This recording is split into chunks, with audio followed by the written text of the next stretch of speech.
The main character arrived at the square, and immediately there was a buzz around him. People whispered, not hiding their surprise and ridicule. Young people today really amaze the imagination. They said that this guy dared to come to the Shui family to ask for help, and some claimed that he was the secret disciple of a great master. However, most considered this absurd. In his place, many would have long since killed themselves out of shame. Other voices were heard in the crowd. It couldn't be that this trash was someone important. He was just a young master from the fallen Chu family, named Chu Xinyun, who had also shamelessly dared to propose marriage to the Shui family. Everything that was happening seemed like a bad joke to people. Despite all the rumors and ridicule, the young man continued on his way without slowing down. At the entrance, he was stopped by a guard, who told him that the patriarch had already given orders to let the guest in. Hearing this, the hero calmly confirmed his intention and allowed himself to be escorted inside. So he found himself in the main hall, where the patriarch of the Shui family, Chun Xian, was already waiting for him. The atmosphere in the room was heavy and restrained, as if the very setting reminded one of the weight of the decisions made here. First, Chu Xinyun apologized for the delay. The old man involuntarily recalled their last meeting. At that time,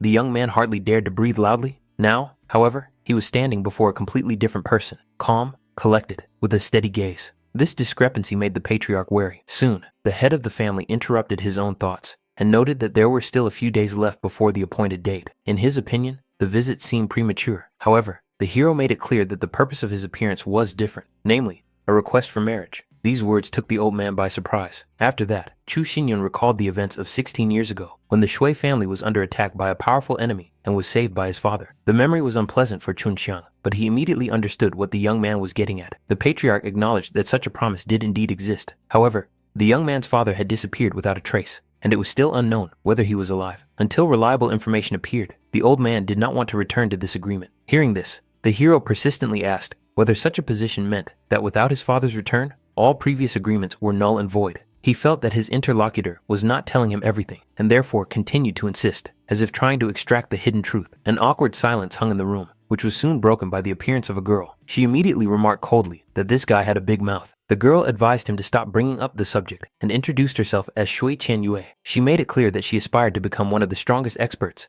and only recognized true geniuses. People like Chu Xinyun were nothing more than trash in her eyes. Chu Xinyun possessed a first-class fighting spirit, the transformation of the Shadow Sword, which was considered the lowest level. His cultivation was only at the third heavenly layer of body tempering, and his status was limited to the title of Young Master of the long-forgotten Chu family. Against this backdrop, Shui Chen Yue seemed like the complete opposite, a fourth-class fighting spirit, the mystical face of water, the ninth heavenly layer of body tempering, and the reputation of an outstanding genius of Qifeng City. The difference between them seemed like an insurmountable chasm. The representatives of the Shui family openly mocked the young man. In their eyes, what was happening looked like a farce. Too loud words for such a pitiful situation. They believed that he was only disgracing his own family and the young lady by daring to even talk about such a thing. In their view, it all resembled a toad's attempt to reach swan meat, absurd and doomed. Shui Qianye, not hiding her superiority, made it clear that he had better give up his illusions and stop dreaming of the impossible. Her gaze showed complete contempt. However, Xin Yun, showing neither embarrassment nor fear, noted that such confidence was more like arrogance. These words hurt the girl much more than she expected. She reacted sharply, not understanding how he dared to say such a thing. In response,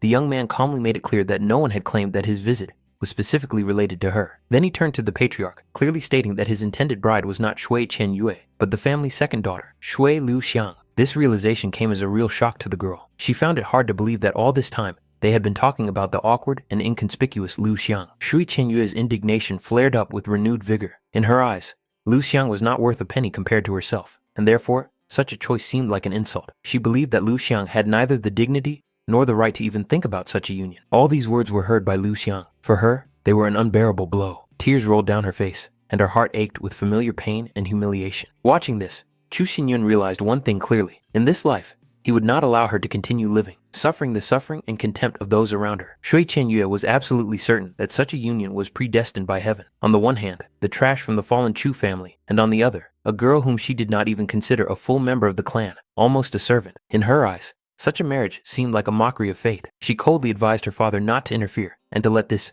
trash finally lose the opportunity to ever hide behind the old promise of the Shui family. The patriarch paused for a moment, then asked if Xin Yun really intended to marry Liu Xiang. He reminded him that after that, the Shui family would have the right to officially renounce their previous obligations. Hearing this, the young man was finally convinced. This clan had long since rotted from within, and further ties with it made no sense. Xin Yun calmly and firmly announced that from that day on, Shui Liu Xiang would come under the protection of the Chu family. All agreements, debts, and ties between the two families were considered null and void, as if they had never existed. Then he turned to Liu Xiang and asked if she agreed to tie her fate to his. The girl, holding back her excitement and tears, still found the strength to agree. For the patriarch, this was an unexpected but logical outcome. He just sighed and, observing the formalities, handed them a brush and paper to sign the marriage agreement. To outsiders, they really did look like a strange couple, but that was precisely why they were so surprisingly well suited to each other. Two outcasts who found support where they least expected it. A decision had already matured in Xin Yun's heart. In a year, at the selection of the 5 fighting clans of the dynasty, he would show the whole world what it meant to be a true genius, and not someone defined by their origins and ridicule. To Shui Qianyue, such thoughts sounded ridiculous and presumptuous. In her mind, it didn't matter if a year, 2 years, or even 100 years passed. This man would never be able to stand on the same level as her. Ignoring the stares and gossip, Xin Yun gently picked up Liu Xiang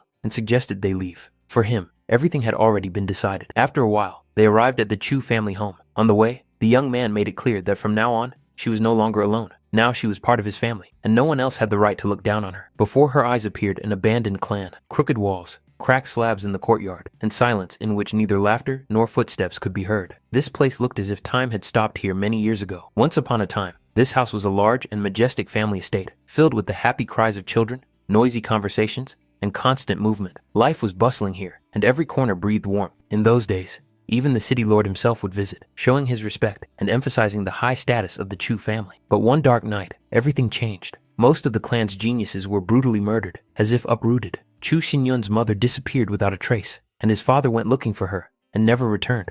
Without the protection of powerful experts, the Chu family quickly weakened. Soon, they were driven out by the forces of Qingfeng City, and the once glorious clan found itself on the verge of complete oblivion. Liu Xiang noticed that Xin Yun was lost in painful memories and tried to gently get his attention. The young man apologized, saying that he was in such a hurry that he didn't even have time to tidy up the house. But the girl just shook her head and replied that she had nothing to worry about, since Brother Yun had taken her as his wife. At that moment, Xiao Hu ran up to them, happily announcing that today was a great day and that he wanted to cook chicken to celebrate the event. Xin Yun asked doubtfully whether it was worth having a party in such a place. Xiao Hu immediately objected. If it weren't for the young master's efforts, he would have died on the streets of the city long ago. Hearing this, Xin Yun agreed. Such a day was indeed worth celebrating, even if modestly, with everyone gathered together. At dinner, Xiao Hu ate his fill, never ceasing to marvel. Who would have thought that the young master would turn out to be such a good cook? Xin Yun just laughed it off, saying that he wasn't really that good. Then, Xin Yun apologized to Liu Xiang, noting that his cooking was far from the cuisine she was used to in the Shui family. The girl smiled sincerely and said that the food was delicious, and most importantly, warm and homely. The young master and mistress were now considered husband and wife, which meant that according to custom, they had to share a room. However, Liu Xiang firmly stated that no one could enter her chambers, not even her brother Yun. Xiao Hu immediately remarked with a serious look that he had a spare key. It was clear from his expression that he had already imagined something completely unnecessary, something that the main character had not even thought of. That's exactly why he got hit on the head. Xin Yun gave him a cold look, making it clear that such thoughts were unacceptable. Xiao Hu quickly apologized, and the conversation was quickly ended. Xiao Hu, however, noticed that the young master seemed to have become a completely different person. Xin Yun only said that he was going to practice, and told him to look after Liu Xiang. Xiao Hu promised not to let him down. Few knew that he would one day play a decisive role in Xin Yun's fate. In a previous life, Xiao Xingtian had saved his life at the most critical moment, and from that day on, they became brothers bound by life and death. However, at that time,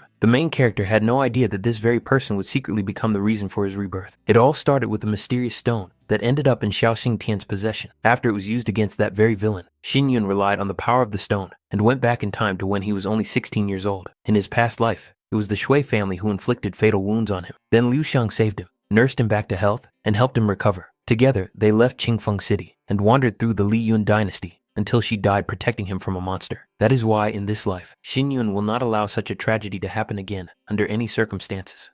Shui Chun Shang still believed that the young man did not know about the fate of his parents. However, the truth was that their disappearance was the result of a secret conspiracy between the Shui family and the Yunmeng military house. It was a blood debt that could not be forgotten, but the Yunmeng military house was still too powerful, so the first step would be to settle the score with the Shui family. The union of spirit, qi, and body is the key to true power. Fortunately, Xin Yun still had the reincarnation stone with its vast internal space, capable of greatly enhancing the results of his cultivation. One day in the outside world was equivalent to 5 days inside the reincarnation stone, which gave a huge advantage to those who knew how to use this space correctly. Now his body was at the 3rd heavenly layer of tempering, and he was only 7 steps away from the spirit realm. The day of the dynasty competition was approaching, and it was clear that this time, he intended to rise above everyone else without exception. The next morning, the peace was disturbed by the sudden intrusion of Chu Yang, who rudely demanded that Chu Xingyun come out immediately, otherwise the consequences would be dire. The main character calmly inquired about the reason for such a sudden appearance, showing neither haste nor irritation. It turned out that the whole city was already discussing yesterday's events in the Shui family. In Chu Yang's eyes, Xingyun was an insignificant person who dared to marry Shui Liuxiang, and therefore, he demanded that the family's golden seal of the patriarch be handed over to him. The next moment, a blow to the face followed. It was a slap for insulting Liu Xiang,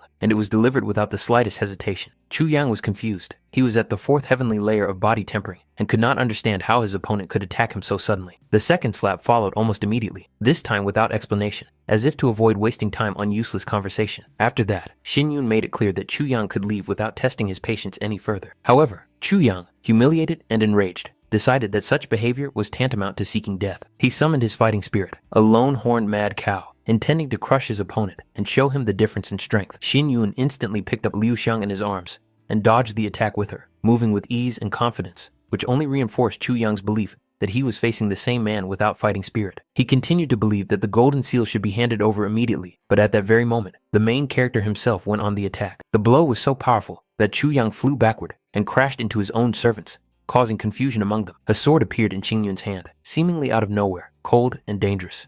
Then he threw the weapon right at Chu Yang's feet, and at that moment, the thought flashed through Chu Yang's mind for the first time that the person in front of him might not be the Chu Xingyun he knew before. Chu Yang struggled to his feet, overcome with rage and humiliation. In his eyes, Xingyun was a despicable man who hid his true abilities and acted underhandedly. He was sure that at the family meeting in 3 days, this upstart would be crushed by the power of the entire clan. However, as soon as Xingyun made it clear that they had no business here, the whole group instantly lost their former confidence and rushed away without looking back. Liu Xiang, who had been standing nearby the whole time, felt guilty and decided that what had happened was a consequence of her existence. But Xingyun made it clear that the reason lay elsewhere. The Chu family had been watched for too long because of the patriarch's golden seal, and what was happening was inevitable. The meeting in 3 days' time only confirmed this.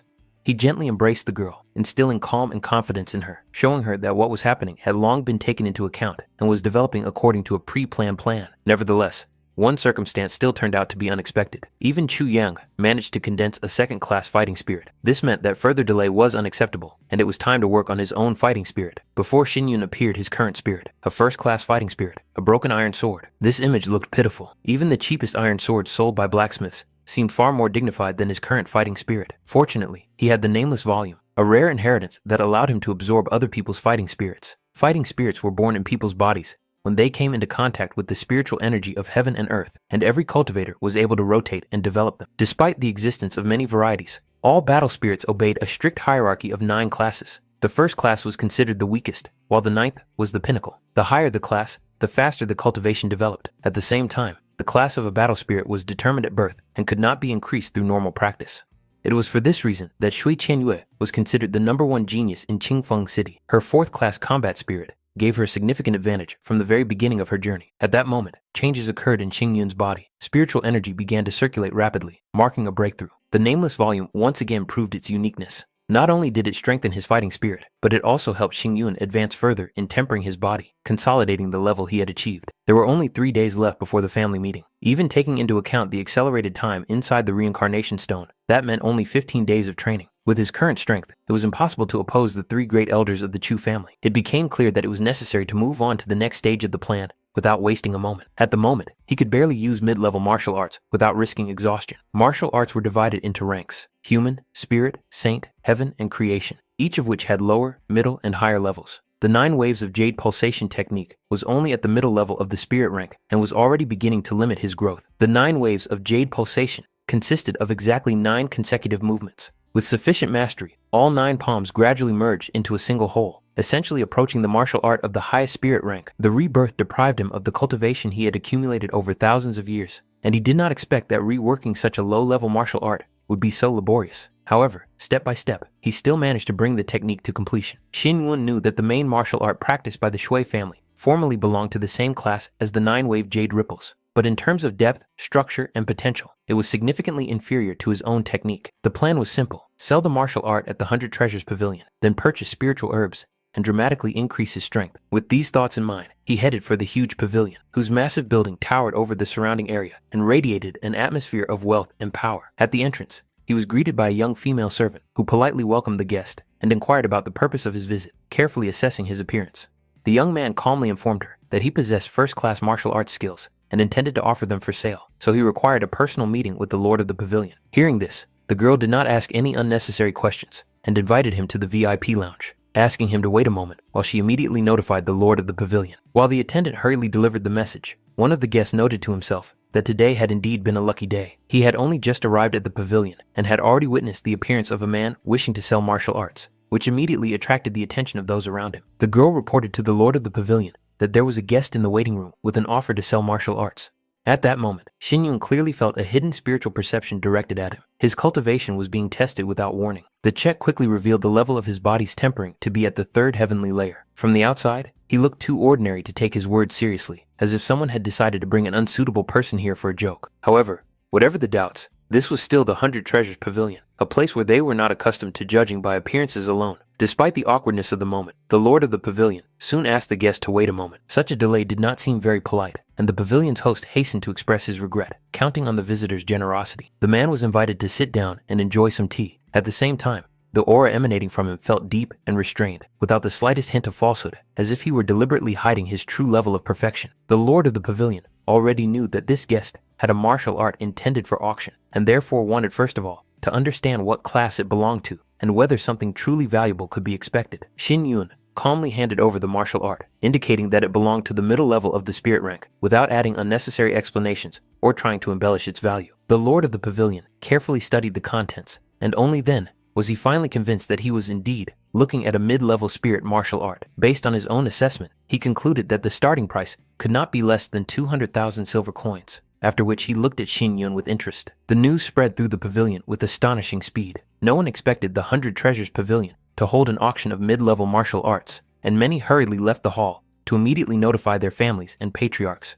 The representatives of the Ouyang family were particularly excited. They had long been looking for an opportunity to obtain such martial arts, and understood that they could not allow other clans to get ahead of them. Without wasting any time, they hurried to prepare a sufficient amount of silver and report to the young master. Xin Yun watched the proceedings from the sidelines and understood deep down that with his current strength, he was only capable of creating a middle-class martial art. Attempting to force himself to rise above that could lead to a serious backlash and severe internal injuries. Soon, silence fell over the hall. The auctioneer asked everyone to be quiet, announcing that the 100 Treasures Pavilion was officially starting the auction, and the first lot was ready to be presented. The auction welcomed all the guests. Despite Yun Er's absence, she was the one who had been given the right to conduct today's auction, which in itself spoke to her status and the pavilion's trust in her. With a slight smile, the girl asked those present to welcome her, then gestured that it was time to focus on the main event. She reminded everyone that mid-level martial arts techniques were extremely rare treasures, and everyone in the hall understood how difficult it was to obtain such techniques.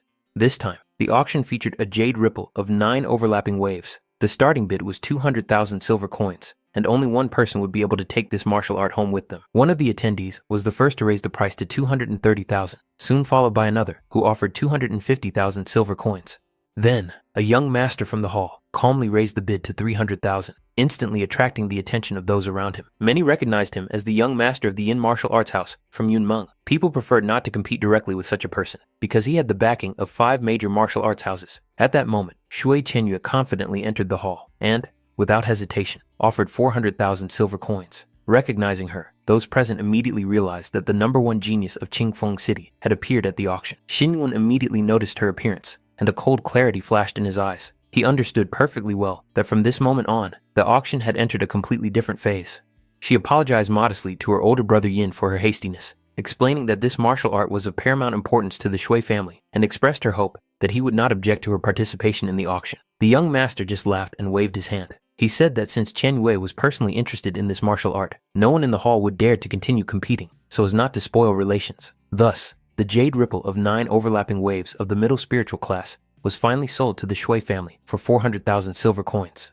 Deep down, he was still dissatisfied. If it weren't for the existing alliance with the Shui family, he would have pushed the price down without hesitation and not given an inch. Observing their coordinated interaction, Xin Yun was finally convinced that there was indeed a close connection between the Shui family and the Yunmeng house. The owner of the pavilion immediately invited Shui Chongxian to come closer and introduced him to the gentleman who owned the 9-wave jade ripple. He noted that the main martial art of the Shui family also belonged to the middle class of spirit, but in terms of depth and sophistication, it was noticeably inferior to the jade ripples. It was obvious that it was necessary to build good relations with such a person. Shui Chunxian politely introduced himself and expressed his desire to know the name of such an outstanding gentleman. Xin Yun did not hesitate to call himself Wei Qian, at the same time reminding him that the jade ripples of 9 overlapping waves already belonged to the Shui family. He was given a bag with 40 spiritual stones, each worth 10,000 silver coins. He calmly declined the offer to count them. At that moment, Shui Qianyu approached him and gently asked him to stay for a moment. She introduced herself and admitted that when she saw him, she couldn't help but feel sincere admiration. The girl invited him to visit the Shui family as an honored guest and waited with interest for his answer. Xin Yun knew perfectly well who Shui Qianyue was, and this was reflected in his calm gaze. The girl clearly did not expect the gentleman to be aware of her identity. It was difficult to find anyone in Qingfeng City who did not know her name. Her refusal of an arranged marriage, sharp temper, domineering nature, and unwillingness to compromise had made her widely known. However, no one could have imagined that the jade ripple of 9 overlapping waves would end up in the hands of a person of such low birth. For many, it seemed like a real disgrace. After these words, an oppressive silence hung in the hall, and the eyes of those present involuntarily turned to Wei Qian, waiting for his reaction. The people in the hall were even amused to watch what was happening. Finally, someone dared to speak openly about the Shui family without mincing words. For so many years, they had tried with all their might to rise above, but in the end, they achieved the opposite effect. Experts from ancient times were known for their strange personalities and their own rules. The owner of the pavilion expressed his hope that Brother Chun Xiang would not take what had happened too seriously. He still had to visit the master, so they decided to part ways. The old man calmly replied that it was just a difference of opinion, and he would not take what had happened to heart. Besides, it was already late, and there was no point in staying any longer. The Shui family left the pavilion amid whispers and open exclamations that they had truly disgraced themselves today. For many spectators, this was an unexpected but pleasant sight. Shui Chunxian himself did not derive the slightest pleasure from this outcome. On the contrary, what had happened left a heavy feeling. His thoughts kept returning to the mysterious master who had so easily stirred up the entire auction hall. Qianyu struggled to contain her irritation. She did not understand since when her family had to endure such humiliation. The girl insisted that this man should pay for the disgrace he had caused, but her father gestured for her to speak more quietly. Examining the martial art he had acquired, he suddenly noticed a detail that made him wary. The ink on the scroll had not yet dried completely. The thought immediately flashed through Qian Yue's mind that the middle-class martial art had been rewritten very recently. To create a copy of martial arts of this level, the master must be at least at the earthly level of cultivation. Even if this person was connected to the Yunmeng family, he was still a high-ranking master with whom the Shui family could not afford to have an open conflict. Meanwhile, the owner of the pavilion returned to the master and politely apologized for keeping him waiting. He asked if the elder had any other requests. At that moment, the main character removed his disguise, and the manager immediately recognized Chu Xingyun. The young man himself did not expect that Manager Qin would be able to recognize him so quickly. The Chu family was once one of the largest in Qingfen City, but even so, it was hard to believe that after the fall and decline of Chu Xingyun, he would be able to create a mid-level martial art. Their legacy was clearly not enough for that. The manager asked if the young master had any additional requests. Xin Yun indicated that he needed 30 pills to strengthen his body and 10 spiritual nourishment pills for the 100 Treasures Pavilion. Such a request was not difficult. The manager immediately ordered the necessary pills to be prepared. The total cost was 100,000 silver coins, but in gratitude for the martial arts auctioned off, the owner of the pavilion gave a 10% discount. Xin Yun expressed his gratitude. However, when he carefully examined the items handed to him, a flicker of doubt appeared in his eyes. Manager Qin immediately noticed his reaction and asked if the young master had any difficulties. He immediately noticed that the quality of these pills left much to be desired. The energy inside them was unstable, and the distribution of power was uneven, as if the composition had been prepared in a hurry. The man coldly warned the young master to be more careful with such statements. The main character, in turn, wondered if the reason why telling the truth was forbidden here was because the pills themselves were indeed of very poor quality. The manager reminded him again that words should be chosen carefully, but at that moment, a young lady's voice rang out, ordering Qin Shanyu to bring the insolent young man to her. Before leaving, the man once again advised this reckless guest to watch his words, because next time, no one might be able to protect him. The young man simply indicated that he understood. Soon, a high-quality artifact appeared before his eyes, immediately revealing the status of the mistress of this place. Even without deep analysis, it was clear that this was no ordinary item. Next, the lady herself appeared, a woman with cold beauty and a confident bearing. It was obvious that she possessed the techniques of charm and suppression. Ordinary people would hardly be able to maintain their composure under her gaze. Finally, she saw the one who dared to declare the low quality of her body-tempering pills. Xin Yun pointed out without hesitation that their effectiveness barely reached 40%. This aroused her genuine interest. She became curious about the basis for such conclusions. At the same time, it was clear that if he could not back up his words with convincing arguments, he would not be allowed to leave the pavilion alive. Xin Shan tried to smooth things over by reminding her that Yu Yan was a second-rank pill master and that such a boy did not deserve her attention. He was about to order the insolent guest to be thrown out, but the woman instantly stopped him, making it clear that she did not need such interference. Qin Shan hastily apologized. Deep down, he was sure that this insolent man had painted himself into a corner by daring to argue with the second-rank master. Xin Yun began by acknowledging Qin Shan's merits, but immediately pointed out that the mid-level body-tempering pills created here were no match for what they should actually be. To those around him, it seemed like empty boasting, and many were already waiting for words to finally give way to action. He explained that although the first-level body-tempering pill did indeed require 3 spiritual branches, they had to be soaked in water before grinding to remove hidden impurities. If this was not done, the final product would inevitably be of the same low quality as the pills presented here. Yu Yan had never heard of such a stage in the processing of ingredients, and this immediately hurt her professional pride. However, this did not rule out the possibility of an error in the recipe. To verify the truth or falsehood of the young man's words, she allowed him to explain the process in full, asking him to prepare a brush and ink. The condition was simple. She would strictly follow every step in the recipe without any changes. Yu Yan agreed to personally prepare the pill using the proposed method. If the result confirmed the young man's words, she would forget about today's incident. But if he was wrong, the consequences for him would be much more serious than simple expulsion. If this recipe succeeded in increasing the effectiveness of the body-tempering pills to at least 60%, the 100 Treasures Pavilion would truly enter a golden age. With such quality, demand would skyrocket instantly, and the pavilion's influence would spread far beyond the city limits. And judging by the calm tone and confident manner of this young man, he did not seem like someone who would make empty promises. Xin Yun asked the lady to wait a moment. The woman wondered skeptically if he had begun to hesitate at the last moment, but the young man made it clear that he was only talking about a standard recipe for an ordinary pill, not something that could cause doubt. She needed time to refine the pill correctly. Therefore, Xin Yun inquired about the possibility of using a cauldron to make pills in order to demonstrate his own method. This proposal slightly surprised Yu Yan. Not only did he dare to criticize her work, but now he was also going to personally take on the improvement. She immediately set the conditions. He would pay market price for the spiritual herbs, and the use of one of the 4 cauldrons, high-quality artifacts, would cost him 1,000 silver coins. The man in front of her only had the physical strength of the 3rd heavenly layer, but he showed rare confidence. If this confidence was really backed up by ability, then such a person could not be ignored. He was worth considering, and perhaps cooperating with. In the end, she agreed. The young man was allowed to use the herbs as he saw fit, and Yu Yan herself decided to watch the process closely, wanting to see with her own eyes what he was capable of. From the very beginning, her attention was drawn to the strange proportions of the herbs. The method of preliminary cleaning and preparation of the ingredients was completely unfamiliar to her. Even with her level of skill as a second-rank pill master, she could not immediately understand the logic behind these actions. Despite this, she decided not to interfere. Regardless of her doubts, the experiment was worth seeing through to the end. The art of pill making requires concentration and precision. Forming a pill in one cycle is a complex process that depends not only on the amount of spiritual energy, but also on the strength of the soul, control, and understanding of the essence of the ingredients. The fact that a young man with the physique of the 3rd heavenly layer dared to work with a cauldron and talk about improving pills seemed downright audacious. To most, it would seem reckless.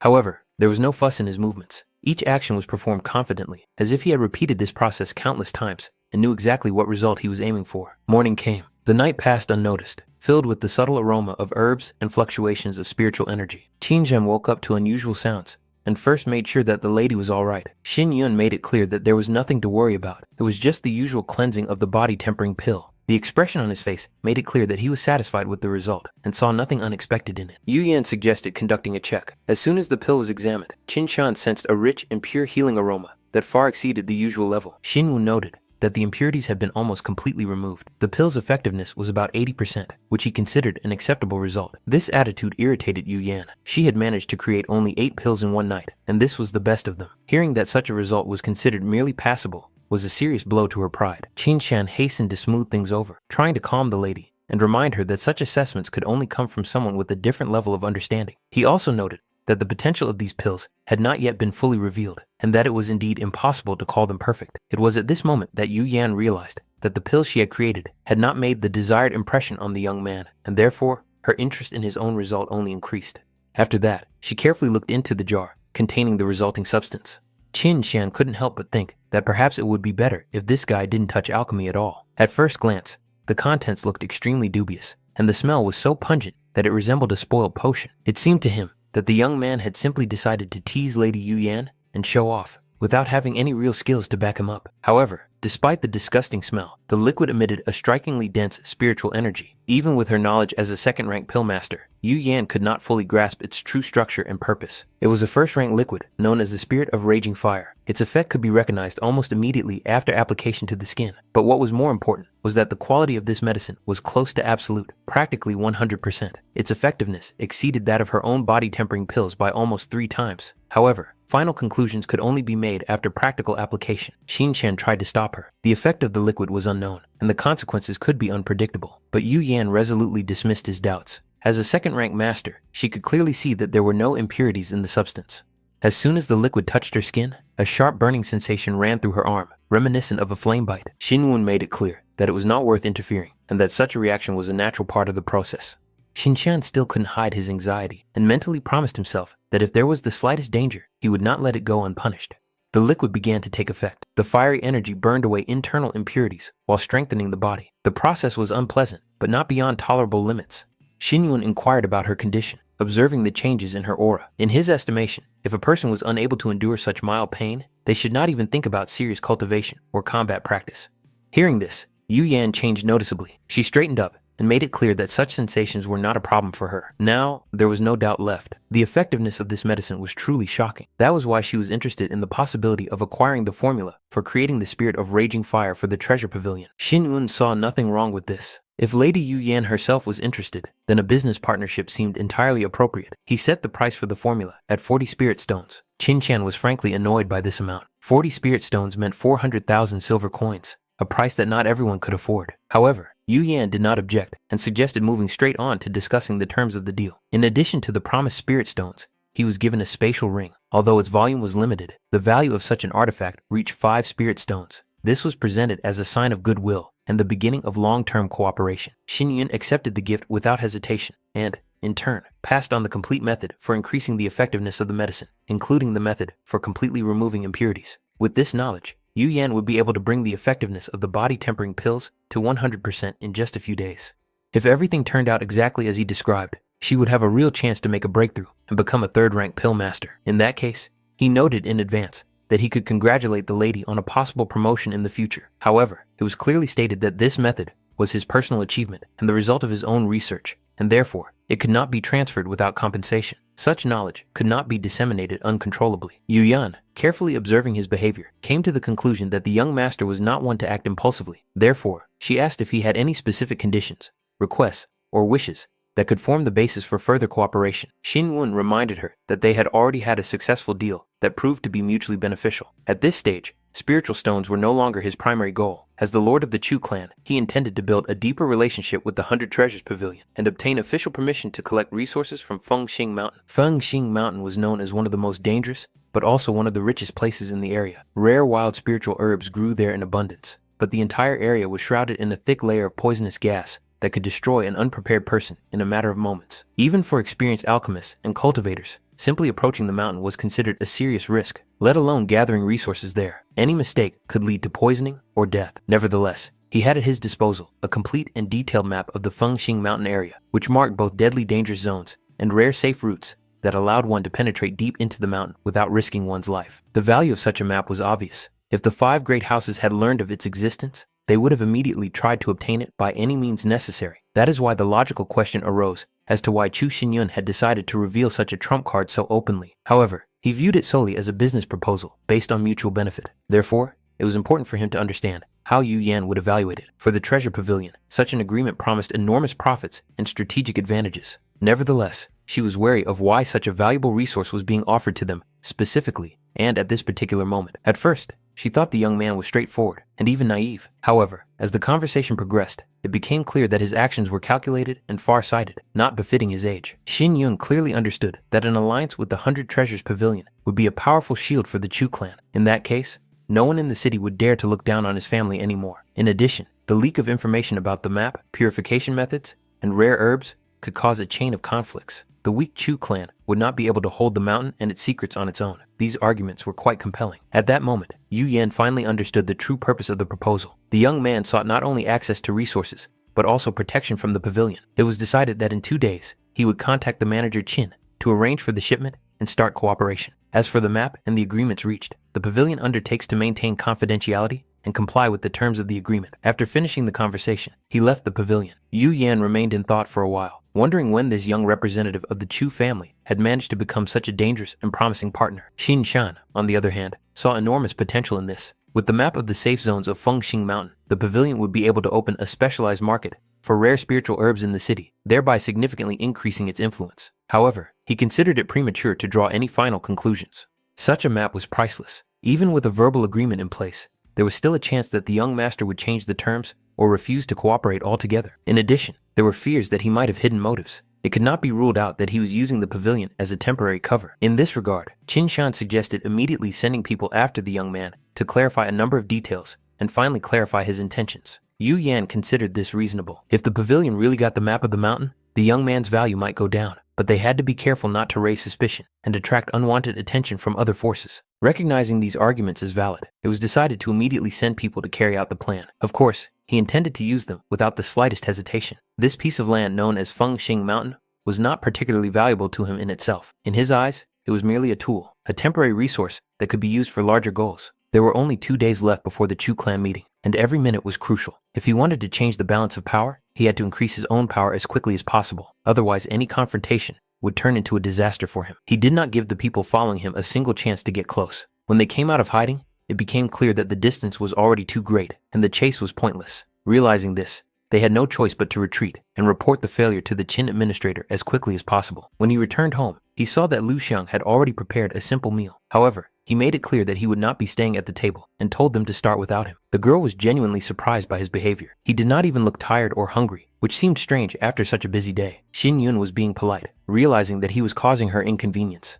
Despite this, she still felt hurt inside. Not only had she put a lot of effort into preparing the meal, but she had also put her heart into it, and the realization that he was leaving without even touching her caused her irritation. Xiao Hu watched the scene from the sidelines and couldn't help but notice the depth and purity of this affection. However, he thought it wise not to interfere, realizing that it was more important for the young master to focus on his own affairs at the moment. At that moment, they finally arrived at their destination. The woman accompanying him looked at the remote estate with bewilderment, not understanding how this place could be connected to recent events. The martial arts that had appeared at the auction clearly belonged to the Chu family. This meant that they still had hidden resources and stashes that not everyone knew about. Gradually, rumors came to her mind. This was the very family that had been almost completely destroyed many years ago. Formally, the clan no longer existed, but the very fact that someone was still here spoke to the unpredictability of fate. In her mind, this day was already marked as the last for the Chu family. She was sure that after today's events, not even a shadow of this name would remain. Finally, their goal was before them. The young master was indeed here, and the wait was coming to an end. A thought flashed through his mind to arrange a personal meeting with Chu Xingyun before it was all over. Curiosity mingled with a thirst for domination. The girl standing next to him was clearly uncomfortable, complaining of disgust at the sight of blood. Her companion, on the contrary, treated the upcoming event with cold calm,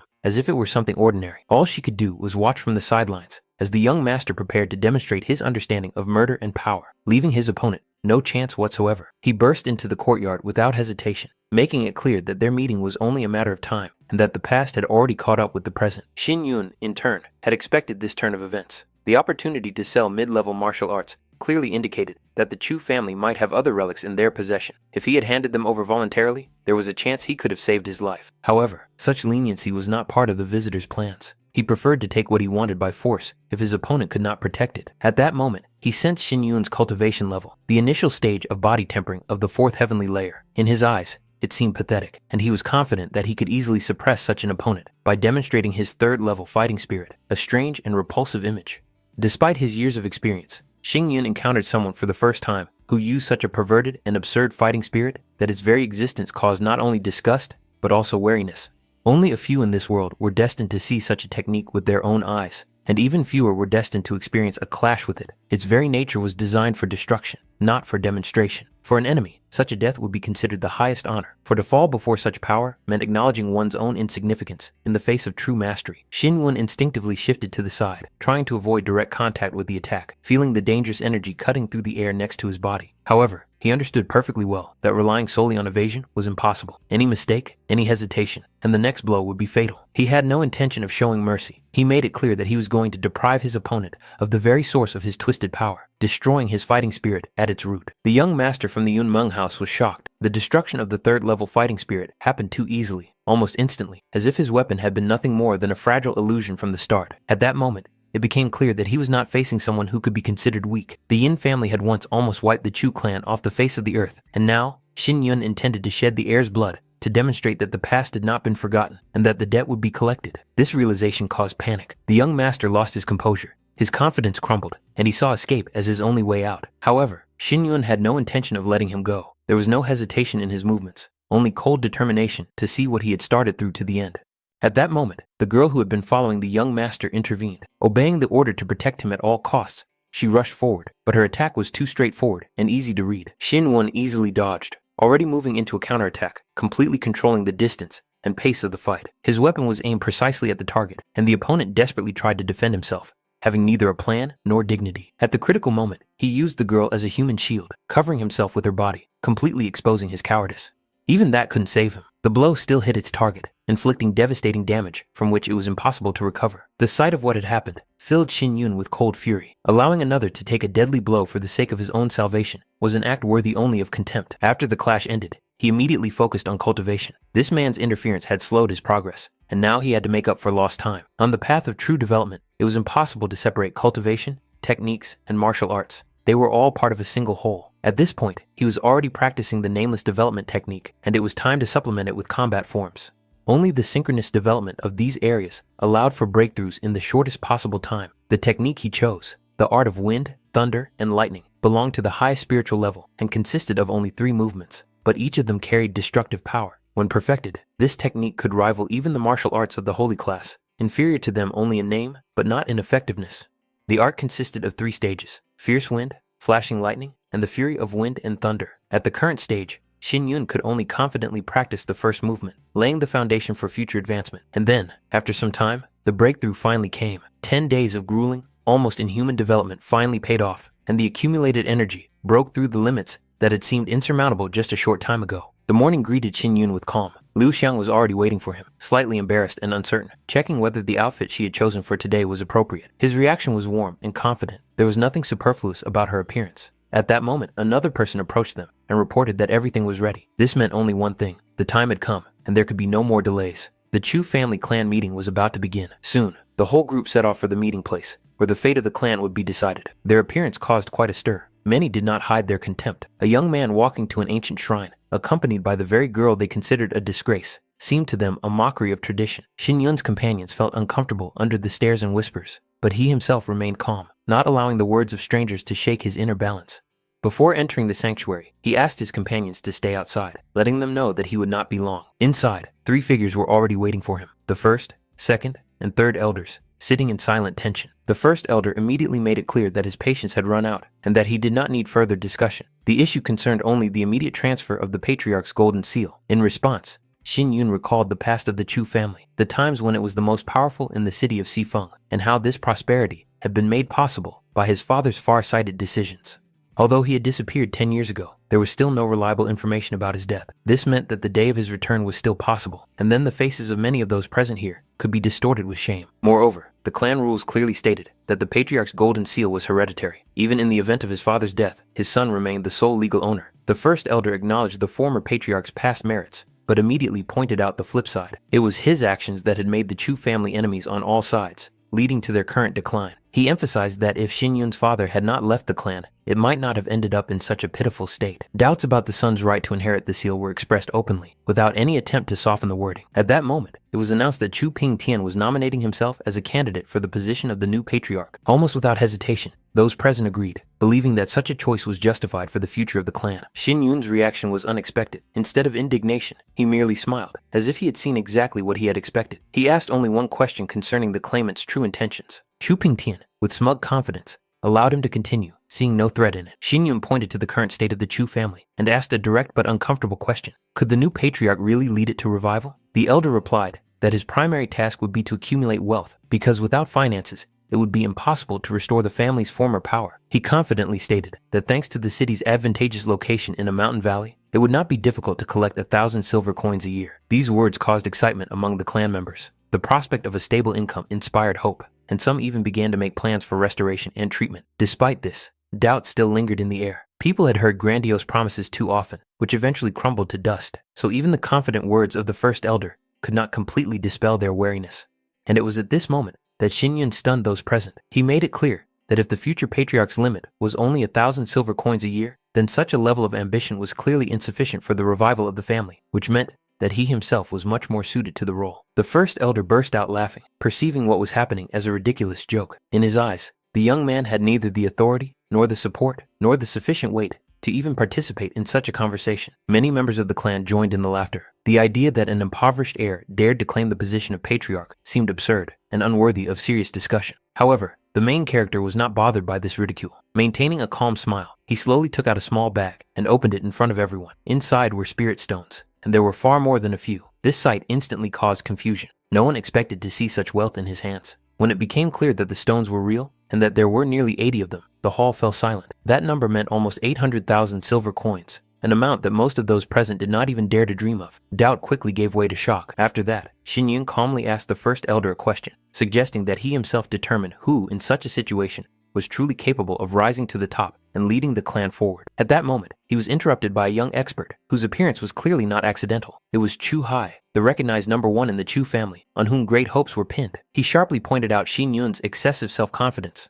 The hero did not immediately understand what his interlocutor was getting at, and then it became clear that he was emphasizing not wealth, but fighting spirit. In his eyes, Xin Yun remained nothing more than a first-level fighter, unworthy of a high position. Hearing this, Xin Yun came to an obvious conclusion. As long as a person is not considered trash, he has the right to claim the position of patriarch. Receiving silent confirmation, he asked the next logical question. How could he prove the opposite? Chu Hai's answer was extremely simple and straightforward. Only victory in combat could serve as proof. The young expert was absolutely confident in his superiority. The 6th level of heavenly body tempering and 3rd-class fighting spirit made him a figure that almost no one in the clan dared to compete with. For him, the outcome of such a challenge was obvious.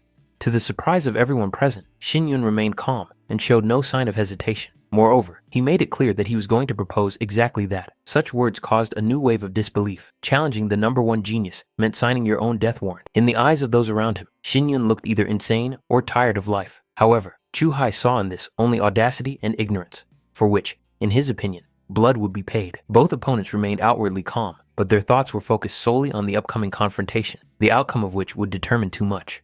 A considerable amount of time had passed, and in the distance, Liu Xiang was beginning to worry, fearing for the safety of her brother Yun, but deep down, she believed that he would not let her down and would be able to withstand whatever this meeting had in store for him. Chu Hai possessed a body tempered to the 6th heavenly level, and in the eyes of those around him, his opponent didn't stand a chance. A 3rd-class fighting spirit was considered impressive even among young experts, while Xin Yun only had a 1st-class spirit, a level that usually drew ridicule. Even the hellish spirit of a demon wolf looked far more terrifying. When the fight began, the air seemed to thicken. All conversation ceased, and the eyes of those present were fixed on the arena, where the fate of the young man was being decided. A sword appeared in Xin Yun's hands, and at that moment, he took the blow, blocking his opponent's attack. Metal clanged, and the force of the collision rolled through his hands. Chu Hai froze in surprise for a moment. He did not expect this guy to be able to react at all, let alone take a blow to the forehead. However, his confidence quickly returned. In his mind, 3 moves were more than enough to end this farce and humiliate his insolent opponent. Xin Yun took a step forward and swung his sword, as if cutting through the space in front of him. The movement looked simple, but it had a hidden power and precision. The demonic wolf lunged forward, and Xin Yun barely managed to put up a defense,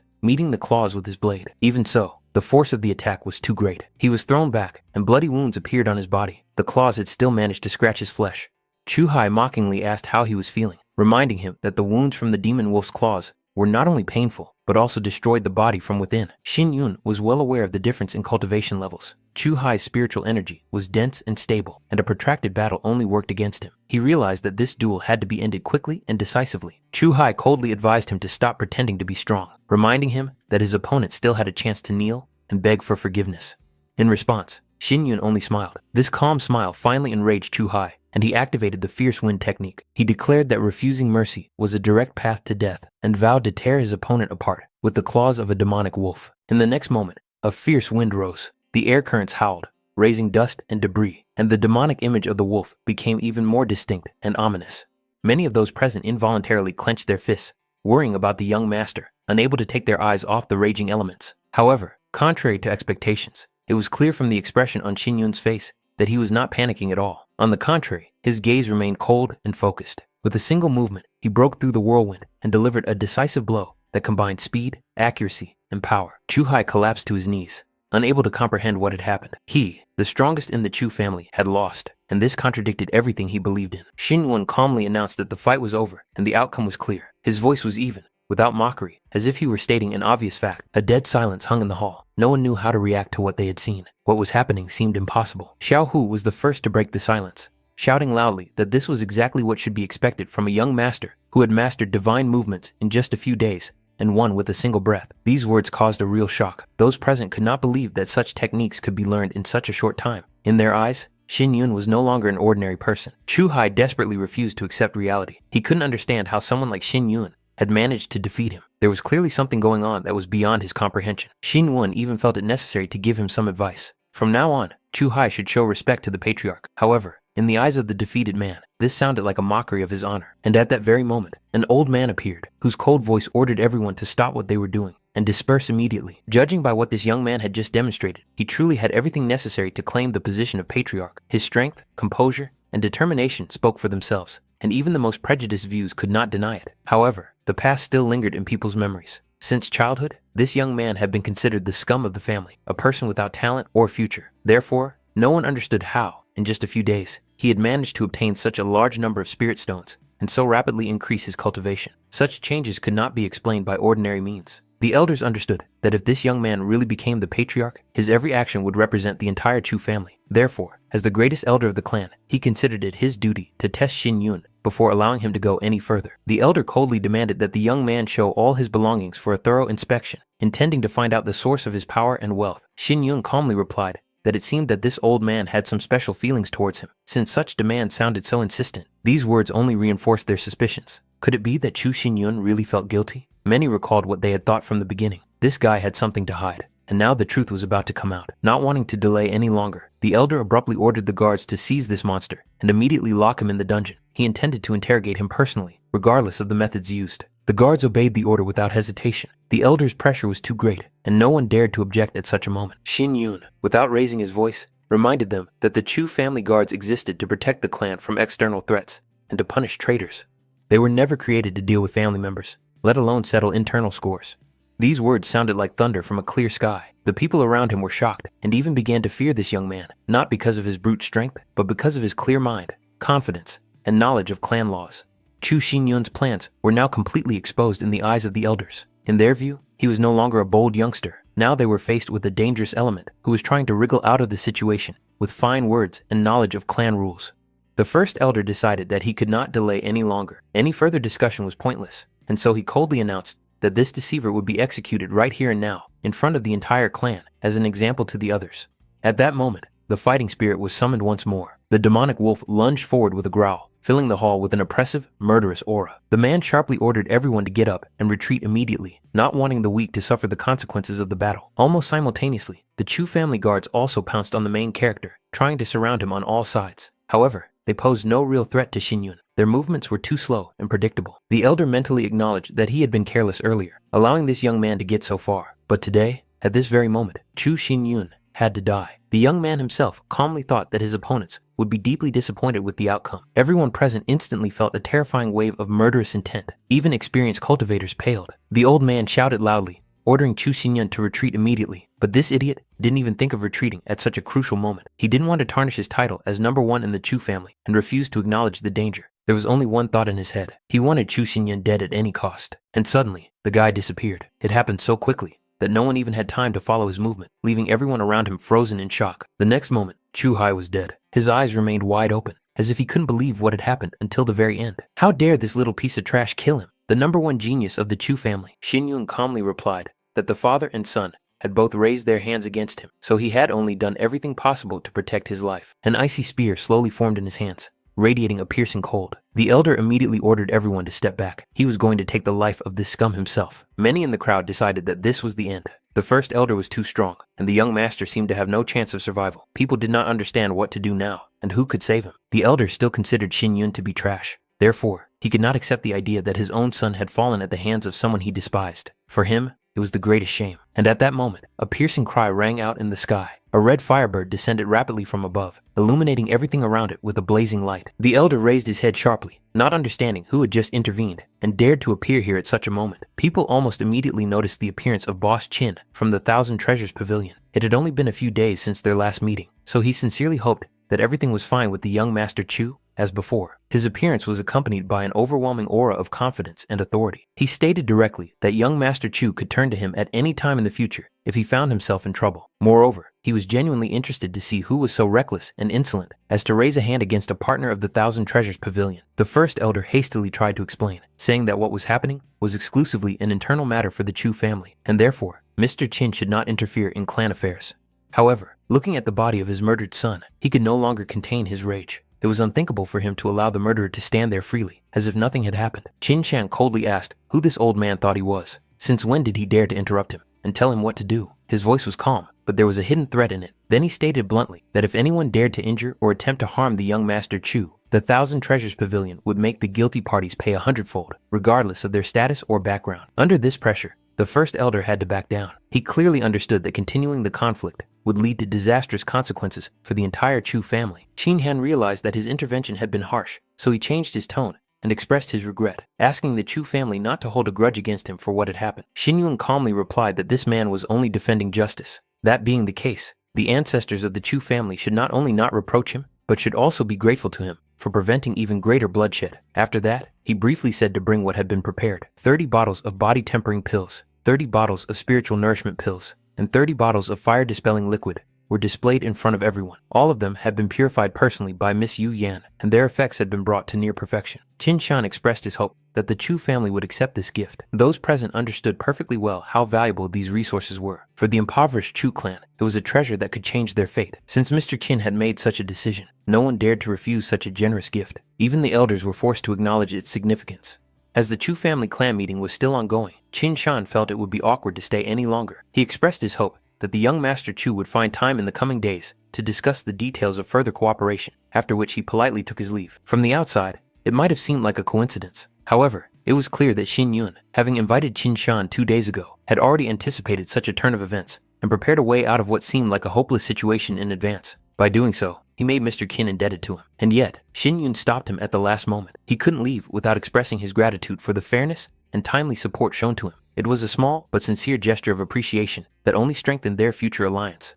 The scroll he handed over turned out to be a formula for a second-level heart purification pill. Even for the Thousand Treasures Pavilion, such a recipe was of considerable value, so those around them felt that such a gift seemed overly generous for a simple gesture of gratitude. However, from Xin Yun's point of view, they were already business partners, and one formula was not decisive in the context of future cooperation. Qin Shan, fully aware of the value of what he had received, expressed his sincere gratitude and finally became convinced that this young master was far more dangerous and far-sighted than he seemed at first glance. A low murmur rose in the hall. People whispered, exchanged glances, and reassessed what was happening. Today's events completely overturned their perception of the Chu family's position and of Xin Yun himself. The 3 elders had already left the hall, so Xin Yun calmly scanned the remaining attendees. He was interested in only one thing. Was there anyone else who wished to challenge his right to the patriarch's golden seal, or who doubted his position as head of the family? The answer was obvious. No one dared to object. The clan rules clearly stated that the golden seal was hereditary, and forcible seizure was considered a serious crime. After everything they had seen that day, even the most skeptical chose to remain silent. Soon, words of support and blessing rang out in the hall. For many, this was an unexpected stroke of luck. The Chu family had gained a patriarch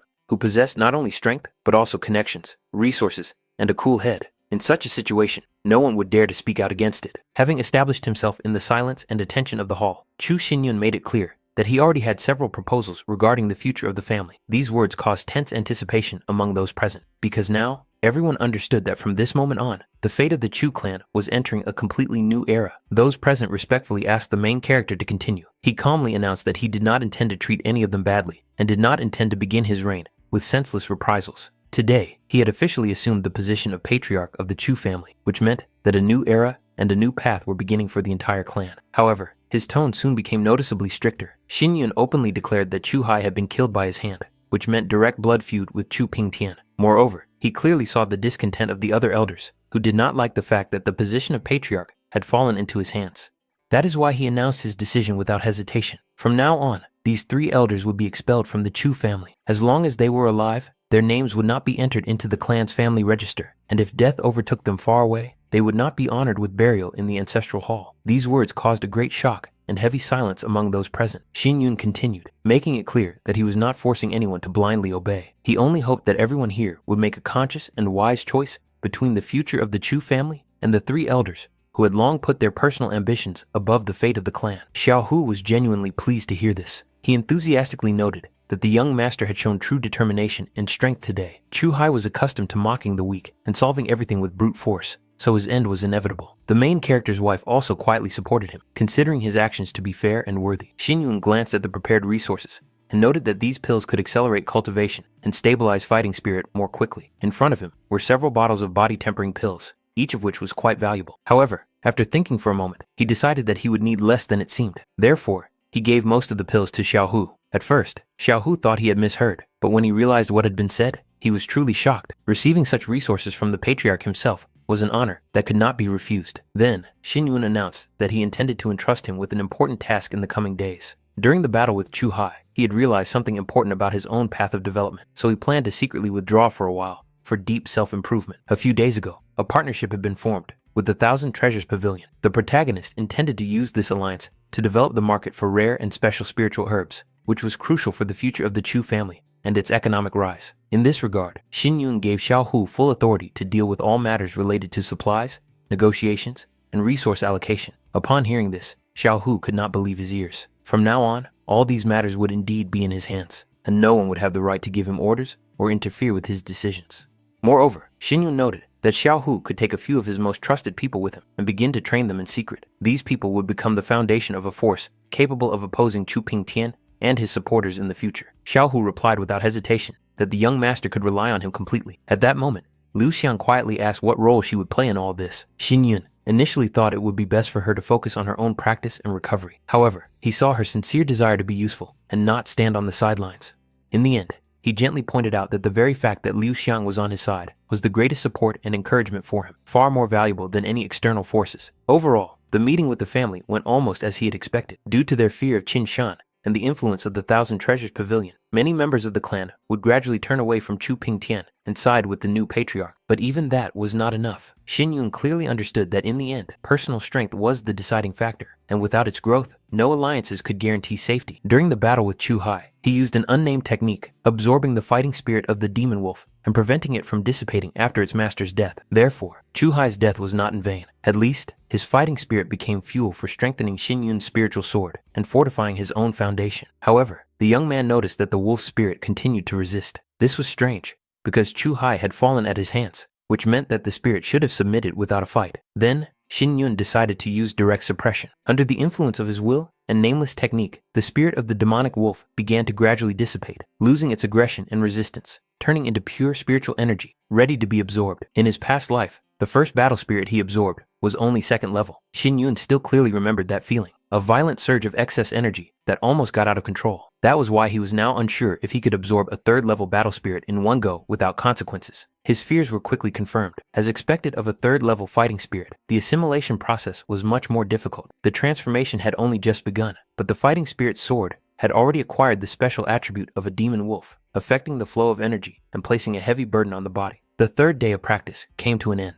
The 10th cycle of the Qi circulation was complete, and only then did the tension inside his body finally subside. At that moment, Xin Yun realized that the process was complete. It had really worked. The spirit of the demon wolf, in addition to its outstanding speed, had the ability to hide its own presence. These two rare and extremely useful attributes were successfully assimilated by his Sword of Fighting Spirit. They blended perfectly with the technique of the Sword of Thunder and Wind, as if they had been created specifically for it. At that moment, he clearly realized that the heavens were indeed smiling upon him. Soon, Xiao Hu approached him. Xin Yun immediately noticed the changes and realized that he had managed to materialize his fighting spirit. After all, nothing could be hidden from the young master's gaze, especially things like this.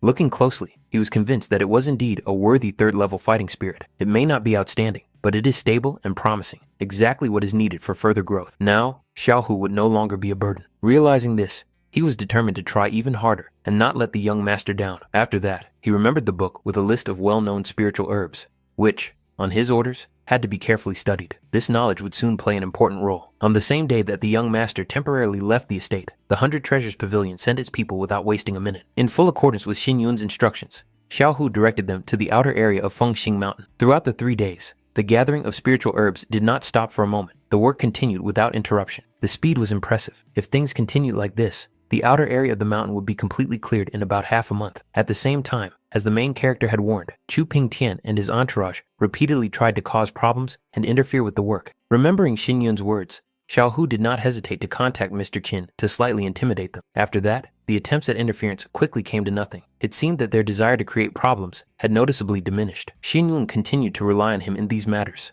At the same time, he became curious about where Liu Xiang had gone. As it turned out, she was practicing diligently, but her progress was noticeably slower than expected. Her fighting spirit had not yet materialized. In 3 days, she still hadn't managed to manifest her fighting spirit, which was indeed quite slow. However, Xin Yun understood that he couldn't rush her. Instead, he decided not to interfere and give her time. He himself was going to go to the city of Xifeng. It was time to strike while the iron was hot and move on to the next stage of the plan, without giving the enemies the slightest respite. Meanwhile, Miss Yu Yan received a detailed report on the progress of the investigation into Chu Xinyun. The information had been carefully compiled and covered not only his current activities, but also the changes that had taken place in him recently. Perhaps in the past, this guy was considered trash, but after he married Shui Liu Xiang, his cultivation began to grow rapidly. Moreover, many members of the Chu family gradually began to unite around him, openly expressing their support and recognizing his authority. At the same time, Shui Liu Xiang's situation looked much bleaker. As the daughter of Shui Chongxiang and a girl who had come out of a brothel, she had no one to rely on. She had neither family nor influential patrons behind her. Yu Yan ordered the investigation to continue. If the key to the mystery could not be found in Chu Xinyun himself, then they should dig deeper and check his father's generation, including old connections and disappearances. She was also interested in how the harvesting of spiritual plants on Fengxing Mountain was progressing. According to the reports, everything was going more than smoothly. In just 3 days, several thousand spiritual plants had been collected. If they continued at this pace, profits would increase significantly in the near future. However, Yu Yan emphasized that it was not worth focusing too much on the harvest itself. It was much more important to secretly track all of Chu Xinyun's movements. Any unusual actions or suspicious steps should be reported to her immediately. Hearing this, Qin Shan couldn't help but ask about the reason for such caution. She reminded him of the fire spirit's dispersing elixir and the heart purification pill. She had been searching for these two formulas for a long time and had even developed her own technique for purifying pills, but neither of them could be found in ancient scrolls or records. The cost of such a formula could reach thousands of spirit stones, but Chu Xinyun gave it away without the slightest hesitation. This clearly indicated that his interests were not limited to money and ordinary profit. He clearly had other goals, and the extraction of spiritual plants was most likely just a cover for much larger plans.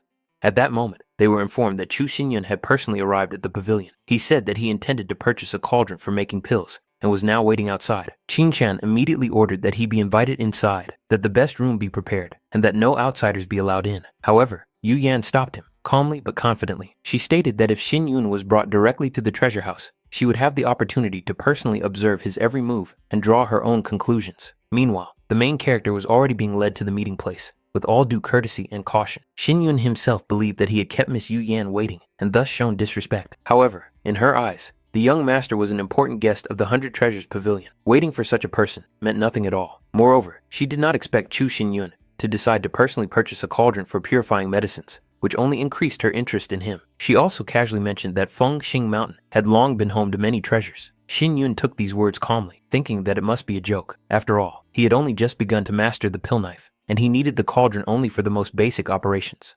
However, the phrase still caught his attention. The thought of treasures involuntarily popped into his head, and he wondered if there was any truth to these rumors. In response, she immediately smoothed over the conversation, making it clear that it was just a light joke and that the young master should not attach any importance to it.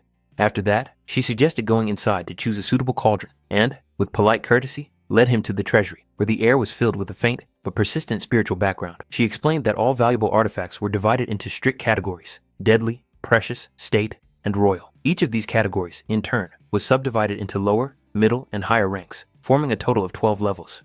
There were also legends that only imperial artifacts and divine weapons were higher than royal artifacts. However, such things were only accessible to the emperor's closest circle or beings on the level of great gods.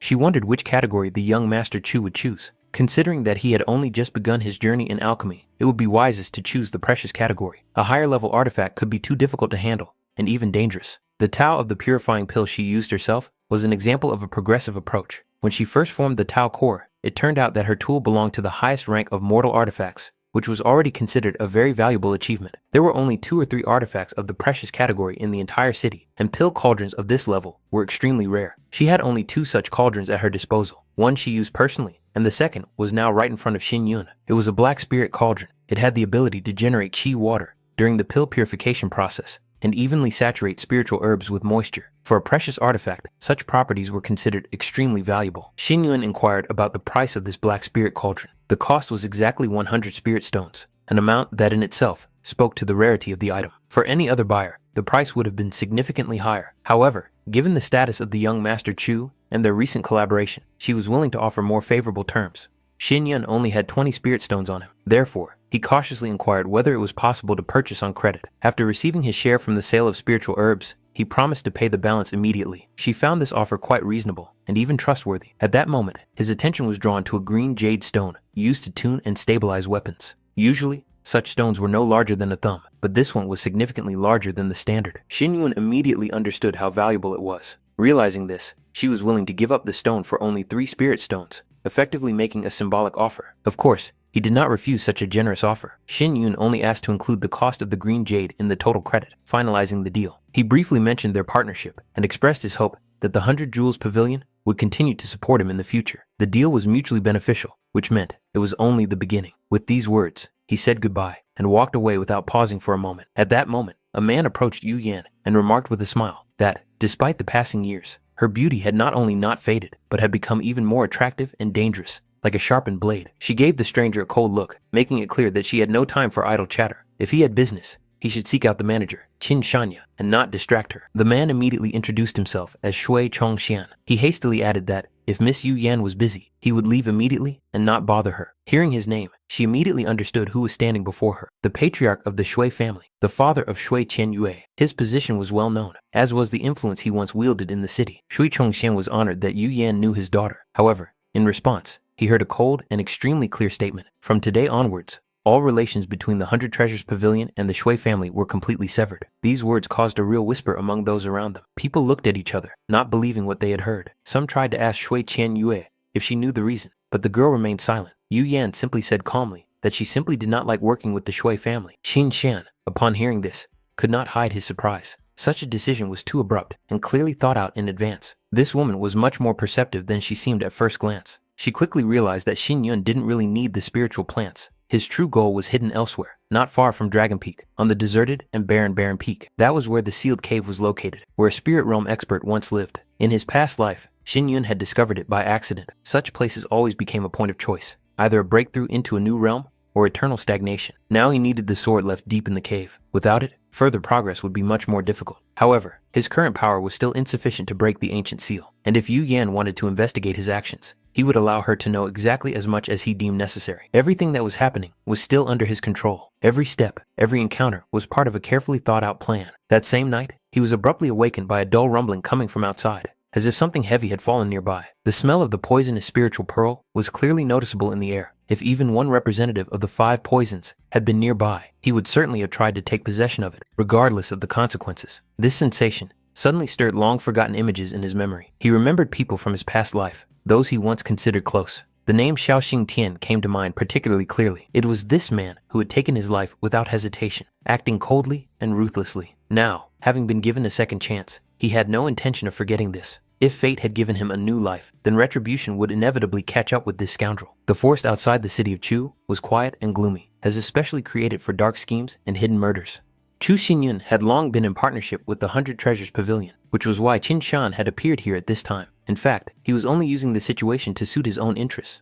His plan was to spread rumors that Chu Xinyun intended to embezzle the money earned from harvesting spiritual plants. However, he did not expect that all the profits would be transferred to the clan treasury without exception. What annoyed him most was the fact that they had been expelled from the Chu family because of this man. Now they were left without support, without status, and without a future. Hatred and a desire to teach this scoundrel a cruel lesson grew in the hearts of each of them. The one who strikes first gains the advantage. That is why the idea of killing Chu Xinyun seemed so tempting. But at the same time, they understood that if they returned empty-handed, the 100 Treasures Pavilion would not spare them. However, the situation could be interpreted differently. For the pavilion, all this was just a business deal based on profit. Chu Xinyun was just a partner to them, and there should be no personal feelings involved. If they eliminated him, they could take control of the Chu family, take a step back in the extraction of spiritual plants, and offer the pavilion even more favorable terms. His downfall would bring them direct profit. The problem was that no one had seen this bastard for several days. Therefore, they were forced to use every opportunity and act cautiously. Besides, it was hard to believe that a piece of trash at the level of the Four Heavens body tempering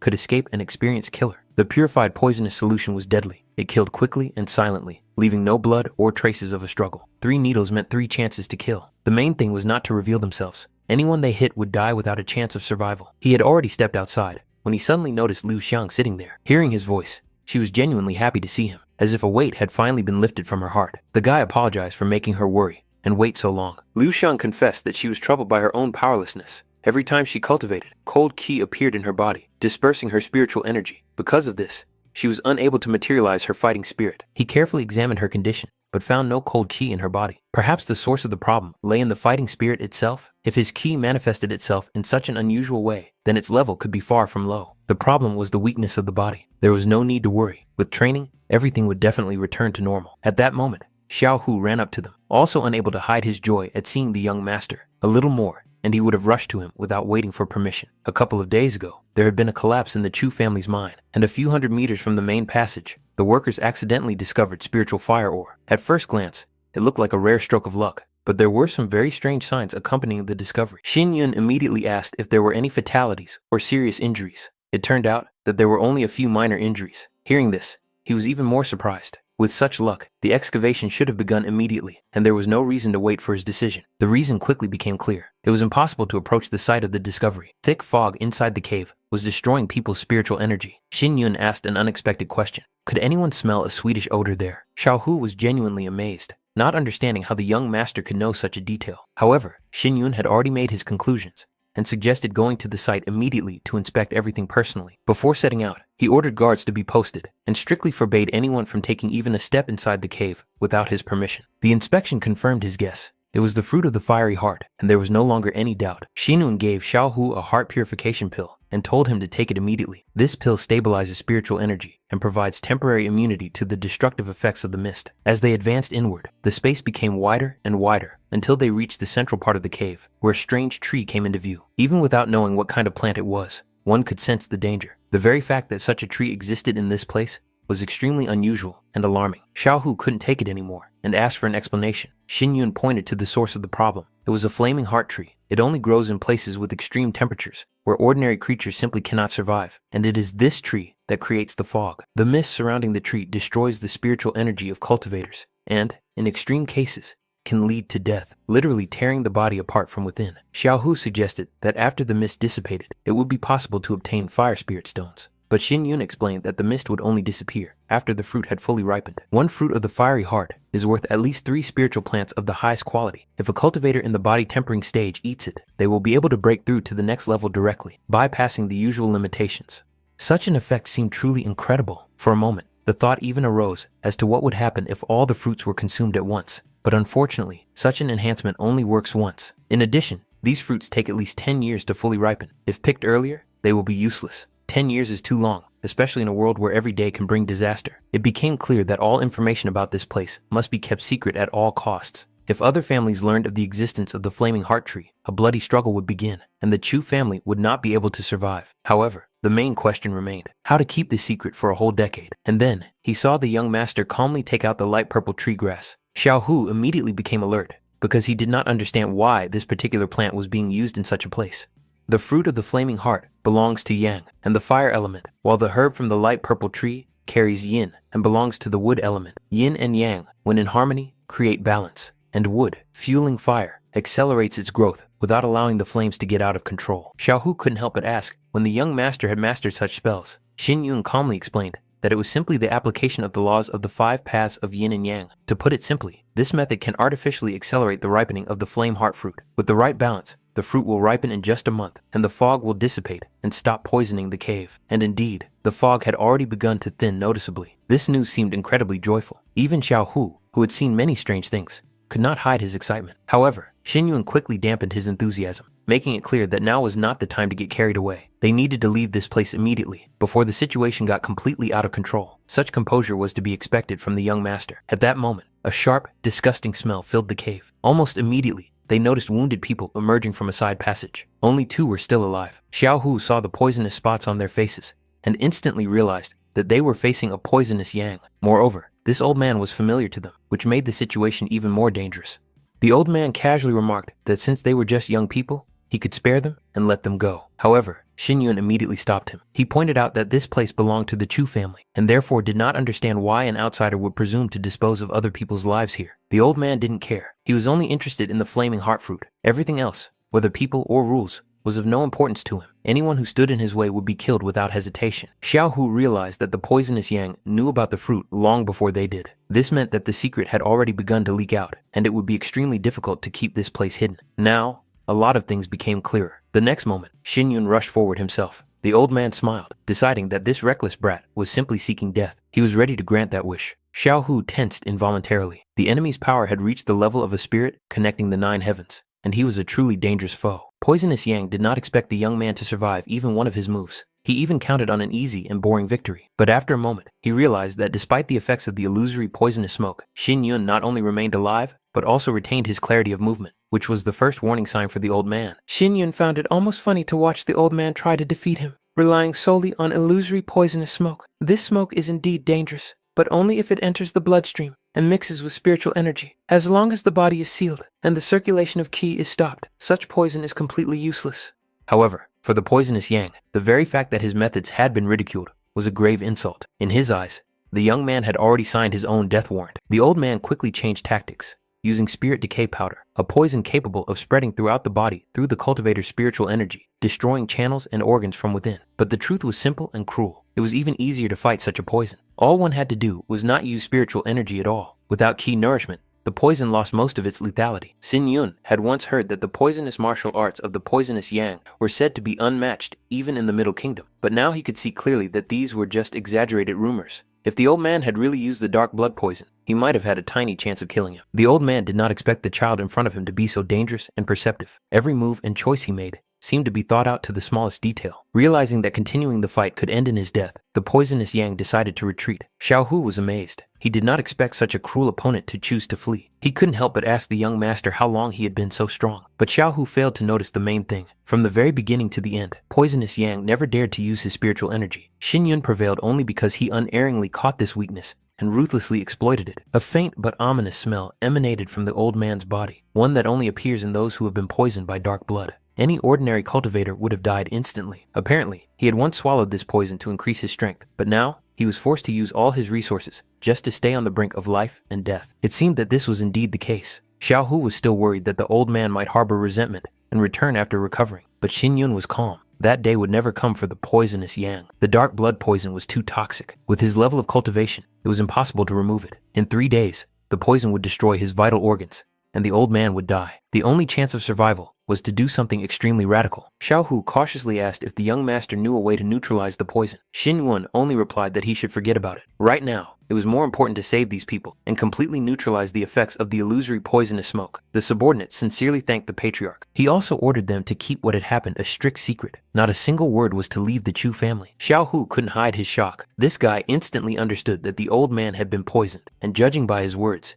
he really might know how to cure it. Poisonous Yang had studied poisons for decades and was helpless. While the young man saw right through everything, it seemed frighteningly strange. Xin Yun announced that they needed to leave this place for a short while. He had to receive some special guests. He tried to reassure Liu Xiang, assuring her that as soon as everything was over, he would definitely return for her. Then, he ordered that she be left under Xiao Hu's protection, adding that they would have to leave that very night. Meanwhile, the others were beside themselves with rage. Chu Xinyun and his men had found deposits of fiery spirit stones. If control of this mine fell into their hands, the profits would be incomparably greater than they were now, and this gave rise to dangerous envy. Any delay could lead to serious problems. He was sure that now it was necessary to throw all forces into the extraction of stones in order to facilitate further steps. As soon as the work yielded results, the fire spirit stones would come under the control of the second brother, and then the situation would become much more stable. Now, even the slightest carelessness could not be allowed. When Chu Xinyun returned, he almost immediately moved Xiao Hu and Shui Liuxiang to another location, leaving the house alone. Such behavior seemed too suspicious to be considered accidental, so they did not rush to conclusions.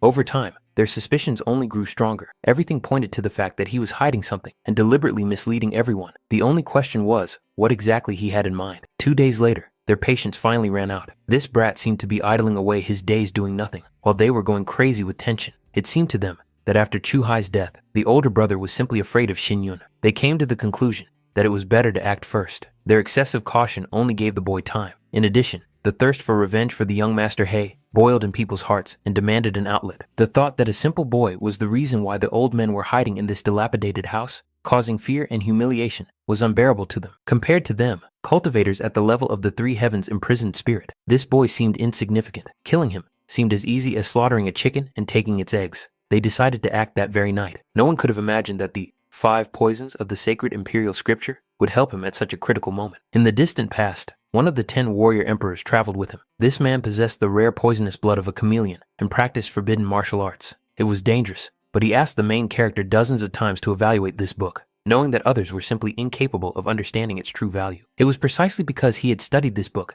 that Xin Yun gained a deep knowledge of everything related to the poisons of the Celestial Empire. He did not expect that he would have the chance to apply this knowledge right now. It all looked like the intervention of fate itself. Now, all he had to do was wait. Any hasty move could ruin everything. In the silence of the night, the main character spoke first, asking if his guest was tired of hiding for so long. Was this really how the famous poisonous old Yang should behave? The old man, of course, understood why he had been discovered. He smiled, noting that this guy was asking questions he already knew the answers to, and that was what made him amusing. Poisonous Yang stated his goal directly. He wanted to obtain a method of dispelling the effects of dark blood poison. In exchange, he was willing to give away the fruits of the Flaming Heart, but this offer seemed absurd. The fruits of the Flaming Heart originally belonged to the Chu family. Why would the old man even offer them to their owner? So far, everything was going as Xin Yun had said, but in a few days, the poison would finally spread, and the old man would die. Then, these lands would inevitably come under the complete control of the main character. A beggar should look like a beggar, and he shouldn't have bargained with someone who had no future. Did this guy seriously expect them to beg him? As long as Old Man Yang was still capable of producing the poisonous mist, in a single night, the city of Chu could forget about the existence of at least one person. He could try to go down that path. After all, even if he poisoned someone in the end, it would only speed up the spread of the dark blood poison through his own body. Before the poison took someone else's life, he would die first. Old Man Yang coldly stated that if this guy helped him, he was willing to protect the Chu family for 3 years without asking any questions. But such a term seemed ridiculously short to Xin Yun. If the old man was willing to serve the Chu family for the rest of his life, then he might consider the offer. Hearing this, Yang flew into a rage. How could he, the poisonous Yang, a cultivator with a name and reputation, worship some petty Chu family for the rest of his life? Xin Yun calmly replied that he had already said everything he wanted to say. It would be better for the old man to use the time he had left before the poison reached his heart to prepare for his own funeral. He even added that Yang should be careful because he didn't want to say goodbye to him so soon. The old man had seen countless experts in his lifetime, but this was the first time he had met such a cold-blooded and arrogant young man. Suddenly, Yang sensed a murderous intent. It seemed that this guy was really ready to die. If he agreed to reveal the method of dispersing the poison, the old man was even willing to protect his miserable life. 2 experts in the field of soul collection appeared before him. Yang smiled inwardly. Chu Ping had clearly overestimated this boy. For opponents of this level, death would be quick and painless. However, Xin Yun himself couldn't believe that people with such mediocre abilities were going to kill him. One of them no longer wanted to listen to the conversation and gave a short order to kill him immediately. The blade sliced through the air, but Xin Yun dodged it as if he had anticipated the attack in advance and immediately threw a silver needle at the attacker. The second assassin rushed forward, trying to take advantage of the moment, but Xin Yun stopped his blade with his bare hands without a moment's hesitation. In the next moment, he threw the captured needle back, accurately and without error. The man still had time to smile, not understanding how a simple silver needle could harm him. But in an instant, his vision blurred, and his body stopped responding. Old Man Yang blinked just once, and 2 pools of blood lay before him. It all happened so quickly that his mind refused to accept it. Xin Yun calmly asked if the old man could repeat the words he had said earlier, but Yang remained silent. Then, Xin Yun waved his hand, allowing him to leave, since he did not wish to continue the conversation. Old Man Yang immediately swore that he would become an invited elder and servant of the Chu family for the rest of his life. He realized that this was no ordinary person, and that serving him was no disgrace. But Xin Yun replied that he had already changed his mind. Now, he wanted Yang to become his slave. The old man was horrified and said that this was impossible. How could a 9th grade martial spirit cultivator become a slave? But Xin Yun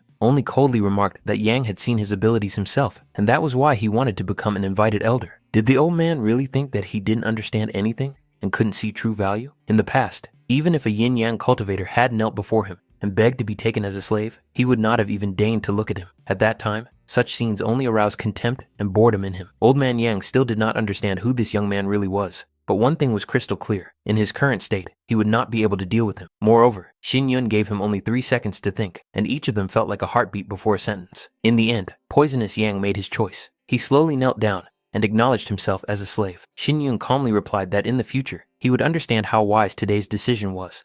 After that, he taught him how to dispel the poison of dark blood as well as the complete art of poison. He ordered Poisonous Yang to study them thoroughly and forget forever all the other inferior techniques he had used before. Just by looking at the scrolls, Yang immediately understood that he was looking at martial arts of the highest spiritual rank. If he mastered them to perfection, he would be able to break through and reach a spiritual level that he could only dream of before. Realizing this, the old man bowed his head without hesitation and thanked the master for such an incredible gift, which had effectively changed his entire future destiny. Meanwhile, they had been waiting for 4 nights. The second elder had not returned. People began to whisper, suspecting that something unexpected had happened, but they preferred not to say it out loud. At first, there was an oppressive silence, in which everyone could hear their own breathing. Then they began to discuss the spy's report. Everything was calm in the city of Chu, with no signs of escape. The second elder could not have disappeared just like that. Continuing to wait seemed pointless. They had enough people, so why not storm the city of Chu and capture Chu Xinyun by force? But suddenly, a sharp shout rang out, ordering everyone to shut up. They were told outright that the 2 were already dead, and that these idiots would only find their own deaths if they rushed into Chu City without a plan and understanding of the situation. Before leaving, they checked the city once more and made sure there were no hidden experts there. It was unclear how the second elder had been killed, but since they themselves were seeking death, no one would stop them. His cultivation was at the same level as the second brother's. If the latter had not returned, how could he himself survive? Their thoughts were confused. They couldn't just sit and wait for their demise. In the end, they decided to avenge the second elder, regain control of the Chu family, and focus on developing the deposits of flaming spirit stones, regardless of the losses. Several days passed. Xinyun suddenly attacked the Poisonous Yang, but the old man managed to dodge, feeling the deadly intent pass him by. In the next moment, the main character swung his sword, and the space seemed to shudder. Poisonous Yang attempted to respond by employing a concussion technique, hoping to disrupt the rhythm of the attack. But even that wasn't enough. He was still defeated. The master's sword was like thunder and lightning, swift and relentless. Yang was unable to block it, and was forced to apologize. After all, a rule had already been established between them. He was obliged to suppress his cultivation to the level of a master. How could he break this condition again? The master's progress over the past half-month had been truly staggering. Even with the constant restriction on his own cultivation, his movements remained precise and overwhelming, making battles increasingly difficult for his opponents.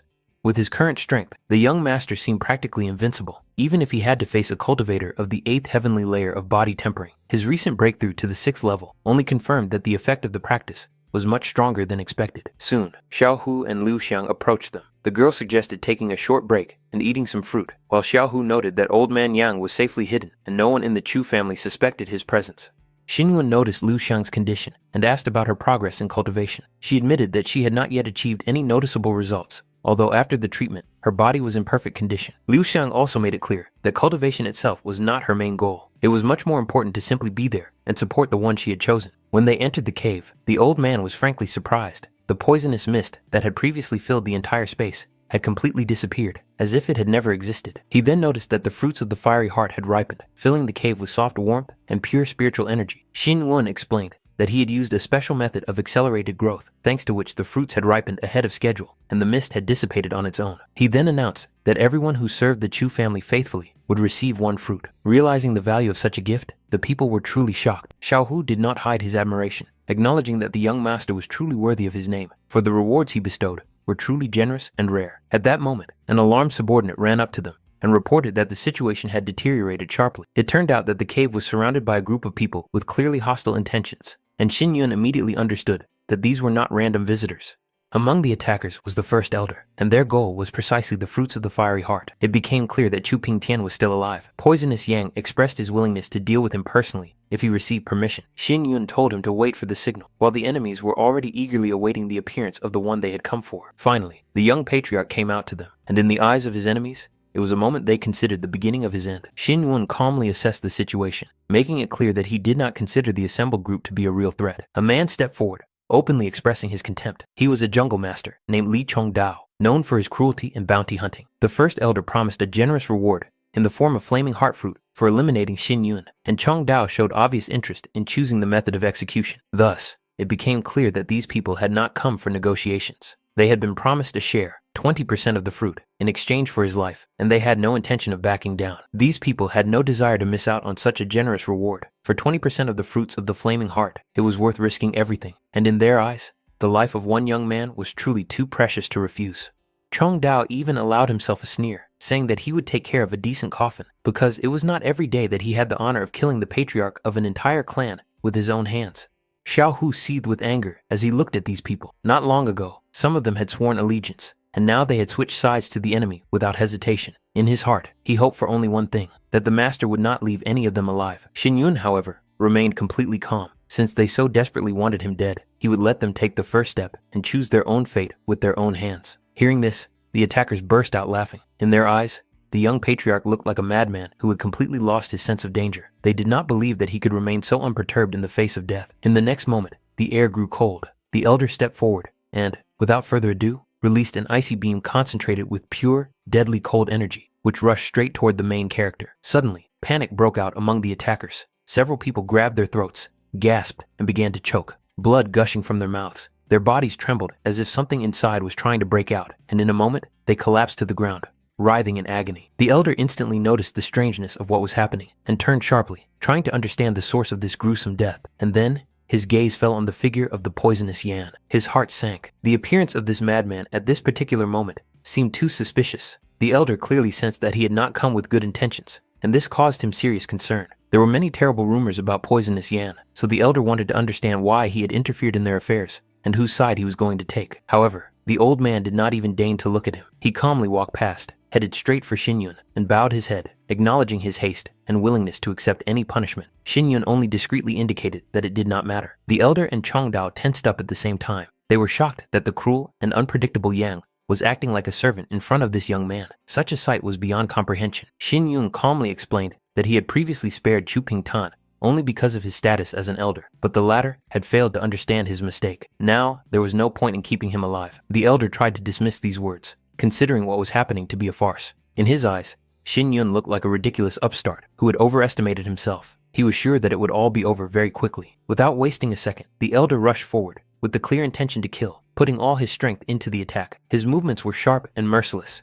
but the poisonous Yang stood in his way. With a single movement, he intercepted the attack and made it clear that such dreams were too naive. His gaze was filled with contempt. Right before everyone's eyes, Chu Ping Tang was destroyed. His body collapsed to the ground, showing no signs of life. The attempt to intervene ended in instant and brutal retribution. Chong Dao lunged forward, wanting to avenge his elder, but in the same second he was struck by the poisonous Yang, who coldly showed him how much he had overestimated his strength. Seeing the elders fall one after another, the people faltered. Fear overwhelmed them, and they hastily began to beg for mercy from the young patriarch, promising to renounce their former patrons and immediately leave the lands of Chu and Chifeng. Shin Yun coldly announced that since Chu Ping Tang was already dead, their lives would be spared. After that, they were ordered to disappear from his sight immediately. The men, not believing their own salvation, hastily thanked the young patriarch and scattered in panic, afraid to linger even for a moment. Poisonous Yang asked the master what to do with the rest. His gaze was cold, and it was clear that it would not be difficult for him to end everything right there. Chong Dao hastily changed his tone and addressed Shin Yun as the patriarch, claiming that everything that had happened was a misunderstanding and that the late Chu Ping Tang had misled them. He hastened to express his remorse, shifting all the blame onto the dead man. Shin Yun noted to himself that this man had a keen sense of the situation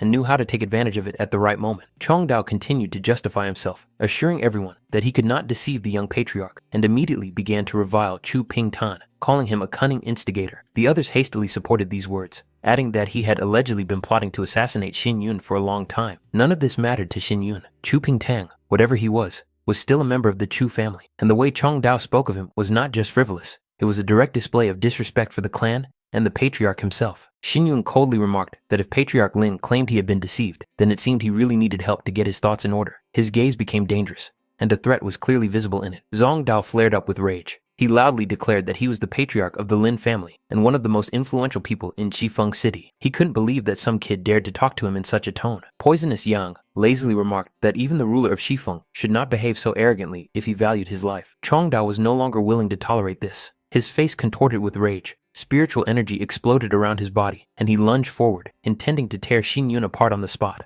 But Poisonous Yang was faster. His figure seemed to dissolve into the air, and in the next moment appeared in front of Chong Dao. One short, sharp blow, and Patriarch Lin flew backward, coughing up blood.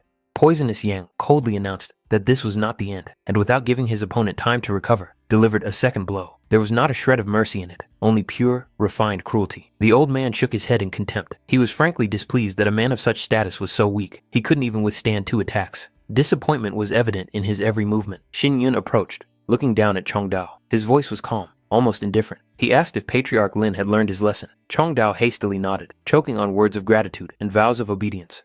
Shin Yun remarked that next time, he should think about the consequences of his words and actions. "The world has no patience for fools, especially self-confident ones." He expressed his hope that such a mistake would not be repeated, and then calmly ordered the poisonous Yan to finish him off. Chongdao fell to his knees in despair, begging and swearing allegiance. He promised that the Lin family would forever be allies of the Chu family, that he was willing to give up everything just to save his life. Xin Yun coldly asked if he really considered his 5th-rank fighting spirit to be something significant. This was followed by a repeat order to kill him immediately. Chongdao wept uncontrollably, begging for a little more time. He swore that the Lin family was ready to obey the Chu family unconditionally, that they would follow them into fire, into the abyss, into certain death. His voice trembled, his knees buckled, and the patriarch's pride had long been trampled by fear. Xin Yun slowly leaned toward him, his face very close. A thin, almost playful smile appeared on his lips, and he quietly said that all this was just a joke. He calmly added that if he really wanted to kill Chongdao, he would have been dead long ago and would not be wasting his time with his pathetic pleas. Hearing this, Chongdao could not take it anymore. His eyes rolled back, and he lost consciousness, collapsing to the ground like a sack. Poisonous Yang glanced at the others and coldly asked what the Bai, Hu, Chen, and Sang families thought about this. His voice was even, but it carried a threat that sent a chill down the spine. All 4 patriarchs fell to their knees, almost simultaneously, as if on command. They cried out in panic that they were ready to submit to the Chu family, that they recognized the authority of the young patriarch, and begged for their lives to be spared. They swore that they would work for the good of the Chu family, give resources, people, whatever was needed. Their faces were contorted with fear, and their voices trembled as they begged Xin Yun to show mercy. Xin Yun smiled. A hint of mockery flashed in his eyes. He noted that since they wanted to serve the Chu family, they must recognize Chu Hu as their master and obey him as they would the patriarch himself. These words hit them like a blow to the head. These big shots, accustomed to commanding thousands of people, now had to bow down before Xiao Hu, a young man they had never even noticed before. Humiliation, contempt, and anger flared in their hearts, but fear was stronger. They didn't believe that Xin Yun was serious.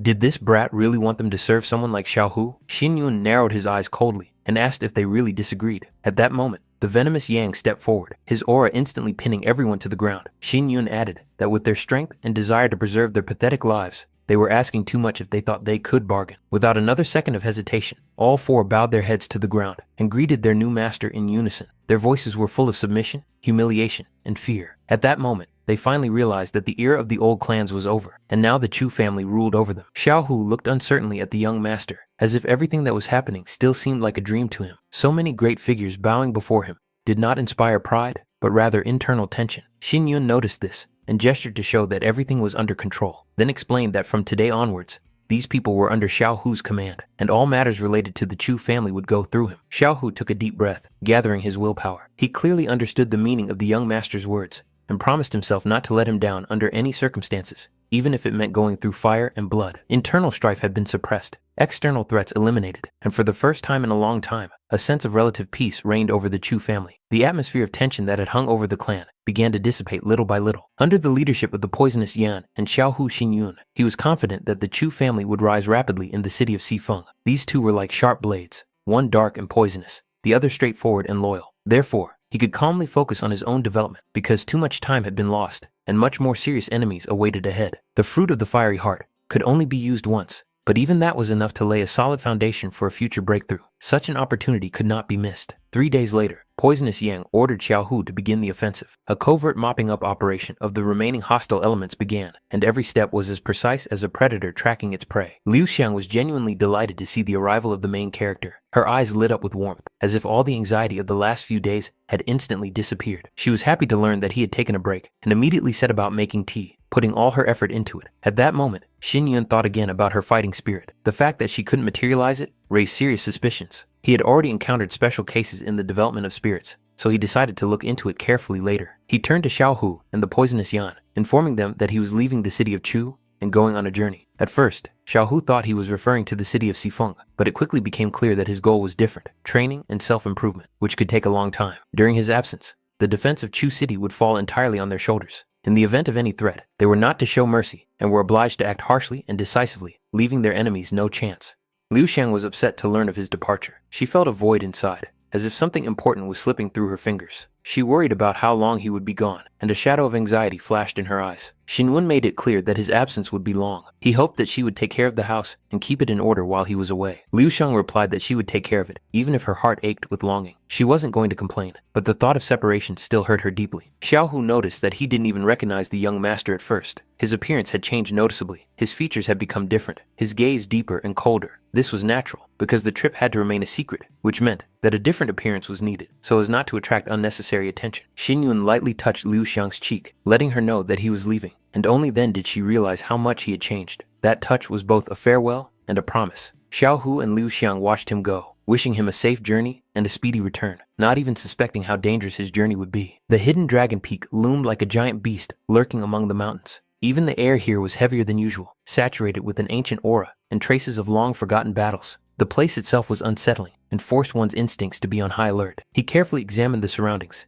checking his memories of his past life, until he suddenly noticed a fiery spirit eagle soaring above the rocks. Its huge wings cut through the air, leaving a trail of hot wind behind. One glance was enough to understand that this beast was not to be trifled with. Eagles of the fiery spirit were renowned for their ferocity and territoriality. They could sense fluctuations in space and detect strangers even from a great distance. An encounter with such a creature now would mean certain death, so he began to descend without hesitation, hiding his presence and holding his breath. The wind in the gorge was still strong, howling between the stone walls like the voices of ghosts. The gusts of air hit his face, hindering his movement and throwing him off balance, but he moved confidently, clinging to ledges and choosing the most inconspicuous paths. After a while, he finally found the place. His heart skipped a beat, for his memory had not failed him. Even after all these years, the relief of the rocks, the shape of the entrance, and the arrangement of the stones remained the same. This confirmed that he had indeed reached his destination. Fortunately, the eagles of the fiery spirit did not pursue him. Deep inside the cave, he noticed an ancient text carved into the stone wall. Last time, he hadn't paid any attention to it, but now the symbols immediately caught his eye. However, the meaning of these signs remained unclear, as if the language belonged to a different era or race. This place was full of secrets. Every step, every stone seemed to hide a story. He was determined to explore everything thoroughly. Moving further, he noticed another area of the cave, almost identical to the one he had seen before, as if the space here had been artificially replicated. Since there were no people or animals around, he removed his disguise. The true purpose of his journey was right here. The tension inside him gradually gave way to concentration, for he was one step away from what he had risked everything for. The main character was looking for a sword that could cut through space. The creator of this weapon had made a grave mistake in his past life, treating the golden windstone as if it were an ordinary material. In the hands of a true master, this blade could become a royal artifact capable of cutting not only flesh, but space itself. He ordered the spiritual sword to reveal itself. Energy fluctuated, the air trembled, and the blade appeared, emitting a cold, sharp light. Even the surrounding stones seemed to recede under its pressure. Fortunately, the spiritual sword and the space-cutting blade merged successfully. In an instant, a strange resonant connection arose between them. After that, he mentally commanded the sword to fly to him, and the weapon obeyed, as if it had been waiting for this moment for a long time. Despite being created by a fool, the blade was still full of hidden power. Its structure, lines, and energy channels were perfect. In the future, after gathering all the necessary materials, the main character would be able to upgrade it to a full-fledged royal artifact, turning it into a true weapon of destruction. However, with his current level of cultivation, the question remained whether he would be able to fully control this power. Even now, the blade radiated a pressure that could tear a weak cultivator apart from within. Despite the risk, he decided to test it right away. Energy gathered, his intention became sharp as a blade, and the sword came into motion. The result was astonishing. With one swing, the surface of the lake was cut in two, the water parting like fabric. At that moment, a hidden mechanism, previously invisible, opened up beneath the surface, as if the cave itself had begun to reveal its secrets. Entering inside, he saw a star formation of 9 essences merging, spreading out under his feet in a complex pattern. Xinyan did not expect to find such a high-level formation in such a remote and forgotten place, where there were almost no traces of human presence left. It was a well-known 8th-grade spirit formation, one of those renowned for its stability and complexity. It was considered virtually invulnerable, so breaking it would be extremely difficult. However, time had left its mark on it. The lines had faded, the structure had weakened, and with his current level of cultivation, he would still be able to open it if he spent a significant amount of spiritual energy. Yesterday, the 9 heads of Jifeng City loudly declared their loyalty to Chu City, causing quite a stir. At the same time, Chu City officially announced its cooperation with the Thousand Treasures Pavilion and its possession of the location of the Flaming Spirit Stones, which immediately changed the balance of power in the region. In addition, all the great clans of Xifeng began to send representatives to Chu City to strengthen relations. If this continues, the Chu family will completely suppress the Shui family in less than 6 months. Not long ago, it was the Shui family that sought to eradicate the Chu family, but who would have thought that everything would change so quickly? The situation is strange and even alarming. Not long ago, the Chu family was in decline, on the verge of extinction, but now, in just a few months, They have not only secured the support of the Thousand Treasures Pavilion, but also gained influence that forces others to reckon with them. The Shui family had humiliated the Chu family for years, considering them helpless and unworthy of attention, so they did not notice the actions they had taken. In addition, they must remember how the Thousand Treasures Pavilion severed all ties with the Shui family a few months ago, which was already an alarming sign at the time. It seems that the Chu family had a hand in this. If you think about it, they really did cooperate with the pavilion, much more closely than it seemed from the outside, but everything was done quietly and without unnecessary noise. This means that the Chu family had long since joined forces with the Thousand Treasures Pavilion. The main problem was that the Shui family underestimated Chu's abilities and miscalculated. Who would have thought that the detested Chu Xinyun had such far-reaching intentions? Chu Xinyun seemed like a pathetic man with modest means and no serious support. Therefore, she did not understand why her father was so worried and treated him as a threat. It was Shui Qianyue. Her father asked how her cultivation was going, and the girl confirmed without hesitation that everything was going more than well, as she was rightly considered a genius of the city of Xifeng. The man asked if she had already reached the spirit gathering level. For someone her age, this was truly impressive and rare, even among the powerful clans. She said that she had reached this level a few days ago and was now stabilizing her first heavenly level spirit power while practicing the jade ripple of 10 intersecting waves, perfecting her technique. This was to be expected of her. Moreover, if she took part in the martial arts house elections, she would be able to compete for first place, and she had no doubt about that for a moment. However, as a representative of the Shui family's upper echelons, she was annoyed that those around her had suddenly begun to fear the outcast, Chu Xinyun. She was concerned that such rumors could affect her reputation and position if they reached the right ears. He acknowledged that her words made sense, and therefore suggested sending spies to Chu City to thoroughly investigate the current situation. Qian Yue was surprised in response, wondering if she was still considered the one who should make such decisions. They should sort it all out, and the situation would remain under control as long as it did not affect her cultivation. After she left, a quiet murmur immediately arose in the hall. People talked among themselves, noting that the young lady had become too arrogant and self-confident, as if she already considered herself unattainable. Finally, he managed to open the formation, and the hidden mechanism yielded with a slight hum, releasing a stream of ancient, dense, spiritual energy. The space in front of him seemed to tremble, confirming that the protection had been removed. Inside was a separate area, completely isolated from the outside world. In the middle was the nest of the spiritual beast, around which were the remains of the star formation of the fusion of 9 essences, a separate space, an ancient altar, and the egg of the spiritual beast. The person who hid this place was clearly not just an old man, but a being with remarkable knowledge and power. Spiritual beasts are formed from animals, capable of absorbing the chi of heaven and earth, gradually changing their nature and rising to a new level of existence. Such creatures are rare, and their offspring are valued at their weight in gold. Xin Yun surmised that the altar was intended to seal the egg, to hide its aura, and protect it from outside interference. Therefore, he became particularly interested in what class this spirit beast egg belonged to, if it had been hidden so deeply and surrounded by such complex defenses. There was even a covering formation on the surface of the egg, skillfully woven into the structure of the shell. Inside, there was clearly an unusual spirit beast, whose power had not yet awakened, but could already be felt in the surrounding space. She was furious that she had not been able to find out about everything in advance, that many leaders would announce an alliance with the city of Chu and the location of the fiery spirit stones. It all happened too suddenly, and she was annoyed that she had previously been ordered to keep an eye on Chu Xinyun, but important signals had still been missed. Qin Shan began to argue that his subordinate deserved to die for his incompetence. He had failed to gather information in time and had let Lady Yu Yan down, so the man even asked to be punished to set an example for the others. In the end, she calmed down, realizing that she couldn't blame him entirely. No one had expected such a rapid rise of the city of Chu, and events had unfolded too quickly, even for experienced observers. Possession of spiritual stones and subjugation of numerous families seemed suspicious. Even if the Pavilion of 1,000 Treasures was behind these two incidents, in Qin Shan's opinion, it would already cause serious problems. However, the city of Chu handled it easily and confidently, as if someone's strong hand was behind the scenes. She admitted that an expert was helping them, but still believed that this could not be the only reason. If they were really being helped by a great expert, they would have acted much more harshly and straightforwardly. Her intuition told her that all this was the result of Chu Xinyun's carefully thought-out plan, not a coincidence. Xin Shan did not even expect Lady Yu Yan to think so highly of Chu Xinyun. The man cautiously asked what they should do next, and whether they should continue spying on the city of Chu. There was no longer any need for that. With Chu City developing so rapidly, it would inevitably attract envy and create enemies. Using the partnership, the pavilion would support them publicly, while emphasizing the problems of the Shui family to increase pressure. Qin Shan accepted the order and expressed his willingness to carry it out precisely, without making any mistakes. He understood that further actions required extreme caution. 3 months later, Chu City. He was slightly puzzled. If it weren't for the sign above the gate that read,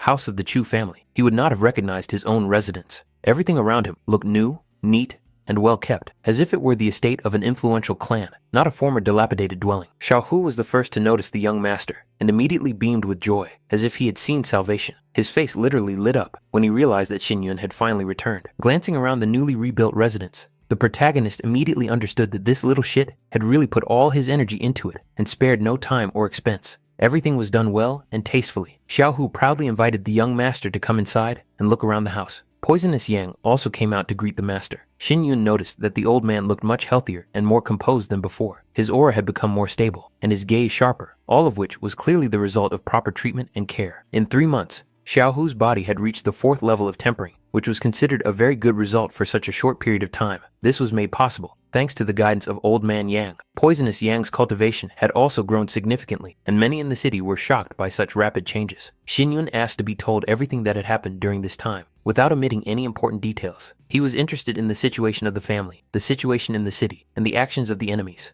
Xiao Hu reported that immediately after the young master's departure, the Thousand Treasures Pavilion had publicly threatened the Shui family. This move clearly showed that the pavilion had completely sided with the Chu family and was no longer hiding its support. The Pavilion of 1,000 Treasures also greatly assisted in the renovation and expansion of the house, providing people, materials, and even craftsmen. After that, Xin Yun asked why Liu Xiang was nowhere to be seen, and a hint of anxiety slipped into his voice. As soon as the two fell silent and exchanged glances, he immediately realized that something had happened. The atmosphere around them became tense for a moment. However, in the next moment, Liu Xiang rushed in, clearly in a hurry, and almost stumbling. There was sincere joy on her face, and it was clear that she was truly happy to see the main character. But Xin Yun immediately sensed the cold qi emanating from her. His gaze became serious, and he immediately realized that changes were taking place in her body that were unlike normal cultivation. At that moment, another girl entered the hall. She stood straight and cold, her gaze calm and detached. She wanted to know if he was Liu Xiang's husband, named Chu Xinyun. Xin Yun noticed the ice cloud symbols on her clothes. Now everything became clear. She was a disciple of the 9th Ice Palace. These symbols could not be faked. The 9th Ice Palace was located on the edge of the snowy plain of the northern city of the Cloud Stream dynasty. It was a mystical force that was the subject of legends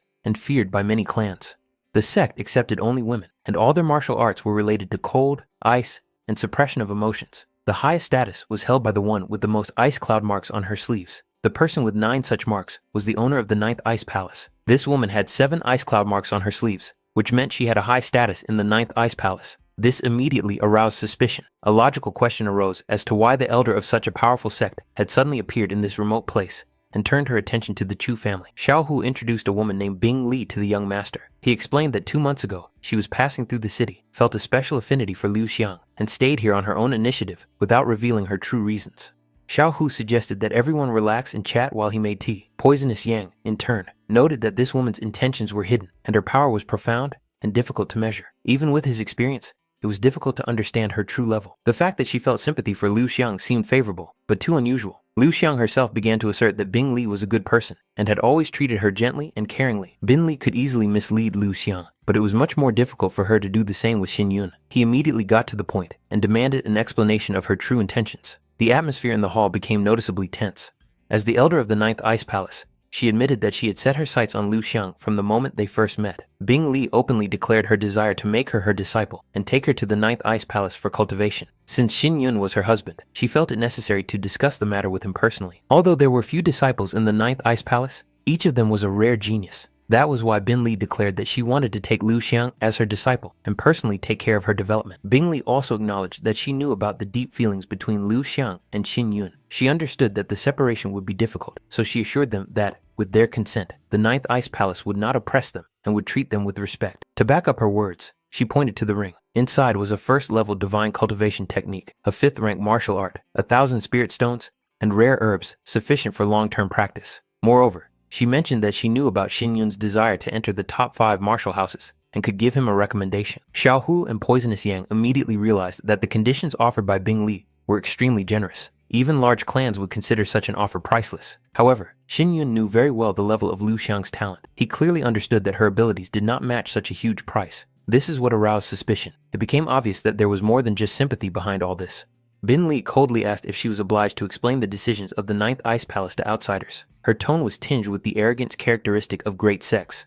Xin Yun glanced at the ring and then threw it at her feet without hesitation. Until she told the truth, there was no point in continuing the conversation. He made it clear that Liu Xiang was his woman, and he would not trade her for all the treasures in the world. He did not care which influential sect Bing Li came from, or what resources she offered. After that, Xin Yun calmly ordered his guest to be shown out. His decision was firm and non-negotiable. Bing Li smiled and remarked that she had not offered this in order for him to refuse, but to show the seriousness of the Ninth Ice Palace's intentions. Her gaze grew colder, and the atmosphere around her became even heavier. Liu Xiang hastily asked her sister Bin Li not to do so, her voice trembling with anxiety. Xin Yun made it clear that if Bin Li insisted on taking Liu Xiang away, he would have no choice but to fight. The atmosphere in the room instantly became tense. Bing Li understood perfectly well that if she tried to take the girl by force, she would face fierce resistance and a complete loss of trust. This would make further cooperation impossible. Therefore, she decided to use the art of limited disguise to keep the conversation strictly confidential. Bin Li said she could explain everything, but it would involve the secret of the Ninth Ice Palace. Everything said must remain between them, without the involvement of outside ears. Her tone became serious and devoid of her former cold detachment. Limited masking was used to prevent eavesdropping and covert surveillance. This meant that the matter was indeed extremely important. Xin Yun had a heavy premonition that the conversation would be about something dangerous and irreversible. Bing Li confidently continued that it was all about spiritual cultivation qualifications. Liu Xiang was truly unique. Her attention was drawn to the Ninth Ice Pulse Stop in Liu Xiang's body, a rare and frighteningly powerful phenomenon. This explains why Liu Xiang still cannot materialize her fighting spirit. It is all because of the Ninth Ice Pulse Stop, which blocks the normal flow of spiritual energy and suppresses the awakening of the fighting spirit. Judging by Xin Yun's reaction, Bing Li realized that he already guessed the nature of this phenomenon. Some people are born with special lineages. The Ninth Icy Pulse Stop is one of the rarest and most dangerous among them. Such monstrous power means that the bearer will almost never be able to normalize their fighting spirit. Using innate power carries enormous risk, as the slightest mistake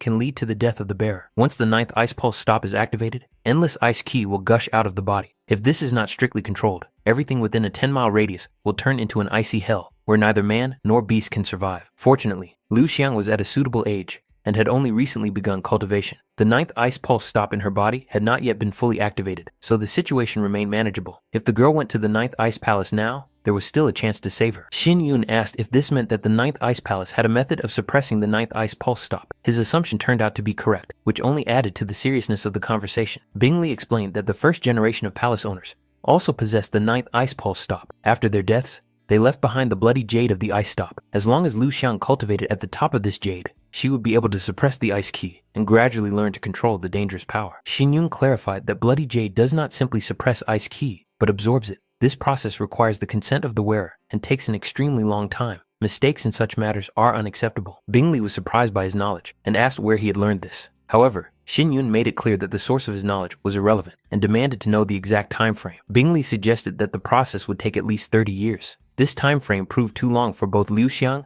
and those around her, making the atmosphere in the room even more tense. Liu Xiang timidly asked if Xin Yun could go with her if she agreed, but the Ninth Ice Palace does not accept men, and cultivation there requires complete concentration. Xin Yun's presence nearby would be impossible. If Liu Xiang left with Bing Li, they might have a chance to meet again in 30 years. But if she refused, Bing Li guaranteed that Liu Xiang would not live for more than 6 months. The choice was cruel and merciless.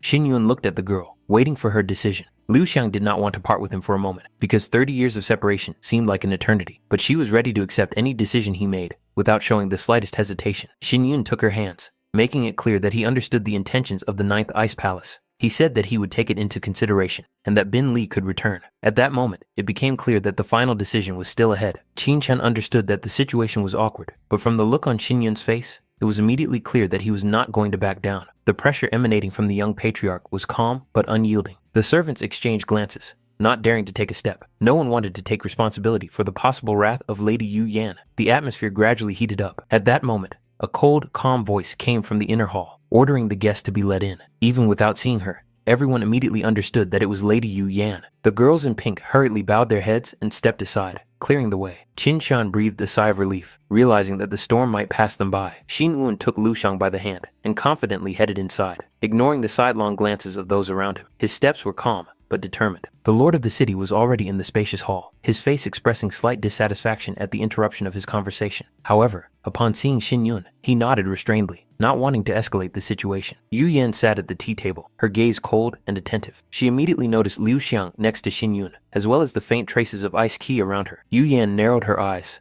instantly sensing something was wrong. Even without words, it was clear that the problem was not related to ordinary cultivation. Xin Yun bowed, and without further ado, said that he urgently needed her help in improving the pills to suppress the ice kwai. He spoke directly, without trying to sugarcoat the situation. The lord of the city frowned, clearly unhappy that his conversation was being interrupted for personal matters. But Yu Yan raised her hand, indicating that the matter was more important to her. She stood up and slowly approached Lu Xiang, carefully examining her condition. The cold energy was hidden deep inside, but it was no trouble for Yu Yan. Surprise flashed in Yu Yan's eyes, followed by seriousness. She immediately understood that this was not a matter of ordinary technique or deviation in cultivation. Yu Yan quietly said that this girl carried an extremely rare and dangerous lineage. These words made even the city lord tense up. Xin Yun nodded, confirming her guess, and spoke directly about the 9th ice pulse stop. A heavy silence hung in the hall. Yu Yan took a deep breath, and then stated that if this was indeed the case, ordinary pills would not solve the problem. Special recipes and rare ingredients would be needed. Xin Yun made it clear that Yu Yan was being given a truly rare opportunity, a personal meeting for the sake of improving the pills.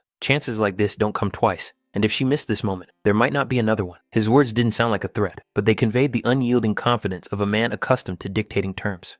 As soon as Qin Shanyu heard this, his expression changed instantly. Without a moment's hesitation, he hurriedly asked to wait, promising to immediately convey the information to Yu Yan, as if afraid of losing even a moment. At that moment, Lady Yu Yan was in conversation with the lord of the city, and Qin Shanyu considered it extremely inappropriate to interrupt. As the younger patriarch of the Chu family, it was not fitting for him to disturb such influential people. He hastened to apologize for his own short-sightedness, and emphasized that he did not dare to impose on people of such stature. The sudden change in his behavior puzzled those around him. Not long ago, he had been confident, but now, he looked almost humiliated. However, as soon as they walked away, Qin Shan heard sharp and contemptuous words. He was called a cheeky man who dared to interrupt the conversation between Lady Yu Yan and the lord of the city, as if he did not understand his place at all. From the outside, it seemed that Qin Shan really had a lot of courage, or recklessness, if he decided to take such a step, knowing full well who he might anger. Yu Yan coldly asked, since when her words had become empty sounds to him, like a light breeze. She made it clear that with such behavior, he risked not staying long in the Thousand Treasures Pavilion. Qin Shan visibly tensed and hastened to ask the lord of the city and Yu Yan herself to temper their anger. He explained that the patriarch of the Chu family was urgently seeking her out in order to perfect the pill, and that it had been impossible to convince him to wait. At that moment, Xin Yun confirmed what had been said. It was he who had insisted that Qin Shan come here. As soon as Yu Yan saw the main character, her mood changed. Her irritation gave way to attentive interest. The lord of the city, however, was not going to give in so easily. He declared that everyone who wanted to improve Yu Yan's pills had to wait their turn, and even he himself was no exception. And this man, just the patriarch of the Chu family, dared to demand an immediate meeting, as if he considered himself equal to the ruler of the city. His indignation grew. A logical question arose as to why this insolent man had not yet been thrown out. It seemed as if he was deliberately testing the city lord's patience. Yu Yan sighed wearily and told them both to stop. The city lord waved his hand, saying that such a minor figure was not worth paying attention to. However, Yu Yan cut him off sharply, making it clear that she demanded silence. Addressing Gu Qingxiang directly, he was extremely dissatisfied with being humiliated in front of a commoner. Meanwhile, Yu Yan turned her gaze to Xin Yun and asked which pill he wanted to improve. Xin Yun noted that she had already reached the 3rd class and acknowledged that her talent was truly worthy of respect. He said he intended to improve the Stayang pill, a 3rd class pill, and handed over the corresponding formula. Yu Yan, without hesitation, decided to get to work immediately. This finally deprived the lord of the city of the opportunity to intervene, and his dissatisfaction became almost palpable. Yu Yan ordered Qin Shan to immediately organize the preparation of materials for the Stayang pill. However, Xin Yun stopped him, saying that all the necessary ingredients had already been prepared in advance. At such an important moment in the refinement of the pill, he did not want to allow the slightest delay or mistake. After that, Yu Yan gave a strict order that no one was to approach her private room. Otherwise, Qin Shan would have to fear for his own head. The responsibility for the violation would fall on him. After finishing the preparations, Xin Yun asked Lu Xiang to come closer. Yu Yan looked at the girl with interest, wondering who she was and what role she would play in the upcoming process. The main character introduced Liu Xiang as his wife and made it clear that she would follow them to the private room. This statement sounded calm, but it carried weight, as if he did not allow for the possibility of objection in the first place. The lord of the city flew into a rage. To him, this seemed absurd and a blatant challenge. He considered it unacceptable to give in to this man's demands, for it was Chu Xinyun who had caused unrest among the Sifeng clans. In his eyes, what was happening looked like a brazen violation of the established order. Qin Shan, noticing the growing tension, tried to defuse the situation and advised the lord of the city not to hold a grudge against Chu Xinyun. However, the latter did not understand why he should even consider the simple patriarch of the Chu family. The very fact that someone dared to give him such advice only increased his irritation. Qin Shan seemed to have gained a boldness that had not been noticed before. The lord of the city began to suspect that he was behaving so confidently only because he was related to Lady Yu Yan and therefore allowed himself to be overly authoritative. It all seemed like a blatant insult. The lord of the city felt that his authority was being questioned. Qin Shan sighed heavily and made it clear that Gu Qingshan was simply unaware of the whole background of what was happening. Now it became clear to him why Lady Yu Yan had been able to raise the purification pills to the 3rd grade so quickly. The real reason lay in Chu Xinyun's teachings. This realization came as a real shock to the lord of the city. Given Yu Yan's status and knowledge, her respect for this man spoke for itself. Chu Xinyun turned out to be a much deeper and more dangerous figure than he seemed at first glance. The city lord understood that the situation was not developing in his favor. Now, he needed to find a way to smooth over his own rudeness and avoid the consequences of his rash emotions. Meanwhile, the Shui family was already aware of Chu Xinyun's trip to the Thousand Treasures Pavilion. The news spread rapidly, and the commotion spread throughout almost all of Xifeng. They insisted that Lady Yu Yan immediately improve their pills, while putting pressure on Qin Shan, who was increasingly caught between the opposing sides.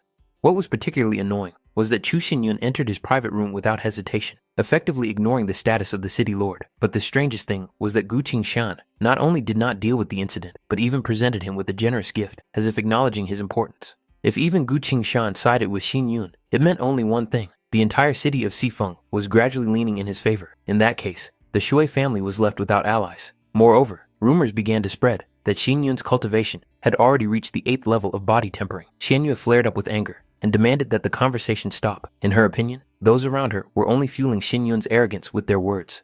Even if this man had received the support of Gu Qingshan and a number of other families, she was convinced that it was nothing more than fleeting glory. He could not compare to the true power of the Shui family. Moreover, Qian Yue was confident that she would be the winner of the upcoming martial house elections. Therefore, it seemed pointless to her to pay so much attention to the simple Chu family. However, one of those present pointed out that if Xin Yun, with his current level of cultivation, took part in the 5 martial houses election, the result could be unpredictable. Qian Yue understood this. With such a rapid rate of growth, she could no longer be absolutely certain of the outcome. However, the girl made it clear that there were no shortcuts in cultivation. If Xin Yun had managed to raise his level so rapidly, then there was something suspicious about it. As long as she was here, he could forget about the 5 martial houses election. She would not allow such an outcome. As for the martial house elections themselves, worrying about them now would be of no use. As things stood, they still had the option of turning to the Yunmeng martial house and secretly influencing the outcome of the elections without causing too much of a stir. It was much more important to focus not on Chu Xinyun, but on the city of Chu itself. If the situation is left unchecked, it will inevitably lead to serious consequences in the future. It was necessary to act before the Chu family managed to attract real experts. If that day came, the patriarch of the Shui family would destroy them without hesitation. The man asked his older brother to entrust this task to him. Zhongde sincerely wanted to help the Shui family get rid of the source of their troubles. After a moment's thought, the patriarch agreed and handed the matter over to his younger brother. Zhongde received a clear order to destroy the Chu family and to do so secretly, without unnecessary noise. While there was still time, the situation could be remedied. More than 10 days later, events were unfolding in a private room. In front of Xin Yun lay 30 portions of spiritual herbs and 17 improved Sta Yang pills. However, even with this result, he believed that it was still not enough to achieve the desired outcome. Yu Yan noticed that all the improvements were made under his guidance. Perhaps the reason lay in her lack of technique, or perhaps in the inaccuracies of his instructions. She did not rule out either possibility. She added that if the venerable master learned of such a result, he would surely be speechless with amazement. Suddenly, Yu Yan noticed that Xin Yun had fallen silent. Sensing a change in his aura, she immediately understood that his cultivation level had risen again. It turned out that this had happened almost half a month ago. Yu Yan was so focused on improving the pills that she didn't notice what was happening. His body tempering had already reached the 9th level. Xin Yun had indeed used a special method. In the process of refining spiritual herbs, he simultaneously cultivated by absorbing scattered energy. He then enhanced the result with spiritual liquid, which greatly accelerated the growth of his strength. This approach yielded quick and stable results. He discovered the source of the spiritual liquid by accident while observing the spirit beast's egg. From time to time, the egg secreted this pure substance, which was an unexpected but extremely valuable discovery. Yu Yan saw such pure spiritual liquid for the first time in her life. Even for her, an experienced master, such a sight was astonishing. This was indeed the case. Spiritual liquid itself was valued several times higher than spiritual stones, and the quality of the one Xin Yun had could be called the highest among all known varieties. Even experienced cultivators rarely saw such a pure and rich substance. Yu Yan couldn't hide her curiosity and inquired about the source of such a rare resource. However, Xin Yun only hinted that it remained a secret, not meant for outsiders' ears. He then mentioned that Liu Xiang also used this method, but not to accelerate cultivation. For her, the spiritual liquid served as a means of suppressing the ice ki raging inside her body. Yu Yan was genuinely surprised. Ice ki that required such an approach must have been extremely dangerous and destructive. In addition, the girl received such rare care and support. In Yu Yan's opinion, such luck did not fall to everyone. Soon they noticed that quite a few people had gathered outside. Yu Yan made it clear that the guards had been deliberately positioned so that no one could interfere with the process. Xin Yun, in turn, inquired about the current actions of the lord of the city. It turned out that Lord Gu, seeking to make up for his own rudeness, had stayed nearby and personally ordered the security to be reinforced. Moreover, he had already prepared a banquet and planned to invite the patriarch of the Chu family to his residence.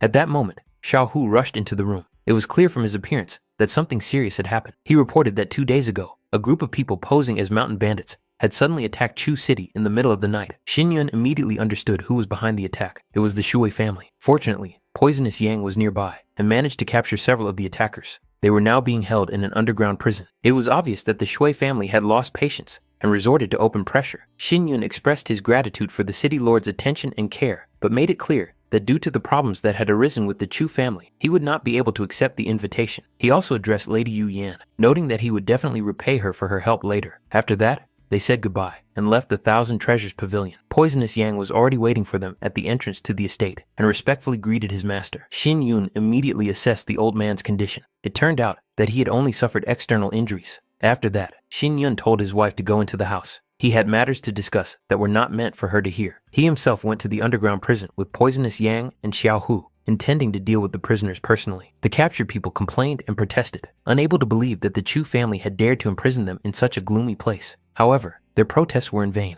They had already been poisoned and therefore had neither the strength nor the chance to escape.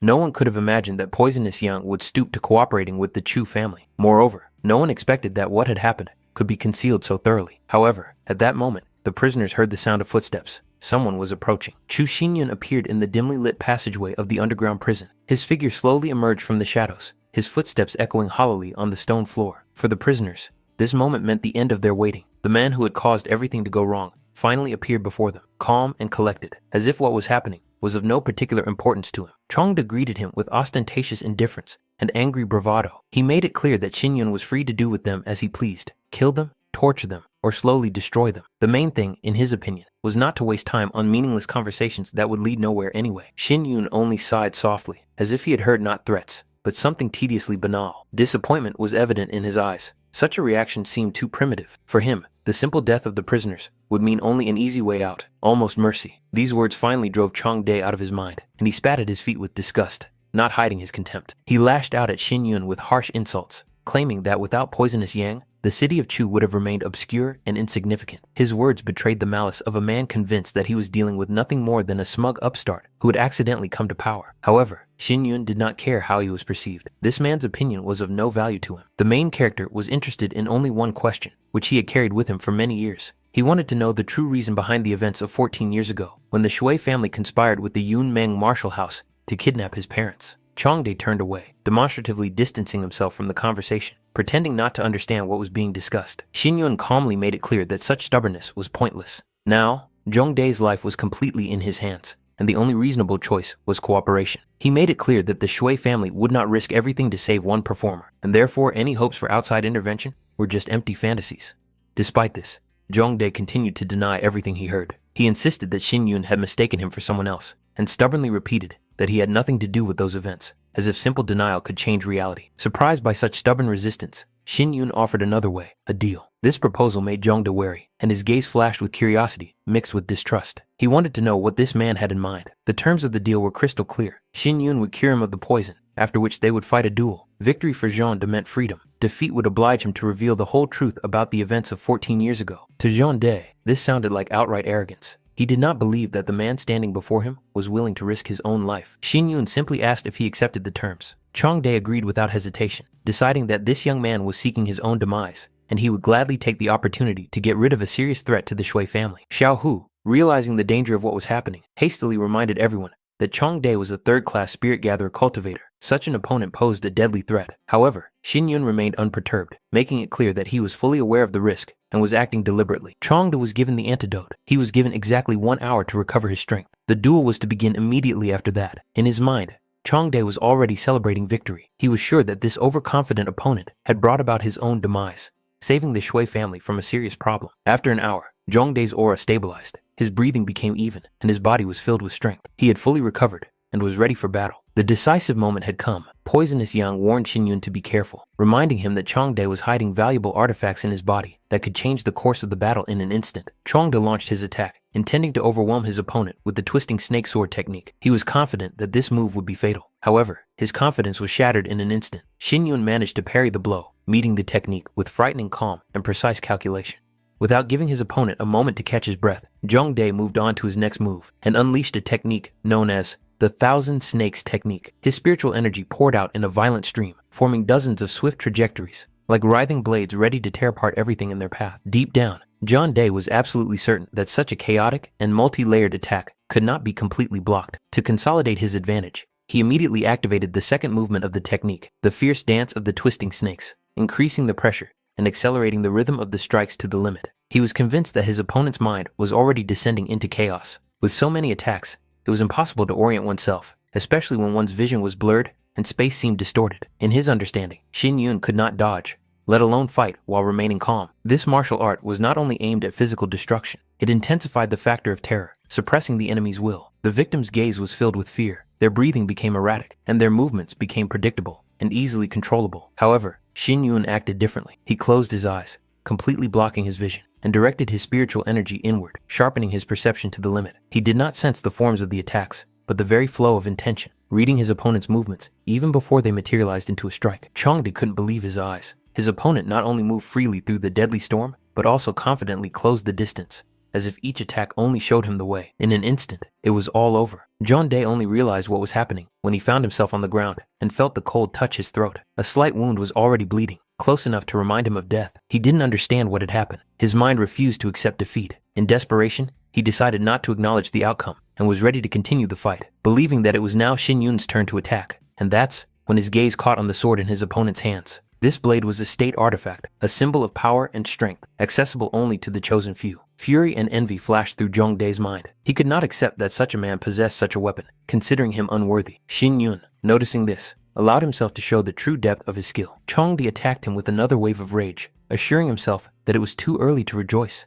and that everything could be fixed with one precise strike. But even for him, Xinyun's movements became elusive. His opponent's body seemed to dissolve into space, leaving only blurred images that were impossible to track. Realizing the threat, Zhongde tried to anticipate the maneuver and block the attack from behind, deciding not to give his opponent the slightest chance to get behind him. It was at this moment that Xinyun struck a blow that shook the air. Even the precious artifact could not withstand it. The metal cracked, covered with a network of destructive lines, before finally falling apart. Xinyun calmly inquired about the result of what he had seen, as if what was happening was just a demonstration and not a fight to the death. Changde tried to preserve what remained of his dignity, convincing himself that without the artifact, he was still dangerous. At the same time, Xiaohu, watching what was happening, could not hide his horror and turned to Poisonous Yan, trying to understand how the young master could have done such a thing. Even the realization of what he had seen instilled fear. It became clear that Xinyun didn't just understand his opponent's techniques, he saw right through them. Even with only a 9th grade body tempering, he completely suppressed a higher level cultivator. He instantly recognized the life pulse of the precious artifact, caught its weak spot, and destroyed it with a single movement, as if it were not a legendary relic, but a fragile vessel. Despite what was happening, Changde was even glad for a moment. A thought flashed through his twisted mind,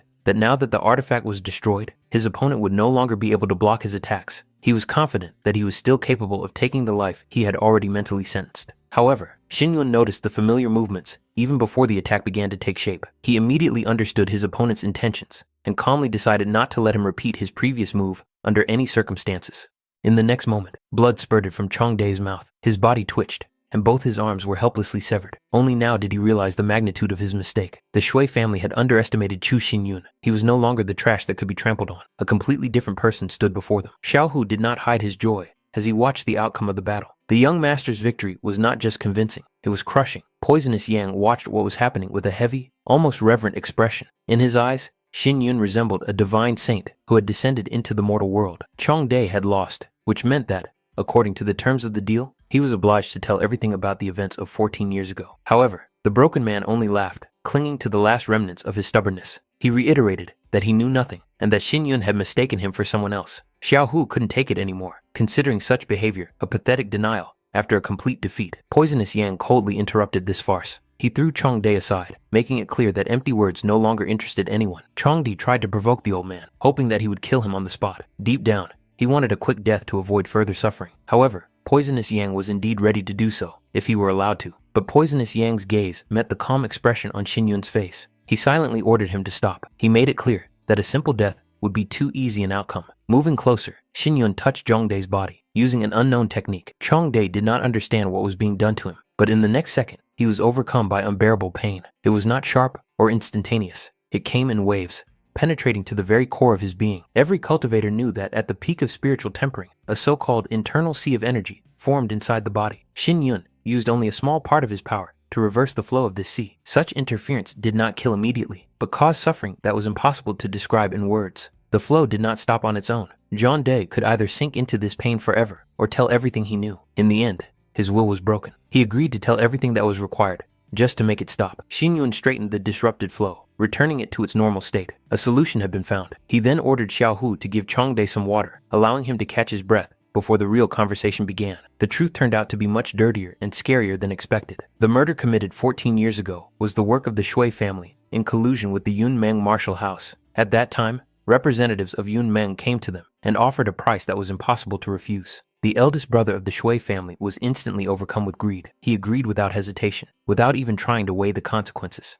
However, they were not the only ones behind this crime. In the shadows was a far more dangerous player, the royal clan of Luo Yun. The Shui family was only given the role of executors, responsible for the murder. Those who finally got rid of Xin Yun's parents and covered up the traces were the people of Yun Meng and the royal clan of Luo Yun. In his past life, Xin Yun had no information about the royal clan's involvement. This discovery raised new questions. Why did the Luo Yun Royal Academy need to spend enormous resources to kidnap and eliminate two seemingly ordinary people? He tried to find out if Zhongdae knew the real reason behind what had happened. However, Zhongdae could not add anything. He had not been told the motives. He only followed orders without asking unnecessary questions. Believing that he had fulfilled the terms of the deal, Zhongdae wanted to leave. However, Xiao Hu grabbed him by his clothes, not allowing him to take a step. It was unthinkable for him that a man involved in the destruction of the Chu family could simply turn around and walk away alive. Zhongdae reminded him that he had fulfilled the terms of the bet, but Xiao Hu made it clear. Defeat in a duel did not mean forgiveness. Xin Yun had indeed spared his life, but that did not mean freedom. A different fate awaited him. Zhongdae was roughly pushed down the stone stairs. His body hit the steps with a dull thud, after which he was mercilessly grabbed by the hair and lifted up. Now, he had to open his eyes wide and see how the bloody debt accumulated by the Shui family would end.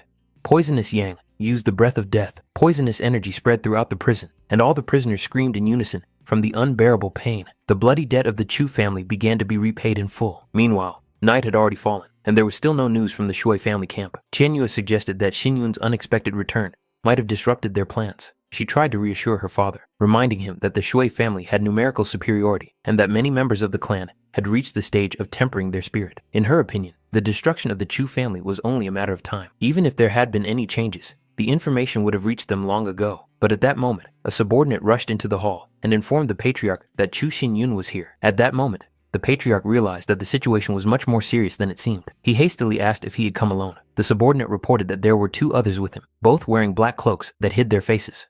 Shen Yue became interested in what was happening, trying to understand what exactly Xin Yun had in mind, appearing at such a late hour. The patriarch gave orders to bring him to the main hall immediately and prepare for the meeting. Soon, all the key figures of the Shui family gathered in the main hall. The space was filled with heavy anticipation, as if the air itself had become thicker. Glances crossed, but no one dared to be the first to break the oppressive silence.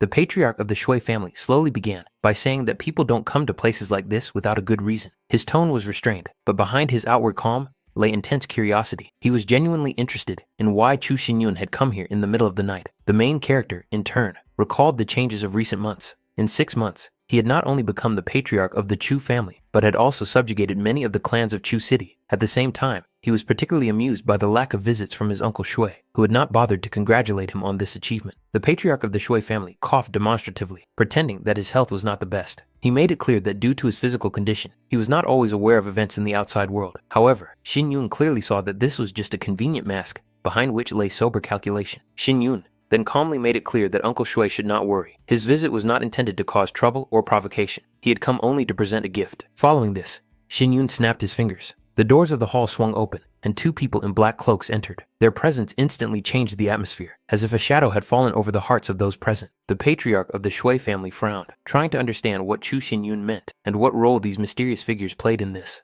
When one of the cloaks was thrown aside, it became clear that it was Cheon Dae hiding underneath. The recognition was instantaneous. The vice patriarch of the Shui family, the second uncle, a man considered one of the pillars of the clan, stood before them in a pitiful and broken state. This was the gift. Xin Yun watched the reactions of those present, noticing barely perceptible, satisfied grimaces on some faces. For them, Changde's downfall meant the elimination of a dangerous competitor. He added that the remaining 100 people had already turned to sand, so it was not possible to bring them here. However, if the Shui family wished, he was ready to offer their residences to prepare transportation and personally escort them to the place where only traces remained. Qian Yue could not understand the nature of the terrifying aura that spread throughout the hall. The patriarch of the Shui family, on the contrary, instantly flew into a rage. In his eyes, it was a blatant challenge and a direct flirtation with death. Unable to bear it, he rushed into the attack, unleashing all his strength on Xin Yun, intending to put an end to this humiliation once and for all. However, at that very moment, a second man in black appeared in the path of the blow. His movement was lightning fast and precise. He effortlessly took the attack upon himself and deflected it, as if it were not a deadly blow from the patriarch, but a mere lunge from an inexperienced fighter. The clash of forces created a powerful explosion.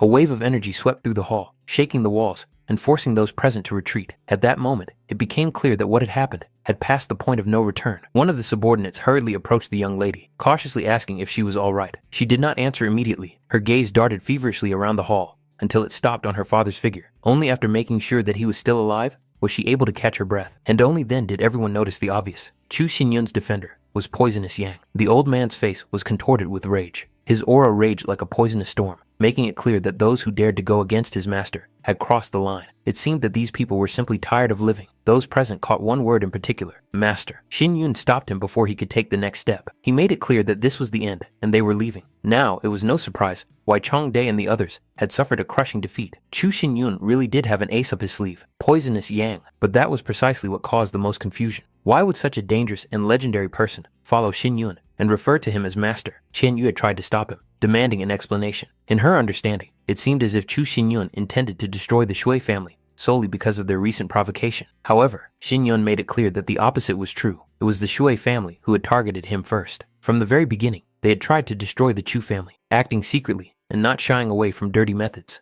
The Shui family attacked the city of Chu, killed many civilians, and shed innocent blood. Everything that had happened now was just the repayment of a debt. Moreover, if the Shui family had indeed participated in the conspiracy 14 years ago, then everyone involved deserved to die. It was the Shui family's bloody debt to the Chu family, a debt that could not be written off or forgotten. It was clear that Chen Yue had no idea what had happened 14 years ago. To her, these words sounded distant and almost abstract. An innocent young lady who did not know the truth. At the same time, Xin Yun reminded her that the Battle House elections would officially begin next month, and that was where their dispute would be finally resolved. Chen Yue also remembered this and was sure that the outcome would be far from what Xin Yun expected. In her mind, it would then become clear who really had something to fear. She firmly believed that Chu Xinyun would die during the Battle House elections.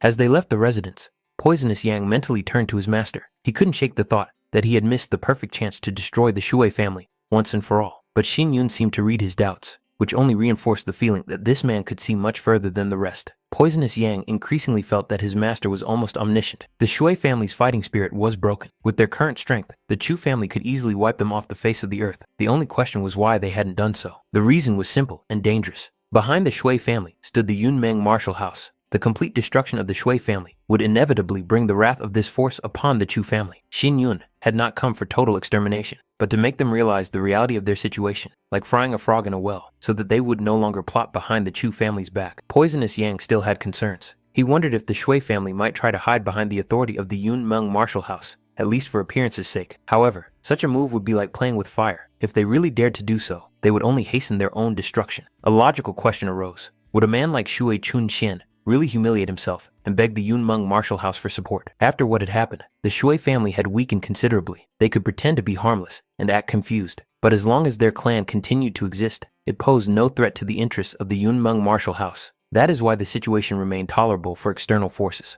The Yunmeng martial house itself did not wish to interfere in such trifles. For them, it was just an internal conflict between weak clans. Realizing this, Poisonous Yang admired his master's foresight more and more. Everything had been calculated in advance, without unnecessary movements or sacrifices. Xin Yun inquired about the progress in the development of the devouring poison technique. Poisonous Yang reported that he had reached the 3rd class of cultivation. According to his own estimates, the transition to the 3rd earthly level would take about 3 years. However, for Xin Yun, this pace was unacceptably slow. To reach the earthly spiritual level, one must learn to sense the evil yang qi that permeates the space between heaven and earth. Xin Yun made it clear that after returning to Chu City, he would compile a detailed guide on how to control evil Yang Qi. Poisonous Yang would only have to follow this path and assimilate the knowledge. His goal was crystal clear. Poisonous Yang must reach the earthly level of cultivation before the start of the Marshall House elections.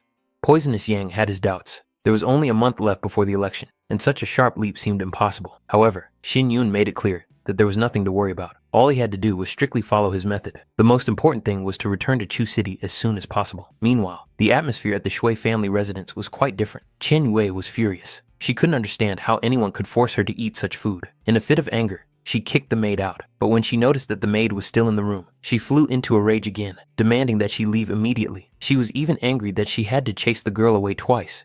Tian Yue's fury was directed at one person, Chu Xinyun. The thought that he had completely disregarded her drove her to distraction. She wanted him dead at any cost. The green-haired maid was still dawdling, and another sharp shout only increased the tension. Even the patriarch of the Shui family noticed that his daughter was throwing another tantrum. Her father tried to calm her down, explaining that such anger was understandable, but that the body still needed food. In response, Qian Yue asked about the condition of her second uncle. Although his life had been spared, he was now disabled, having lost his former strength and significance. After this incident, the power of the Shui family declined significantly. Meanwhile, Chu Xinyun's cultivation was growing at an alarming rate. The patriarch assumed that he was probably consuming a huge amount of pills. However, he believed that such growth was only a temporary phenomenon that did not deserve excessive attention. The city of Chu itself was much more to be feared. Currently, the city's defenses were held by poisonous Yang. In the future, the Chu family would surely attract even more experts, and their strength would increase many times over. Under such conditions, the Shui family would no longer be able to take revenge. The future of their clan in the city of Xifeng looked bleak and almost doomed. The only variable was Chen Yue. Everything depended on her hostility and determination.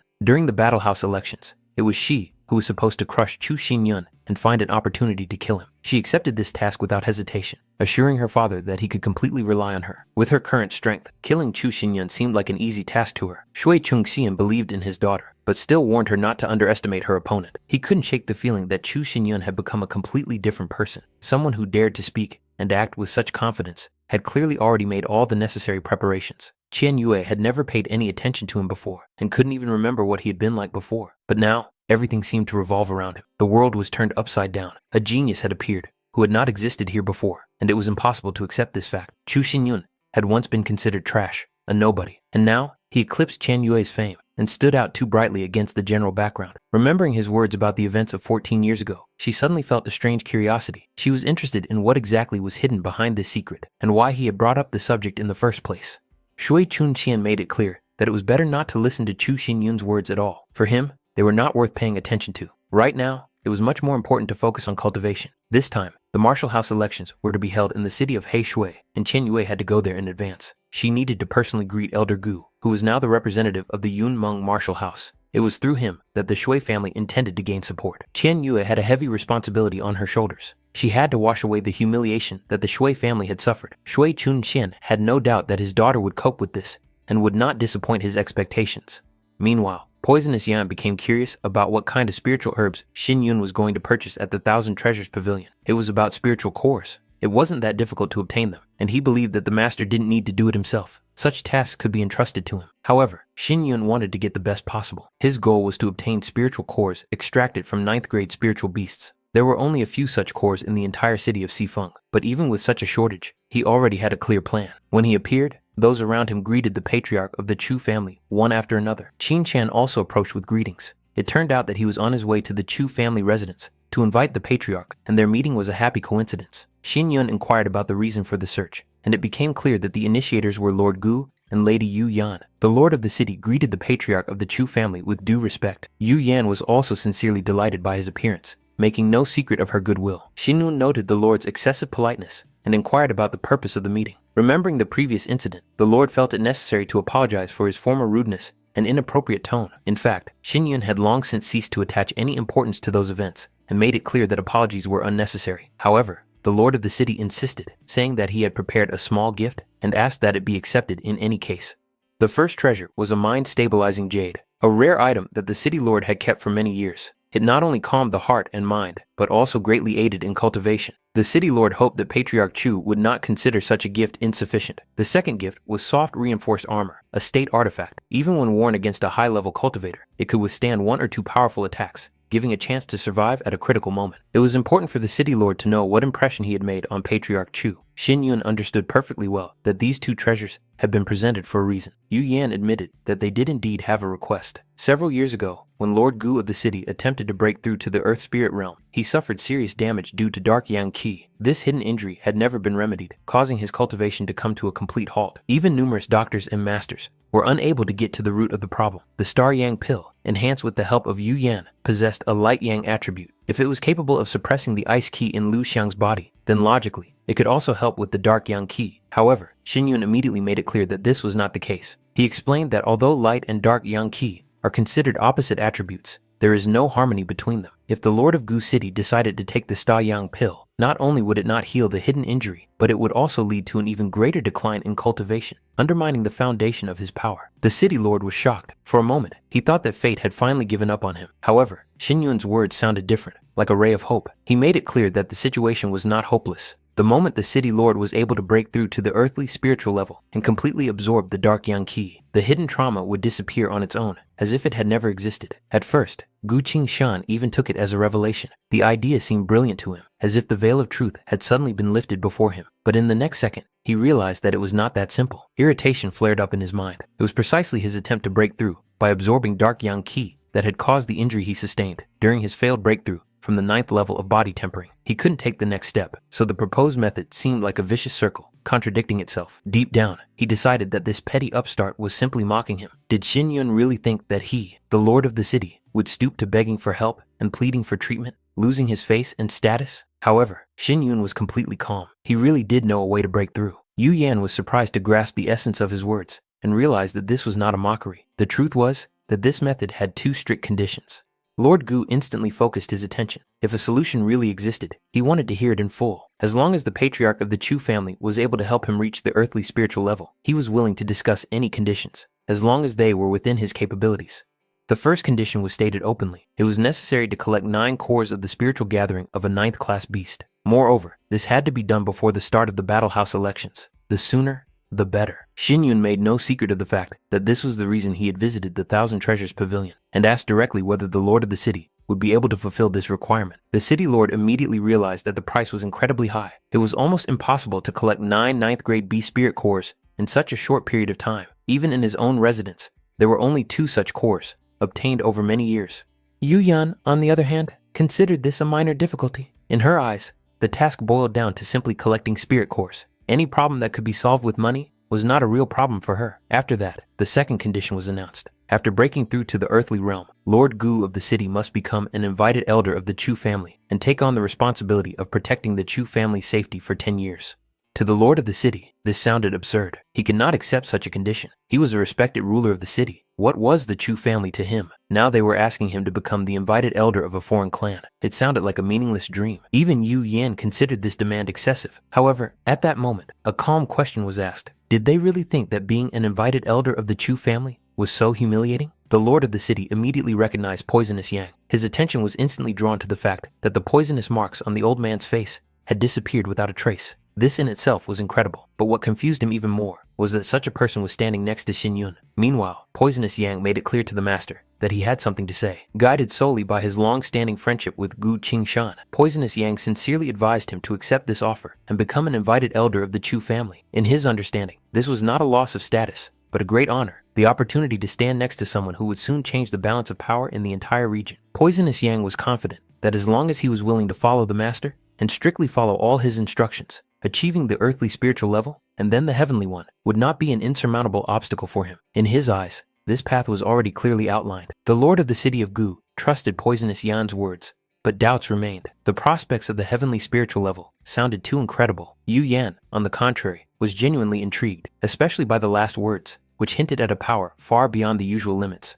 Xin Yun made it clear that he had no intention of persuading him. If the lord of Gu City did not wish to accept the terms, the conversation could end there. After that, he calmly suggested that Poisonous Yan leave this place with him. They decided to stay at the Thousand Treasures Pavilion for the time being. Lord Gu was still treating his injury there anyway, so this decision was convenient for all parties and allowed them to avoid unnecessary attention. Xin Yun noted that 2 separate rooms would need to be prepared for cultivation, one for himself and one for Poisonous Yan. Yu Yan assured him that there was nothing to worry about and that the best rooms, meeting the highest standards, would be prepared for them. After inspecting the designated room, Xin Yun noticed that it was in no way inferior to a good hotel. It had everything necessary, including a separate bathroom, which was rare for places intended for cultivation. He had 6 spiritual cores at his disposal. Given that his body was only at the 9th level of tempering, such a step was extremely dangerous. However, the truth was that he no longer had time for slow development. Xin Yun consciously chose the shortest and most risky path. A peculiar lesson in spiritual cultivation, once received from Xiao Wu, came to mind. When a cultivator breaks through to the spiritual level of body tempering, a spiritual sea is formed inside. The greater its volume,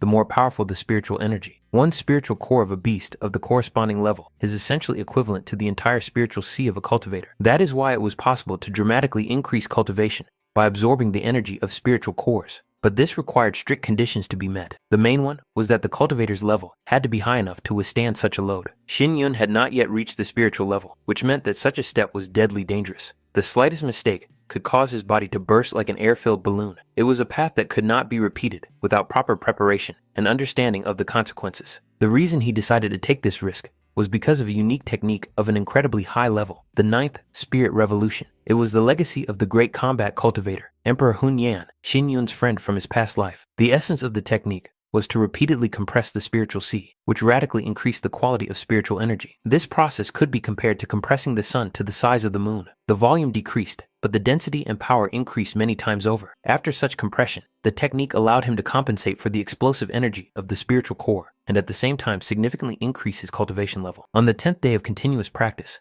Xin Yun finally completed the 6th revolution. His condition stabilized, and the spiritual energy inside his body acquired a new, denser structure. Feeling a rare sense of relief, he decided to tidy himself up and went to wash. At that moment, he suddenly understood why Hun Yan had taken so many of the pills he had created in his previous life. Now he understood this path from his own experience.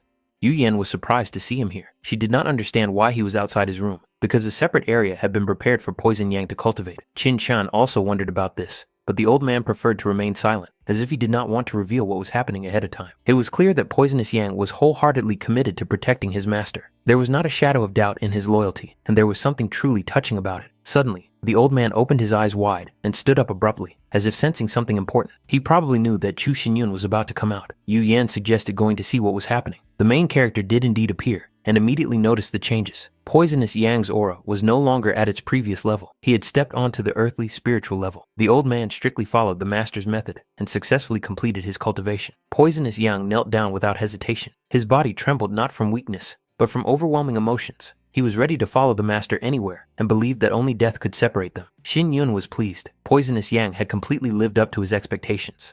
However, Xin Yun immediately made it clear that there was no need to follow him everywhere. Only one thing was required of Poisonous Yang: to reliably protect the Chu family. The old man silently accepted this condition, allowing the master's words to take root in his heart forever. If Yu Yan was not mistaken, Poison Yang was the first person in Sifeng to reach the earthly spiritual level. This meant that the Chu family now possessed the power to make it the strongest clan in the city. At that moment, Xin Yun noticed that other people had gathered nearby. His attention shifted to Lord Gu of the city. He became curious about the state he was in. It turned out that the Lord of the city was still cultivating behind closed doors. Yu Yan suggested checking on the situation. Xin Yun agreed and asked to be shown the way. When they reached the right place, Xin Yun immediately realized that something was wrong. The aura seeping from inside was unstable and dangerous. Without hesitation, he ordered Poisonous Yang to blow up the stone door. Poisonous Yang carried out the order instantly. The stone barrier shattered into pieces, revealing what was happening inside. Yu Yan couldn't understand what was happening. Qin Shan was shocked to feel the frighteningly dense dark Yang Qi filling the space. Poisonous Yang stood silently nearby, not interfering without orders. Xin Yun ordered everyone to wait outside and not take any action. He immediately identified the problem. The city lord had already entered a state of cultivation deviation. Without wasting time on hesitation, Xin Yun struck the city lord in the face, bringing him to his senses. There was no gentleness in his actions, only the necessity to stop the destructive process.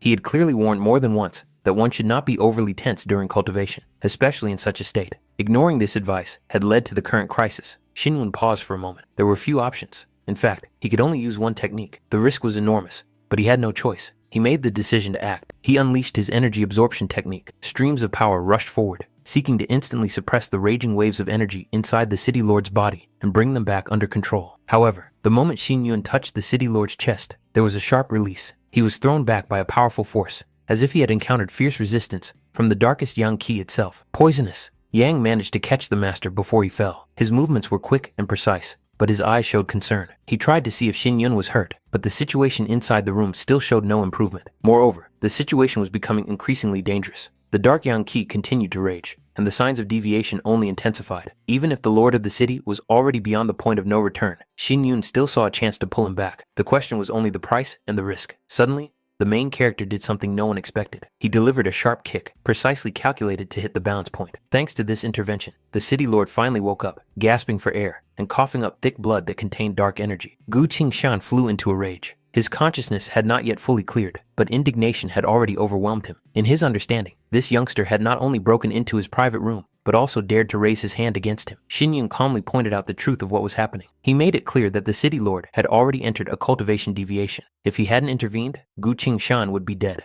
The realization of this fact hit the city lord like a bucket of cold water. Xin Yun reminded him that he had warned him not to rush his development and not to force a breakthrough. It was precisely because of this stubbornness that he was stuck at the 9th level of spiritual tempering. Yu Yan and Qin Shan watched the scene from the sidelines, and the whole scene really resembled the strict upbringing of an unreasonable child. The lord of the city finally humbled his pride and acknowledged his own mistakes. He was afraid that he would never be able to make a breakthrough, and this expectation had exhausted him for many years. Fear and impatience made him forget Xin Yun's instructions. However, poisonous yang reminded him of his current state, hinting that the breakthrough had already taken place. Gu Qingshan was stunned. He couldn't believe that he had truly reached the earthly spiritual level. His consciousness fluctuated between elation and disbelief. Xin Yun even considered bringing him to his senses with another blow, just to convince him that it wasn't a dream. Joy overwhelmed the lord of the city. He could barely contain himself, realizing that he had finally overcome the barrier that had tormented him for so many years. According to the agreement reached earlier, he became an invited elder of the Chu family. He expressed his sincere gratitude for the guidance and help. Xin Yun, however, responded with cold directness. He made it clear that such gratitude was unnecessary and that the Chu family did not need such an imprudent guest elder. Otherwise,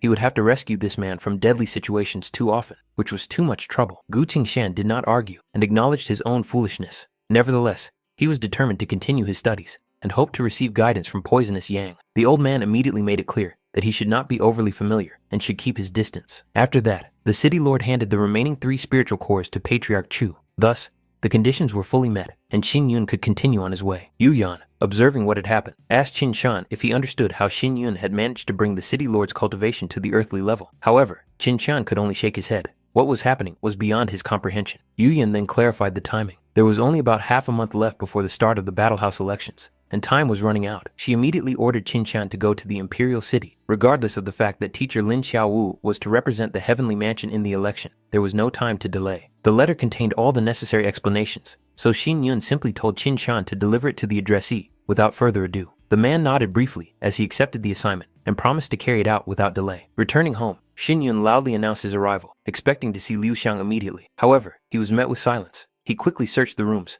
but could not find her anywhere, which made him wary for a moment. The next moment, warm female hands covered his eyes. Liu Xiang laughed and pressed herself against his back. Her movements revealed a slight resentment mixed with relief. If he had been delayed even a little longer, she would have gone to look for him herself. Xin Yun immediately asked how she was feeling. The girl looked noticeably better, and it was not an illusion. After taking the medicine, the cold in her body had significantly weakened. Her breathing had become more even, and her movements more free. She looked excited and was clearly preparing a surprise for him. His curiosity was immediately aroused. He asked her to show him what she had prepared. Liu Xiang, a little embarrassed, demanded a promise that he would not laugh. Having received his consent, she still did not hurry, clearly hesitating. A small good luck charm appeared in her palms. It was handmade and consisted of 2 tiny figures, herself and Xin Yun. For her, it was a symbol of support and hope, a sign that she believed in his victory in the Battle House elections.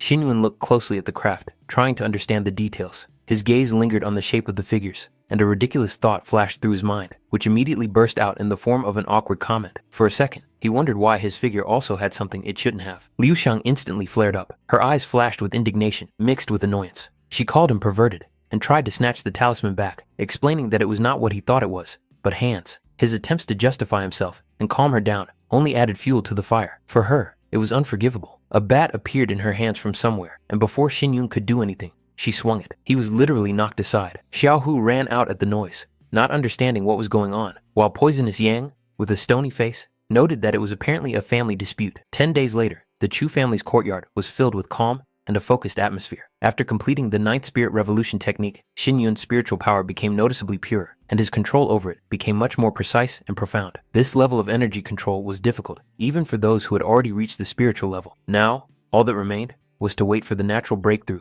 that would consolidate all the changes. The Battle House elections were to be held in the city of Dark Water, and the departure was scheduled for the next day. Xiao Hu was surprised by this decision and did not understand why they had to leave so early. The reason was simple. Liu Xiang could not ride for long, so it was decided to use a carriage. Considering the distance, leaving 5 days before the start of the event did not seem premature at all, but rather reasonable and prudent. For Liu Xiang, the news that she would also be going on the trip came as a surprise. However, in the current circumstances, Xin Yun believed that it was safer for her to be with him than to remain in the city. Xiao Hu, in turn, asked permission to stay and look after the Chu family. Xin Yun was surprised. He did not expect him to refuse the trip, but he understood that behind this was a sincere sense of responsibility. Of course, Xiao Hu wanted to see the Battle House elections with his own eyes, an event that had been talked about for years. But now, the city of Chu was in a difficult situation. Internal threats had not yet been eliminated, and external pressure was only intensifying. He understood that he could not afford the luxury of leaving. His duty was to stay and protect the foundation for which the young master had done so much. That was why Xin Yun did not hesitate to entrust him with this responsibility. The next morning arrived. The air was cool and clear, as if heralding important changes. Due to the significance of the Battle House elections, the lord of the city decided to personally escort the patriarch of the Chu family. It was not just a gesture of respect, but also an open statement. Their alliance was strong, and preparations for the upcoming events were being carried out at the highest level. Heeding the advice of Poisonous Yang, the lord of the city knew in advance that the road would be cold and harsh. Therefore, he prepared warm cloaks of exceptional quality. They conveyed not only care, but also considerable expense. The fabric was thick, and the inner lining retained heat even in severe frost. Liu Xiang tried on the cloak and immediately felt how comfortable and warm it was. A slight smile lit up her face. Xin Yun sincerely thanked the lord of the city for such a thoughtful and generous gift. After all the preparations, it was time to set off. People gathered to see them off. Wishes for good luck and success were heard. Liu Xiang waved goodbye, trying to remain calm, although she felt excited inside. Elsewhere, a girl asked a clarifying question. Was it really the 9th ice pulse stop? Bin Li answered without hesitation, confirming her complete confidence in her conclusions. Her report was accepted and its value noted. Despite everything that had happened, the goal remained the same. The girl had to be brought back at any cost. Otherwise, Bin Li could disappear from this circle of affairs for a long time, losing trust and position. Bin Li understood immediately. There were no objections.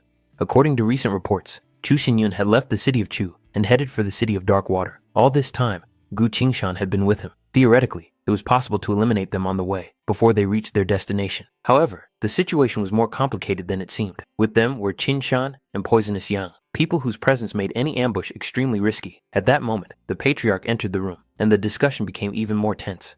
3 days ago, Chen Wei had already arrived in Darkwater City and managed to establish a strong relationship with Elder Gu. Moreover, he promised to support her in eliminating Chu Xinyun when the right moment presented itself. In addition, Chen Yue had successfully broken through to the 3rd spiritual level. While Chu Xinyun was focused on the Battle House elections, they would have a chance to deliver a fatal blow. With Elder Gu present, the outcome seemed a foregone conclusion. In their eyes, Xinyun was already a dead man, or now, in their opinion, there was no need to worry about him. The main focus should be shifted to other obstacles. The patriarch demanded a list of all those who supported the city of Chu. After Chen Yue's victory in the Martial House elections, it was planned to strike back and finally deal with each of them. Behind the carriage, another group was moving, people on horseback. There were quite a few of them, and their equipment made it immediately clear that these were no ordinary travelers. Each of them held themselves confidently, as if they understood the purpose of their journey well and were ready for any surprises.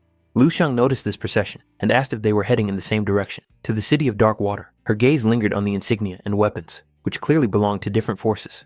The ruler of Gu City explained that this was to be expected. The Battle House elections were organized by the 5 main military forces of the empire, and therefore, the attention to this event was unprecedented. Many clans, families, and lone cultivators rushed there, hoping to try their luck. Xin Yun noted that the road had indeed become noticeably busier than he had expected. However, this also meant something else. The upcoming trials would be more difficult than ever before. As far as he knew, there were 2 key tests planned for this year, a talent test and a strength test. Both tests were extremely difficult, and according to statistics from previous years, more than 80% of participants did not even pass the initial stage. Even the Imperial clan did not allow itself to underestimate the 5 major martial houses. The talents they selected had to be exceptional, one in hundreds of thousands, or even one in a million. The oldest of them, the Lin Xiaowu martial house, had existed for over 500 years and had produced countless legendary masters during that time. The 5 martial houses were rightly considered the pillars of the empire. The Zhangfeng martial house was located in the northeast, the Jialan martial house in the northwest, the Ziyin martial house in the southwest,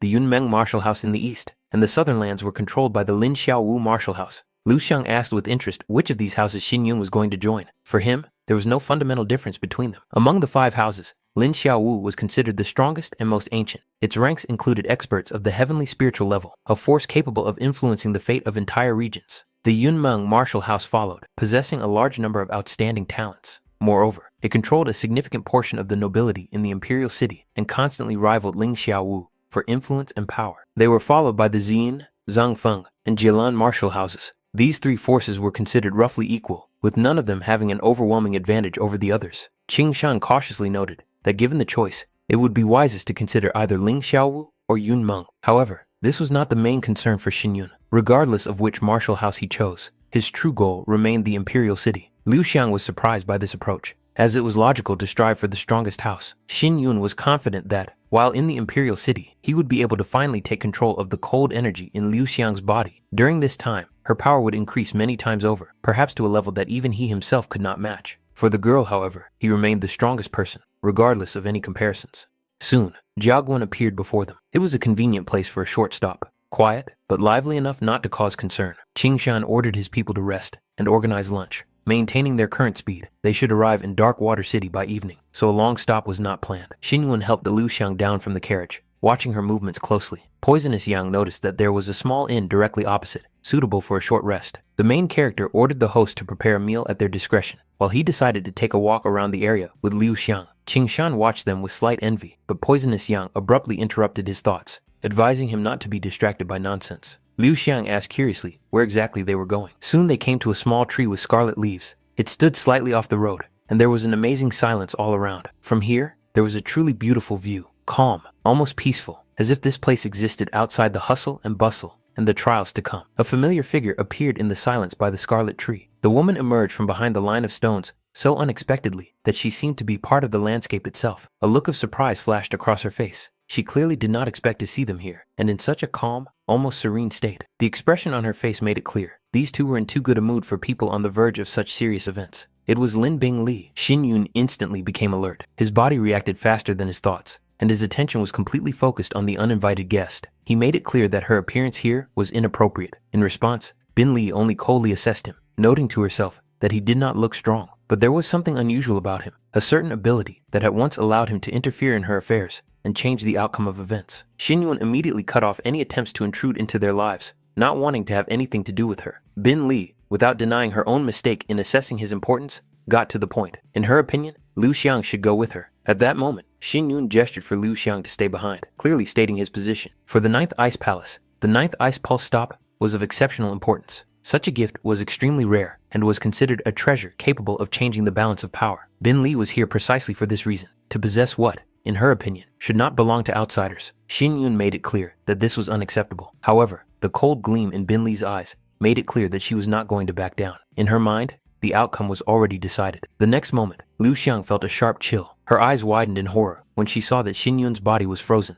as if encased in ice. Fear instantly overwhelmed her. What was happening was beyond anything they had ever encountered before. Intervention followed almost immediately. Poisonous Yang and Qin Shan rushed forward without hesitation. For Poisonous Yang, the very existence of a person who dared to attack his master was unacceptable. But Bing Li didn't even change her expression. One slight movement was enough for cold energy to spread around, instantly freezing both of them. Their bodies froze like ice statues, unable to move. Feeling the scale of this power, it became clear that they were facing a cultivator of the heavenly spiritual level. The difference was so great that resistance seemed pointless. Neither Poisonous Yang nor Qin Shan could even breathe without effort. Bing Li was certain that now, no one could stop her. She turned her attention back to Liu Xiang, demanding that she follow her. However, the girl did not move. The wounded Xin Yun was still before her eyes, and that was enough to reject any demands.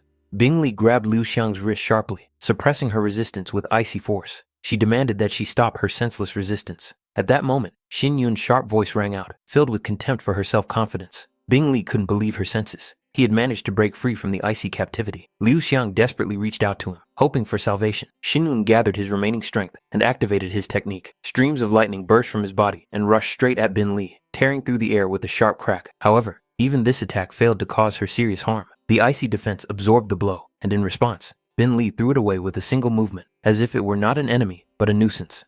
Xin Yun struggled to get up. His body betrayed him. Weakness overwhelmed him instantly. He coughed, and a clot of blood fell to the ground. At that moment, he clearly realized how limited this body was in the face of true heavenly power. Liu Xiang immediately rushed towards him, forgetting everything else. but Bin Li once again blocked her path, her cold presence forcing the girl to stop. She insisted that Liu Xiang obey, leaving her no room for choice.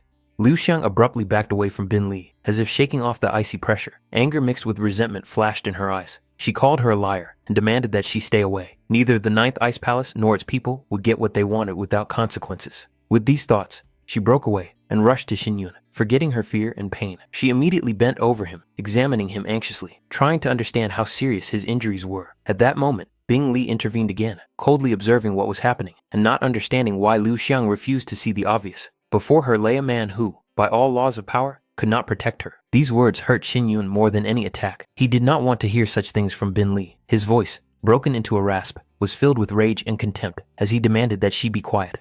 Gathering his remaining strength, he tried again to get up and rush into battle. However, to Bin Li, it seemed like a pathetic waste of time. In her eyes, he was just a stubborn obstacle that needed to be removed. Ice surged around them, forming sharp, deadly structures. The space was filled with a cold that made the air crackle. Bin Li was even surprised to see that Xin Yun managed to dodge some of the attacks, despite his condition. But that did not change her assessment. To her, he remained naive. With a slight gesture, she summoned the guardian of the 5th class fighting spirit, the Ice Owl. A huge creature of pure cold appeared behind her, radiating an overwhelming pressure. Bing Li was confident that the Ice Owl's defense was impenetrable to someone like him. However, Xin Yun, as if ignoring her confidence, went on the attack anyway. The blow missed its target. He was thrown back again, like a broken doll. The difference in strength was merciless. He had not yet reached the spiritual level, yet he dared to resist a heavenly level cultivator. To Bing Li, it seemed almost insulting. She expected that now he would finally realize his own insignificance.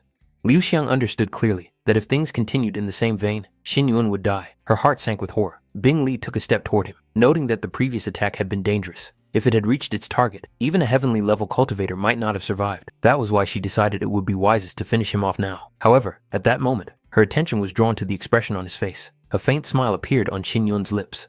It seemed strange. He was under her pressure, his body was exhausted, and he had almost no strength left to get up. Yet he continued to resist. There was no madness in that smile, but something else. Stubbornness, determination, and hidden confidence. Bing Li was intrigued. She wondered if he was really ready to die. For Xin Yun, there was only one thought. He couldn't let her take Liu Xiang, no matter the cost. Bin Li grabbed him sharply, her icy power binding his body and causing unbearable pain. Her movement showed her intention to end it all right now. Even in this state, Xin Yun repeated that he would not let her take Liu Xiang. These words only increased Bin Li's irritation. Her patience ran out. If he insisted, then let him die. At that moment, Liu Xiang couldn't take it anymore. Tears streamed down her cheeks as she screamed, begging them to stop. She was ready to go with Bin Li, to give up everything, just so that she would stop and leave Xin Yun alive. Bin Li looked closely at Liu Xiang, as if assessing her determination. A cold curiosity flashed in her eyes. Was the girl really ready to take such a step? Liu Xiang, without looking away, made it clear that if Xin Yun remained alive, she would agree to follow her to the 9th Ice Palace without resisting fate. However,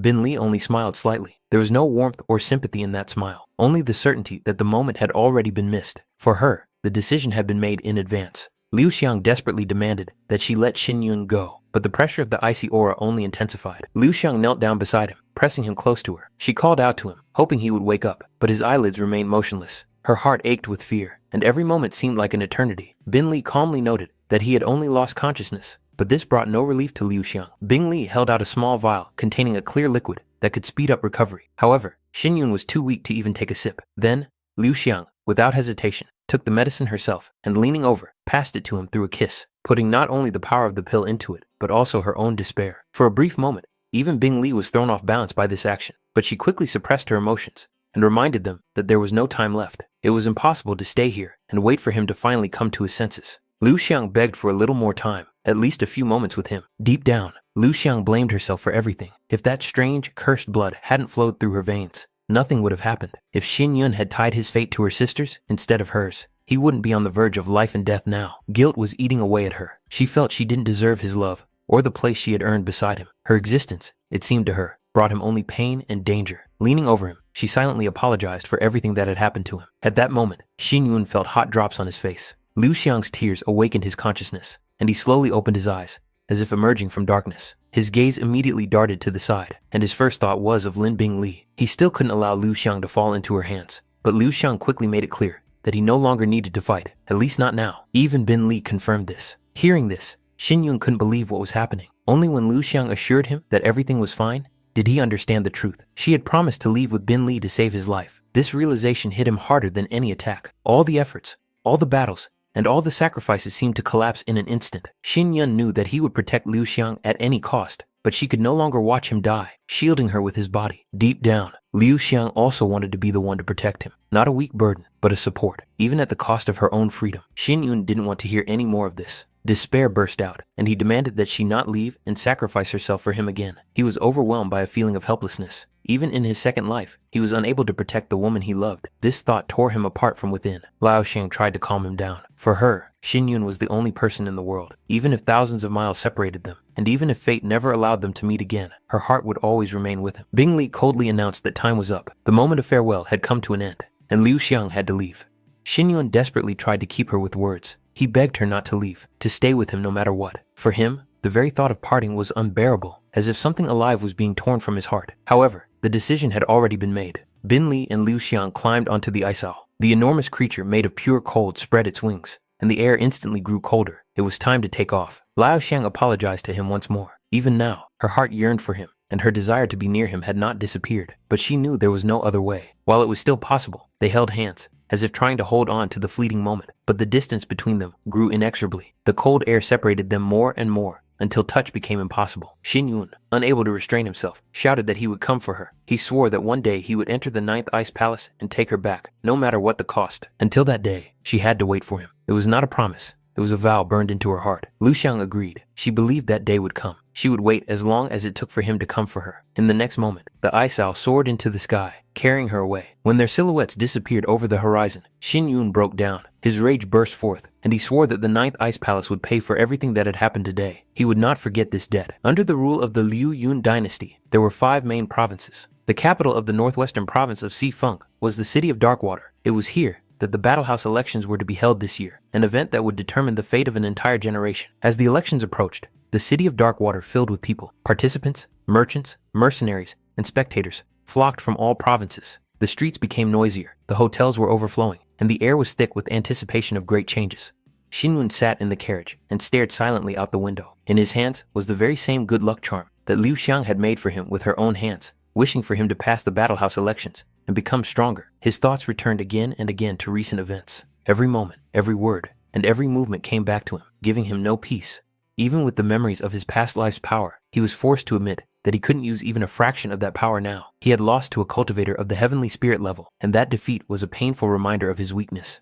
It was then that he realized that his former path was no longer suitable. His plans needed to be revised. At that moment, Lady Qin Yuyan wished to enter, and he allowed her to do so. Yu Yan had already heard from Lord Gu about the attack on the road. Her first concern was his condition. She examined him carefully, trying to see if he had suffered any serious injuries or was hiding any pain. Xin Yun confidently stated that he was fine. However, Yu Yan could not help but notice his condition. His face was pale, his breathing uneven, and his gaze too heavy for someone who was truly feeling well. She asked again, trying to make sure he wasn't hiding any serious injuries. Despite this, he reiterated that everything was fine. Then Yu Yan moved on to the main point. She was interested in who exactly had kidnapped Liu Xiang. Her first thought was the Shui family. Too much pointed to them. However, upon hearing the answer, she felt a chill inside. Behind it all was the 9th Ice Palace.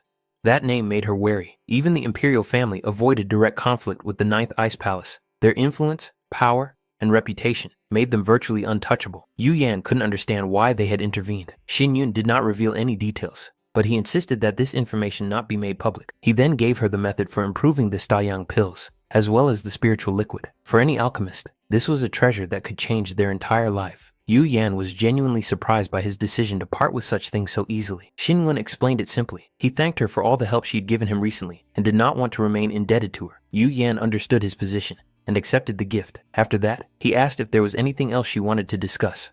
Only then did she remember the main thing. The conversation was unexpected, but important. Yu Yan wanted to introduce him to her master. His name was Yang Yan. At the age of 28, he had already made a name for himself as a master of the 5 fields of alchemy. In cultivation circles, he was known as a rare genius and a true master of Yan alchemy. Yang Yan was currently the honorary elder of the Ling Xiaowu martial house and was supposed to represent them in these elections. Yu Yan had been with Xin Yun for quite some time, and her master had taken an interest in him. If he received his approval, the path to the Lin Xiaowu martial house would be open without any unnecessary obstacles. Upon hearing this name, Xin Yun immediately understood everything. Yang Yan was one of the leading figures in alchemy, a man whose influence extended throughout the Liu Yun dynasty. He was curious what would happen if he didn't impress this mentor. Yu Yan asked him not to worry. Even in that case, the official selection process would still take place. She just wanted them to meet first. Xin Yun noted that it was already late and that perhaps they should return. However, fate decided otherwise. Suddenly, the door flew open and an elderly man with a sharp, overwhelming presence burst into the room. His gaze was cold and his aura was heavy. He was outraged that some insolent person had kept him waiting outside for so long and even dared to chase away his student. His words sounded genuinely irritated. In his opinion, such insolence demanded an immediate response. Yang Yan did not mince words, openly calling this youngster arrogant and conceited, not knowing his place. Yu Yan immediately tried to smooth things over. She explained that it was all said in jest and should not be taken too seriously, trying to prevent the conflict from escalating further. Yang Yan narrowed his eyes, clearly not expecting such a response. He asked again if what had been said was really serious. Xin Yun did not try to justify himself or soften his words. He made it clear that he was not joking and did not intend to back down from his position. For Yang Yan, this was the last straw. He reacted sharply, considering such behavior to be outright rudeness.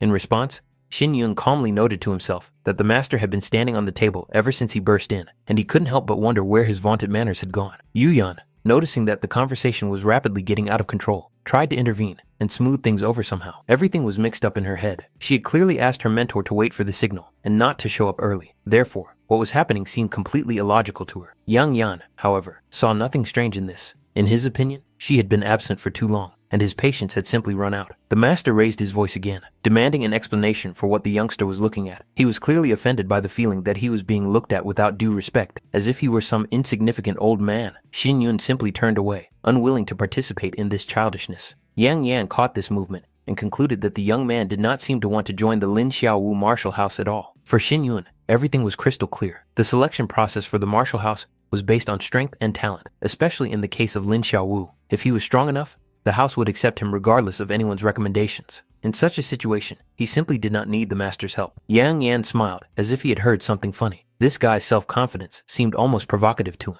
In his opinion, after such words, the conversation lost its meaning. Yu Yan, on the other hand, felt a growing sense of confusion inside. Everything that was happening was not at all what she had planned. On the contrary, the situation was developing according to the worst possible scenario. Despite his irritation, Yang Yan still remembered Chu Xinyun's name. He decided that he would keep a close eye on this young man in the upcoming elections. His words sounded like a demand. The guy must not disappoint him. Poisonous Yang and Qing Shan noticed Master Yang when he came out. It was immediately clear from the expression on his face that he was dissatisfied. The tense aura around him suggested that the meeting had been unsuccessful. Yu Yan couldn't understand what exactly had gone wrong. She had put a lot of effort into this meeting, risking her reputation and time, but the result was completely opposite to what she had expected. But then she suddenly remembered Xin Yun's words and everything that had happened with him recently. The realization came too late. She quietly apologized, realizing that in his current state, he simply couldn't be in a good mood, and perhaps she had expected too much from him. Xin Yun made it clear that he did not blame her for anything. Even if the meeting with Master Yan did not go as expected, it was not her fault. Moreover, now everything was going exactly as he had planned. The alchemy master remembered the man with the surname Chu, and that was enough. Only now did Yu Yan realize that this was what he had been aiming for from the very beginning. There were only 3 days left before the election.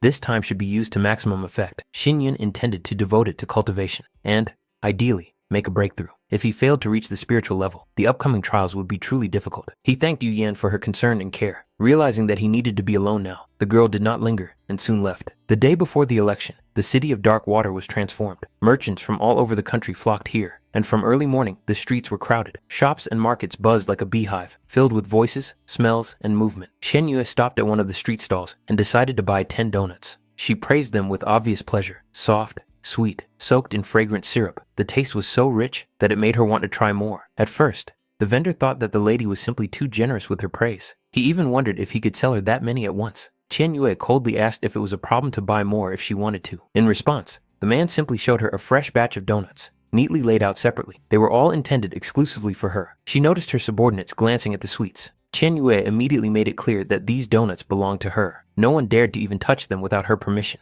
Only she would decide who would get how many. At that moment, a figure in the crowd caught her attention. Lost in thought, she handed all the donuts to her maid, instructing her not to eat them all at once. She thought she saw a woman from the Thousand Treasures Pavilion among the passers-by. The thought seemed strange. Why would she be here? Perhaps she had moved here with Chu Xinyun? Or maybe it was just a false impression. Suddenly, a familiar scent reached her. Chen Yue turned and looked at the maid. There were only 3 donuts left. She hoped she wasn't too late. However, she soon saw the maid ordering 5 more, clearly trying to make up for the loss. At the same time, Yu Yan came to Lord Gu and Poisonous Yan, intending to disturb them for a moment. The room was surprisingly warm, which contrasted sharply with the cold outside. Lord Gu asked with interest if she had come to discuss some business. Yu Yan replied that she had just popped in for a moment. Xin Yun immediately invited her to come in quickly so she wouldn't freeze. She was holding a small bag that she had brought especially for him. Yu Yan smiled slightly and handed him a box of treats. It was the best cake in Darkwater City, soft, delicate, exuding a subtle aroma. She insisted that he try it while it was still warm and fresh. Xin Yun thanked her for her thoughtfulness, but did not touch the food. He had no appetite. His thoughts were too heavy. Yu Yan did not insist, but her concern was still evident in her eyes. She sensed that there was much more behind his calmness than he was showing. He assured her that he was fine and that there was no need to worry. Participating in a competition of this level was not an insurmountable challenge for him. Hearing this, Yu Yan felt relieved. At least outwardly, he remained confident. Off to the side, Poisonous Yang looked at the city lord with displeasure and asked what he was doing. Gu Qingshan admitted without a hint of embarrassment that he was eavesdropping and asked him to speak more quietly. He had never seen Lady Qin care so sincerely about anyone before. In response, Poisonous Yang sharply pulled his ear, making it clear that this was another reason not to interfere in other people's conversations. Xin Yun, meanwhile, concluded that since Yu Yan was Yang Yang's disciple, her origins must be connected to the imperial city. Yu Yan confirmed this and calmly asked why he was interested. The Qin family was a commercial giant within the capital. Their influence extended far beyond the markets and shops. Xin Yun must have known the name of Qin Taiyu, the head of the family and Yu Yan's father. For Xin Yun, this did not change his attitude towards her. However, Yu Yan decided to be frank. Recently, a crisis had been brewing in the imperial family, and the Qin family was apparently involved in it, albeit not directly. She received a letter from her father, demanding that she return to the imperial city immediately after the elections were over. Xin Yun advised her to pay special attention to her uncle, Qin Tai Feng, when she returned, hinting that he might be the source of the problems. Xin Yun did not expect Yu Yan to be the daughter of Qin Taiyu. In his past life, this man had helped him in his most difficult moment. Now, with his knowledge of future events, he understood that he could help avert the impending crisis. However, he would only be able to get to the truth after arriving in the imperial city. The next day arrived. From early morning, the streets of Darkwater were filled with people. Children maneuvered through the crowd, running ahead, despite the shouts of adults urging them to be careful. They wanted to get the best seats. No one wanted to miss the start of the Battle House elections. Food was being sold everywhere. Someone was frying fragrant dumplings, assuring everyone that the participants needed to eat well before the trials, and the spectators needed to gather strength for the long wait. Others sold warm buns. Qin Shan noticed that Poisonous Yang was not participating in the competition, so it was unclear why he was so tense. In response, Poisonous Yang simply told him to stop talking, without taking his eyes off the sea of people. Flags belonging to the 5 martial houses fluttered all around the arena. Their colors contrasted sharply with each other, symbolizing different paths of cultivation and ideologies. One glance was enough to feel the weight of history and power behind each banner. There were strict requirements for participation in the elections. No older than 20 years of age and a body tempering level of at least 8. One of the men nearby was clearly upset. Not long ago, the age limit was 23, and then he would have had a chance. Now he was rudely told to leave so as not to disturb the others. People around him whispered that he should leave quietly, otherwise the guards would quickly intervene. Xin Yun calmly announced that he had come to register. They asked for his ID and told him to write his name on the registration scroll. After completing the formalities, he was given a wooden plaque with a number on it, a symbol of admission to the arena, and, at the same time, a sign that there was no turning back. The crowd was asked to remain silent. The air was instantly filled with tense anticipation. The ceremony was about to begin. The first stage was the greeting of the elders of the 5 martial houses. They began with the representative of the Yunmeng martial house, Elder Gu. His appearance was accompanied by noticeable excitement among the audience. Next was Elder Yan, representative of the Lin Xiaowu martial house. Formerly, this house held the highest position among the 5. A logical question arose as to why the Yunmeng house was announced first. The answer was obvious to those in the know. At the moment, Yunmeng's influence surpassed even that of the oldest martial house. From the outside, it might have seemed that Elder Yan was deliberately taking a higher position, as if trying to emphasize his own status. Even Xin Yunyu noticed this, causing a slight internal irritation. Then, the elders of the Xin, Zhangfeng, and Jielan martial houses were introduced. Their entrance was less pompous, but still accompanied by respectful silence. Each of these houses had its own glory and weight. The participants were ordered to line up on both sides of the arena. They had 15 minutes to do so. Anyone who did not take their place in time would be automatically disqualified. After the lineup, the detailed rules were to be announced. It was announced that the elections would be held jointly by all 5 combat houses and would be based on the principles of honesty and fairness. These words sounded solemn, although many understood that behind the scenes, things were far from simple. Any participant who violated the rules was subject to immediate disqualification. It was emphasized that these elections were a unique opportunity for those who aspired to become truly strong experts. At that moment, someone unexpectedly touched Xin Yun. Standing in front of him was a stranger with light hair. He looked relaxed and examined him with curiosity, as if evaluating him. His gestures were friendly, but not intrusive. The stranger introduced himself as Yue Shunfeng. He admitted that he had heard of Xin Yun and understood how difficult it could be to even approach such people. Despite this, he decided to take a chance and offered to get acquainted. Xin Yun was slightly surprised by this initiative. He did not expect anyone here to want to befriend him without ulterior motives. Nevertheless, he also gave his name. Shun Feng noted that Xin Yun's name sounded quite beautiful. Cloud and wind, two images that naturally complement each other. This combination evoked a sense of freedom and forward movement, as if fate itself had brought them together in this place. Those around them quickly noticed Shun Feng's behavior and began to exchange mocking glances. In their eyes, he looked strange, almost ridiculous, a man who voluntarily sought out trouble. However, for Shun Feng himself, it was different. He saw it as an opportunity to catch the wind of change and find himself at the very center of the coming storm. Like a cloud with wind, these two could give birth to something much greater. Xin Yun clearly realized that such associations would only attract unnecessary attention, which meant it was better to stay away. Jun Feng noticed Xin Yun's intention to distance himself and immediately understood that he was about to leave. He was not going to let his new acquaintance go so easily, considering such behavior unfair. After all, he had not even introduced him to his companions yet. Xin Yun wanted only one thing, to be left alone and allowed to focus on the upcoming test. Without a hint of embarrassment, Shun Feng continued his questioning, where he was from, what his cultivation level was, and which martial arts house he intended to join. He also hastened to assure him that his friends were perfectly respectable people and posed no threat. The situation was becoming increasingly absurd, and Xin Yun was already beginning to regret responding in the first place.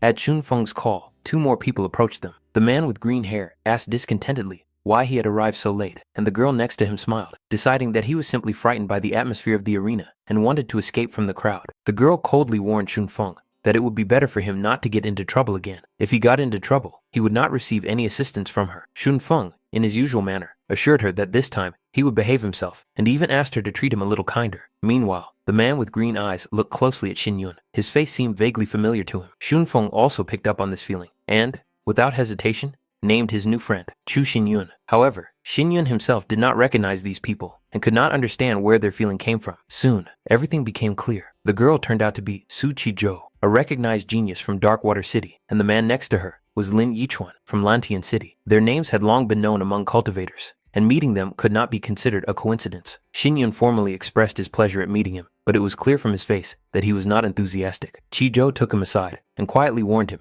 that getting involved with Shun Feng was not a good idea. Although he seemed harmless, he constantly dragged those around him into strange situations. It was obvious that Xin Yun himself was uncomfortable with this company, so the best solution was to simply ignore Feng. At that moment, Qian Yue appeared in the crowd. Her gaze immediately fell on Xin Yun, and a flash of obvious irritation crossed her face. She made it clear that he should not get in her way. Qian Yue sarcastically remarked that Xin Yun was too friendly with another girl behind her sister's back. In her opinion, such people were perfect for each other. Two pieces of trash who had found company of their own level. Qizhou and Shun Feng instantly fell silent. Even the carefree Feng sensed the tension in the air and realized that the situation was more than just a usual argument. Xin Yun's expression changed dramatically. His gaze became cold, and he demanded an explanation, not hiding his inner anger. Qian Yue did not understand why his reaction was so harsh, and this only fueled her irritation. However, in the next moment, Xin Yun regained his composure. He was well aware that he couldn't let her know the truth about what had happened to Lu Xiang. Right now, the most important thing for him was to get through the election. Any fight at this stage would mean immediate disqualification. Qian Yue remembered his previous words that he would defeat her in this election.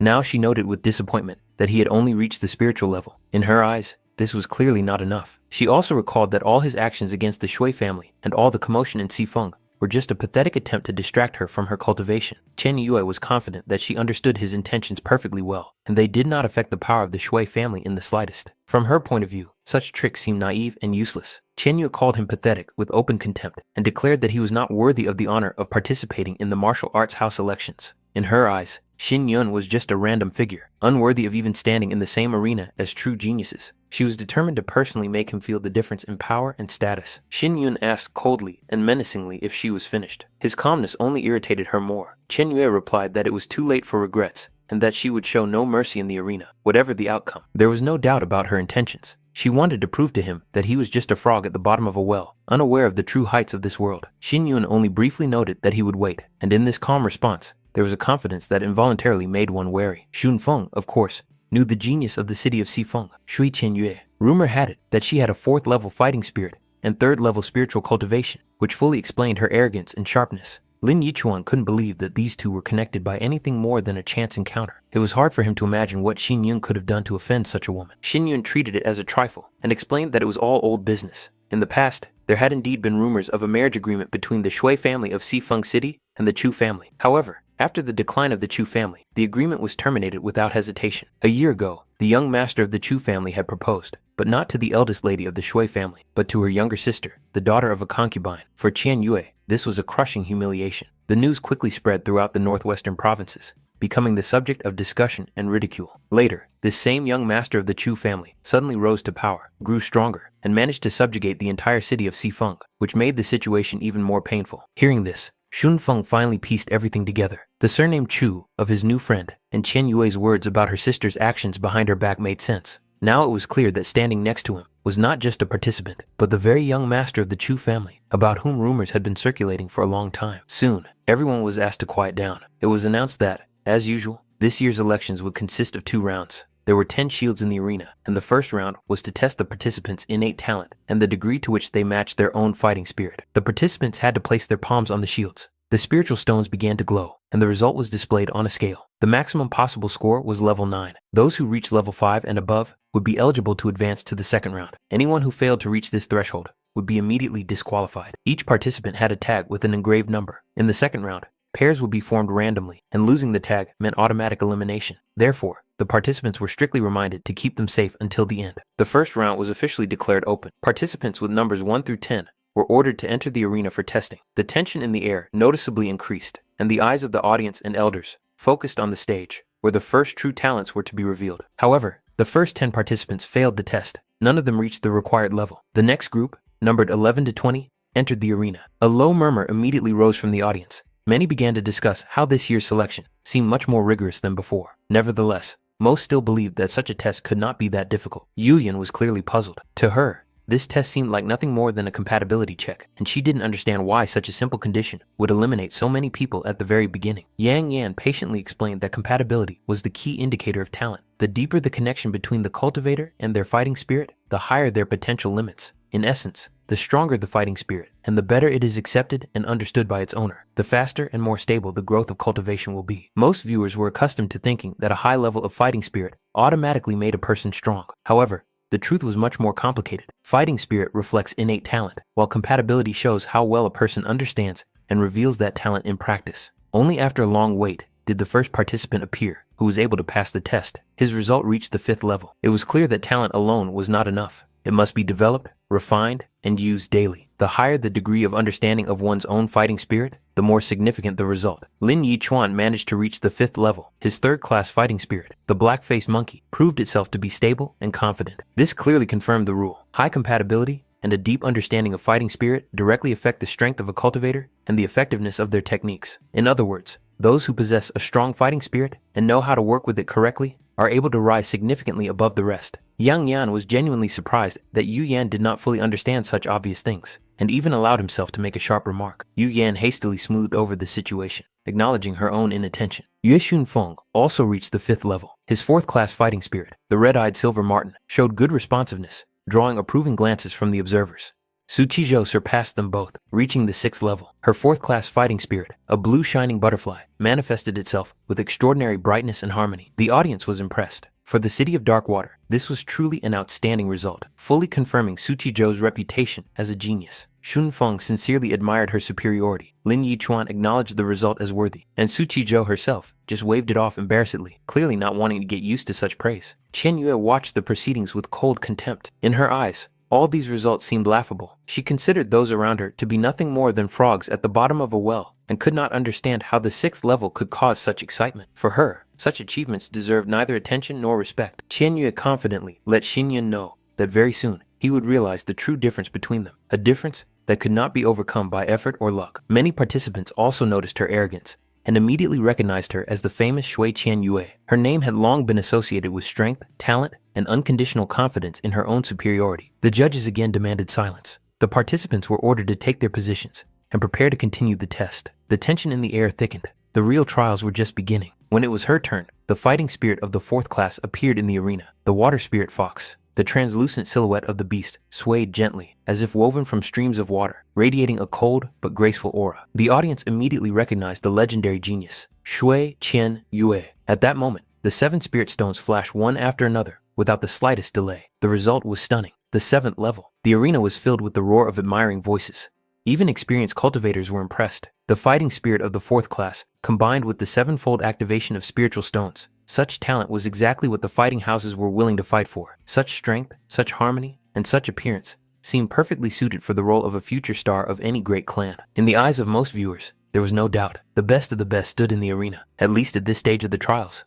Yang Yan openly admitted that such talent would most likely be recruited by the Lingxiao martial house. However, Yu Yan was indifferent to this, and even slightly dismissive. She clearly did not like Chen Yue. Yang Yan did not understand why this mattered at all, since it was not a question of personal preference, but of selecting talent. Yu Yan was embarrassed by his tone, and then Elder Gu intervened in the conversation, calmly explaining that Shui Qianyue had already agreed to join the Yunmeng martial house. Yang Yan felt annoyed. It was unpleasant to lose such an outstanding talent. Yu Yan just smiled quietly, without a hint of regret. As soon as Chen Yue left the arena, a commotion instantly arose around her. Some admiringly called her a genius of beauty, while others tried to attract attention. But those in the know immediately warned of her bad temper. All this only made Chen Yue even happier. She was flattered that those around her were willing to idolize her without hesitation. Xun Feng grimaced openly, sensing trouble ahead, while Su Qizhou was clearly unhappy with this ostentatious boasting. Chen Yue, on the other hand, happily shared her results, emphasizing that she had managed to reach the 7th level and that even the examiner was stunned. In her eyes, this was direct proof of her own superiority. Qizhou cautiously reminded her that the tests were not over yet and it was too early to draw final conclusions. However, Chen Yue was absolutely sure that anyone could be the best, except Qizhou herself. After that, Chen Yue asked with obvious interest when it would be Chu Xinyun's turn. She was eager to see him disgrace himself in the arena and hoped that he would not deprive her of that pleasure. The examiner loudly announced that participants with numbers 61 to 70 should come on stage. Internally, Chen Yue noted with contempt that such tests were used by martial arts houses only to weed out mediocrities. In her opinion, these tests were designed for people with low fighting spirit and did not deserve much attention. It all seemed ridiculous and unworthy of serious consideration to her. She didn't understand why Chu Xinyun hadn't shown up yet. The thought that he was simply afraid to enter the arena and make a fool of himself in front of everyone kept popping into her head. And yet, when his turn came, the main character showed first-class fighting spirit, a spiritual sword. When the first-class fighting spirit manifested itself in the arena, muffled laughter rang out from the crowd, growing louder and louder. To most of those present, such talent seemed pitiful and unworthy. Many wondered what this young man was doing at the martial house selection at all, if his limit was the lowest class of fighting spirit. Looks full of contempt slid over his figure. Even Yang Yan could not hide his disappointment. In his eyes, this result meant failure before it even began. Yu Yan, on the contrary, felt a vague uneasiness and decided that the problem might be with the tester. However, the master immediately rejected this idea. Such artifacts do not make mistakes, and this young man, by all indications, was not capable of igniting even a single spirit stone. And yet, something strange happened. The stone shield remained completely indifferent, as if it did not perceive Xin Yun's presence at all. Not the slightest glow, not the slightest response. Absolute silence, as if there was nothing in front of it. Only a few moments passed, when the tester suddenly flashed with a dazzling light. Energy burst out in a sharp impulse, and in the next second, the stone shield split apart, scattering into pieces right before the eyes of the stunned audience.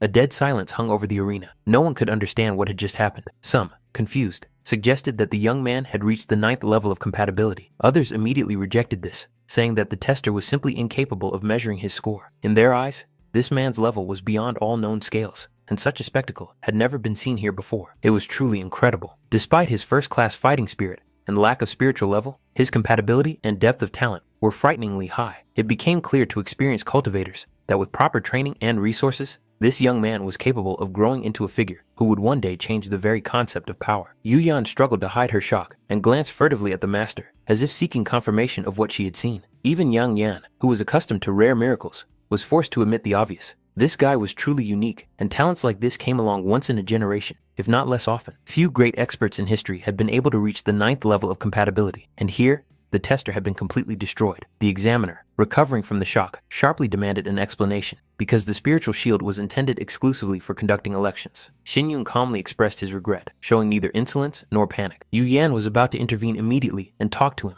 realizing the significance of what was happening, but Yang Yan stopped her. In his opinion, there was no need to rush. Such a person would not disappear anywhere. The examiner, meanwhile, declared that the young man had deliberately damaged the equipment and was obliged to pay 10 times the cost of the tester. Xin Yun agreed without hesitation to compensate for the damage, but emphasized that the destruction was not intentional. The examiner considered this a pathetic excuse. In all his years of practice, no one had ever broken the shield in such a way. In his eyes, it looked like cheating. Xin Yun remained calm and repeated that he was only taking the test. The irritated examiner roughly grabbed him by his clothes threatening immediate disqualification. He clearly had no intention of getting to the bottom of what had happened. The other participants watched the scene with concern. The examiner sharply rebuked them, demanding that they not interfere. Shin Yun calmly pushed his hand away and again confirmed his willingness to pay for the damage without further conflict. After that, the main character descended from the arena, leaving behind a buzz of discussion. Shun Feng looked at him with sincere admiration. He simply had no words to describe what he had seen. Su Chizhou felt awkward for the first time, calling herself a genius next to such a person. Even Lin Yichuan admitted that what had happened was more like a legendary performance than a normal exam. Many spectators continued to wonder if this was really Chu Xinyun. His abilities were so extraordinary that the tester simply could not measure them. At that moment, he became the center of everyone's attention, a true genius who appeared suddenly and shattered conventional ideas. For some, it was admiration. For others, a humiliating realization of their own insignificance. Suddenly, a man in black robes approached Chen Yue. His steps were quiet, but his presence was overwhelming. He calmly informed her that she should go with him. As it soon became clear, Elder Gu wished to meet with her personally, and refusal was not an option. Chen Yue did not understand where exactly she was being taken, or for what purpose. But after a few minutes, the man stopped and respectfully reported to the elder that the lady had been delivered. The atmosphere in the room was tense, as if the air was saturated with hidden discontent. Elder Gu immediately reminded her of his previous words, that Chu Xinyun was considered useless trash, incapable of cultivation, even after consuming large amounts of medicinal herbs. Now, before his eyes was a result that could not be ignored. His gaze was filled with irritation and suspicion. What was happening did not fit into any logical scheme. The thought of possible deception flashed through her mind. However, Qian Yue coldly dismissed it. According to her, about a year ago, Chu Xinyun's cultivation was only at the second level of body tempering. Even if one assumed the intervention of heavenly will, such rapid growth seemed impossible. But even if her words were true, it no longer mattered to the elder. The talent that Chu Xinyun had demonstrated had become too conspicuous. His name had surely attracted the attention of other martial houses, and the situation was spiraling out of control. However, Elder Gu did not seem concerned. He had already bribed the judge, and was therefore confident that luck would turn away from Xinyun in the second round. Moreover, this would create the perfect opportunity to get rid of him for good. Chen Yue wanted to fight him herself, wishing to wipe away this humiliation with her own hands. But the elder sharply rejected this idea. It would be foolish to fight an opponent whose limits were impossible to measure. If she lost, she would lose not only her face, but also her family's reputation. Meanwhile, the examiner announced the end of the first round. Of the 300 participants, only 54 managed to advance. Their names were to be announced immediately and were posted on the wall to the left of the arena, where a crowd was already beginning to gather. The participants were warned that they must keep their name tags, as they would be used to determine the matchups for the second round, which would begin in the afternoon. The examiner recommended that all those who had passed take a rest, regain their strength, and prepare for the upcoming battles.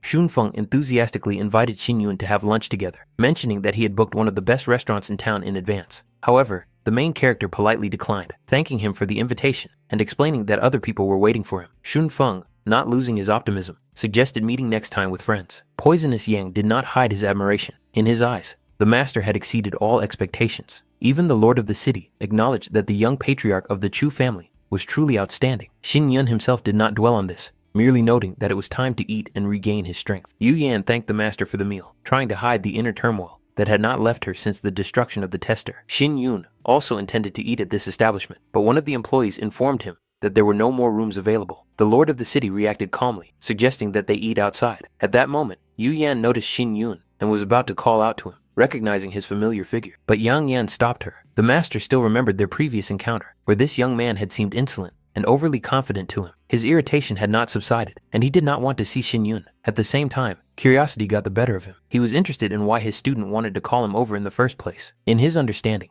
if Chu Xinyun were invited to the Lin Xiao martial arts house now, he would become even more arrogant. Yang Yan was not used to begging anyone. His status did not require it. When Yu Yan cautiously remarked that the young man might be lured away by another martial arts house, the master only smiled. In his opinion, there was no cause for concern. The other representatives were elderly elders who acted strictly according to the will of their houses. They were only observing the process and would not rush to recruit him. In his eyes, the situation was still under control, at least for now. On the other hand, the master and Yu Yan were almost the only ones who truly understood the depth of this young man's talent and hidden potential. In their view, everything should have turned out differently. When Xin Yun disgraced himself in the second round, faced with the harsh reality of real combat, his self-confidence would be shattered. It was then that the Lin Xiao combat house would reach out to him. Deprived of his former audacity, he would become much more obedient and manageable, the perfect moment for recruitment. The second round consisted of a series of one-on-one fights. The examiner drew lots, and each time 2 numbers were called, their owners were required to immediately enter the arena. Based on the results of the battles, the elders of the 5 martial arts houses made their silent judgment, determining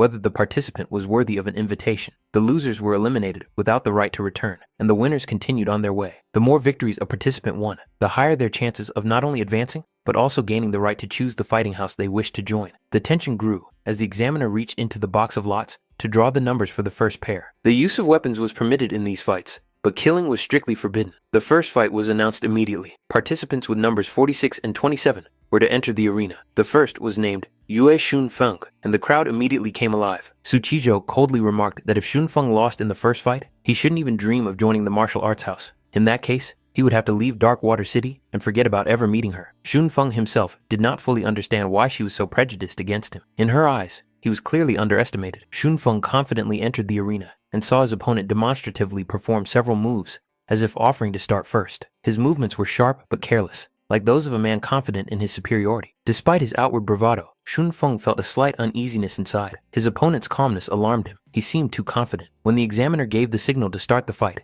the tension reached its peak. In the next moment, the opponent rushed forward, delivering a swift blow. However, Shunfeng managed to react in time and dodged, allowing the attack to pass. He immediately drew his weapon, deflecting subsequent blows. His opponent smirked, casting a contemptuous glance, as if he were facing a weak and inexperienced child. Shunfeng did not succumb to the pressure. His opponent, on the contrary, allowed himself to mock him, advising him to go home and train for another year before reappearing at the elections. He was already prepared to end the fight with a decisive blow, but at that very moment, his overconfidence played a cruel joke on him. Shunfeng's counterattack was lightning fast and accurate, depriving his opponent of the opportunity to continue the fight. The victory went to number 46, Yue Shunfeng. Suzy Zhou and Lin Yichuan did not hide their approval. However, noticing the restrained expression on Xin Yun's face, Shunfeng suddenly had doubts. Perhaps his performance really did not look so impressive compared to what was expected next. Next, numbers 9 and 61 were announced. This meant that Chu Xinyun was about to enter the arena. Doubtful whispers immediately spread among the audience. Many felt that the outcome of the fight was obvious. The difference in physique seemed too striking. Some spectators, assessing Xinyun's figure, even began to doubt whether he was really under 20 years old. His height and build seemed too impressive, and someone sarcastically suggested that he clearly did not deny himself food. His opponent turned out to be a man named Wu Zhouqing. He looked calm and collected, without any visible arrogance. His gaze showed interest. He was genuinely curious to face Chu Xinyun in this arena. Xinyun also took the meeting calmly and without hostility, involuntarily noting his opponent's impressive size. Compared to his own figure, Zhouqing seemed like a real rock. Catching his gaze, he was slightly embarrassed and explained that he was only 18 years old, although it was difficult to imagine from his appearance. As soon as the examiner gave the signal to start the fight, Zhouqing instantly went on the offensive. His movement was sharp and heavy. Xinyun did not have time to fully react and was knocked off his feet, hitting the stone surface of the arena with a dull thud. Without wasting a second, Zhouqing drew his weapon, intending to end the fight with one crushing blow. There was no hesitation in his actions. He was used to deciding the outcome of fights quickly and harshly. However, Xinyun managed to roll to the side at the last moment and dodged the blow. Getting up almost instantly, he switched to defense, parrying his opponent's attacks with precise and measured movements. The powerful pressure from Zhouqing still made itself felt. One of the blows threw Xinyun further back into the arena, forcing him to retreat and change position. Zhouqing admitted to himself that despite his much smaller size, this young man was surprisingly agile. His reactions and sense of distance aroused genuine interest. Nevertheless, he was sure that such agility would not save him for long. Sooner or later, his superior strength would prevail. The audience also saw what was obvious. In terms of physical strength, Zhouqing significantly surpassed his opponent. Even if the child had skill and speed, against a barrage of heavy blows, his defeat seemed only a matter of time. However, the situation was not so clear-cut. Zhouqing was not only strong, but also unexpectedly fast for his build. It was extremely difficult to defeat him, relying solely on speed. However, Xinyun understood this perfectly well and could have said the same thing to his opponent. Zhouqing caught the slightest movement of his opponent's lips and frowned, trying to understand what he had just said. Xinyun slowly repeated the thought. His opponent's luck would not last forever either. This hurt Zhouqing. He called Xinyun a child and made it clear that he would regret his overconfidence. In the next second, he rushed into the attack again, increasing the pressure. Xinyun managed to dodge again, as if he knew the trajectory of the blow in advance. Zhouqing began to wonder how long his opponent intended to just defend himself. Did he seriously expect to win? Or was he just stalling for time, waiting for the strong man to tire? It was at this moment that Xinyun waited for that very window of opportunity. It was a second, but a second that decided the outcome of the fight. For Zhouqing, this moment became a fatal mistake. Xinyun abruptly changed direction, soaring above another attack, and from above, he delivered a blow, using his shadowless technique. His movement was light, almost invisible, like a shadow torn from the air. A thought flashed through his mind that he should just stall for time and wait for his opponent to run out of steam. But in reality, everything was different. From the very beginning, Xinyun controlled the rhythm of the fight. adjusting to Zhou Qing's breathing and the pace of his attacks. He was about to mentally note his opponent's clumsiness, but at that moment, he felt Zhou Qing's body seem to be engulfed in heat. His movements became sharper and his power more dangerous, as if he had begun to squeeze out the last of his energy without caring about the consequences. The defeated opponent, having lost all dignity, jumped up and, choking back sobs, rushed away from the arena as if escaping from a nightmare. The crowd watched in disbelief. No one expected the defeat to be so crushing. His fear was so strong that he couldn't even control his own body, ultimately becoming a laughingstock in front of everyone. Su Qizhu struggled to hide her shock, admitting to herself that this was indeed the young master of the Chu family. Lin Yichuan was genuinely amazed. Defeating such an opponent with a single blow seemed almost unreal. Xun Feng was ecstatic and couldn't contain his emotions, considering what he had seen truly magnificent, and tried to understand how such a result had been achieved. Xin Yun, without a hint of complacency, simply let those around him know that he did not need any unnecessary noise. His calmness against the backdrop of general excitement looked particularly striking. It was at this moment that Elder Gu noted to himself that this young man possessed not only strength, but also a deep understanding of combat that went far beyond ordinary techniques. Despite his impressive size, Wu Zhouqing was an extremely agile and experienced fighter. It was all the more alarming that even he had suffered such a swift defeat. Elder Gu was finally convinced that every fight of Xin Yun had to be closely monitored, looking for any, even the slightest opportunity to eliminate him. All this had to be done in the strictest secrecy. No rumors were to be allowed to spread beyond the necessary circle. The judges were not a cause for concern. The elder was prepared to pay each of them generously if the result met his expectations. Shui Qianyue, watching what was happening, demanded that the elder arrange a duel between her and Chu Xinyun. She was confident in herself and wanted to personally break him, repaying him for all the humiliation. However, the elder asked a simple question. Had she ever fought this man before? The answer was obvious. This meant that she had no idea of her opponent's real capabilities. Although the elder believed in her strength, he was not going to risk such a valuable talent. Qian Yue had to act calmly and strictly follow his instructions, not giving in to her emotions and desire for immediate revenge. Meanwhile, the next participants were called to the arena. Number 36, Shui Qianyue, and number 41, Li Bao Er. Their names were announced clearly and distinctly, drawing everyone's attention to the stage. The duel ended almost instantly. The genius of the Shui family won with a single attack, leaving her opponent no chance to resist. The crowd erupted in cheers, shouting her name. Some spectators, blinded by the impression, even openly confessed their feelings to her. Qianyue herself only glanced briefly at Xin Yun and, without delay, left the arena. Lin Yichuan, watching this, allowed himself to speculate that Qianyue's reaction might indicate a hidden interest in Xin Yun. If she really hated him, would she have watched his every move so closely? However, Xun Feng and Su Qizhou firmly rejected such speculation, considering it inappropriate. Su Zizhou and Lin Yichuan also won their matches with confidence, confirming their reputation as talents from Darkwater City. Xun Feng kept pace with them and also managed to advance, albeit not without effort. This was followed by 2 more victories for Chu Xinyun, each faster and more confident than the last. And once again, victory was his. By this point, even the most skeptical spectators began to understand that this was no accident or luck. A participant had appeared in the arena who was capable of turning the entire course of the martial arts house elections upside down. Next, participant number 61 entered the arena again, the very young man who had already been dubbed the dark horse of these elections. Without any outward signs of superiority, and without demonstrating ostentatious strength, he repeatedly defeated his opponents with just one attack. His opponents entered the fight with hope, but in a moment, lost both their will and their chance of victory. The audience cheered him on louder and louder, urging him not to give up. He was the one who scored the highest in the first round, finally cementing his status as the mysterious phenomenon of the tournament. Yu Yan couldn't help but notice the strange pattern, and asked her master why the draw kept bringing this young man together with his opponents. Yang Yan only coldly remarked that it was all due to the bad karma of those who stood before him. Yue Yan couldn't help but laugh. Watching the participants suffer defeat one after another was almost amusing. The master's plan, laid out in advance, was clearly beginning to fall apart before their eyes. Even the other participants began to notice that this guy was being chosen suspiciously often. The crowd whispered about whether he was being used deliberately to weed out the weak, depriving the others of a chance to prove themselves. However, Qian Yue remained unshakable. In her eyes, only she was worthy of defeating him. That was why Chu Xinyun had no right to lose before the final. She was the one who had to defeat him. By the end of the first half of the day, only 15 of the 54 participants in the second round remained. The names of the survivors were to be posted on the city gates. The trials for today were over. Tomorrow, the final battles between the remaining contestants would take place, after which the 5 strongest would be determined. They would have the right to choose one of the 5 martial arts houses, as well as a generous reward in the form of a large number of spirit stones.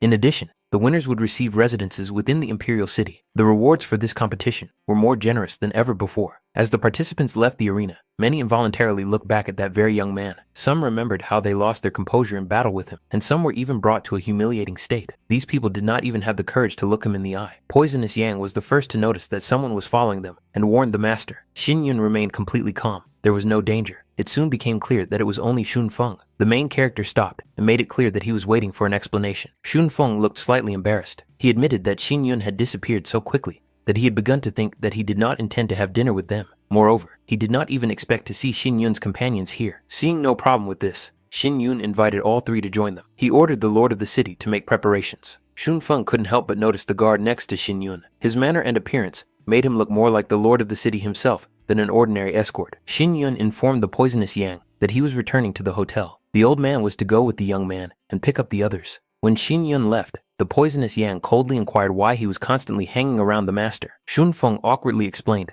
that they were participating in the elections together and had therefore already gotten to know each other. He was even surprised that the master had not mentioned him. Poisonous Yang's response was extremely harsh. The master was not obliged to report to anyone. For the Poisonous Yan, Xun Feng was merely a rival master. Any attempt to act familiar could end badly for him. The old man made it clear that he would not tolerate unnecessary delays, let alone waiting. Xun Feng realized that it was better not to argue at this point. Su Qizhou thanked him for the treat, expressing her sincere gratitude. Finally, Xun Feng promised loudly that they would meet again tomorrow in the arena. Lin Yichuan was still under the impression. He did not expect that Xin Yun would have servants of the earthly spiritual level. Xun Feng also noted that even the lord of the city accompanied him personally, showing rare respect. Su Qizhou suggested that this young man must be very famous in the city of Shifeng. Xun Feng couldn't understand why he hadn't heard of him before. When it came to Shifeng, the most famous name was always Shui Qianyue. Perhaps Xin Yun was simply hiding his strength. Su Qizhou couldn't shake the feeling that his presence was inexplicably attractive. There was something frightening and delightful about him at the same time. Lin Yichuan thought about how they had always considered themselves the strongest and had never even entertained the thought of meeting someone like him. Fortunately, Xun Feng did not face him in battle today. However, tomorrow everything could change. They had to give it their all, and even the thought of it made their nerves tense to the limit. The participants and spectators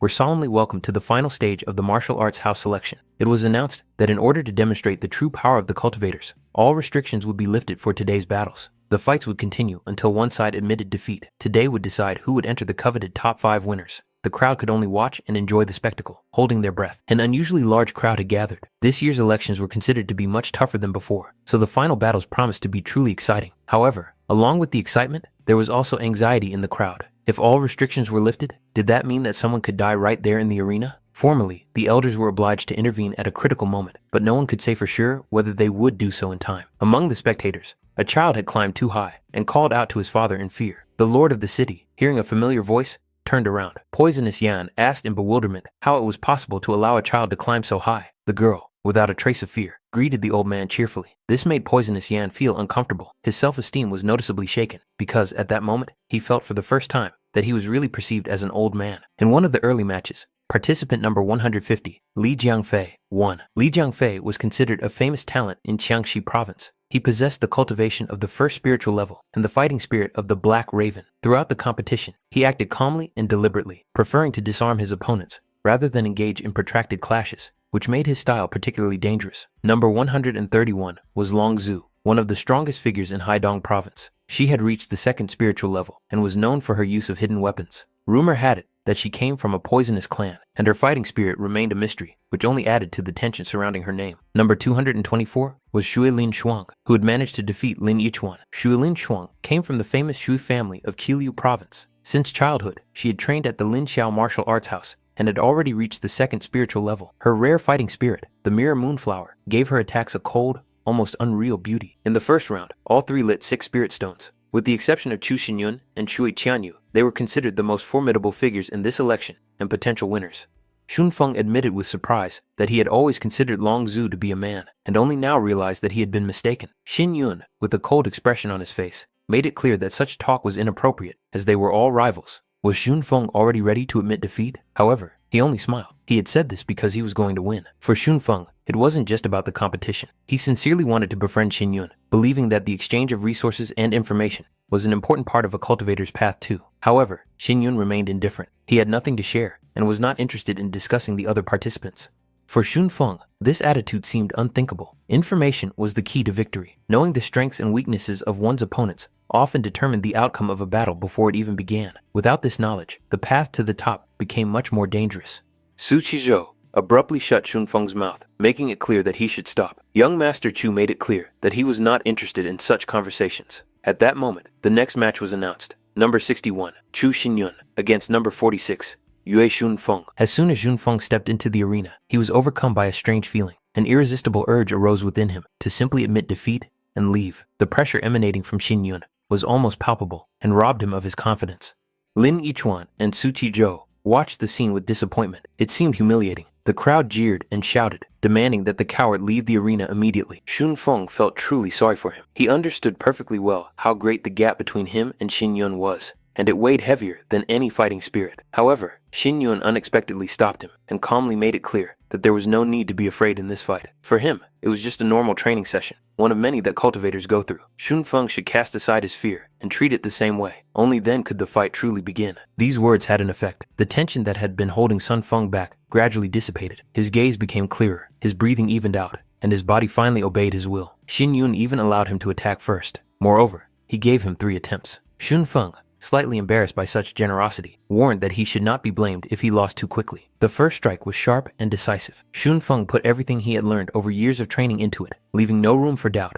The second and third strikes followed almost immediately, one after the other, as if in a single flow. The blades clashed, the air trembled, and the spectators held their breath, trying to follow the movements. But before Xunfeng could continue, it was over. His time was up. Chu Xinyun was declared the winner. Xunfeng felt neither anger nor disappointment. On the contrary, he was filled with admiration. For him, this duel was a truly incredible experience. He understood perfectly well that Xinyun's sword was a rare treasure, capable of cutting through defenses without unnecessary effort. Xinyun calmly stated that he would compensate for double the cost of the daggers that had been damaged in battle. Xunfeng asked if this was a joke, because after such words, it was impossible to refuse. The next match was announced. Number 56, Shui Qianyue, against number 47, Su Qizhou. Qianyue made no secret of her contempt from the very beginning. She believed that she would not be able to enjoy fighting such a weak opponent. Su Qizhou, in turn, coldly inquired if this was the woman who had the audacity to call herself the best. It was curious to see how long such self-confidence would last. After all, this was a test, the perfect moment to prove her superiority here and now. Qianyue still looked too confident. Moreover, Qizhou suspected that she had already made a deal with one of the fighting houses. Otherwise, why would she be in such a hurry and show such contempt for everyone around her? Qianyue cut her off sharply, demanding that she stop this meaningless conversation. Anyone who stood in her way would end up like Chu Xinyun. Su Qizhou found these words overly arrogant and decided to teach her a lesson she would remember for a long time. Su Qizhou summoned her fighting spirit. Dozens of glowing butterflies flashed around her, instantly taking the form of flying blades. The butterfly swords filled the space, forming a deadly whirlwind. Qianyue managed to dodge the first wave of attacks, her movements quick and precise. However, it was clear that she had almost no time left to think. Qianyue tried to counterattack, but at that moment, a shield of intertwined butterflies appeared in front of her, dense and sparkling, like a living barrier. Su Qizhou coldly noted that breaking through the butterfly shield would not be so easy. However, the true power had yet to be revealed. This battle was just beginning. Qianyue was no longer going to hold back. Spiritual energy flared up in her body, and she instantly activated the technique. 9 blue waves. Dance of the dragonfly. Streams of water swirled around her, forming rapid lines of attack, almost invisible to the eye, filled with cold and deadly power. The water, driven by her will, possessed destructive penetrating power. Just as a current can erode even stone over time, her palm easily broke through the defense created by the butterflies. The shield, which seemed strong and elegant, could not withstand the pressure and began to crumble. The next moment, Qianyue delivered the decisive blow. Su Qizhou was thrown back, her body hitting the arena wall with force. Qianyue's voice sounded coldly superior. She made it clear that no one had the right to laugh at her or question her strength. The outcome was obvious.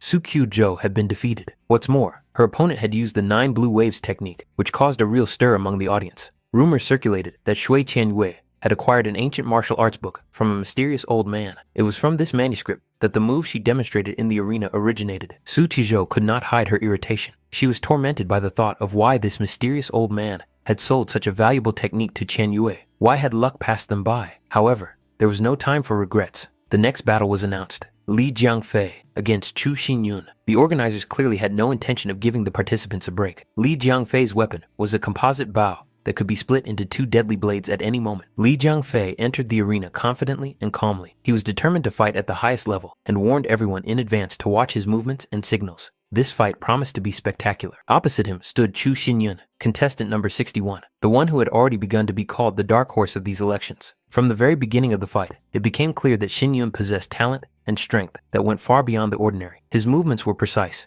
his reactions lightning fast, and his control over his body earned Li Jiangfei's sincere admiration. He was truly pleased to face such an opponent. Li Jiangfei openly acknowledged that Xinyun had made an impressive journey, defeating so many rivals. These words were spoken without mockery, rather with respect. Xinyun accepted the praise calmly. However, Jiang Fei was left with a question. If this guy was so outstanding, why had no one heard of him before? In response, Xinyun called himself an empty space, unworthy of attention. But his gaze conveyed a different meaning. If this was truly emptiness, then Jiang Fei would have to find out for himself how dangerous it was. For most opponents, Xinyun proved to be an insurmountable wall. It seemed that no one was capable of fighting him on equal terms. Perhaps that was why his movements began to show a slight boredom. These fights had become too monotonous. And finally, Li Jiangfei got his chance to fight him. For him, these elections finally ceased to be dull and took on real meaning. This fight promised to be a real test. At first glance, it might have seemed that the dark horse was not putting up much resistance. From the outside, it looked as if Xinyun was only defending himself and was unable to go on the offensive. However, this was a deceptive impression. Even in the midst of Li Jiangfei's barrage of attacks, Xinyun's reactions remained flawless. He was able to accelerate instantly, catch the slightest breaks in his opponent's rhythm, and switch from defense to counterattack in an instant. Li Jiangfei realized that he had already achieved what he wanted. He had tested the limits of this opponent. Realizing this, he jumped back sharply, temporarily breaking the distance and preparing for the next stage of the fight. Xinyun did not immediately understand why Jiang Fei had suddenly retreated. At that moment, he felt a strange vibration. His sword trembled, as if responding to someone else's intention. His inner sense of danger sharpened sharply. It became clear that the fight was just entering its real phase. Without giving him time to comprehend what was happening,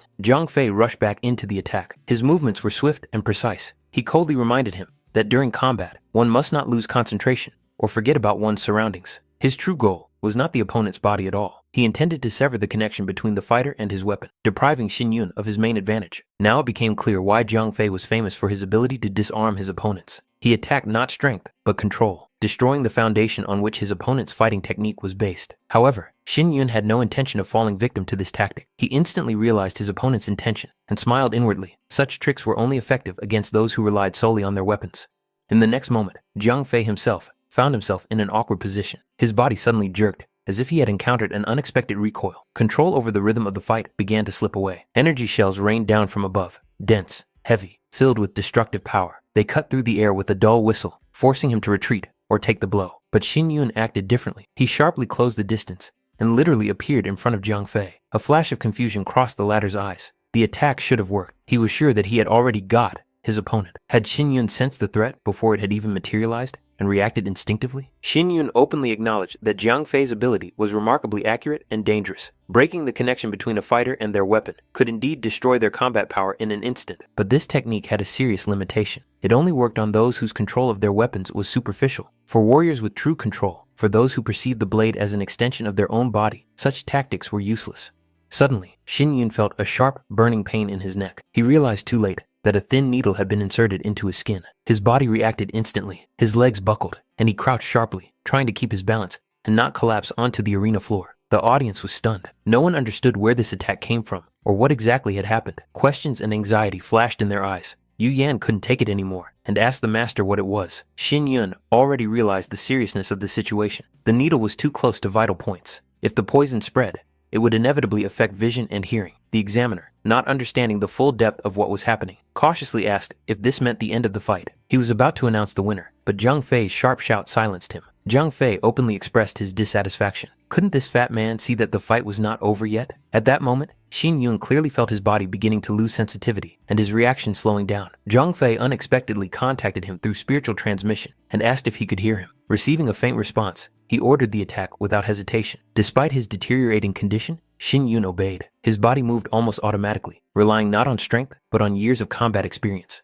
Then Jiang Fei told him to turn and take a step forward. In the next moment, Xinyun struck, accurately, cleanly, without hesitation. This strike was decisive. The fight ended as suddenly as it had entered its dangerous phase. Jiang Fei sincerely praised Xinyun, acknowledging his skill and composure. After that, he loudly announced his defeat. The crowd was disappointed. Many had expected a different outcome. The elder was seething with rage. This idiot dared to do his opponent a favor right in front of him. Jiang Fei calmly shook Xinyun's hand and whispered directions. 20 steps to the right, there would be steps. They were waiting for him there. Then he discreetly handed him a small white paper packet. Inside was an antidote. It had to be taken as soon as possible. He assured him that in 10 minutes, Xin Yun would be completely back to normal. They would see each other again. Xin Yun reached the steps. Shun Feng asked excitedly what had just happened, but at that moment, Xin Yun stumbled. Lin Yichuan managed to catch him before he fell. Shun Feng was holding a small white envelope. Lin Yichuan instantly realized that Xin Yun had been poisoned. Poisonous Yang sharply ordered everyone to step back. The lord of the city also tried to approach. Not understanding what was happening, Shun Feng hurriedly handed the envelope to Poisonous Yang. The old man only sniffed the contents,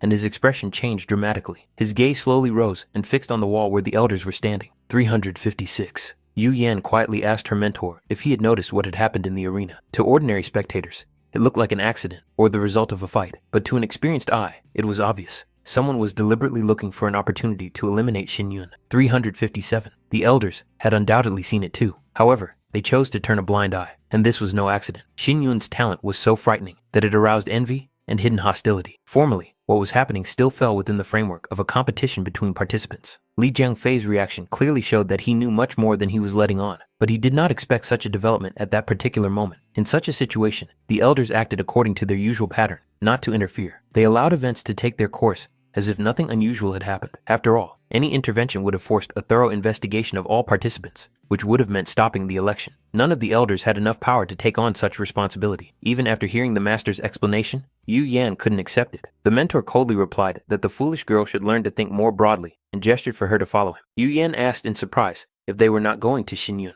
Instead of answering, the master took her to another place and began to reason calmly. The elder asked a question. Where is the most convenient place to launch a hidden attack? From a height, the victim can be seen without obstruction. The second floor opposite was suitable, but the distance was too great. The best spot was the top of the wall, which allowed an attack from two sides at once. However, at that moment, there was only one person capable of climbing up there unnoticed and striking. Meanwhile, rumors began to spread among the crowd. People whispered that Xin Yun had fallen victim to the absorbing guy. Allegedly, he had poisoned the weapon, and after the fight, Xin Yun collapsed unconscious, foaming at the mouth. Such cruelty was repulsive. Many demanded that such a treacherous participant be expelled. In their opinion, real heroes do not resort to dirty tricks. Since Xin Yun had ultimately fallen, it meant that he had not been able to withstand the pressure. But the conversations abruptly stopped when the very participant they had just been discussing, the absorbing guy, appeared in their field of vision. One glance was enough to understand that he was perfectly fine. There was no sign of exhaustion or the aftermath of the fight. The crowd's hostility grew stronger. It was impossible to tolerate such a snake in the grass. People suspected that he was hiding a weapon or poison, even in his sleeve. Li Jiang sharply ordered them to stop staring. He himself did not understand what this woman was thinking. He had clearly told her to wait for the signal, but she had acted on her own, causing chaos and ruining the whole plan. The girl coldly replied that he should blame himself instead of looking for excuses. She acted because Xin Yun turned out to be much more dangerous than expected. Victory and defeat in such battles are decided in an instant, and for that, she used 3 needles at once. Li Jiang didn't find this funny at all. Even if the enemy had taken an advantageous position, it didn't mean he was defeated. However, the reality was harsh. Xin Yun had been seriously underestimated. He couldn't be given a single chance. Otherwise, Li Jiang would be signing his own death warrant. This man was dangerous. The old man may have already come to terms with what had happened, but he didn't have time to deal with Li Jiang. He probably didn't even think about the consequences. Now the road to the martial arts house of his dreams was closed to him. The only question that remained was what to do with the task entrusted to him by his master. Li Jiang had to get into Lin Xiao's martial arts house. That remained the unchanging goal. He didn't even consider the other 3 martial arts houses. Zhang Fei's intuition told him that getting closer to Xin Yun could be beneficial. It was better to be close to the source of chaos than to be under its attack. His master would probably not object. The girl simply replied dryly that the decision was his, but if he made a mistake, she would kill him with her own hands. At that moment, Xin Yun was thinking about the needle and how such techniques were connected to the profound essence of martial arts and the soul of cultivation. He was quietly asked how he was feeling. Poisonous Yang asked if he needed additional rest. The lord of the city suggested reporting the incident to the organizers. At that moment, Yi Chuan, Shun Feng, and Qi Zhou almost stumbled into the room. The lord of the city irritably asked them to be quieter, but immediately received a sharp glance from Poisonous Yang. The old man reminded them that he had clearly ordered no one to be let in, and the city lord himself had brought these children here. Such behavior seemed childish. Besides, didn't they understand that the gentleman needed peace and quiet? Xin Yun calmly intervened and said that everything was fine. He had rested enough. After that, he asked Poisonous Yang to let them in. Shun Feng and Su Qizhou were sincerely glad to see that he was all right. However, noticing their excessive enthusiasm, Xin Yun wearily asked them to keep their distance. He needed silence and a clear head right now. Chuan inquired about the nature of the poison used. assuming that its composition could lead to the killer. Perhaps it was something rare or characteristic of a particular school. However, Shin Yun explained that the poison was very common. Its effect was to temporarily suppress the nervous system and slow down the body's reactions. Su Qizhou immediately expressed her suspicion that the woman who harbored a personal hatred for him could be behind it. In her eyes, Shui Qianyue remained the prime suspect. However, Yi Chuan and Xun Feng believed that anger and prejudice often clouded the mind. Qizhou, however, was confident that she was right. Xin Yun calmly noted that Qianyue would not have acted so secretly. He reminded her that she had repeatedly emphasized her desire to defeat him in open combat. It would be humiliating for her to weaken her opponent with secret methods before a duel. A face-to-face battle was a matter of principle for her, and therefore, Shui Qianyue was removed from the list of suspects. However, there was indeed a person among the participants who was well versed in poisons. It is possible that he acted at the request of another participant, but even with such help, Li Jiangfei still ended up losing, which only emphasized the absurdity of the whole endeavor. Xinwen suggested leaving the matter in the past and acting as if nothing had happened. Any further discussion would only attract unnecessary attention and could provoke new attempts at interference. Meanwhile, it was announced that the remaining participants would be randomly paired for the final duels. A total of 6 people advanced to the final stage, and each battle could be decisive. According to the announced order, in the next fight, participant number 55 was to face number 61, Chu Xinyun. Both were told to prepare to enter the arena. The audience immediately began to doubt that the pairing was truly random. The difference between the opponents seemed too obvious. Spiritual cultivation versus mere physical training. Rumors circulated that this fight would be the predetermined final match. Additional concern was caused by the fact that Chu Xinyun had been poisoned in the previous match. Some even believed that the fight should be cancelled. Shun Feng became curious about who exactly was spreading the rumors about the poisoning. Such talk seemed too deliberate. He was sure that even if the opponent was Shui Qianyue herself, Xin Yun would still not give in. It soon became clear that the source of the rumors was the youngest son of the Yue family, a wealthy clan from the northwestern province.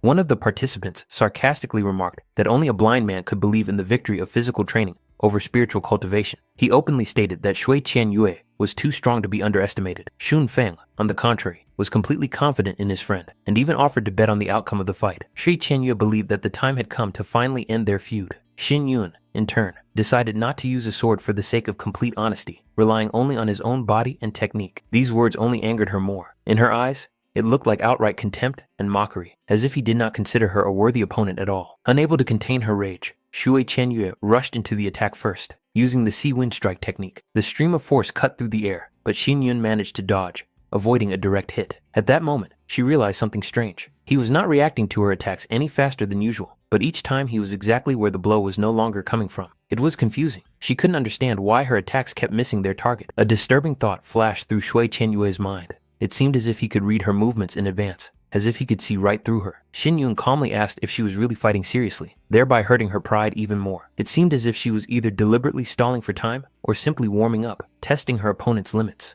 If that was all she was capable of, it was difficult to call what was happening a full-fledged fight. However, Shui Qianyue abruptly cut off this thought, stating with her behavior that she was only testing his reaction and not showing her true strength. The next moment, she suddenly threw her leg forward, putting anger and fury into the blow, as if demanding that he stop treating her with condescension and stop mocking her with indifference.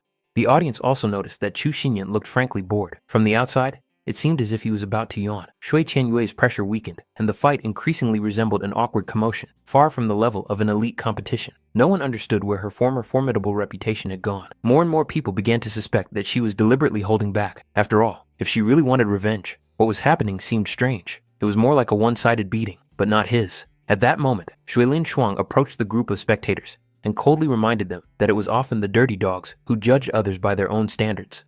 Despite this, Shui Qianyue still managed to hit him with one of her blows, and a short wave of surprised noise swept through the arena. She immediately noticed his indecision and considered such behavior a blatant insult. In her eyes, it looked as if he didn't even consider it necessary to take her seriously. Xin Yun calmly wondered how one could be truly serious when playing with a girl who herself was undecided about whether she was fighting seriously. He even advised her to go back to training and to work on her 9-wave technique. Truthfully, he didn't want to waste his time further humiliating his opponent. If winning at any cost was so important to her, he was willing to admit defeat. His reputation meant nothing to him. These words were the last straw. Shui Qianyue literally exploded with rage and made it clear that he had no right to leave without her permission. She lunged forward, determined to stop him at any cost. There was no longer any restraint in her movements. She made it clear that she was not going to show mercy. If he tried to escape or continued to mock her, she would indeed kill him. And this was not an empty threat. Using 9 blue waves, she closed the distance in a flash. Huge masses of water rose above the arena, as if obeying her will. Even Xin Yun noted to himself that this move looked truly impressive and finally lived up to her famous name. Without stopping, she immediately moved on to the next technique, the tiger wave of the Dragon Lake, in which the power of water was intertwined with fierce pressure. Those present were shocked. This was truly the power of Shui Qianyue. Even the city wall would not withstand such a blow. However, everyone saw the impossible. Chu Xinyun remained standing, taking the attack upon himself. At that moment, she began to form her next attack, gathering the remnants of her strength for the decisive blow. In her imagination, she could already see herself sending him straight to hell. The roar of a tiger and a dragon burst forth, accompanied by a monstrous wave of spiritual energy. The crowd panicked. People scattered, fleeing from the impending flood that could engulf the spectator stands. Shunfeng was swept away by the human tide, while Yi Chuan and Su Chicho found themselves in the water, having lost their footing. Yu Yan was already ready to intervene, unable to calmly watch what was happening, and fearing for Xin Yun's life. However, the master stopped her, coldly reminding her that intervention was unacceptable. For him, what was happening was still a normal fight within the rules. From the election committee's point of view, there were no violations. The staff were already busy evacuating spectators and minimizing damage. That was why they were there. All the victims were quickly rescued, and the water began to be pushed back behind protective barriers. The fight officially continued until one side admitted defeat or lost the ability to fight. Chuan, Shunfeng, and Su Qizhou were also pulled out of the water and did not suffer any serious injuries. Lord Gu noticed that the children had already regained consciousness. They thanked him for his help, not wanting to miss the rest of the battle. Looking around, they noticed a strange figure in the water and wondered if it was a manifestation of the soul of martial arts cultivation. A huge mantis shrimp towered before them. Shunfeng even wondered for a moment how much food such a creature would provide. But the lord of the city immediately put an end to these fantasies, stating that such a thing was definitely inedible. At the same time, everyone could clearly see that even after such a powerful attack, Shui Qianyue was unable to win. Chu Xinyun had not yet reached the spiritual level of cultivation, and therefore what was happening seemed inexplicable. No one understood how he was even capable of resisting such power. Chu Xinyun withstood every attack as if he were not a human being, but a motionless mountain. Waves of power crashed against him one after another, but he neutralized the destructive effects with astonishing ease,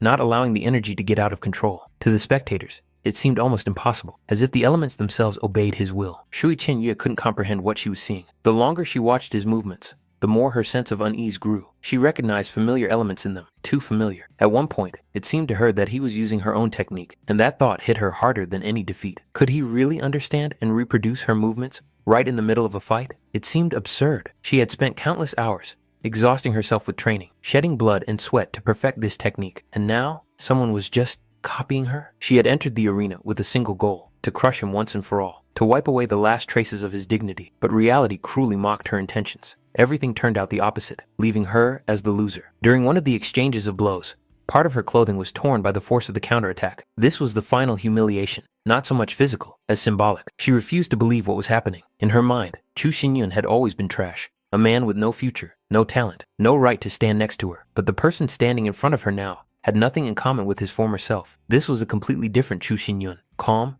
confident, and frighteningly strong. Shunfeng did not hide his delight, rejoicing in his friend's victory and considering what he had seen truly magnificent. Chuan and Su Qizhou were completely confused. They could not understand how such a thing was even possible. Only Yu Yan noticed the key point. In this battle, Xin Yun used his opponent's spiritual pressure to push his own breakthrough through the spiritual level of cultivation. His mastery of spiritual power was frighteningly high. It felt as if he had already surpassed the capabilities of many warriors of the earthly spiritual level. Against such an opponent, Shui Qianyue had virtually no chance from the very beginning. Watching him turn and leave, Shui Qianyue felt despair for the first time, rather than anger. She had always considered herself more talented and was confident that she worked harder than anyone else. But that wasn't enough. Suddenly, she felt clothing fall onto her shoulders, covering the torn areas. It was Chu Xinyun. His actions completely confused her, leaving her unable to even form a normal reaction. She abruptly declared that she would not forgive him, even if he was trying to appear gallant and magnanimous. In response, he calmly noted that she did not need to forgive anything. She could do as she saw fit. After these words, he really left without turning back or adding another word, as if the battle and everything related to it no longer mattered to him. The elders who were watching what was happening understood perfectly well. These young people could no longer be treated with condescension. These people had not just passed the selection process, they had proven themselves worthy of the main examination for disciples. Moreover, some of them could well be promoted immediately to main disciples of the martial houses. Unfortunately for the other houses, this young man was automatically considered a candidate for the Lin Xiao martial arts house. Many elders gnashed their teeth inwardly with envy, believing that Master Yang had snatched up such a rare talent in advance. Master Yang himself looked genuinely puzzled. He didn't even remember ever making such a promise. However, the elders did not pretend that nothing was happening. They had clearly heard the previous conversation between the two, and so, Elder Gu openly expressed his disagreement with the results of the fight, demanding that the elder's right of temporary intervention be activated. This meant one thing. While this right was in effect, no participant in the arena had the right to leave it without the official permission of the elders. Elder Gu coldly stated that, despite the spectacular nature of the fight, after further analysis, the elders had serious doubts about the fairness of the winner's performance. Under the pretext of checking for high-level weapons that were allegedly used to cheat, Gu, on behalf of the council, announced his intention to search Chu Xinyun right in the arena. Shunfeng did not understand what was going on and why a good performance had suddenly become a cause for suspicion. Su Zizhou quietly asked what this right of the elders meant. Lin Yichuan explained that in special cases, the elders could intervene in the course of the competition, but the limit for such intervention was only 5 minutes.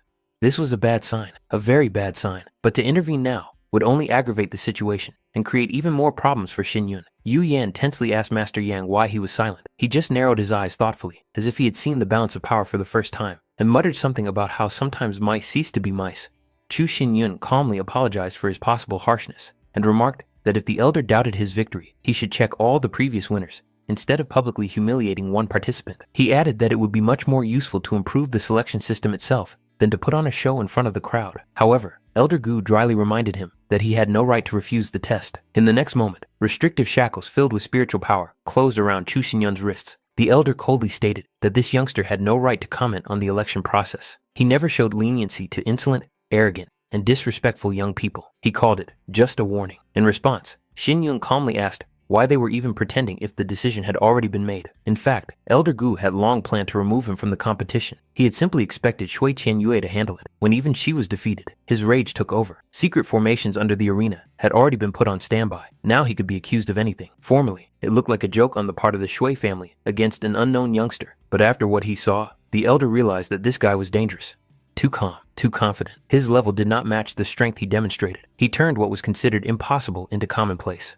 This infuriated the elder completely. He decided to deal with this upstart himself, and, accidentally finding a reason, loudly declared that it was cheating. The crowd didn't understand what was going on. A representative of the Yunmeng Martial Arts House loudly announced that the elder's authority was in effect, which meant that the investigation was legitimate. It looked as if Chu Xinyun had indeed defeated Shui Qianyue by cheating. A murmur rose from the crowd. Some pointed to the traces of the fight, some made dirty insinuations, and some laughed sarcastically, claiming that every year there were smart Alecs who tried to pass the selection dishonestly. For many, it was entertainment. People relished the rumors without thinking about what was really going on. Elder Gu summed it up with cold certainty, loudly declaring that Chu Xinyun had indeed cheated, and now it would be proven. Shui Qianyue sharply declared that it was all a lie. She had seen the fight with her own eyes and understood perfectly well that Chu Xinyun had not cheated. Shunfeng looked on in bewilderment, unable to understand why this old man was so fiercely attacking Xinyun. The lord of the city and Poisonous Yang exchanged glances. The situation was beyond reason, and no one could say how it would end. Xinyun coldly demanded that the talisman be returned to him.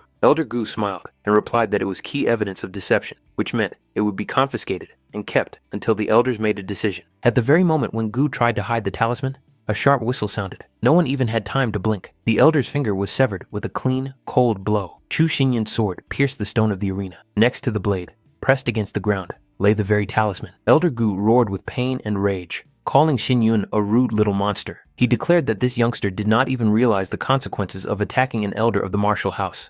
Since Chu Xinyun dared to challenge his authority, the elder did not mind playing with him a little. Someone had to teach him a lesson. In this world, only those who know how to bow their heads to authority survive. And if he didn't understand this willingly, the elder would personally hammer this lesson into his bones.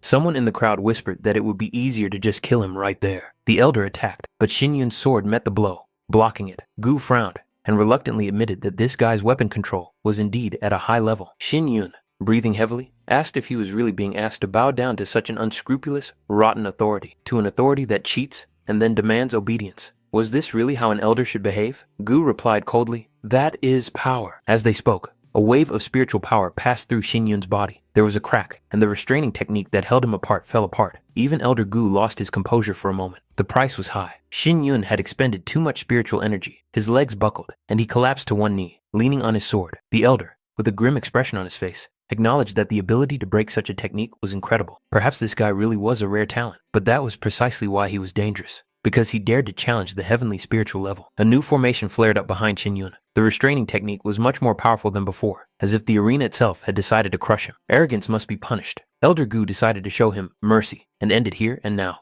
Enough! A loud voice suddenly rang out. It was Yang Yan. His gaze was cold, and his voice was firm. He asked Elder Gu directly if he really intended to kill a candidate in front of thousands of spectators. If Chu Xinyun had cheated, let the election committee deal with it. But if the elder decided to deal with him personally, no one would remember any cheating. People would remember only one thing, that the elder of the Yunmeng martial arts house, unable to tolerate someone else's talent, had drowned the election in blood and envy. Shunfeng clenched his fists. He realized that the moment had come when the crowd's doubts could be turned into a weapon. If everything was played out correctly, this situation would not be the end for Xinyun, but his real beginning. The opportunity to continue the fight still existed. Somewhere on the edge of consciousness, a thought flashed about the guardian star, the last support capable of maintaining balance. However, this thought did not have time to take shape. Consciousness seemed to be covered by a thick veil, and the surrounding world ceased to reach him, as if sounds and images had been forcibly cut off. The two elders noticed the changes almost simultaneously. A power unlike any ordinary breakthrough or activation of technique began to awaken in the young man's body. The space around him became unstable, and the spiritual flows became disorderly. Their experience told them that what was happening was beyond their usual understanding. In the next moment, Elder Gu felt a sharp loss of control over his own spiritual energy. The streams of power inside his body began to flow out, as if someone were pulling them out against his will. It was not suppression or attack. The energy was disappearing, being absorbed, leaving behind an alarming emptiness. Master Yang managed to jump aside, avoiding direct impact. The wave of power passed too close,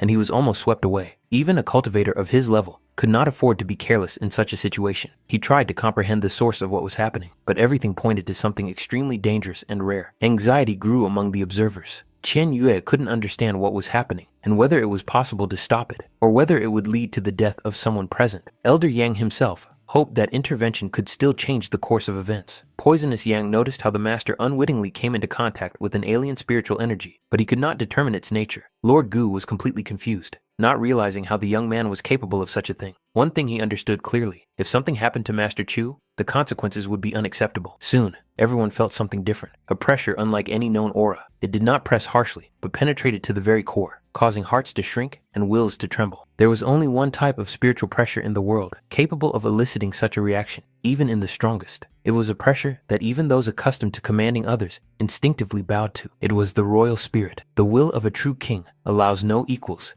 and knows no concessions. Such power does not obey, but only commands, asserting its superiority by the very fact of its existence. The next day, Shui Qianyue appeared before everyone in a completely different state. Just yesterday, she was a proud phoenix, surrounded by attention and admiration. Now she looked broken and humiliated, like a drowned rat washed ashore. Xin Yun silently threw a cloak over her, preventing the crowd from seeing her nakedness and final downfall. Such shame did not deserve to be displayed. A woman brought to such a state had to suffer the consequences and learn her lesson. The maid standing nearby saw muffled whispers spreading around them. People's glances were full of mockery, contempt, and hidden malice. Each such movement of the crowd only engraved itself deeper into the mistress's consciousness, turning her fall into an unforgettable stigma. She couldn't take it anymore and tried to stop him, desperately lunging forward. Inside her, a mixture of humiliation, rage, and bewilderment boiled. Her mind was torn by a single question. How did this man know the movements of the 9 blue waves? The very ones she considered her trump card, the fruit of hard training and secret efforts. The thought that someone could understand this technique better than she did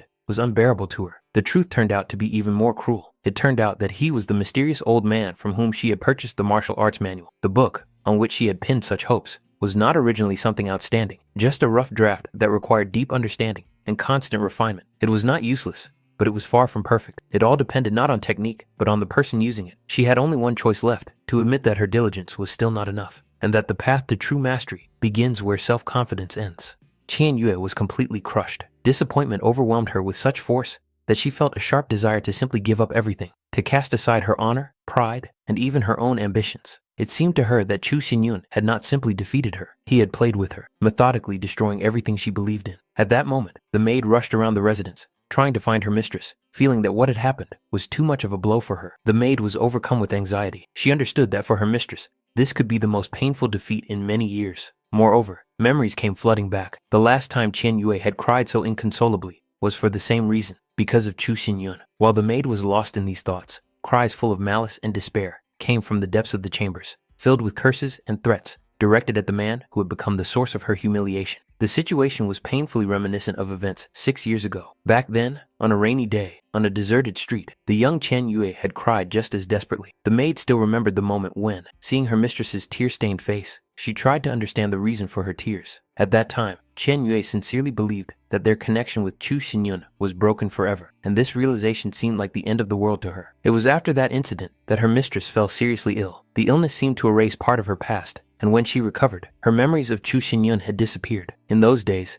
it seemed like a blessing, but now the past had caught up with her again. Leaving her room, she abruptly threw her clothes at the maid, demonstratively rejecting everything that had anything to do with him. For her, it was a manifestation of pride and a desperate desire to distance herself from a man whose help she considered humiliating. Meanwhile, rumors were spreading rapidly through the streets of the city. People whispered that Chu Xinyun had not only broken through to the level of spiritual cultivation, but had also managed to defeat an elder who was at the heavenly level. The story seemed incredible, almost absurd. There was even talk that this elder had been punished and demoted to the initial earthly spiritual level. However, many refused to believe such things, considering it all to be exaggeration or deception. In any case, the disappearance of Elder Gu only added fuel to the fire. He no longer appeared in public, as if he were truly hiding from shame. Suddenly, an unexpected sight caught the attention of those gathered. 3 figures appeared in the field of vision, whose presence was impossible to ignore. The elders of the Jialan, Zi Yin, and Zhang Feng martial houses. Their appearance caused a real stir among the spectators and participants. It seemed as if these elders had come for one purpose: to get Chu Xinyun. Such talent was worth its weight in gold. If he joined the Lin Xiao martial house, he would no longer have to fear pressure from Yun Meng. He had already become a figure worth fighting for. That was why the other martial arts houses had a rare chance to snatch such a valuable genius. However, the strangeness of the situation lay elsewhere. Why did the elders come together? Such unity looked suspicious. It seemed as if a subtle calculation was hidden behind the outward calm, and a hidden struggle for advantage was hidden behind the attempt at cooperation. One thing was clear: what was happening was far from as simple as it seemed at first glance. When the elders approached the residence, they were politely invited inside. They stopped at the entrance, exchanging glances and quietly discussing the situation among themselves. In the end, one of them suggested that Mo go first. The others openly admitted that they were not very skilled in the intricacies of negotiation and persuasion, so they preferred to stay on the sidelines and wait for good news. Such unanimity somewhat surprised Mo. Realizing that everyone really agreed with this decision, Mo couldn't hide a slight smile. He understood perfectly well that the others would feel awkward if everything worked out, which meant that later they would have to make amends with the treat. However, that didn't matter now. He was ready to take the initiative. Meanwhile, the remaining elders continued to discuss recent events, laughing at how ridiculous their previous excuses sounded. Deep down, each of them understood that the real reason for their caution was fear of Elder Gu. At that moment, Mo's attention was drawn to a man standing by the wall. He was wearing a wide-brimmed hat and looked as if he was not attracting any attention. The elder was about to walk past, pretending not to notice him, but the stranger suddenly made it clear that he was in control of the situation, clearly marking his presence.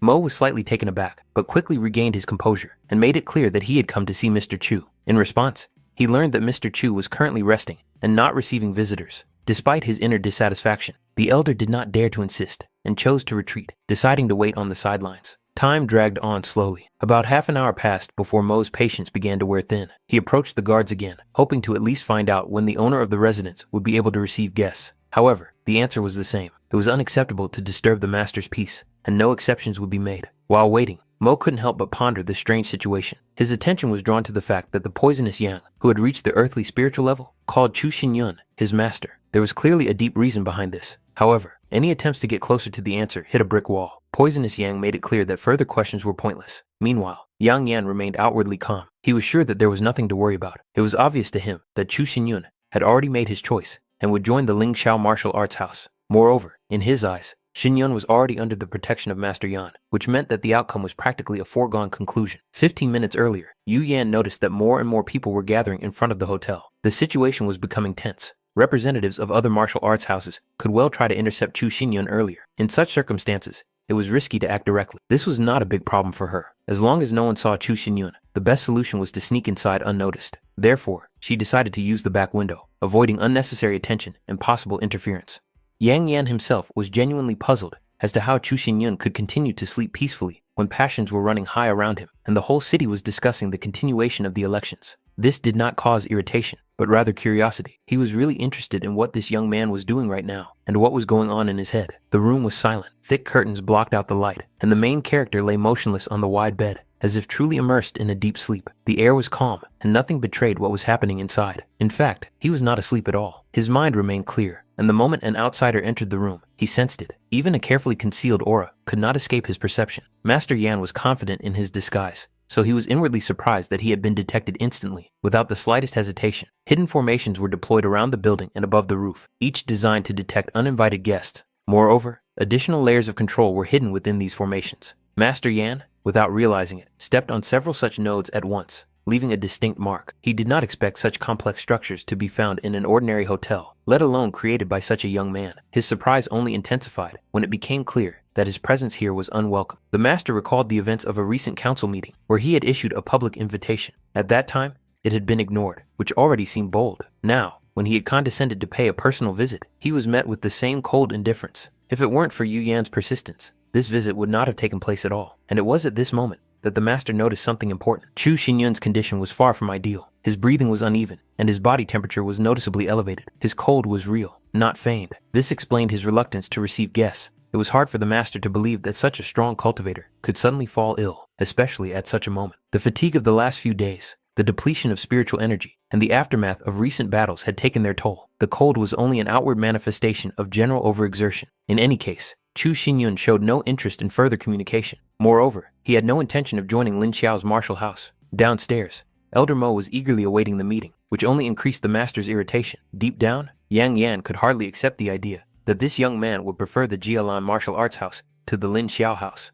However, the real reason was not his choice of another martial house. For Chu Xinyun, the rules of the Lin Xiaowu martial arts house were too strict. He doubted that even someone as influential as Yang Yan could satisfy his demands within that system. The master himself, on the contrary, was confident in his influence and abilities, and saw no reason why the conditions could not be discussed. The only requirement that was voiced came as a surprise and abruptly changed the atmosphere. The desire to become the main disciple went far beyond reasonable expectations. For the master, it came as a real shock, so strong that he barely managed to maintain his composure. This request seemed not only bold, but downright provocative. It gave the impression that the young man was deliberately testing his senior's patience. However, despite all his power and influence, Master Yan understood that this was one condition he could not fulfill. Not now, nor in the foreseeable future. In Lin Xiaowu's martial arts school, there was a clear hierarchy of students. They were divided into preliminary, temple, inner temple, and core students. Each level required passing rigorous qualifying exams, and only a select few, the best of the best, were granted the right to become core students. Core disciples enjoyed special privileges,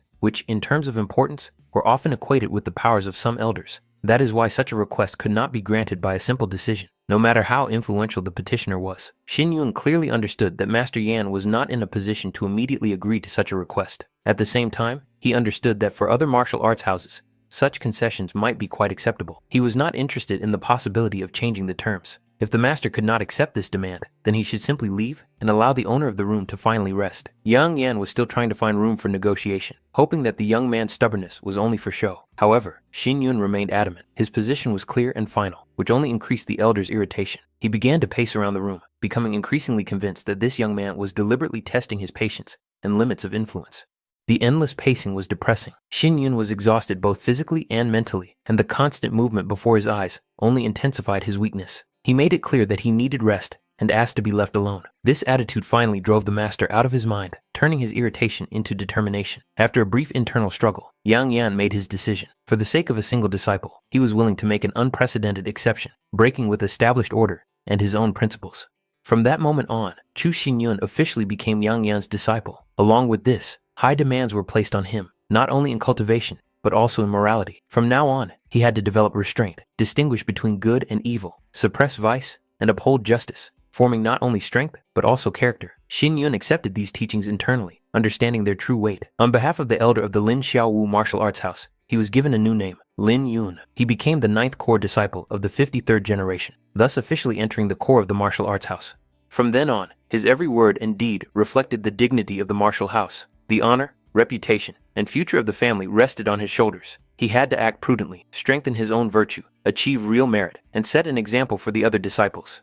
Although he was not required to strictly follow all the formal rules, there were prohibitions that could not be violated. Any serious deviation from these boundaries meant immediate expulsion from the ranks of the main disciples without the right to justification. The master gave him a special plaque, a symbol of status, and the key to all the privileges of a core disciple. Losing this item would be tantamount to losing his position, so it had to be treated with extreme care. Considering Xinyun's poor health, the master did not demand unnecessary formalities. Nevertheless, deep down, he expected recognition of his status. The slight awkwardness that flashed in the young man's movements did not escape his attention. After all, albeit with some embarrassment, Xinyun still recognized him as his mentor, which caused Yang Yan noticeable satisfaction. Yang Yan patted his new student's hair in a fatherly manner, a gesture that combined satisfaction and rare gentleness. He reminded him that the weather was cold and that Xin Yun should go to bed immediately so as not to aggravate his cold. The young man himself made it clear that he understood everything and at the same time expressed obvious dissatisfaction with the fact that hands continued to reach for his head. The selection was over, which meant it was time for the master to leave. The results of the student selection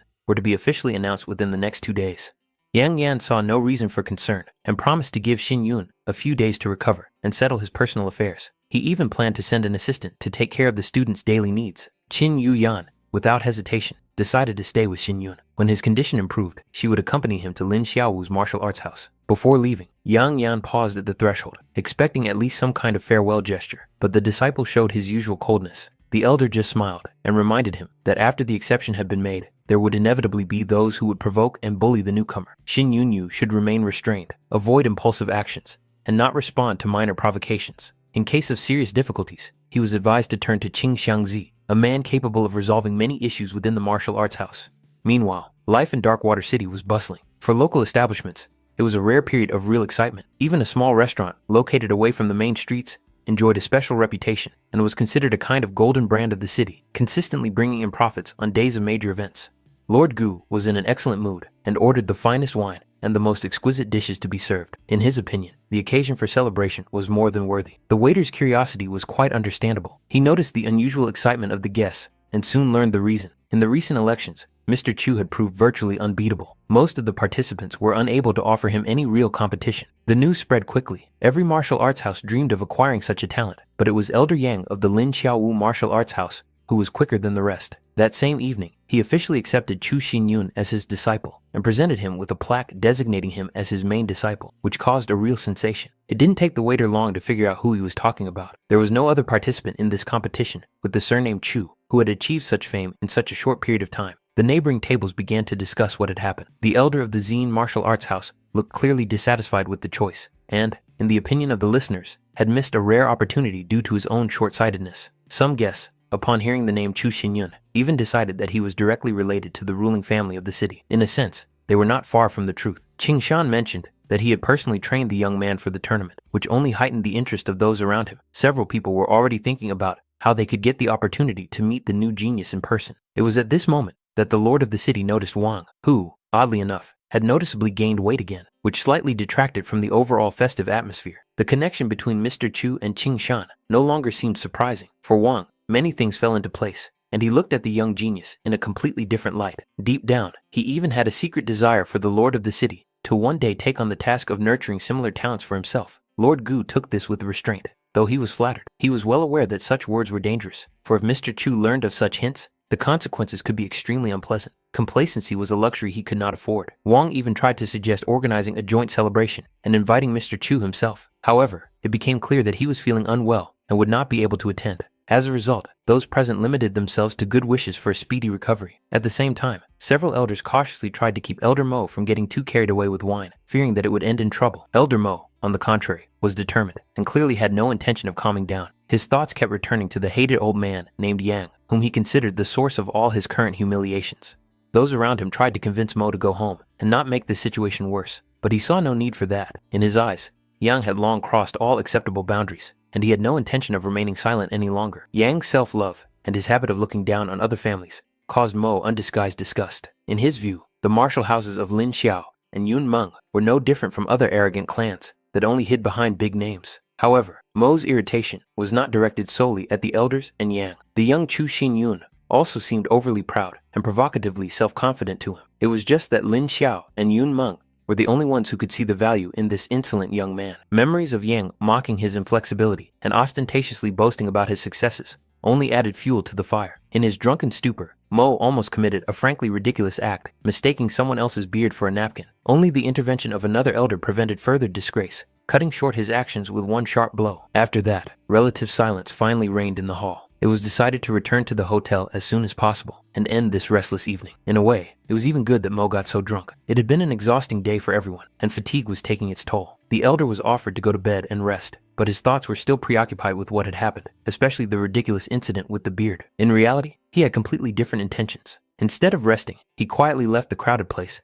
and soon landed on the roof of one of the buildings, disappearing into the night. The elder mentally apologized to the lord of the city for his absence and belated actions. He clearly understood that the most useless thing for a person is a passionate desire to obtain something that he cannot reach. It was this feeling that pushed him to take further, much more risky steps. That same evening, a man from the capital arrived at the hotel, but he did not dare to go inside. He remained outside for some time, hidden in the shadows, as if assessing the situation and weighing the possible consequences of any move. The origins of this young man were highly questionable. His past seemed too vague, and his path to his current position too rapid. It was necessary to figure this out as soon as possible, but it was not easy to do so. The object of observation was under tight and clearly well thought out security. In addition, he had already joined the Lin Xiao martial arts house, which, although not the worst option, significantly complicated further plans. In such situations, misfortune often hides the seeds of future luck, and luck, in turn, hides new troubles. All that remained was to wait, keeping a close eye on what was happening, allowing events to unfold in their own way. No matter how stubborn and principled he was, young Yan was still forced to accept reality and agree. The status of a core disciple opened up too many opportunities for the young man to ignore its value. Poisonous Yang quickly noticed that the master was in a rare good mood, so he brought dinner, hoping that the food would help him regain his strength. Xin Yun was indeed about to eat, but at that moment, the main disciple's nameplate suddenly slipped and hit him right in the face. This absurd accident seemed almost symbolic, as if reminding him that even behind the master's back, he should not allow himself to have frivolous thoughts. The aroma of the food was surprisingly appetizing, and Xin Yun suddenly felt hungry. At the same time, he was intrigued by Qing Shan's absence. It turned out that he had indulged in drinking, celebrating the events of the past day. Xin Yun became curious as to why the old man had not stayed nearby. The explanation turned out to be simple. The master was unwell and therefore needed supervision. Nevertheless, Xin Yun noted to himself that, despite Poisonous Yang's reliability, his habit of appearing without knocking seemed strange and even alarming. No sooner had this thought formed than Poisonous Yang suddenly lunged forward, attacking Xin Yun without warning. At that moment, it became clear that this was not a disguise or a substitute. It was indeed Poisonous Yan, with his familiar aura and movements leaving no room for doubt. However, the main and most disturbing question remained. Who exactly was controlling his actions now, and whose will was behind this unexpected attack? Xin Yun tried to bring him to his senses, doing everything in his power to interrupt the growing madness. At that moment, it became clear that what was happening was beyond a simple mistake. Poisonous Yang was indeed on the verge of taking his life. The attack bore the hallmarks of a familiar hand. The Tai family, a notorious organization of hired assassins from the true spiritual continent, was famous for precisely such methods: covert intervention, mind control, and targeted strikes against the most vulnerable targets. However, such techniques were too crude and superficial to really work against Xin Yun. To him, it seemed like nothing more than a primitive attempt to test the limits of his defenses.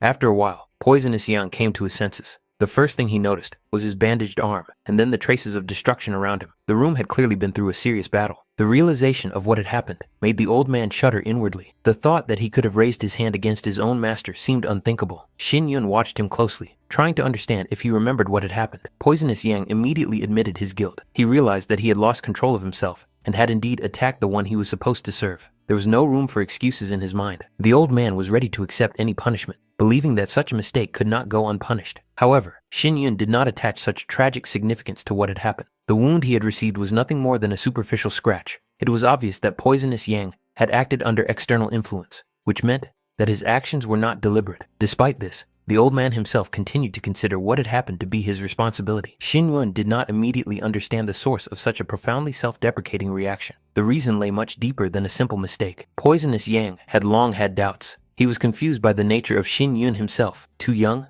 too mysterious, too disproportionate to his position and power. The old man had tried more than once to get to the bottom of things, trying to understand who his master really was. And yet, despite these doubts and dark thoughts, he was sincerely touched by the trust that Xin Yun continued to show him. It was this hidden hostility and inner doubt that his enemies took advantage of. Poisonous Yang clearly realized that he had become a weak link, allowing outside interference to penetrate his mind. He considered what had happened to be his personal mistake and was ready to accept any punishment for it. Xin Yun, however, saw the situation differently. He considered fear of the unknown to be a natural state for any rational being. What was much more important was that Poisonous Yang did not hide the truth and chose to be honest. It was this decision that deserved recognition rather than punishment. The image of a thin, curved needle came to Xin Yun's mind, the very one that had been used to destroy the second elder of the Chu family. He had kept the last of these needles for a long time as a means of making a final decision, to kill or to spare. Now it was no longer necessary for him, and was given to Poisonous Yang as a tool for self-defense. The old man could not hide his deep gratitude. His respectful bow spoke louder than any words. He clearly understood that he had just escaped not only punishment, but death. Xin Yun ordered 2 days of rest. During this period, he did not want any visits or interference. After completing all the necessary tasks, poisonous Yang could leave and restore order. Shin Yun's thoughts soon returned to the Tai family. Initially, it was just an offshoot of the ancient star sect, but over time, the organization gained independence and turned into a notorious guild of hired assassins.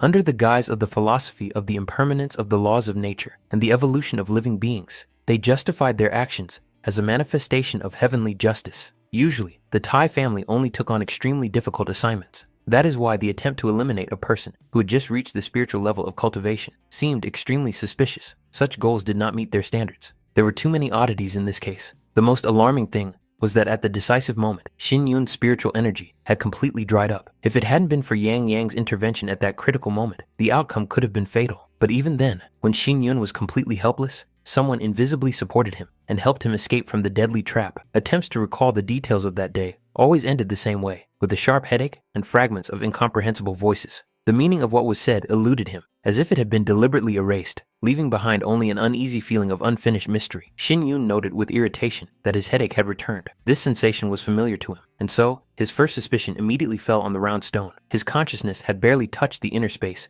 when he saw the same glow he had seen before, just like in those days when the stone had already interfered with his destiny. However, this time there was a subtle difference. It was too subtle to notice right away, but his intuition clearly told him that something important had happened inside. To be sure, he had to go inside. The space had changed. The round stone was no longer the same closed knot. It had grown and become multi-leveled. Such spaces adapted to the owner's level of cultivation. At the lower stages, they looked distorted and symbolic, but as their power grew, they became closer and closer to reality, as if they were its reflection. A faint but distinct crackling sound rang out in the silence. Shin Yun's gaze immediately fell on the stone book. Its cover was damaged, and a soft but powerful glow emanated from within, as if the book itself no longer wished to remain sealed. When the stone shell finally crumbled, the Imperial Heavenly Manuscript of Reincarnation appeared in its place. The title alone was enough to understand that he was looking at something forbidden and ancient. Shin Yun felt that such knowledge could not be hidden without reason, and therefore the destruction of the seals meant only one thing. The moment had come to touch the truth. However, the expected words were not there. No symbols, no formulas, no writings. Before him was only emptiness, filled with a mysterious presence, as if the book itself rejected the usual ways of transmitting knowledge. As soon as his consciousness touched the glowing ribbon inside the manuscript, the seal disappeared without resistance. The space instantly distorted, and Shin Yunya was abruptly pulled inside, leaving him no chance to retreat. This intrusion was rough and merciless, as if the will of the Emperor of Heavenly Reincarnation allowed no hesitation or doubt. The fall lasted only a moment before the image of the supreme spiritual beast appeared before him, a blazing phoenix whose flames painted the heavens in crimson and gold. However, the feeling of danger quickly gave way to realization. What he saw was not reality, but an illusion, a reflection of events recorded in the heavenly book. It became clear that the Emperor of Heavenly Reincarnation had witnessed an ancient battle between two supreme beings, and that the manuscript contained not words, but memories. In the south of the immortal sea, spiritual heavenly mountains rose, their peaks lost in the clouds, and the valleys were so wide that they resembled seas. There, two titans met, the heavenly flaming phoenix and the dominant ancient beast of the earth, the spiritual lion. The sun disappeared behind heavy clouds, and every living soul began to fade under the pressure of their power. The phoenix's flames consumed everything around them, turning the world to ashes. The battle lasted more than 7 weeks, and when it was over, not a single life form remained. Only the remnants of the essence of the blood and soul of the burning phoenix were preserved, sealed, and transferred to this space as the last evidence of the catastrophe. In an instant, the vision dissipated, and all that remained before Shin Yun was emptiness filled with a faint, barely discernible presence. The source of the aura was obvious. It was the remnant of the blood essence of the soul of the flaming phoenix, still carrying the trace of the heavenly flame. When Shin Yun approached and touched it, the space trembled, and for a moment, an eye filled with ancient will appeared in the flames. At first, it seemed that there was nothing to fear, for everything that was happening was an illusion. But the fire did not dissipate. It was a real flame, devouring spiritual power, penetrating the body and burning the internal organs. At that moment, Shin Yun truly felt the proximity of death. The flame consumed him, leaving no chance for resistance, as if it wanted to erase his very existence. And suddenly, he found himself back in his own space. The burning sensation disappeared, and consciousness returned to his body. Only now did it become clear that this was a test, not the end. The illusion left a real mark, but did not take his life. Then, Shin Yun felt his own body begin to crack, as if the fragile shell could no longer withstand the pressure from within. The sensation was frighteningly real, and at that moment, he doubted that it was all over. It seemed that the test was not yet over, and the will of the Emperor of Heavenly Reincarnation continued to mercilessly interfere with his fate. In the next moment, his consciousness abruptly returned to reality. He was awakened by the alarmed cry of the venomous Yan, who was trying to bring his master to his senses. Shin Yun lay on the cold floor, completely unresponsive, as if he had just experienced something beyond ordinary understanding. He woke up with a start, his breathing uneven, and his gaze filled with confusion. Images of the illusion still echoed in his head, and for a while, he couldn't understand what had happened, or where he was.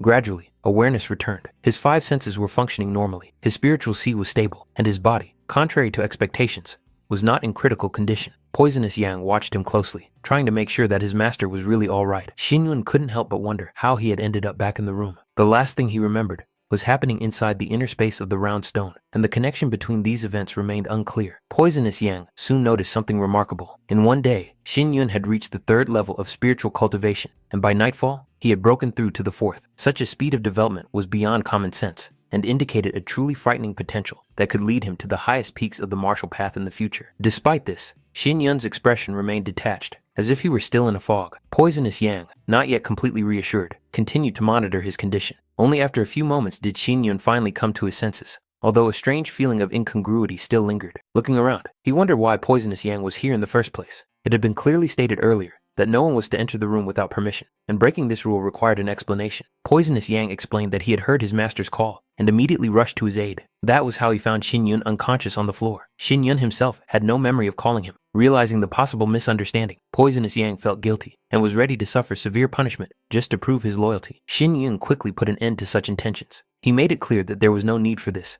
and that what had happened did not require atonement. It made no sense to keep a loyal assistant, crippled by a misunderstanding, by his side, especially when much more serious trials awaited him ahead. Poisonous Yang watched his master's condition closely and understood from the expression on his face that he was feeling slightly uncomfortable. Xin Yun really wasn't feeling his best. His body felt heavy, and he had a nagging pain in his neck, as if he had been immobile for too long. He decided that the cause might be an excessively deep and prolonged loss of consciousness, so he ordered tea to be brought to him. Soon, the Poisonous Yang returned with a cup of hot drink. However, despite Xin Yun's rapid cultivation growth, the old man couldn't shake the feeling that his master was harboring anxiety in his heart. He didn't understand why. With such remarkable progress, he looked pensive and distant, as if something much more serious than physical ailment was troubling him. The name Lu Xiang came to Xin Yun's mind again. He imagined the years of waiting passing by, and realized that 3 years was too long, especially in a world where destinies could change in an instant. Poisonous Yang, unaware of the reasons behind these thoughts, was sure that everything would be fine with that woman. In his mind, she had a gentle nature and a kind heart, and therefore did not need to worry too much.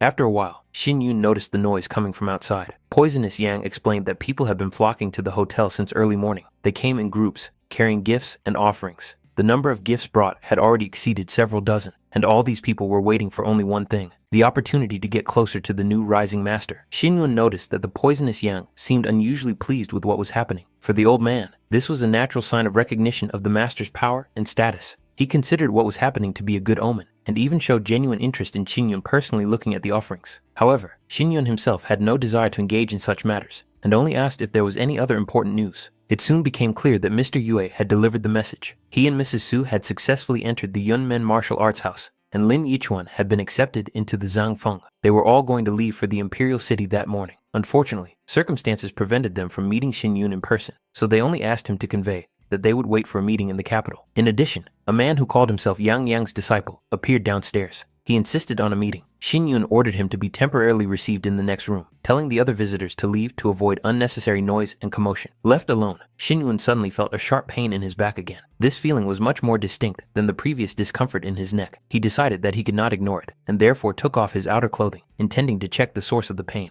What he saw made him freeze. A complex and majestic pattern was clearly visible on his back, the totem of a flaming phoenix. The lines of the pattern seemed alive, as if hot energy was hidden inside them, and the image itself radiated an ancient and dangerous power, directly related to what he had experienced earlier in the stone space. At that moment, Lord Gu, who happened to be nearby, involuntarily noticed what was happening. His gaze lingered on Xin Yun, and a question immediately arose in his mind. Was this really Yang Yang's disciple, who had been the subject of so much talk lately? Gu Qingshan looked at the stranger with obvious doubt. He was excessively obese, his figure more reminiscent of an idle slacker than a disciple of a great master. There was neither the strictness nor the asceticism characteristic of Yang Yang's followers in this man's appearance, and therefore it was difficult for the lord of the city to believe his words.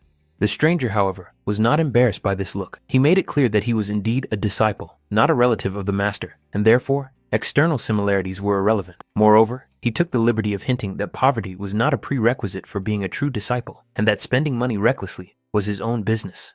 Hearing this, Gu Qingshan demanded proof, the apprentice's token. However, The answer was even more suspicious. The token had been pawned due to a lack of money, allegedly spent on wine. For the lord of the city, this was the last straw. He finally decided that he was dealing with an ordinary swindler, using the name Yang Yan, and was already prepared to order him to be expelled. However, the stranger suddenly changed his tone and said that he had not come for profit. He claimed that he had been given a direct order to ensure the safety of Chu Xinyun. In addition, he had a message intended personally for the main character. These words made Gu Qingshan wary, and he ordered the man to stop. The lord of the city could not believe that such a clumsy and corpulent man was truly capable of acting as a protector. In his eyes, such a mission seemed ridiculous, because Chu Xinyun was already protected by himself and the poisonous Yang, whose strength and loyalty were beyond doubt. Gu Qingshan blocked the stranger's path and made it clear that he must stop immediately. He did not tolerate anyone ignoring his orders or acting arrogantly in his presence, especially in the territory of Darkwater City. To emphasize his superiority, the lord of the city reminded the stranger of his own cultivation level, Earth Spirit. However, the stranger's reaction was unexpected. He treated this level with obvious contempt, as if it were something ordinary and unworthy of respect. Moreover, he casually mentioned an alarming detail. Just the night before last, several masters of the heavenly spiritual level had infiltrated the city of Darkwater. Their goals remained unclear, but their very presence already posed a serious threat. In that case, in his opinion, even the lord of the city would not be able to prevail over them while remaining at the earthly spiritual level. These words resonated painfully in Gu Qingshan's memory. The heavenly spiritual level resurfaced in his mind, awakening associations with Bing Li and past events, where the difference in power levels decided everything even before the battle began. Nevertheless, the lord of the city was not going to give in. He believed that this fat man was no better than those he condemned. However, in response, the stranger unexpectedly revealed his true power, declaring that he was at the peak of the 8th level of the earthly spiritual level. This meant that in terms of pure power, he was indeed superior to Gu Qingshan, and, if necessary, was able to back up his words with a fight. The venomous Yang came out to them and immediately made it clear that this man was an honored guest. He strongly recommended that they not be overly rude and asked Mr. Zai Yang to wait a little while, as the master would soon come out to see him personally. Qingshan, however, did not hide his distrust. He directly expressed doubt about the authenticity of the stranger's identity, since he did not have the token of a disciple of the Lingxiao martial arts house. In his eyes, the situation looked dangerous. If this was a fraud, then they themselves had opened the door to him, as if inviting a wolf into the house. In response, Poisonous Yang made it clear that such a mistake was impossible. He clearly stated that no one would send a brainless imposter on such a delicate and risky mission. This argument sounded convincing. Meanwhile, Zai Yan began to mentally select a suitable gift for his younger brother, remembering that he had almost pawned it earlier, but fortunately, he still had it with him. The atmosphere was becoming increasingly tense. He recalled the recent clash with Lin Bing Li, whom they had failed to defeat. The thought that they were not even capable of fully protecting themselves, let alone the master's safety, was alarming. The lord of the city noticed Poisonous Yang's wounds, and Zai Yan immediately suspected that he might have been attacked. Poisonous Yang did not try to justify himself and admitted his own guilt. He believed that it was his mistake that had given the criminals the opportunity to act last night, and that he was responsible for what had happened. Upon hearing the mention of the Tai family, Zai Yan instantly realized the seriousness of the situation. This name did not simply refer to enemies, but to top-level professionals, people for whom murder was a craft, not a last resort. The lord of the city hastened to remind everyone not to cause any damage, as Kai Yan would clearly be unable to pay for it. However, Kai Yan himself was thinking about much more serious consequences. If the enemy had indeed enlisted the help of the Tai family, then the danger was real. The thought of how he would explain himself to the master if something happened to Xin Yun weighed heavily on him. At that moment, Xin Yun finally came out to them. He made it clear that he wanted to meet with representatives of the Tai family in person, and at the same time, expressed his regret for the forced wait. Xin Yun warmly welcomed the guest and treated him with obvious respect as his senior. Zai Yan introduced himself and, in turn, noted that he was sincerely glad to meet him. From the very first glance, it became clear to him that he was dealing with an extraordinary personality, and the master's recognition was more than deserved. In Zai Yan's eyes, Xin Yun was truly unusual and gifted. He even mentally noted one of the unspoken rules of Yang Laozi's disciples, a dignified appearance and self-confidence. This observation evoked ironic associations in the lord of the city, and Zai Yan himself, not without inner complacency, recalled the times when he himself could be called a real handsome man. Xin Yun was sincerely flattered by what he heard and gestured for his guest to sit down. During the conversation, Zai Yan conveyed that the master had had a vague but disturbing premonition for some time. He felt that in the near future, forces capable of causing serious harm to Xin Yun might appear. However, his own position and circumstances did not allow him to deal with this issue personally. These fears were unexpectedly confirmed during the final. Gu Qingchong gave himself away too obviously, committing actions that were impossible to hide. Although Master Yan stopped him in time, Gu himself clearly did not expect such an outcome. He was publicly overwhelmed by spiritual power, and his cultivation level dropped sharply. For a person of his status, such humiliation almost inevitably gave rise to hidden hatred and a desire for revenge.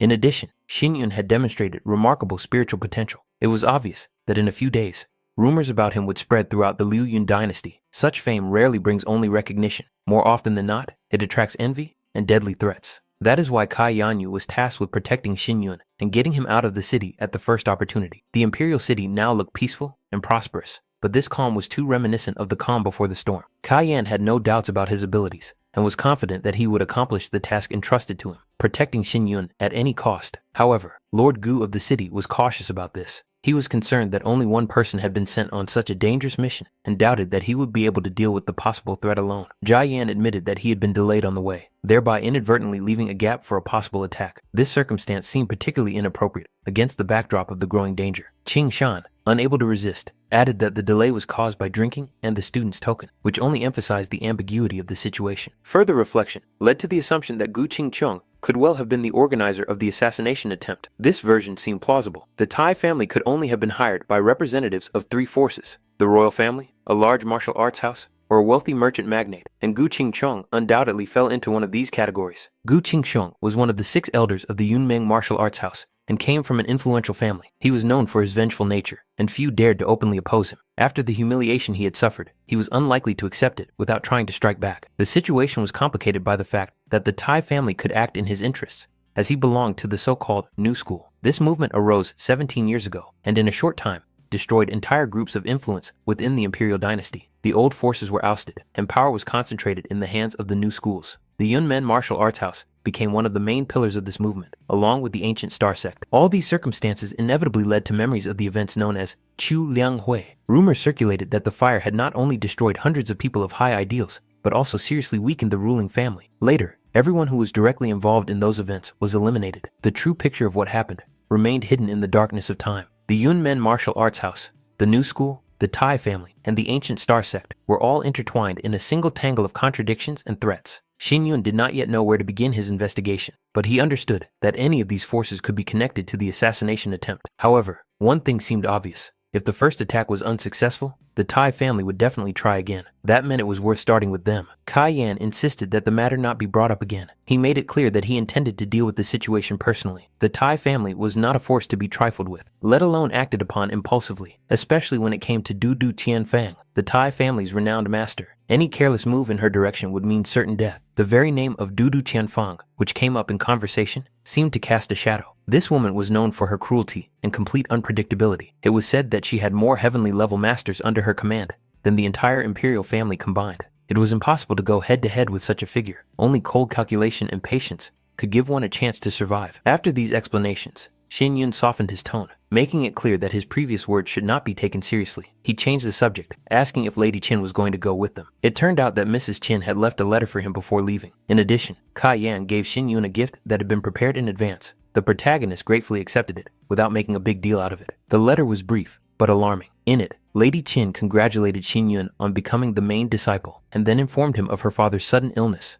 Lord Qin's condition had deteriorated sharply, and she had to return to the capital urgently. She apologized for not being able to accompany them. This news greatly surprised Qing Shan. Just a month ago, Lord Qin had looked perfectly healthy. Jia Yan heard that it was a strange fever that was developing at an alarming rate. The lord of the city could not believe what was happening, and even began to mentally prepare for the worst, because Lord Qin had only one daughter. His excessive dramatization of the situation provoked a sharp reaction from Qing Shan, who considered such reasoning premature and suspicious.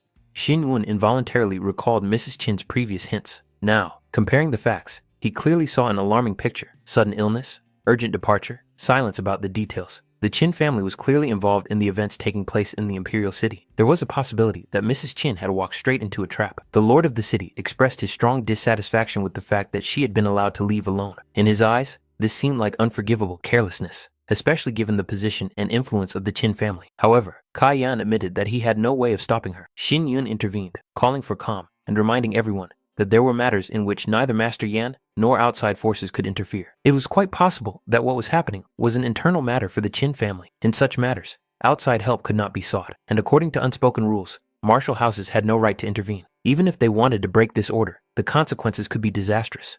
Most likely, Lady Qin had learned something important before her departure. However, at the moment, they had no information about the capital or the situation of the Qin family. It was pointless to continue arguing. Xin Yun made a decision. After arriving in the imperial city, he would personally visit the Qin family to gather clues and develop a further plan of action. Gu Qingshan realized that his harshness was dictated solely by concern for Mrs. Qin's safety. Reflecting on his behavior, he expressed his regret to Kai Yan. The latter, however, only remarked with a smirk that it was a pity that Mrs. Qin had not paid attention to the lord of the city himself. This remark sounded like a mockery, and only then did Qingshan realize that they were openly making fun of him. Even the venomous Yang could not hide his smile, which completely threw the lord of the city off balance. Xin Yun, meanwhile, was deep in thought. In his previous life, he had left the Liu Yun dynasty a little earlier than he had now, so he could well have missed important events or hidden changes. It was also possible that reality itself in this life had begun to deviate from its previous path. Poisonous Yang, noticing his thoughtfulness, drew attention to the item handed over by Kai Yan and expressed doubt about the strange blue liquid. Kai Yan explained that it was a rare medical treasure known as blue liquid,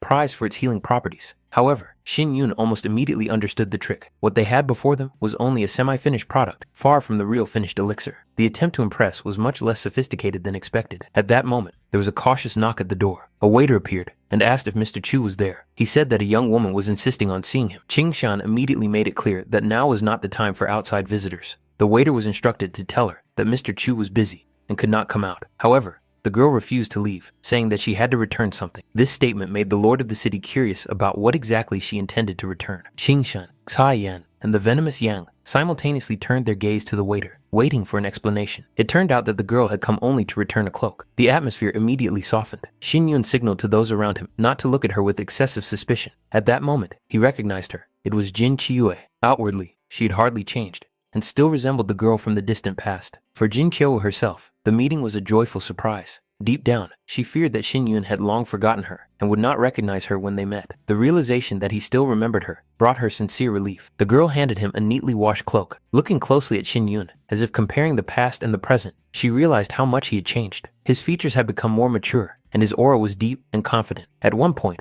it even seemed to her that she was looking at a completely different person. 6 or 7 years had passed since then. Once a weak child, he had now become a strong and attractive young man. Both the poisonous Yang and the lord of the city quickly realized that there was a long history and unspoken closeness between the two, rooted in childhood. Qingshan noticed the respect and warmth with which the girl spoke of Master Chu. It seemed excessive to him, and he noted to himself that such an attitude could cause her mistress's dissatisfaction. However, the maid herself seemed confident. She knew Shui Qianyue's character too well and understood that she simply did not know how to deal with her own feelings.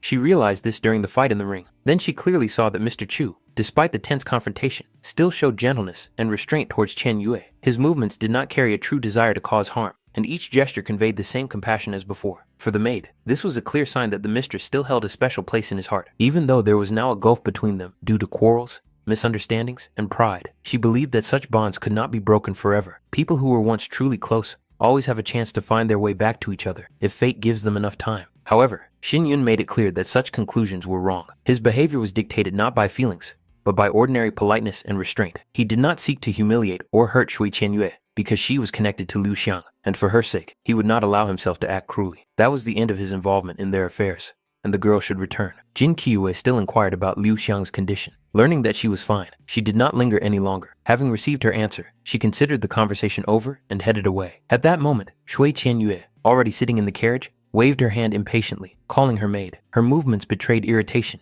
mixed with anxiety. She noted that the wait was taking too long and expressed her dissatisfaction that the delay could cost them the opportunity to catch up with those who had already left for the battle houses. Jin Qianyue explained the delay by saying that she had to wait a long time for Mr. Chu for a short conversation. This immediately caught Qian Yue's attention. For her, the name Chu Xinyun had long been erased from her inner circle. She considered him unworthy of even being mentioned and did not want to hear about him in the future. Nevertheless, curiosity got the better of her. She wanted to know exactly what he had said. The maid tried to evade the question, citing the previous prohibition, but Qian Yue made it clear that she demanded an answer. In the end, it became known that Mr. Chu still remembered her. Moreover, he noted that she remained the same as in childhood. For Qian Yue, these words sounded dry and tasteless, causing neither joy nor satisfaction. However, the maid then added that he had also noticed how much more beautiful she had become. These words came as a surprise. Qian Yue could not immediately believe that such a thing had actually been said. Despite her outward indifference, something stirred deep in her soul, and her former confidence cracked slightly. Qian Yue sharply rejected what she had heard, deciding that such words were now meaningless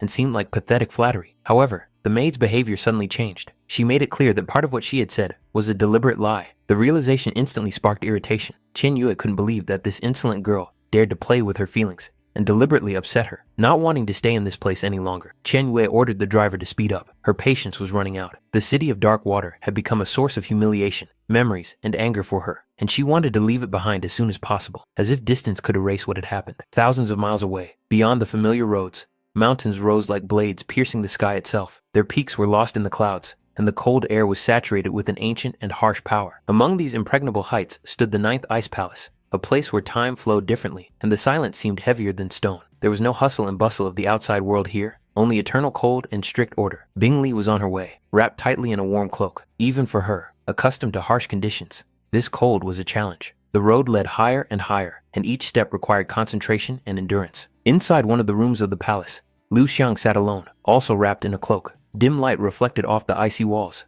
and her thoughts returned again and again to the same day, as if stuck in a vicious circle. A familiar image appeared in her imagination. It seemed to her that the main character was following behind her, confident and calm, as if the distance between them had never existed. In this vision, he embraced her, offering to leave together and never part again, as if the whole world could wait. These thoughts made her heart ache and her eyes fill with tears. The drops fell directly onto the talisman with his image, which she still kept. She did not know when she would see him again, and this anticipation weighed heavier than the cold. At that moment, the silence was broken by a knock on the door. Bin Li appeared, and immediately noticed that Liu Xiang was still not used to this place. Even Bin Li herself, having spent not much time here, found it difficult to endure the local cold. It was obvious that Liu Xiang still couldn't get used to the local food. Realizing this, Bin Li brought special dishes prepared, according to recipes she had mastered during her travels through the Liu Yun dynasty. These simple but warm flavors reminded her of the world outside the icy walls.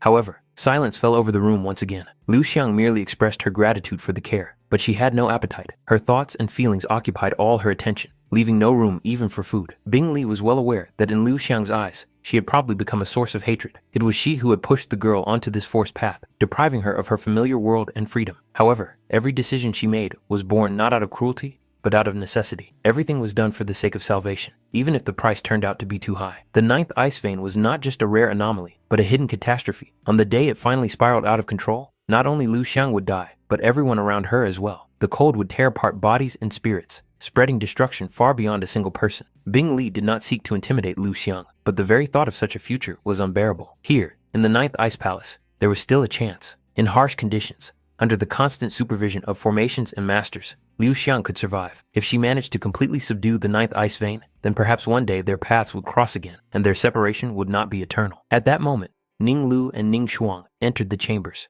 They had been tasked with examining the owner of the Ninth Ice Vein. Their appearance disrupted the fragile balance of silence. Bing Li immediately sensed the hidden tension and confusion, for her presence seemed to have been completely ignored. They respectfully greeted Elder Lin, after which another girl entered the hall. It was she who had ordered these two to be brought in. Her calmness and confidence made it clear that what was happening was not an accident and did not violate the rules. Bing Li also expressed her respect to the Elder Yush. Elder Lin clearly did not expect to see her here, but Yush took it calmly, as if everything that was happening was part of a plan she already knew about. Then Yuxia's gaze fell on Liu Xiang, the only one who possessed the Ninth Ice Vein. Her gaze was deep and penetrating, as if she could see not only the body, but also the very essence of what was happening. Yusha approached, and, taking Liu Xiang by the face, examined her closely, as if studying a rare and dangerous artifact. At that moment, everything became clear to her. The spread of the deadly cold was restrained not by formations or the palace, but by external intervention, someone's power remaining on the girl's body and soul. This person was intelligent and prudent. He had managed to temporarily curb the destructive nature of the Ninth Ice Vein. But now, Liu Xiang was in the Ninth Ice Palace, a place from which people rarely leave of their own accord, and his protection could no longer reach her directly. Despite everything, Liu Xiang continued to believe. Deep in her heart, she was sure that he would not leave her here forever. Sooner or later, he would come. He would find a way to destroy the ice,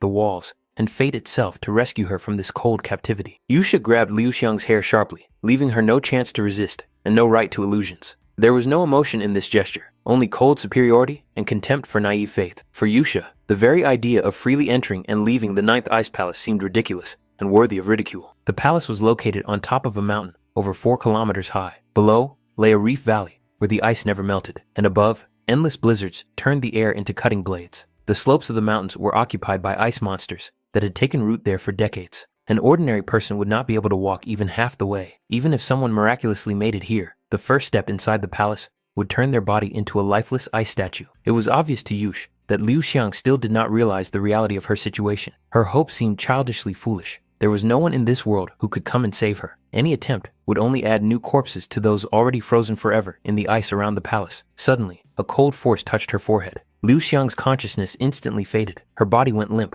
and she seemed to fall into a deep sleep. Even in this state, her last thoughts continued to linger on one person. Deep down, she still wished that Xin Yun would never come near this cursed place. The effect was directed not only at her body, but also at her mind. Liu Xiang's memory was to gradually crumble, her memories disappearing one by one, until, after she awoke, nothing remained but an empty shell. Her personality, feelings, and past were to be completely erased. Bin Li immediately recognized the nature of the artifact used. It was a silkworm stone, capable of suppressing will and controlling the mind. The realization came instantly. They weren't going to save Liu Xiang. They intended to turn her into an obedient puppet. However, Ning Lu and Ning Shuang made it clear that any interference was unacceptable. Yuxia did not hesitate to reveal the true value of the 9th ice bloodline. It was so rare that the palace had spent 50 years searching for it all over the world. The fact that Bing Li discovered the carrier by accident was considered a huge contribution. However, this power was unstable, and her emotional fluctuations could lead to a catastrophe capable of destroying the entire palace. That is why it was decided to first clear Liu Xiang's mind, depriving her of her feelings, attachments, and memories. Bin Li remembered Yusha's previous words about the possibility of suppressing the vein and saving the girl's life. Now it was clear that this was just a convenient lie. Yusha took Bin Li aside and bluntly revealed the truth. For the 9th Ice Palace, Liu Xiang was not a person, but a test subject. Her fate, pain, and even her life were meaningless. Moreover, it was thanks to Liu Xiang's existence that Bing Li's sister had a chance to obtain the ice crystal. From a profit perspective, Bing Li should have been happy, but at that moment, even the ice palace seemed warmer than the truth that had been revealed to her. It was determined that in half a month, Liu Xiang's mind would be completely under control. By that time, the master should have returned from his practice, and then it would be possible to start a new meeting of cultivators, no longer fearing the instability of the 9th ice vein and the possible consequences. From that moment on, Bin Li was finally freed from responsibility for Liu Xiang. Care, observation, and control were transferred to Ning Lu, who was to monitor the test subject's condition and ensure that all procedures were carried out without deviation. Yusha ordered that all of Liu Xiang's personal belongings be disposed of, so as not to leave the slightest attachment to her past life. Bin Li took this upon herself, realizing that she was the one who had to put an end to this story. There was some doubt as to whether Bin Li was secretly trying to keep Liu Xiang's belongings. However, her motive was different, a feeling of guilt that could not be suppressed by cultivation or her duty to the palace. In the end, permission was granted. After thanking the elder, Bin Li returned to Liu Xiang's chambers. Her steps were slow and heavy, as if every meter of the corridor was an effort, and the cold of the palace was truly felt for the first time. Ning Lu informed Elder Lin that the moment had come. The elder understood this without being reminded. She gathered Liu Xiang's clothes, among which was a talisman, the only thing that carried the warmth of the past. All the collected items were taken outside and burned. The flames quickly consumed the fabric, patterns, and smells, as if erasing the very existence of the person to whom they belonged. Formally, this meant the end. However, there was still a chance that Bin Li had kept the talisman, clutching it in her palm, and not allowing the fire to take away the last thread connecting Liu Xiang to her former life. Strange images began to appear in Liu Xiang's mind. She did not understand why she could hear the cry of cicadas, for she was in the 9th Ice Palace, where there was neither summer nor living sounds. Suddenly, her childhood home appeared before her eyes. In her hands was an unfinished embroidery. At that moment, she had the feeling that Mr. Chu was very close. Giving in to this feeling, she rushed towards him, forgetting everything else. The figure standing before her seemed surprisingly real, so much so that her heart was filled with warmth. The realization that it was only a dream brought a strange comfort, for in a dream, the pain was weaker, and hope could still exist. Liu Xiang approached Xin Yun, and her movements conveyed a sincere longing. Her whole being reached out to him, as if the time apart had never existed. She felt the need to explain her disappearance, and at the same time, wanted to know where Chen Yue was now. But above all, she wanted them to be together again, as before. Deep down, Liu Xiang always understood that she was not like her sister. Chen Yue was like a full moon, shining brightly in the night sky, attracting attention and admiration. Compared to her, Liu Xiang felt like a dim star, easily overlooked among the multitude of others. Chen Yue was a precious pearl in her father's hands. She was surrounded by gifts, care, and expectations of great achievements. Every day of her life was filled with training and moving forward. At the same time, Liu Xiang spent her time embroidering under her mother's supervision. Her world was quieter, calmer, and much narrower. Chen Yue had been to many places, seen cities, mountains, and rivers, heard amazing stories, and experienced events that she could then recount for hours. After each return, she shared everything she had seen, and Xin Yun always listened to her with genuine interest. His gaze was often fixed on Chen Yue, and this did not escape Liu Xiang's notice. At one point, Xin Yun noticed how intently Liu Xiang was looking at him. His expression softened, and a calm, warm smile appeared on his face, which made her heart skip a beat. Liu Xiang ran, but stumbled and fell. Her knees were scratched, and the pain quickly reminded her of itself, but she didn't care. It was more important not to keep Xinyun waiting, and to bring her sister back as soon as possible. Qianyue was busy trying to catch a flying snake stuck in a tree. She was still reaching up, unwilling to give up. Liu Xiang was worried, realizing that Xinyun was already tired, and tried to stop her sister, fearing that someone would get hurt. However, Qianyue had no intention of backing down. Her confidence in her own abilities and her desire to finish what she had started prevented her from stopping. In the end, the flying snake was removed from the branches, but their balance was lost. They fell together, and for a moment, everything around them froze. Liu Xiang rushed to them, overcome with anxiety, checking to see if anything serious had happened. Qianyue reacted sharply and coldly, not hiding her irritation. Xinyun, feeling awkward and guilty about what had happened, tried to smooth things over by taking responsibility. An adult woman approached the children, immediately noticing that the older girl had once again been rude to Yun. She quickly figured out what had happened and realized that the fall had occurred while trying to reach for a kite. Qianyue, not hiding her irritation, explained what had happened, as if all the blame lay with Yun. At the same time, Liu Xiang noticed his leg and saw that he had sprained his ankle. The injury did not appear to be serious, and the adults were sure that the pain would disappear without a trace in a few days. Qianyue, however, continued to look at him with bewilderment, not understanding why he was so clumsy. In response, Yun behaved childishly, and this unexpectedly caused her to feel something strange. It seemed to her that there was something touching and even cute about him, although she immediately tried to deny it. The woman explained that Yun was not in good health through no fault of his own. When he was very young, his family was destroyed, and he survived only by a miracle. He grew up without parental care, without protection and support, and this made him weaker than other children his age. Hearing this, Qianyue wondered if Yun had any memories of those events. Her curiosity was mixed with incomprehension, for she had never experienced such a loss. Only one fragment remained in Yun's memory, the image of his mother suggesting they play hide and seek, her soft voice, and promise to return. He remembered hiding in silence, trying not to make a sound, trembling with fear and cold, and how time dragged on endlessly. But his mother never came. That was where the memory ended. Liu Xiang instinctively took his hand, trying to convey warmth and comfort. Qianyue, however, took a different view, believing that he was too weak and useless, since he did not know who had caused him such pain and was incapable of even thinking about revenge. The woman sternly pulled the older girl aside, reminding her that she should not constantly call Yun useless. She revealed the reason why he should be treated differently. The two had been engaged since childhood. In the future, they were to become husband and wife, and therefore, Qianyue had to take care of him, especially given his weakness. These words confused all three of them. The children's cheeks flushed with surprise. Qianyue looked at Yun, then pushed him away sharply, showing with her whole demeanor a decisive rejection of such a fate. Liu Xiang, on the contrary, unexpectedly felt the desire to take his side. A warm but timid feeling arose in her heart, and she mentally accepted the idea that she could tie her life to Yun. This outcome completely suited Qianyue. She gave him up to her younger sister without hesitation, believing that she herself would never tie her fate to someone she considered weak and unworthy. Qianyue allowed herself a playful sneer, making it clear that she had no intention of simply giving up Yun. Her behavior revealed a mixture of stubbornness and a habit of always being the center of attention. Liu Xiang, however, did not back down, and for the first time showed unexpected firmness, clearly indicating that she had no intention of giving in, even when it came to her sister. Soon, Xin Yun and Liu Xiang were sitting side by side, eating fresh spring rolls. For Yun, this meal was exceptionally delicious, and he ate with genuine pleasure. For Liu Xiang, it was especially important to see that he liked what was in front of him, and to feel the quiet joy of this simple moment. He was surprised that the rolls had been prepared with Liu Xiang's help. Although most of the filling had been made by her aunt, the girl had really helped and tried her best. For her, that was enough to feel proud. Yun's reaction made the moment even warmer. In his eyes,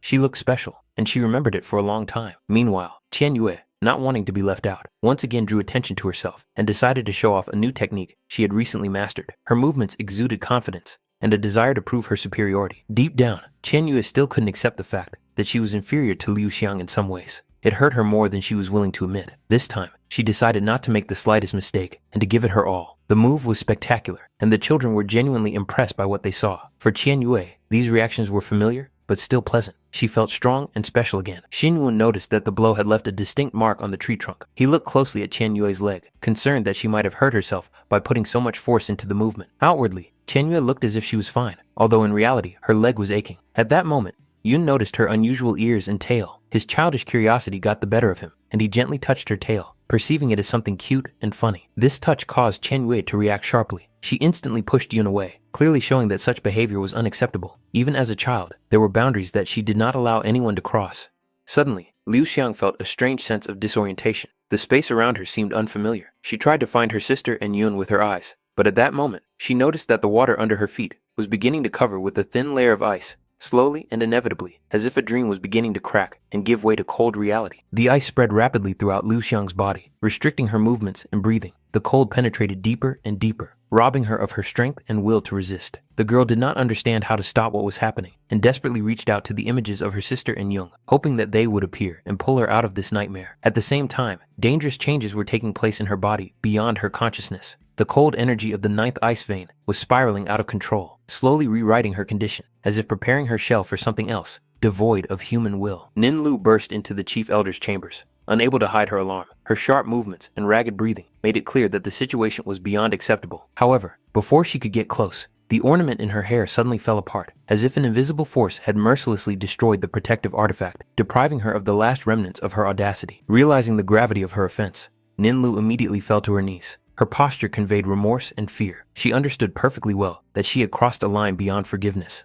The mistress of the palace reacted coldly and emotionlessly. The very fact of entering her chambers without permission was already a crime that required no justification. Nin Lu took full responsibility, admitting that she had witnessed something she was not allowed to see. The elder made it clear without hesitation that there was only one way to make amends for such mistakes, and the offender knew perfectly well what the price would be. As punishment, Nin Lu was deprived of her sight. This was not an act of cruelty, but the established order. Those who saw more than they were allowed to had to pay with their own eyes, so that the secrets of the palace would never leave its walls. Only then did it become clear what had happened. 9 icy veins inside the puppet began to actively grow, accelerating the transformation process and going beyond the initial calculation. All the elders were already in their places, watching Liu Xiang's condition. Next to her was another girl with animal ears, closely monitoring the changes. Even in this state, Liu Xiang remained strikingly beautiful, like a fragile ice sculpture created to be admired rather than rescued. The girl with animal ears noticed Yushi's presence and cautiously expressed her desire to take Liu Xiang under her care after the process was complete. However, this desire was immediately suppressed. Even the thought of such an initiative seemed audacious, although internally she wanted it painfully badly. The truth was harsh and left no room for illusions. Such a treasure did not belong to anyone present. Only the supreme being above them all had the right of ownership. This rule was not up for discussion. Even Yushi herself already had Lin, which is why any unnecessary desires seemed particularly inappropriate. One of the elders considered it almost impossible to implant the mulberry silkworm control stone into Liu Xiang's mind. The puppet possessed a frightening fragility, like a vessel made of the thinnest ice that could shatter at the slightest mistake. But at the same time, her value was immeasurably high, which made the risk justified in the eyes of the palace. With this outcome, Bin Li's contribution could not be denied. It was her actions that were key to the current result. Bin Li herself, however, did not take credit for herself, considering everything that had happened to be a chain of coincidences. At that moment, the girl with ears allowed herself to remark that Bin Li looked especially attractive today, as if the cold of the palace only emphasized her features. The girl with the ears was called Chris. She behaved too casually, as if trying to erase the distance and turn a formal relationship into something familiar, insisting on a closer form of address. Bin Li tried to stop this, not wanting such familiarity. However, Chris suddenly felt suffocating pressure behind her. The air around her became heavy, as if filled with blades. The source was obvious. Yusha, playing with boundaries here, could only end in one way. Soon, the conversation turned to the point. They discussed the likelihood that Liu Xiang was indeed the treasure the palace had been waiting for decades. The assessment was frighteningly high, 9 out of 10. The current case was the 9th, while all previous carriers had been deprived of the opportunity for combat development and proved useless. The inevitable question of further action arose. Due to her colossal energy, Liu Xiang remained extremely unstable. Before her mind completely dissolved, it was necessary to urgently seal 9 key points and 3 main veins with a 9-star snow lotus and a jade needle, followed by lengthy and extremely precise treatment. However, there was a serious problem. The 9-star snow lotus had to be exceptionally fresh, otherwise the procedure would be meaningless. The palace only had prepared samples that had lost the necessary vitality, which made the task almost impossible. There was catastrophically little time left. In half a month, the master would complete his practice, and no one could predict when exactly fate would strike the palace again. All preparations had to be completed before that moment. Otherwise, the masters could suffer the fate of turning into a second crystal, an outcome that no one here dared to speak of aloud, but which they feared most of all. They were obliged to do everything possible to prevent the worst outcome. While the 9 ice veins were growing relatively slowly, they were still manageable, but this reserve of time was measured in only a few days. Any delay could lead to irreversible consequences. A clear division of roles was agreed upon. Bin Li and Chris immediately set off in search of the growing 9-star snow lotus, while Yush and Yulong remained in the palace, continuing to suppress the 9 ice veins and keep the situation under control. This decision left no room for error. After some time, Bin Li and Chris reached the nest of the 9-star snow lotus. The surrounding area was cold and damp. The air was filled with icy vapors, and the ground beneath their feet seemed alive, as if the earth itself did not want to let strangers in. Before approaching their target, they had to clear the way. Chris took on the role of bait, deliberately luring out small creatures hiding in crevices and under the roots of ice formations. These seemingly harmless creatures served as the first guardians of the nest. Suddenly, a long, slimy tongue of an unknown monster burst out of the darkness and wrapped itself around Chris. Despite this, her movements remained confident, as if her strength had not yet been exhausted, and what was happening did not cause her any real alarm. The monster tried to swallow her whole, but at that very moment, it was torn to pieces by a sharp and precise blow. Scattered pieces of flesh and sticky slime covered everything around, causing Chris obvious irritation. The wet environment was particularly unpleasant for her. The noise of the battle attracted new creatures. More monsters began to crawl out of crevices and underground passages, reacting to the smell of blood and destruction, like a pack of predators sensing prey. The situation was rapidly escalating, and Bin Li could no longer hold back. She began to form the technique of heavenly jade frost, concentrating the cold to the limit, preparing to change the course of the battle with a single blow. A wave of icy energy swept across the area, instantly destroying the approaching monsters. The space around them seemed to freeze, and they had a brief but precious chance. They rushed forward without looking back, using every second. Chris began to quickly search the nest, trying to find the right plant, and for a moment, even decided that they were too late. However, it soon became clear that other guards were still hiding inside, small but numerous creatures, ready to attack at any moment. Bin Li struck the advancing monsters at the same time as Chris. The icy energy burst too widely, catching the space next to her ally and forcing her to jump sharply to the side to avoid the attack. The winds and cold mixed together, completely drowning out any external sounds. Because of this, Bin Li did not notice Chris's movements and did not adjust the direction of her attack, continuing to act with maximum force and momentum. When the attack didn't hit its target as intended, Bin Li felt annoyed. From Chris's perspective, it seemed predictable. It felt as if Bin Li wasn't trying to be careful at all and allowed the attack to get too close, as if responding to the previous taunts and tension between them. Chris didn't even have time to regain her balance before a sudden blow threw her aside. The monster lurking in the shadows moved with frightening speed, closing the distance almost instantly, its massive body already looming over her. Bin Li reacted without hesitation. Cold energy burst from her palms, and the freezing technique worked just as the attack landed. The monster's body began to rapidly cover with ice. Its movement slowed, and then stopped completely, turning it into a motionless block of ice. It was obvious that this monster was not capable of breaking the ice seal so easily. Bin Li immediately noticed that Chris was hovering in the air unnecessarily and considered it a waste of time. In such a situation, coordination and decisiveness were required. The enemy had to be finished off immediately. However, reality turned out to be different. The ice shell suddenly cracked and then shattered into pieces with a dull crash. The freed monster, without wasting a moment, rushed forward and directed its furious attack straight at Bin Li. Realizing what was happening, Bin Li just smiled. The creature clearly did not understand who it was dealing with. Attacking the owner of the Frost Legacy without weapons was tantamount to suicide, especially when she possessed the power of the Frost Owl. At that moment, Chris swooped down from above. Her rapid descent was precise and calculated. The blow landed exactly where the monster's defense was weakest. The girl was clearly pleased that she had once again been able to intervene at the most opportune moment. Bin Li, however, did not share this enthusiasm. It was obvious to her that the delay could cost them dearly. While the tension between them persisted, the monster seized the moment and tried to escape. Realizing this, both of them rushed after it without hesitation, wondering who had made the mistake of letting their prey slip away. At the same time, far away, the elders continued to restrain Lu Xiang's icy vein, maintaining complex formations and preventing the destructive energy from escaping. Deep within her consciousness, Lu Xiang suddenly heard a call. It was vague, but strangely familiar, as if it came from her warmest memories. The image of Xin Yun appeared beside her. His presence was calm and gentle, and it was this that caused the anxiety in her heart to subside slightly. Lu Xiang pressed herself against him, feeling a growing pain in her head. The feeling was like fatigue mixed with longing, and she desperately wanted it to go away. Xin Yun touched her gently, and there was so much care in this movement that the pain gradually began to recede. Qian Yue watched this scene from afar. Her first impulse was to turn away and leave, but then she hesitated, and soon, the three of them were together again, as if they had returned to a carefree past. They pretended to scatter in different directions, deliberately leaving false trails, and then silently returned. The plan was well thought out. This time, it was almost impossible to detect them. During the search, Xin Yun suddenly bumped into someone in front of him. The blow was unexpected and sharp. Instinctively, he tore off his blindfold, trying to figure out who could have appeared here so suddenly and disrupted the game. Standing in front of him was Uncle Shui, a tall figure with a cold, heavy gaze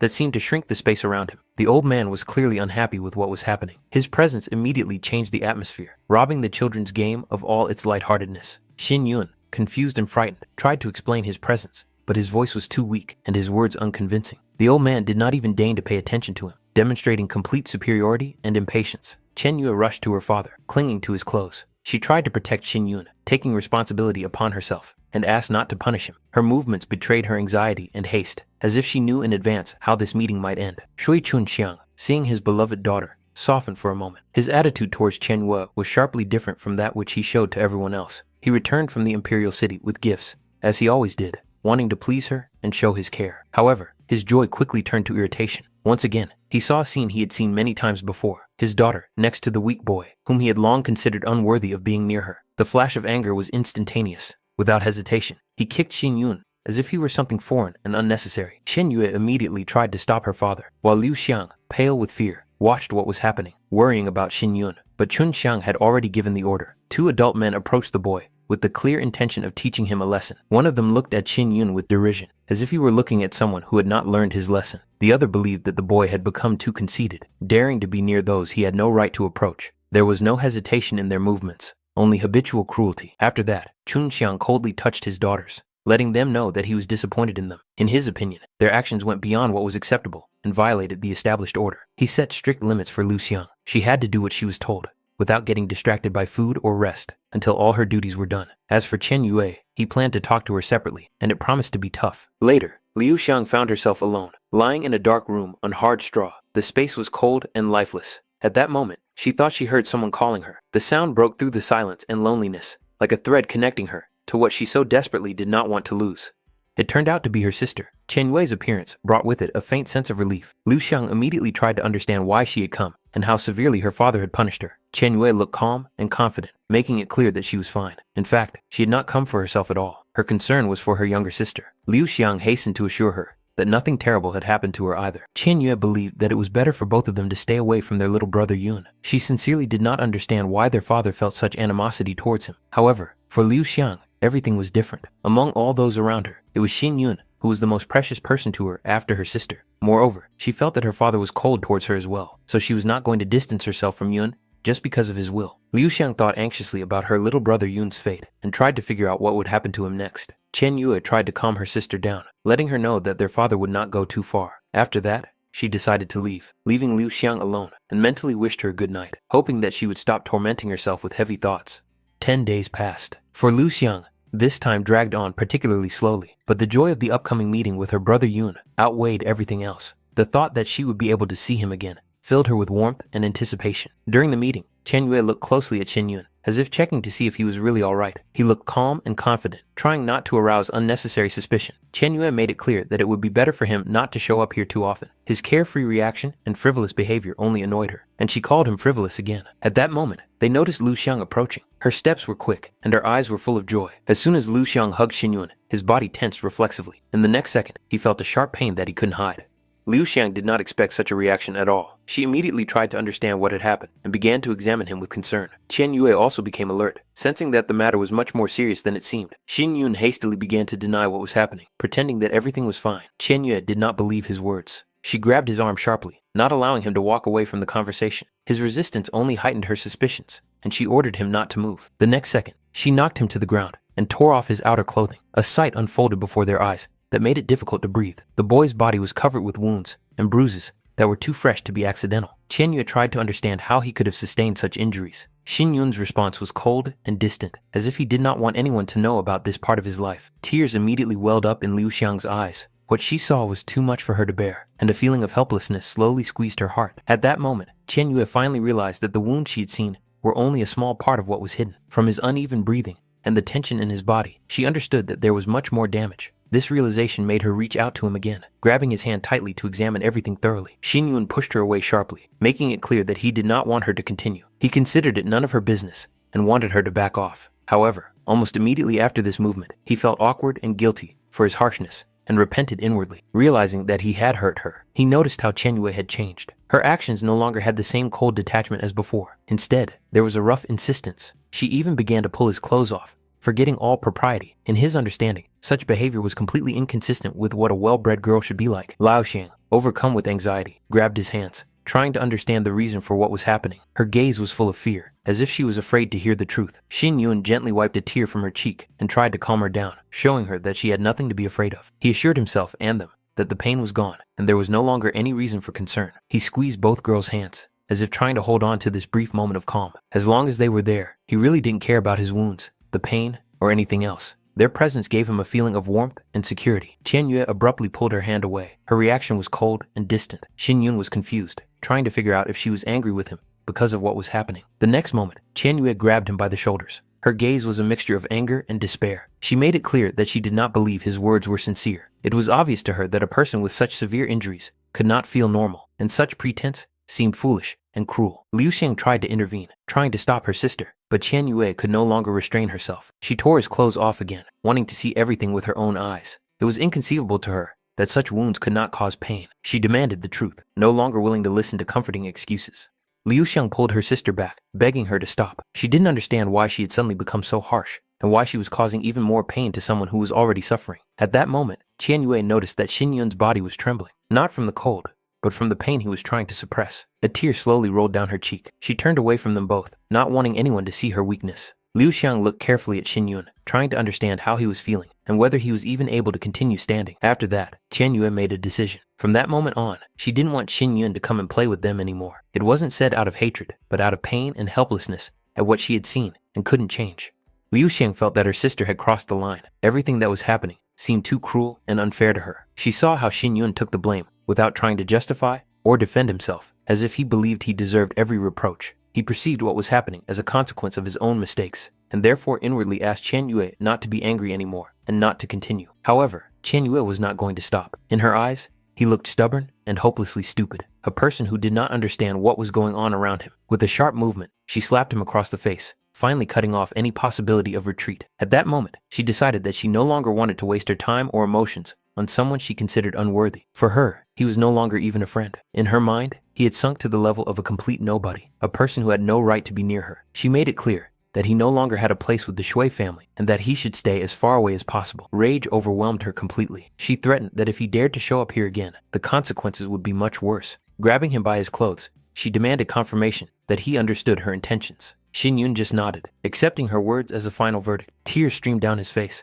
but he no longer tried to hide them. At that moment, he decided to leave immediately. With a sharp movement, he pushed her hand away, showing that he was capable of leaving on his own and did not need anyone's help. It was his last display of dignity in this scene. Qian Yue continued to shout after him, demanding that he get as far away as possible. His figure quickly receded, almost running, as if he wanted to disappear from this place as soon as possible and erase everything that had happened from his memory. Liu Xiang was completely shocked. She couldn't believe that her sister was capable of such cruelty. Fear arose in her heart. If her brother Yun really didn't come back, she would never be able to forgive Qian Yue for this. But Qian Yue was adamant. For her, this man's regrets and forgiveness were worthless. She made it clear that if Liu Xiang dared to meet him again, their father would find out, and the consequences would be much more serious. From that moment on, an invisible but solid wall stood between the sisters. They no longer spoke to each other and were unable to reconcile, and Xin Yun really did disappear. He didn't come back after a day or a week. A whole month passed, but no one saw him again. Liu Xiang thought about running away many times, but she knew she had neither the strength nor the opportunity to do so. Life returned to its usual routine. She sat embroidering, as before, mechanically stitching patterns that no longer brought her joy. Suddenly, the silence was broken by a familiar voice coming from outside. He cautiously asked if Liu Xiang was there. Liu Xiang recognized him immediately. It took her no time at all to realize who was standing in front of her. It was her brother Yun. Her heart sank and then seemed to burst with joy. She rushed to him and hugged him tightly, unable to contain her emotions. Tears welled up in her eyes, for she had almost given up hope of ever seeing him again. But almost immediately, she recoiled, as if coming to her senses. The memory of his wounds came back to her, and fear immediately replaced her joy. She was afraid that she had hurt him by forgetting to be careful. However, it was clear from his behavior that he did not blame her and did not consider it a problem. He looked calm and patient, as if he was used to such things. Xin Yun noticed that she was crying again, but these tears were different. There was no pain in them, only relief and happiness that he had returned after all. At that moment, the idyll was broken by a sharp sense of someone else's presence. A cold contempt, filled with mockery and irritation, came from the side. It was Qian Yue. She saw the scene and immediately realized that Xin Yun had met her sister again. Irritation and malice flashed in her eyes. She demonstratively chewed an apple, then threw it carelessly, so that the fruit hit Xin Yun's head and fell to the ground. Liu Xiang couldn't take it anymore and openly defied her sister for the first time. She made it clear that she no longer wanted her here and that her meetings with her brother Yun had nothing to do with her. Such audacity stunned Qian Yue. In response, she only increased the pressure, reminding her of their father's authority and the consequences Liu Xiang could expect for such behavior. Xin Yun hastened to intervene so as not to aggravate the situation. He apologized to Lady Shui and made it clear that he would only stay for a short while. His intentions were simple: to say what needed to be said and leave immediately. Qian Yue allowed this, but with obvious impatience, making it clear that his presence here was unpleasant to her. Xin Yun told Liu Xiang some important news.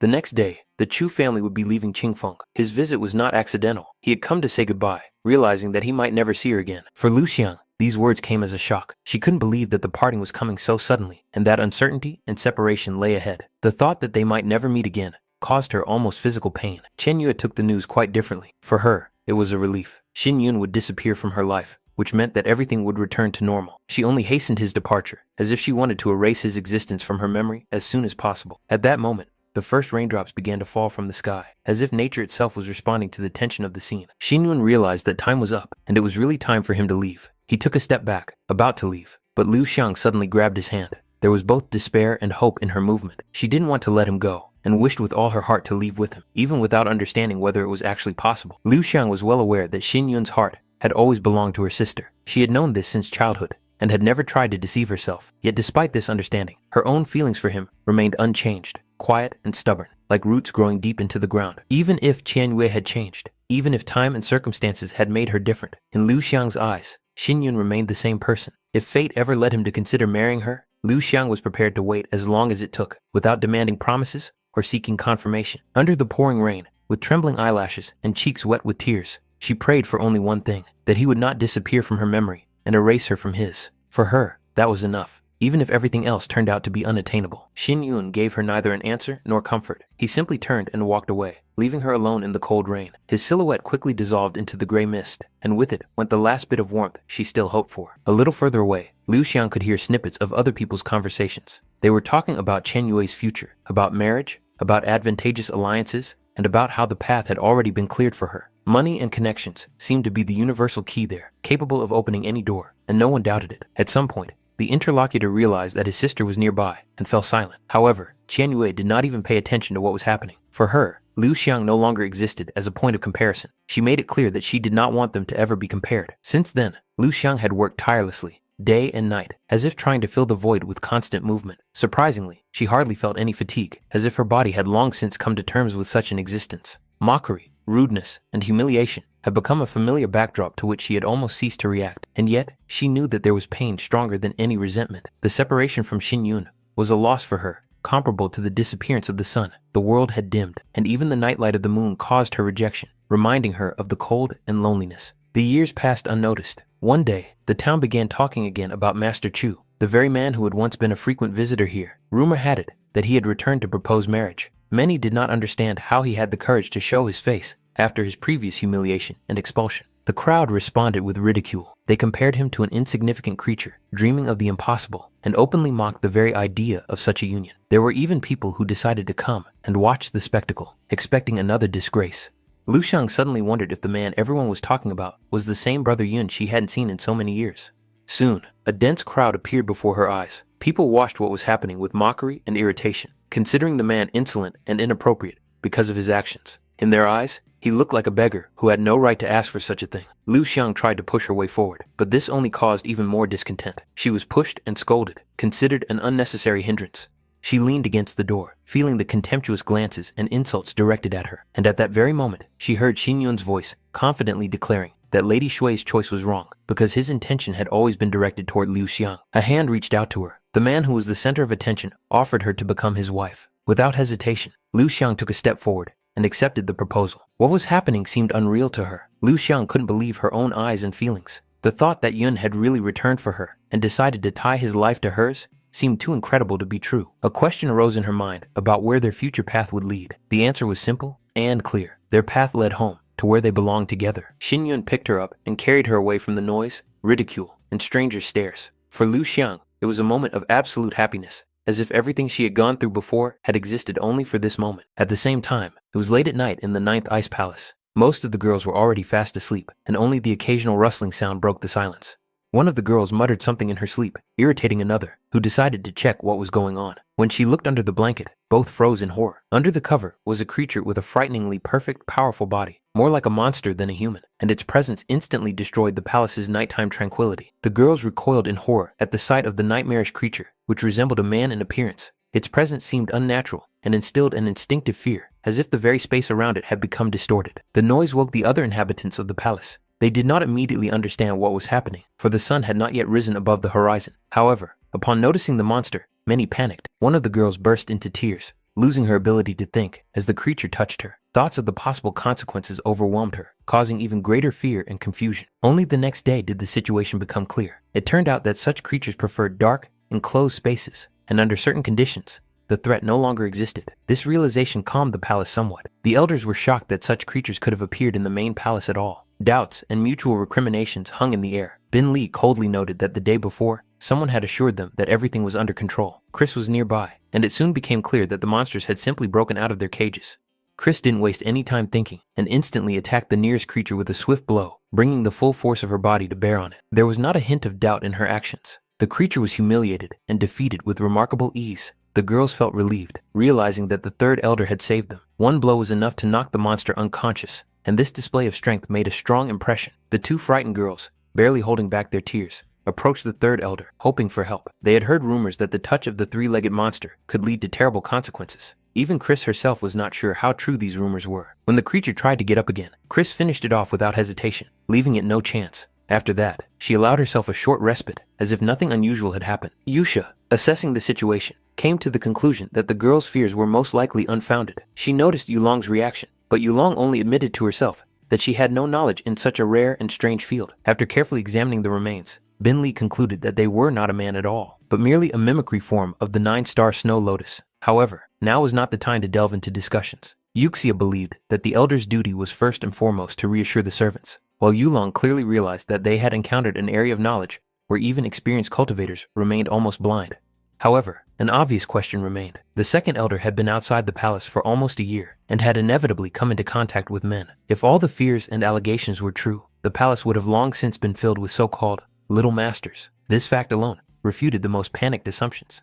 Nevertheless, Chris's actions created an urgent need for a new radish sample. It was time to deal with the consequences. Chris had indeed struck too hastily, acting more out of surprise than calculation. Yushu considered this unacceptable negligence and decided that Chris had to obtain another sample before noon. Otherwise, she would no longer have a place on this mountain. This was considered only the first step. The rest of the work could be shifted to Yulong. After that, Yusha's attention turned to Bin Li, and the question arose as to whether she had ever been touched by a man from outside. Bin Li admitted that it could have happened. At least accidental touches to the hand while carrying out assignments were possible. Yuxi's reaction was instantaneous and extremely harsh, and only Bin Li's timely intervention prevented extreme measures from being taken. The instruments mentioned in the ancient records were never found. They had to use available substitutes. The procedure promised to be painful. The temperature of a special red infusion and ice-cold bone water was considered most suitable for emergency cleansing. Yulian set to work without hesitation. Yusha closed her eyes and those of Bin Li, realizing that what was happening was too cruel and not meant for anyone to witness, especially those who had not yet lost their human sensitivity. After some time, the 9-star snow lotus was successfully cleansed by Yulong's efforts.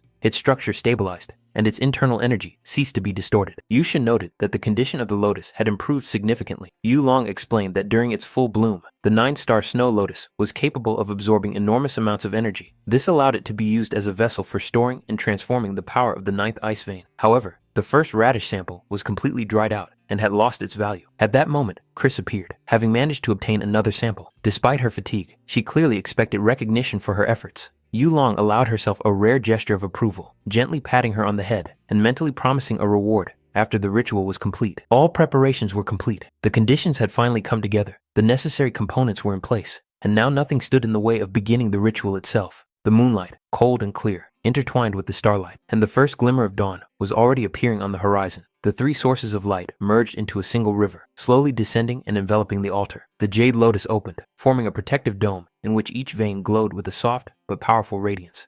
The ritual entered its crucial phase. The forces of heaven and earth were summoned, and the rare treasure was supposed to respond and bestow its power. The energy began to condense, as if space itself held its breath, waiting for an answer. At that moment, Yulong moved on to the final stage. The finest needles appeared in her hands, cold and impeccably precise. Every movement was measured, every point calculated in advance. A mistake here would have irreversible consequences.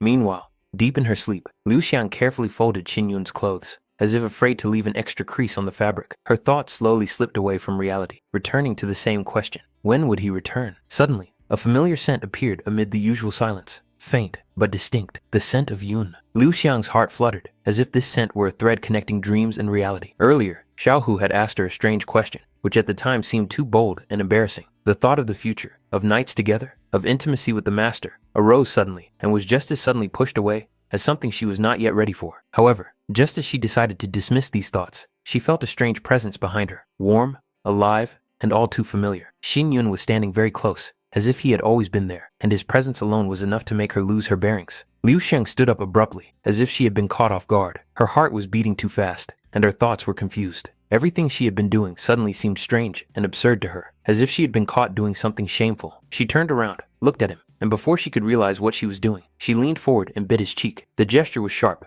spontaneous, and completely out of character with how she really felt. Almost immediately after that, she turned around and ran away. When she reached her room, Liu Xiang fell onto her bed, burying her face in the pillow. Her thoughts raced chaotically, and her cheeks burned with shame. She knew clearly that she had wanted to do something completely different, to get closer, to touch him, to kiss him. Instead, something ridiculous and stupid had come out. The image of Xin Yun appeared in her mind again and again, and with it, the fear that he was now just laughing at her. Suddenly, a strange rustling sound broke the silence. Liu Xiang was alert, her heart sank, and for a moment, she thought it was him. But in the next instant, a sharp, burning pain shot through her body, causing her to cry out and instinctively recoil. Looking down, she saw a writhing mass at her feet. Snakes, thin and slick, covered the floor, intertwining with each other and slowly creeping closer. Their cold bodies reflected the dim light, and their hissing sounded frighteningly clear. Her mind refused to accept what was happening. Liu Xiang couldn't understand how this was even possible. This place had always been safe and familiar, and now it had turned into a nightmare. Panic overwhelmed her completely. She jumped up and ran, not caring where she was going, suffocating with fear. Tears blurred her vision,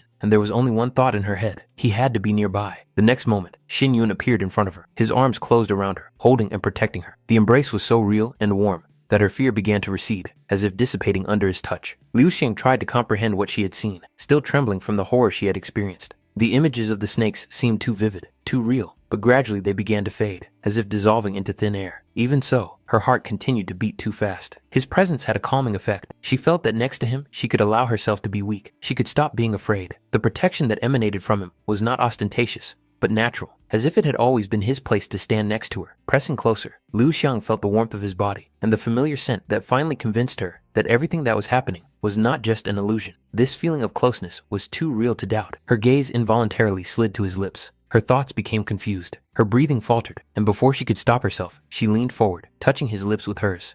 The kiss was short, awkward, and full of embarrassment, but at the same time sincere. However, it did not end there. Xin Yun responded by pulling her closer, prolonging the moment. Liu Xiang did not resist. Her fear had completely disappeared, giving way to warmth, trust, and quiet, trembling happiness. Their bodies lost their balance and gently fell onto the bed, as if the world around them had ceased to exist. In that moment, there was a feeling of eternity, a feeling that nothing could ever separate them, that time itself had receded, allowing them to be together, at least for now. Opening her eyes abruptly, Liu Xiang felt reality change. The space around her became different, quieter, and colder. Next to her lay Xin Yun, immersed in sleep, motionless and calm, as if everything that had happened before was just a fragile shadow. She gently touched his face, afraid to wake him, afraid to destroy this moment. Deep down, she thought that such happiness should not belong to her, that it was too bright for her destiny, and therefore, heaven had already prepared retribution for her. It didn't matter anymore. If punishment was inevitable, let it fall on her alone. Liu Xiang didn't want anyone else to suffer because of her existence.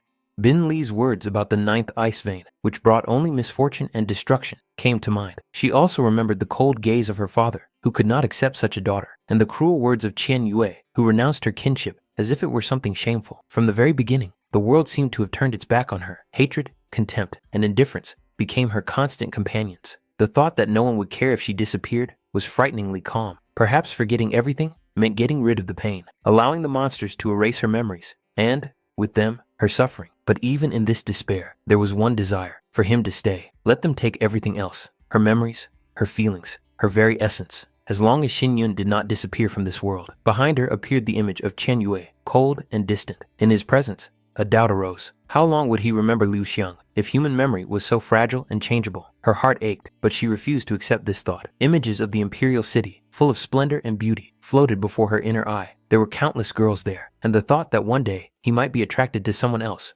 caused her almost physical pain. Liu Xiang covered her ears, as if that could drown out these fears. She clung to the belief that he was not like the others. He had promised to come for her, and that promise was her only support. But doubt crept in again, cold and merciless, reminding her that words are easy to say, but not always easy to keep. The thought that the only one Yun truly loved had always been Chen Yue slowly but surely ate away at her consciousness. Liu Xiang felt like she was just a temporary shadow, a weak substitute, existing only because the real star was too far away. Voices reached her from all sides, insistent, cold, merciless. They repeated the same thing over and over, asserting that she was just a replacement. These sounds penetrated directly into her mind, leaving no room for silence, and Liu Xiang desperately tried to drown them out, but to no avail. Suddenly, a dagger appeared in her palm. The coldness of the metal felt real, too real for a dream. A desperate resistance flared up inside her. She did not want to be anything secondary. She did not want to disappear. Only Yun existed in her world, and she had nothing else besides him. The shadows around her began to take on ugly forms, turning into monsters.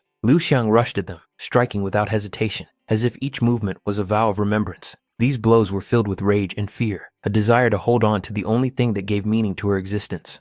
Even if he forgot her one day, even if the world erased her name, she could not let him go. This thought was clear and painfully firm. The memory of him had become a part of her, something that could not be torn out or destroyed. Through the chaos and noise, a familiar voice suddenly broke through. It was calm and lively, too real to be an illusion. Space seemed to freeze, and the distorted images around her began to disintegrate. Xin Yun stood before her. In an instant, Liu Xiang rushed to him, clinging tightly, as if afraid that he would disappear if she let go. Her movements were filled with a desperate desire to hold on, to prevent fate from taking him away again. He tried to bring her to her senses, but suddenly his body trembled. Blood appeared on his lips, a thin scarlet line breaking the peace. In the next moment, it became clear. A blade had pierced his body. It was the very dagger that had been in her hands a moment ago. The realization hit her harder than any scream. Liu Xiang recoiled, looking at the weapon and at him, unable to connect the dots. Her world had finally collapsed. She clutched her head, as if trying to keep her mind from falling apart. The thought that it was her hand that had inflicted the fatal wound on him was unbearable. It seemed impossible, absurd, devoid of any meaning. But the blood was real, and there was no escaping it. Liu Xiang desperately tried to lift his body, as if she could refute what was happening with the power of her will. Her mind refused to accept what she had seen, and her heart contracted with horror. The thought that her hand could have harmed him was unthinkable to her. She would rather accept death than allow such a thing. Xin Yun only had time to give her a farewell glance, filled with quiet regret. In the next moment, his body began to dissipate, as if it were woven from mist. He disappeared right in her arms, leaving nothing but emptiness behind. At that moment, the world lost its color for Liu Xiang. Everything around her faded, sounds became muffled, and existence itself seemed to lose its meaning. Space turned into an endless gray desert, where there was no warmth or hope left. At the same time, far from these illusions, beyond the city of dark water, reality flowed on, indifferent to the pain of others.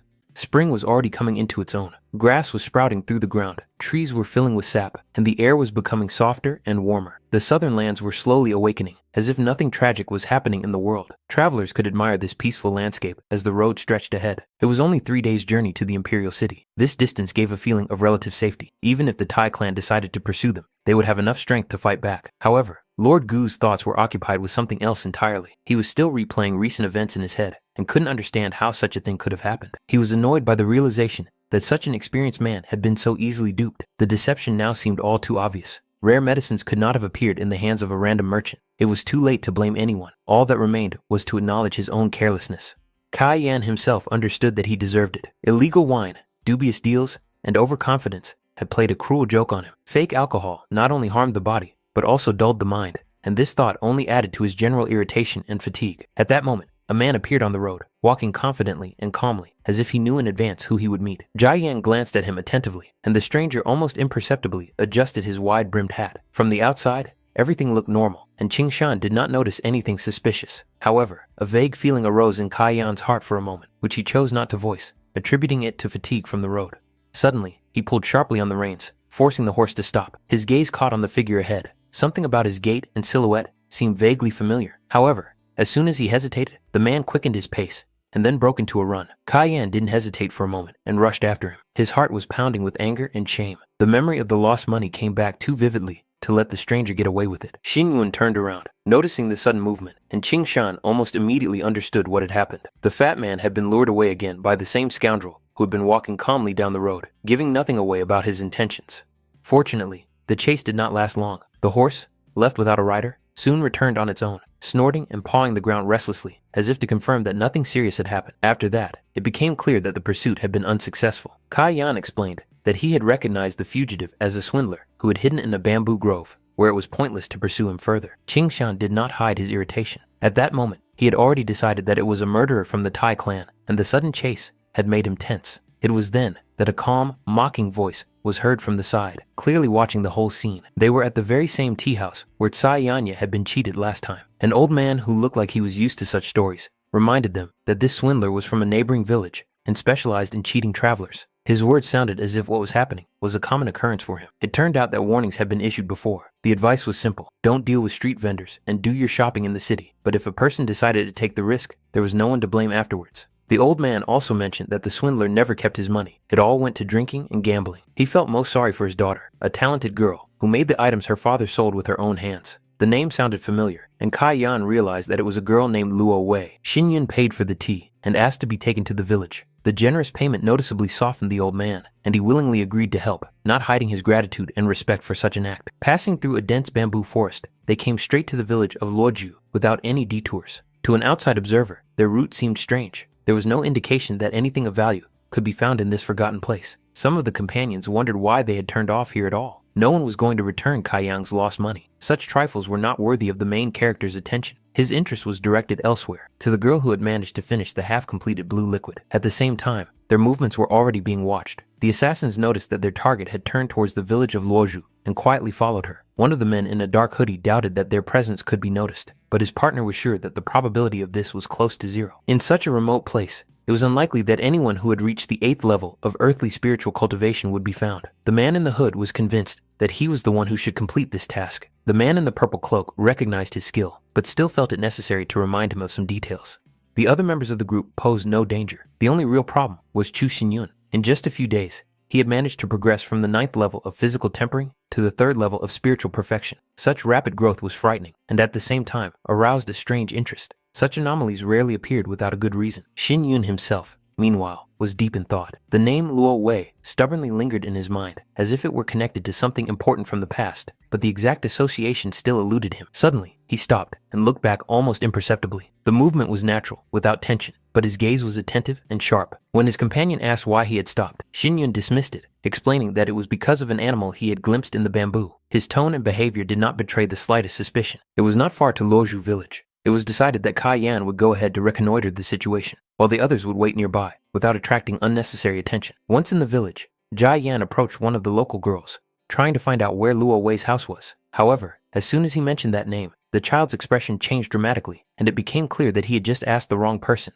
When Xin Yun saw Kai Yan again, he was not alone. He was carrying the same girl in his arms, and the expression on his face made it clear that the answer they were looking for was much closer than expected. Jai Yan persistently tried to find out where the girl's father was. His indignation was sincere. The thief, who had stolen a considerable amount of money from him, could not simply disappear without a trace. However, Luo Wei perceived the situation differently. She began to desperately beat him with her little fists, defending herself as best she could, considering the adult to be rude and cruel. His patience quickly ran out, and he tried to scare her, not realizing how frightening it looked from the outside. In response, Luo Wei sank her teeth into his arm, and taking advantage of his confusion, managed to break free. But even after freeing herself, she did not feel safe. The adults clearly had no intention of letting her go so easily. The girl burst into tears, and through her tears, she suddenly heard a familiar voice. The voice resembled that of the man who had been calmly watching the children play earlier. Soon, Xin Yun appeared nearby. They quickly explained to him that this frightened girl was Luo Wei. When she saw him, Luo Wei instantly rushed forward, as if clutching at her last hope. There was not a shadow of doubt in her movements. She was instinctively seeking protection. Her tears and frantic gestures clearly showed that she had been treated harshly and unfairly. For a child, this was enough to feel fear and helplessness.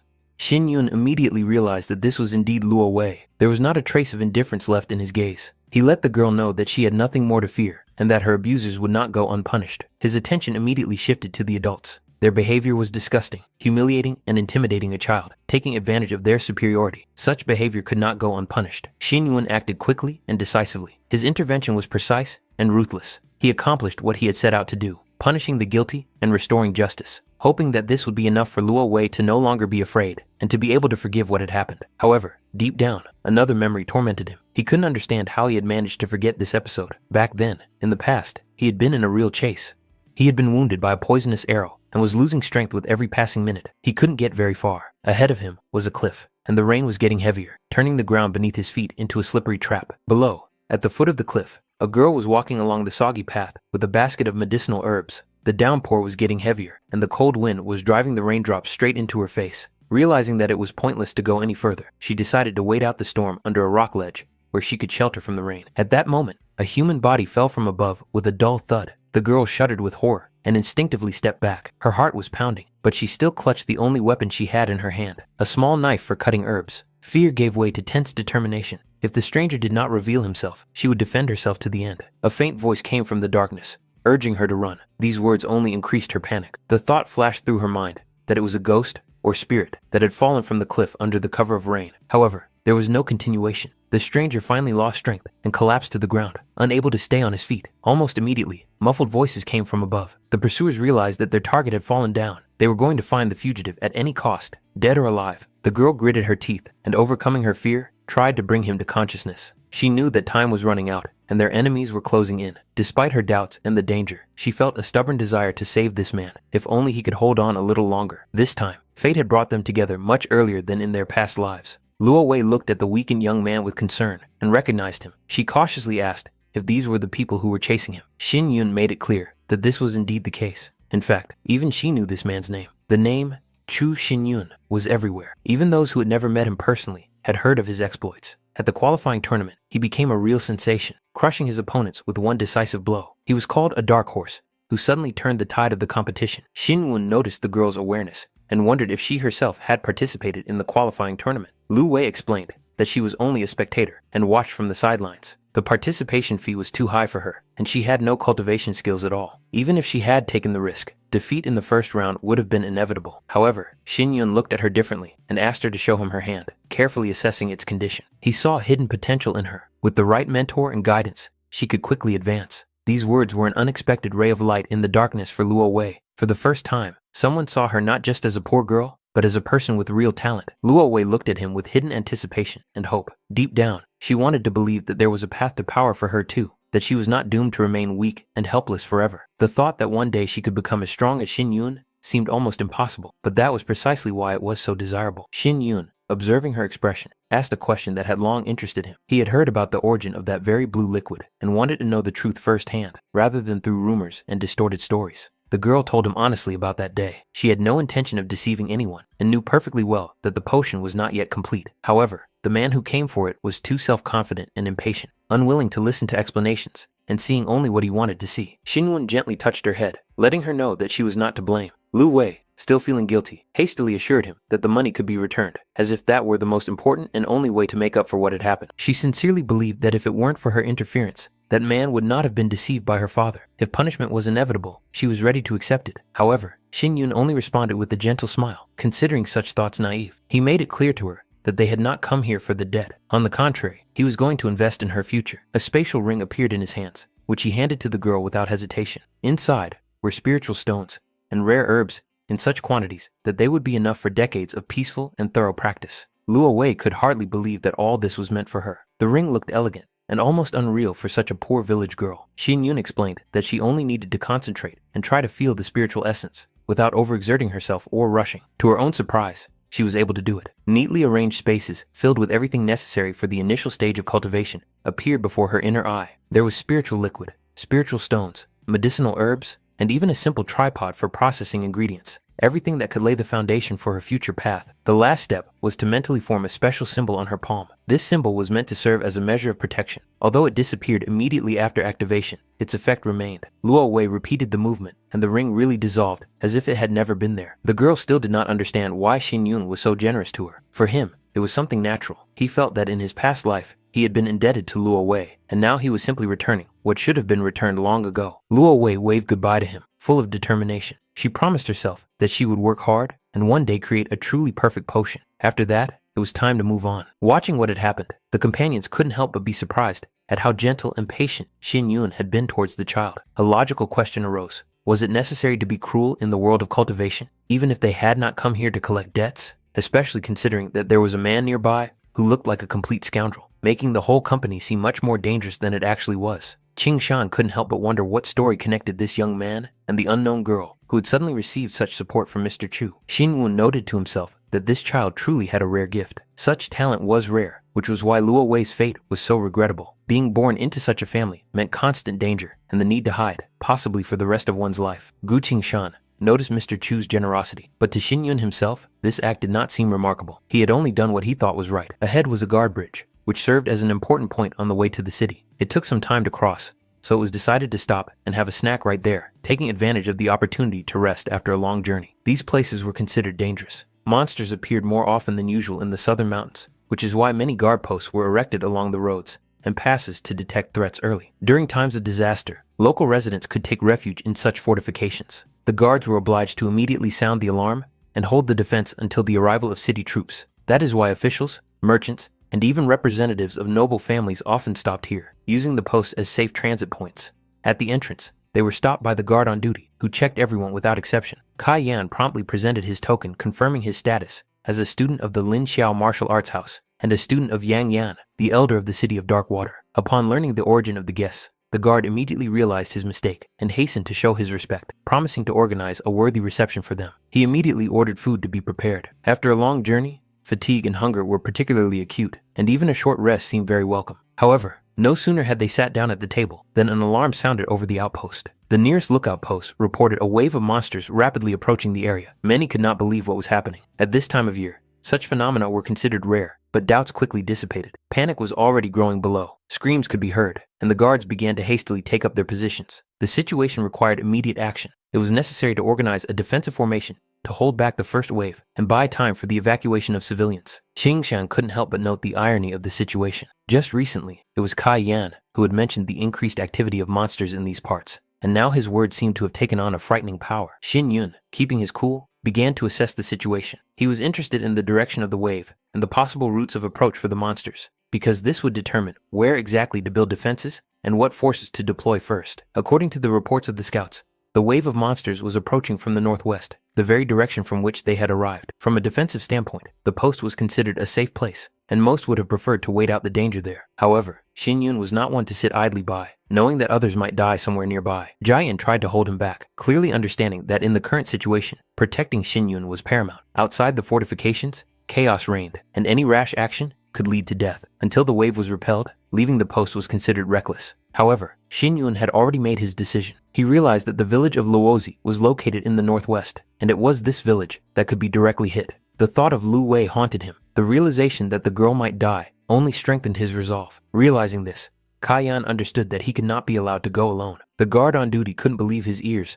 when he heard about the intention to leave the fortification. The northwestern direction was completely blocked, and the external routes were considered deadly dangerous. The current wave of monsters significantly surpassed the previous ones in both number and level of threat. If the defenses did not hold until the city troops arrived, the post would become the last refuge for the refugees. In the event of a breakthrough, the people would simply have nowhere to retreat. Upon learning that there were representatives of the Lin Xiao Martial Arts House among those present, the residents began to place their hopes in them and seek protection. Panic spread rapidly. People turned to each other, repeating that the masters of Lin Xiao were here and that everything would be fine. A wave of despair swept over the post, and requests for help poured in one after another, leaving no time for explanations. Jian found himself in an awkward position. He understood that he was not really who they thought he was. His true task was to protect one person, not everyone around him. The tears of the children clinging to his clothes made the situation even more difficult and prevented him from simply turning away. Xin Yun took responsibility. He made it clear that the residents must remain under the protection of the post and that the defense must be maintained at all costs. He himself intended to act quickly and return before the situation got out of control. Poisonous Yang followed Xin Yun without hesitation.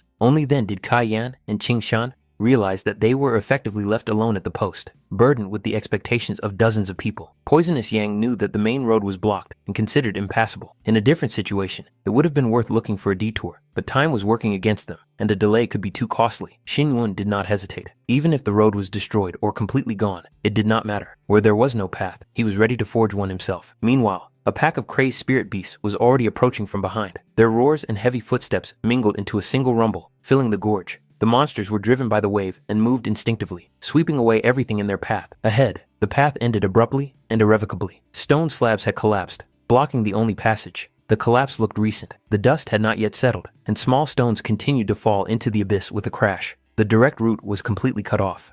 It became clear that it was impossible to pass here. Any attempt to break through would mean death, either under the rocks or under the paws of the pursuing pack. It was necessary to urgently look for an alternative, even if it seemed crazy. The only option left was to move with the flow of monsters. Instead of resisting the pack, they had to use it as a means of transportation. The idea of controlling the spirit beast came almost instantly, and the idea of using the flying boar as a support for the descent seemed risky but feasible. They stepped toward the pack, and in an instant, found themselves inside a chaotic stream of bodies, claws, and fury. The jump was executed precisely at the moment when the massive beast shifted downward. Control had to begin immediately after the descent. Otherwise, the fall would turn into an uncontrollable catastrophe. Controlling monsters was a special cultivation skill based not on spiritual power, but on physical endurance, reaction, and control of one's own body. This technique was used to subdue, capture, and temporarily synchronize with spiritual beasts, allowing one to impose a direction of movement on them. The descent from the cliff was rapid and almost impossible to comprehend. The air whistled in their ears, and the bodies of the beasts became living steps.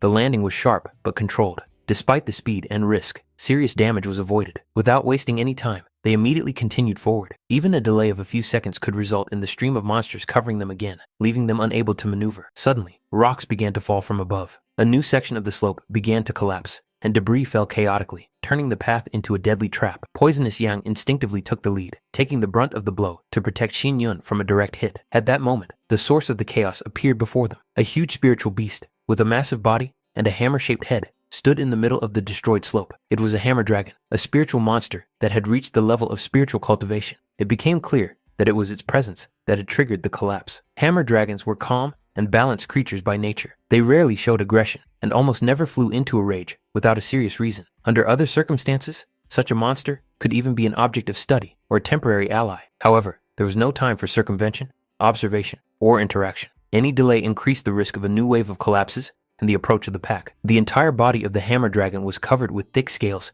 capable of reflecting most attacks. It looked monolithic and virtually invulnerable, creating the illusion of absolute protection. But even such creatures had a weakness. In the neck area, just behind the ear plates, the scales became noticeably thinner. This area was connected to the channels of spiritual energy and directly protected the spiritual core. One precise strike to this area could break through the defense, disrupt the flow of spiritual power, and inflict fatal damage. With the right calculation and perfect timing, even such a powerful monster could be defeated in a single move. The spiritual monster fell. Its massive body crashed to the ground, raising a cloud of dust and stone fragments. The flow of spiritual energy dissipated, and the pressure emanating from the beast disappeared. Victory was achieved quickly and accurately, but there was no time to rest. The situation around remained critical. Before he could take his next step, a blow came from an unexpected direction. The huge tail of another spirit beast threw him aside with force, and Xin Yun's body crashed into a stone wall. The blow was dull. The air was knocked out of his chest for a moment, and cracks ran across the rock. New silhouettes appeared before him, one after another. Spirit monsters of the same type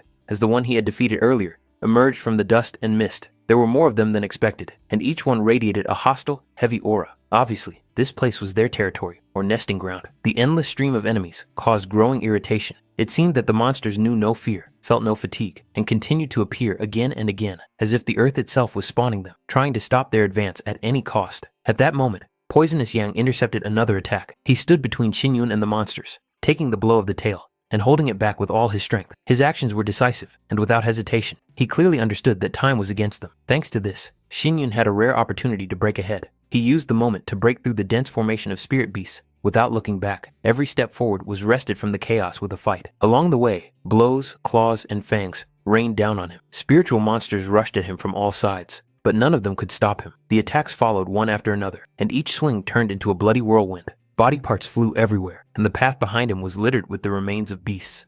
These creatures resembled annoying insects, blindly rushing to their doom. Their fury seemed pathetic against the backdrop of absolute determination. They could only slow him down, but not stop him. A new enemy appeared ahead, a massive spirit beast resembling cattle, with a heavy body and blunt but destructive power. Its presence indicated the proximity of a settlement. Such monsters rarely strayed far from places where people or their shelters were located. At that moment, Xin Yun clearly realized that what had happened was a consequence of his own carelessness. It was his actions that had led to Luo Wei being drawn into this disaster. The thought of possible loss squeezed his heart. He would never forgive himself if anything happened to her. As soon as Xin Yun approached the edge of the village, a frightening sight unfolded before his eyes. Houses were engulfed in flames. Roofs were collapsing one after another, and thick smoke filled the sky. The fire consumed everything indiscriminately, turning the once peaceful place into a burning hell. At that moment, he remembered the spatial ring that Luo Wei had given him earlier. In case of fire, the built-in protection was supposed to automatically create a barrier. This thought gave him brief relief, but a second later, he realized the main thing. She was not in the village. There were no traces, no spiritual aura, no panic characteristic of fleeing residents. The realization came instantly. The enemy had deliberately lured her away from here, using her as bait. The fire and the wave of monsters were just a smokescreen, part of a carefully thought-out plan with one goal: to lure him out. Without hesitation, Xin Yun stepped right into the burning village. Fire licked the ground at his feet, beams fell with a crash, and sparks flew into the air. but he moved forward as if unaware of the chaos around him. The weapon was in his hand. He clearly saw his enemy's plan to provoke a wave of monsters, plunge the area into chaos, and force him to rush into the thick of danger. In such a scenario, his death seemed inevitable and logical. According to their calculations, he was supposed to fall here, exhausted, surrounded by monsters and fire, with no way to retreat. However, this plan was doomed from the start. They underestimated his determination and overestimated their own control over the situation. Meanwhile, Lo Wei came to in an unfamiliar place. Her consciousness returned slowly, and her body refused to obey her. Her hands were tightly bound, her mouth was gagged with cloth, and any movement was met with fear and confusion. Gradually, she began to understand what was happening. The last thing she remembered was the alarming news about the wave of monsters.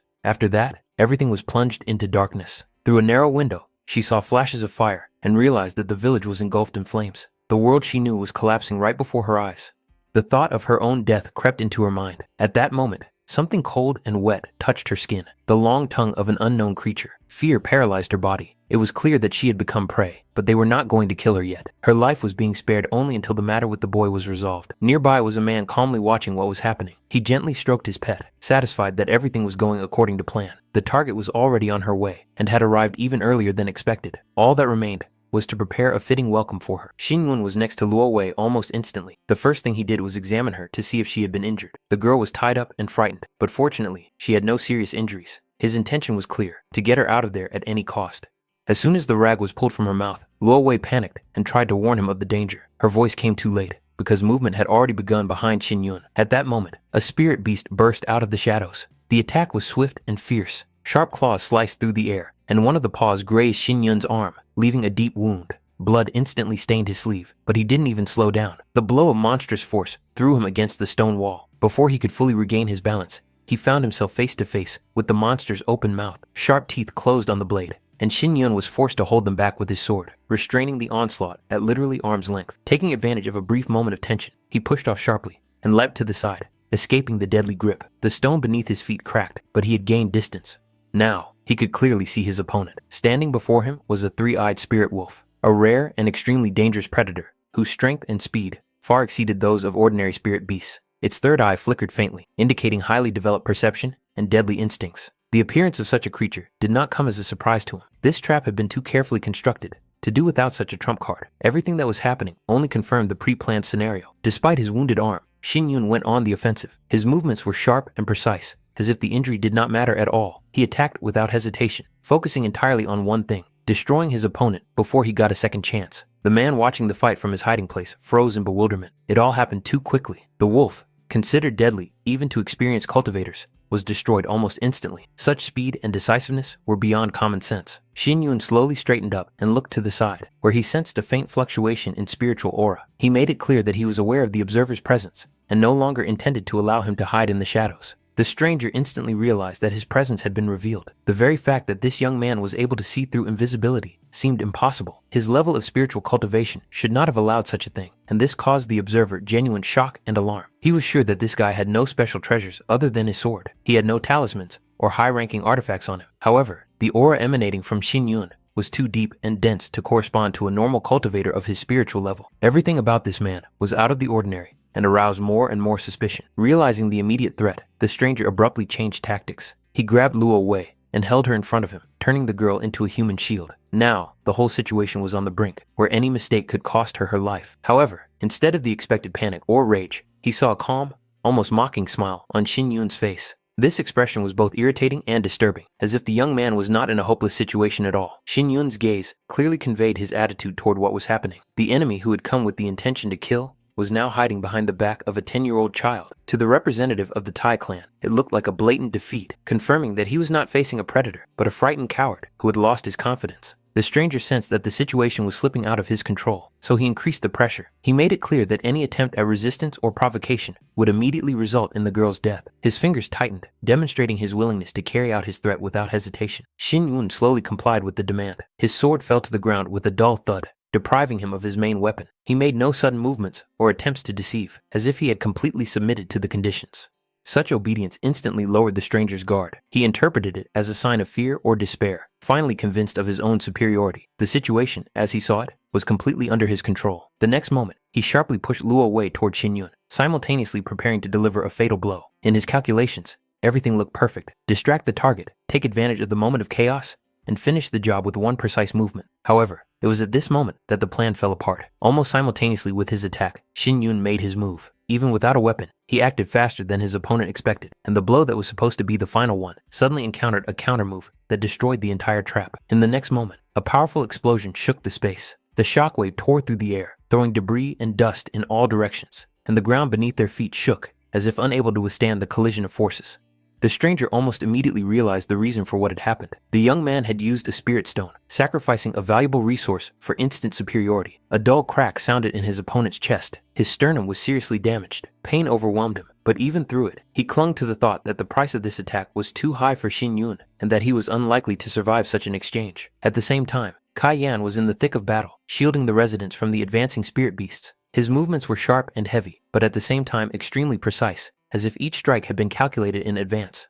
He did not expect that spirit beasts of the spirit cultivation level, under the influence of the monster wave, would display such destructive power. Their attacks were fierce and disorderly, and now it was clear why the ordinary guards were unable to withstand the onslaught. Before him was just a wild boar, but even this creature had become much more dangerous than usual, under the influence of the wave. For Kai Yan, such an opponent was not a serious threat. His body began to change. His muscles swelled, and his silhouette began to resemble a massive fighting bear. He grabbed the beast's horn and tore it out with monstrous strength, completely depriving the monster of the ability to resist. The blow was crushing and irreversible, instantly deciding the outcome of the battle. However, the battle did not end there. New monsters continued to appear from all sides, as if nature itself had gone mad. Their numbers were abnormal, and their behavior was too aggressive to be considered a mere coincidence.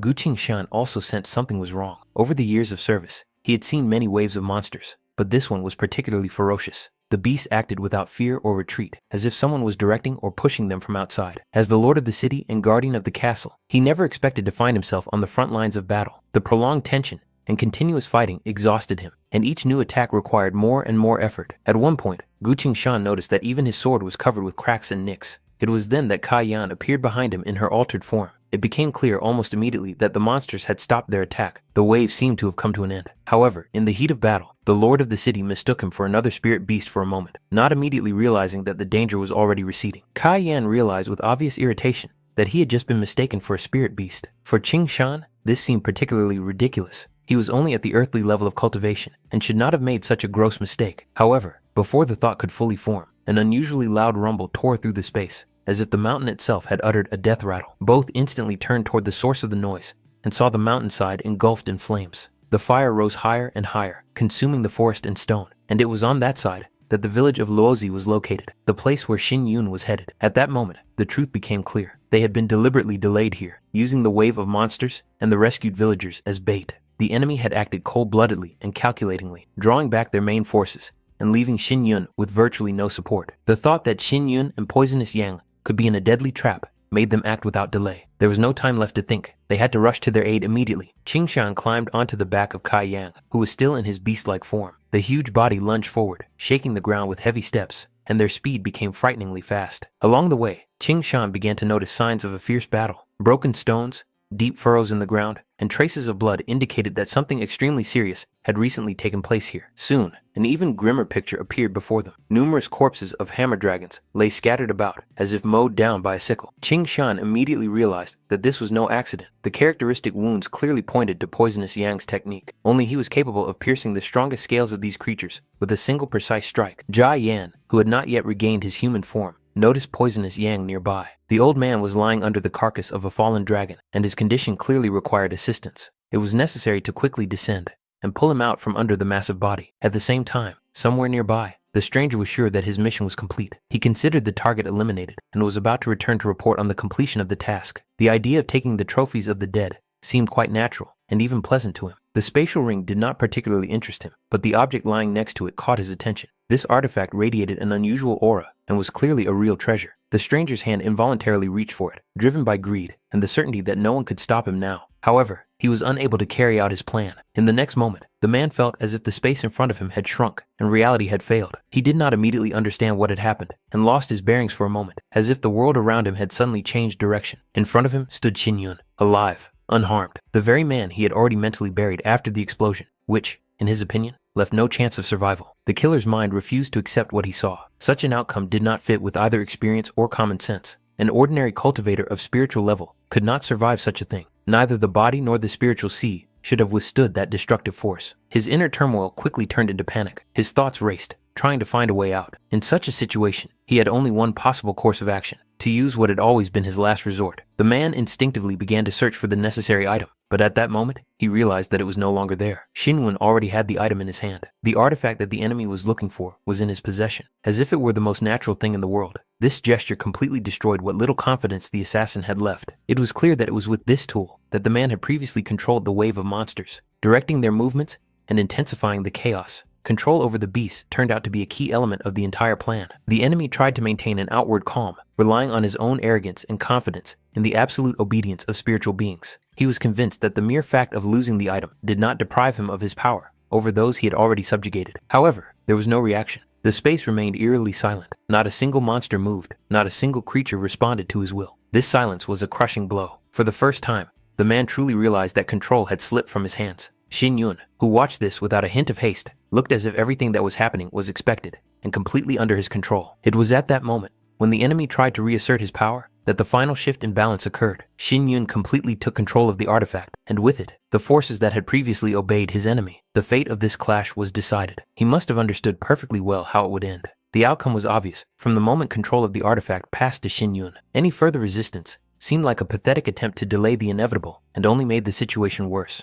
This man dared to send a wave of monsters against defenseless civilians, turning the lives of others into bargaining chips for his own ends. Such behavior betrayed a complete lack of self-preservation instinct, as if he had consciously stepped over the line from which there was no turning back. Everything that was happening clearly indicated that he had chosen death for himself. In this madness, Shin-Yun even allowed himself a cold sneer, mentally admitting that under different circumstances, he might still have considered the fate of his enemy if the latter had managed to fall low enough. Despite the approaching end, the killer continued to cling to illusions. He was convinced that he still had the situation under control and that victory was already in his hands. Curiosity drove him to understand who exactly he was dealing with. Who was this young man who had destroyed his carefully constructed plan? However, the true essence of what was happening was much simpler. Identity no longer mattered. The only thing that mattered was that the questioner had doomed himself to death. The irony was that retribution would come from the very creatures he considered his obedient tools. The monsters had already changed. Their eyes were filled with a greedy, predatory gleam, now directed not outward, but at their former master. The realization came too late. Pressed against the cold stone wall, he finally lost his former self-confidence. Fear exposed his true nature, and desperate attempts to beg for mercy became the last manifestation of his will. He realized that he had not understood who he was dealing with, and now he wanted only one thing: to stop the impending doom. But Shin-Yun no longer saw any point in hesitating. In this story, a line had been crossed beyond which there was no mercy and no turning back. Everything had been decided, and at that very moment, he easily caught an arrow flying dangerously close.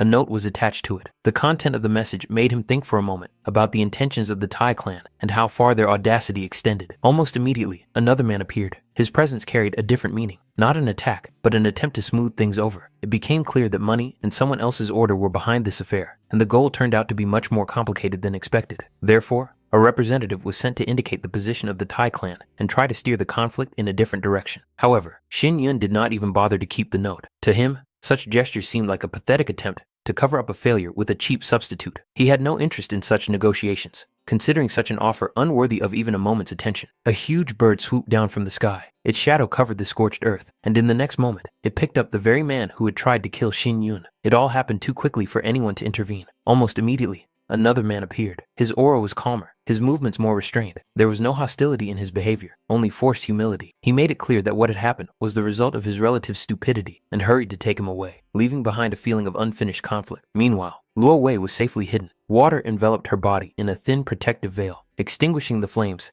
and preventing the heat from reaching her. Amidst the fire and destruction, she looked surprisingly calm, as if everything that was happening could not touch her sleep. Shin-Yun looked at the girl with a heavy feeling in his chest. He was well aware that it was his path that had dragged her into this nightmare. Even if she had been saved, the guilt for what she'd gone through lay with him, and that feeling did not diminish. But as soon as he lingered on her a moment longer, a sharp pain pierced his head. His consciousness wavered for a moment, his thoughts scattered, and his vision darkened. The exhaustion that had built up from all the battles and tension of the last few hours finally caught up with him. Instinct took over. He lifted Lo Wei into his arms, holding her close, and forced himself to move. It was too dangerous here to let weakness take over. He knew that if he lost consciousness now, the consequences could be irreversible. Hearing footsteps approaching, he instantly tensed. His weapon was pointed in the direction of the sound, and his body prepared for another fight. In this place, he could no longer afford to be trusting. However, his fears were unfounded. The man who appeared turned out to be the lord of the city of Gu, who had come to his aid. Next to him was Kai Yan, who had not yet fully returned to human form. The realization that help had finally arrived was the last thing that kept Xin Yun conscious. In the next moment, his strength finally left him. When he opened his eyes again, the world around him was completely different. The smells of smoke and blood had disappeared, and there was no heat or the roar of destruction. He was surrounded by silence, filled with a strange, almost unreal calm. The first thing that caught his eye was the mountains floating in the air. They drifted slowly, as if defying the laws of the world, creating a feeling of a dream or an illusion too beautiful to be real. And beneath his feet was a water lily. The transparent surface of the water reflected the light and the sky, supporting his body as if it were the most natural state of affairs. Everything around him suggested that he had entered a new place, or perhaps a new stage in his destiny. After a while, his consciousness finally returned to him, and the scattered images dissipated. The floating mountains, water lilies, and strange calm disappeared, giving way to reality. He began to clearly understand that everything he had seen before was just a dream, born of exhaustion and mental strain. Lo Wei was next to him. Seeing her calm breathing and the absence of wounds, he felt a deep sense of relief. The realization that the girl was safe became the most important confirmation for him that everything that had happened was not in vain. He tried to sit up a little, but his body immediately responded with sharp pain. It seemed as if every bone ached and his head was splitting, as if a storm was raging inside it. Even simple movements were difficult, and he was forced to lie back down. Luo Wei immediately noticed that he had woken up. She pressed herself tightly against him, unable to hide her joy, and her movements betrayed the relief that had built up over long hours of anxiety and waiting. The girl was very frightened by what had happened. All this time, she'd been afraid that he would never wake up, and those fears had not yet subsided. When she began to shake him, he felt a new flash of pain, so strong that his consciousness began to fade again. It took a great deal of effort to stop her, otherwise the pain would have completely drained him of his strength. Soon, Lo Wei helped him drink some medicine. Gradually, he began to understand how much she had worried about him. After he saved her, his condition turned out to be much more serious than he had thought. He had been unconscious for 2 days and 2 nights, teetering on the brink. Despite this, he tried not to attach too much importance to what had happened. To him, it seemed like nothing more than a long dream and the consequences of a few wounds that would heal in time. Poisonous Yang, Qing Shan, and Kai Yan entered the room. Their appearance immediately filled the space with a familiar feeling of security. Kai Yan's relief was especially noticeable, as he was genuinely happy that Xin Yun had finally regained consciousness. Xin Yun himself felt a slight sense of guilt for making them all worry so much. Qing Shan, as before, was confident that everything would be fine with his master. His calmness seemed almost stubborn, as if he had never allowed for any other outcome from the very beginning. Kai Yan did not miss the opportunity to joke about the situation, noting that if Xin Yun had not regained consciousness, the poisonous Yang would probably already be seriously considering meeting him somewhere beyond this world. All these days,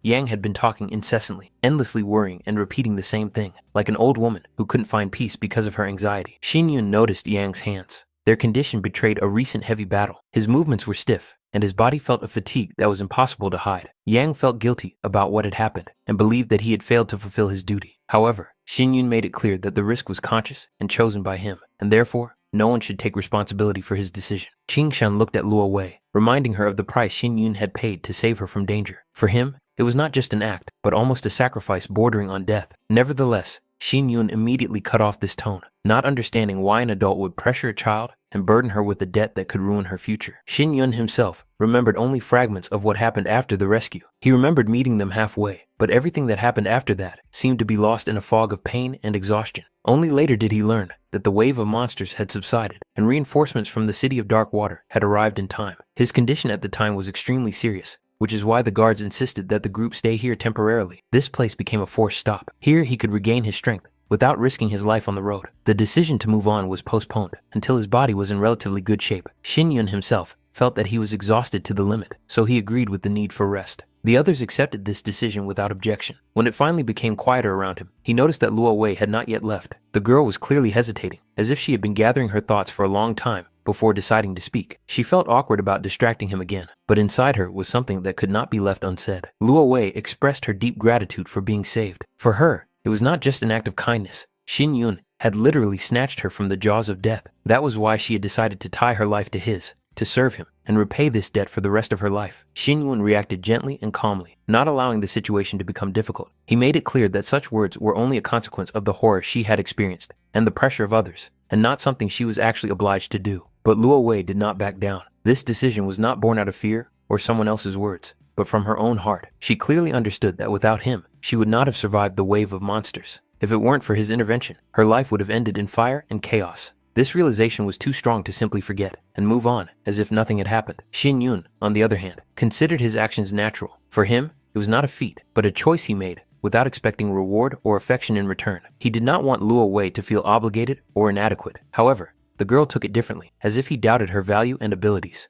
Luo Wei understood that she had nothing left, no home, no family, no place to return to. The thought that she might be unnecessary even to him frightened her more than the wave of monsters itself. She was faced with a choice that would determine her entire future, and she did not know what her next step would be. Xin Wen made it clear that her fears were unfounded. He did not consider her a burden and had no intention of leaving her alone. If Luo Wei really wanted to, she could stay with him and go to the imperial city together. For him, it was a natural decision, dictated by responsibility and an inner sense of rightness. Luo Wei agreed without the slightest hesitation. Hearing these words, she felt as if the world had regained its color. As long as she was allowed to be with him, she was ready to accept any future and make every effort not to be a hindrance. Xinwen noticed her haste and was surprised at how she expressed her thoughts. In his perception, her words sounded too harsh and clumsy. Realizing this, Luo Wei immediately became embarrassed and quickly withdrew into herself, realizing that she had said too much without thinking about the consequences. However, her thoughts had already raced far ahead. She grasped the main point. Xinyan did not want to see her as a servant, but allowed her to walk beside him. This gave rise to a completely different interpretation of his intentions in her imagination. She even entertained the thought that he might see her as more than just a companion, and this thought did not repel her, unless it was unpleasant to him himself. Giving into impulse, Luo Wei instinctively moved closer, as if preparing to express her feelings in the most direct and naive way possible. At that moment, there was no calculation in her actions, only pure, childlike sincerity and hope. Xin Yun's reaction was quite different. He laughed, even though it caused pain throughout his body. The laughter was warm and good-natured, but Luo Wei did not immediately understand its meaning. A look of sincere bewilderment appeared in her eyes. She really did not realize where she had made a mistake. Realizing the misunderstanding, Xin Yun made it clear that she had gone too far in her assumptions. Everything that had happened was just her imagination, born of excitement and gratitude. Realizing this, Luo Wei also laughed, feeling both relief and embarrassment at the same time. At that moment, Xin Yun paid attention to his own condition. He suddenly realized that the scarlet essence of the phoenix's blood, which had awakened earlier, had changed his body. Fire no longer harmed him, and his recovery after the explosion was frighteningly fast. Most likely, the reason for this was her reaction at the critical moment. It was the contact with the fiery element that triggered hidden mechanisms within his body, allowing the power of the phoenix's blood to manifest itself fully. The phoenix was, by its very nature, the embodiment of fire and rebirth. It did not perish in the flames, but on the contrary, found new life. Now, Xin Yun clearly felt that this ancient power was gradually becoming a part of him, opening the way to yet unknown possibilities. It was this flame that was most likely the key to awakening his hidden ability. The fire did not destroy him, but rather unlocked an ancient lock inside his body, allowing the power of the phoenix's blood to truly manifest itself for the first time. Until that moment, he had only known that the scarlet essence could be used to accelerate the extraction of power and sustain life. He could not have imagined that it held such a rare and profound property. This realization forced him to admit that luck was indeed on his side. Fortunately, and at the same time unfortunately, at his current level, he could not use even a 10,000th of this power. The potential was enormous, but access to it was closed. Probably, the answers and ways to unlock this ability could only be found in the Imperial City. Several days passed. During this time, the Scarlet Essence fully proved that it was worthy of being called a treasure, capable of transplanting the souls of heavenly emperors. In just a short time, his body had completely recovered. Moreover, he felt even better than before his injury. Energy overflowed within him, and his consciousness was clear and stable. Luo Wei remembered his request to recover in solitude. However, 2 days had passed, and he still had not shown up. This could not help but cause concern. While Poisonous Yang, Qing Shan, and Kai Yan were quietly spending time at the chessboard, the girl could not shake the feeling that something was wrong. The lord of the city noticed her concern. It was clear that Xin Yun had secluded himself specifically to recover and did not want to be disturbed. In the opinion of the others, everything was going as it should. Despite this, Luo Wei had already made up her mind. He had been wounded saving her, and the thought of simply turning away from him seemed impossible to her. Even if her appearance would be unwelcome, she could no longer remain on the sidelines. Carefully opening the door, she stepped inside almost silently. Her intention was simple: to leave some food and leave without attracting attention. Each of her steps was measured, so as not to accidentally break the silence. Putting the food on the table, she couldn't help but glance briefly toward the bed. It was then that she realized Xin Yunya wasn't there. This realization instantly caused her alarm. The next moment, she felt a chill on her neck. The blade appeared suddenly, without the slightest sound. Only then did she realize how close she had come to danger. One more step, and it could have ended tragically. Realizing who was standing behind her, she hastily explained the reason for her visit. Xin Yun immediately put away his weapon. His gesture was calm and devoid of aggression. He made it clear that everything was fine now, and there was no longer any reason for concern. His touch on her head was warm and soothing, as if finally dispelling her fear. The 5 days that Master Yan had given him to recover were coming to an end. Further delay would only make the situation worse. Too much depended on time in the imperial city, and the longer he stayed away, the more opportunities his opponents would have. It was clear that he could not put off his journey any longer. Jia Yan still had doubts about whether his condition had truly stabilized. Even Lord Gu of the city could not hide his surprise. Such serious injuries usually required a much longer recovery period. 2 days seemed too short a time to fully recover from what he had been through. However, Xin Yun really did look as if the danger was behind him. His life force was stable, and his aura was calm. He suggested that the poisonous Yan should not continue the journey with him, but return to Sifeng to recover. On the way, he had to deliver a message to Xiao Hu. Nevertheless, the old man was still worried, especially about the possible consequences of the clash with the Tai clan. These fears were dispelled. The problem with the Tai clan no longer posed a threat. Anything that could have escalated into open hostility had already been nipped in the bud. Xin Yun also asked Gu Qingshan to look after poisonous Yan and make sure he recovered his strength in peace. Luo Wei realized with undisguised excitement that their next destination would be the imperial city. Moreover, the path led straight to the Lin Xiao family. To her, it seemed unattainable and almost legendary. However, deep down, she wondered why this path had been chosen instead of the Yunmen martial arts house, which officially ranked first in the hierarchy. The reason turned out to be much deeper than just formal rank. The Lin Xiao family was second only to Yun Meng in terms of influence, but remained the strongest in terms of spiritual development. It was here that cultivation was placed above origin and strength above titles. It came as a surprise to her that high rank did not necessarily mean superiority in true power. Jia Yan explained that the current rankings only reflected the political influence of the families. In the past, it was Lin Xiao who held the leading position, but over time, the balance of power had shifted. This was not due to a decline in power, but to a change in the structure of authority. The Yun Meng family rose to first place, thanks to its location in the heart of the imperial city. Most of its students came from noble and extremely influential families. The 4 famous princes of Yun Meng were descendants of the largest families in the capital. Even when they caused serious problems, no one dared to interfere, neither the Yun Meng family itself nor other martial houses. This state of affairs seemed excessive and unfair. Kai Yan shared the same opinion. However, he reminded them that everything was changing for Xin Yun now. Having received the status of a core disciple, he had gained the right to enter the Ling Xiao Pavilion, a place most cultivators could only dream of. For ordinary disciples, entry there was forever closed. The Ling Xiao Pavilion was a forbidden area of the family, a repository of heritage accumulated over thousands of years. It contained ancient techniques, martial treatises, spiritual plants, and rare treasures passed down from generation to generation. Everything a cultivator could dream of was concentrated there. Kai Yan advised him to focus specifically on holy level skills. This suggestion piqued Luo Wei's interest, as the choice of such a direction seemed counterintuitive at first glance and clearly had deeper reasons.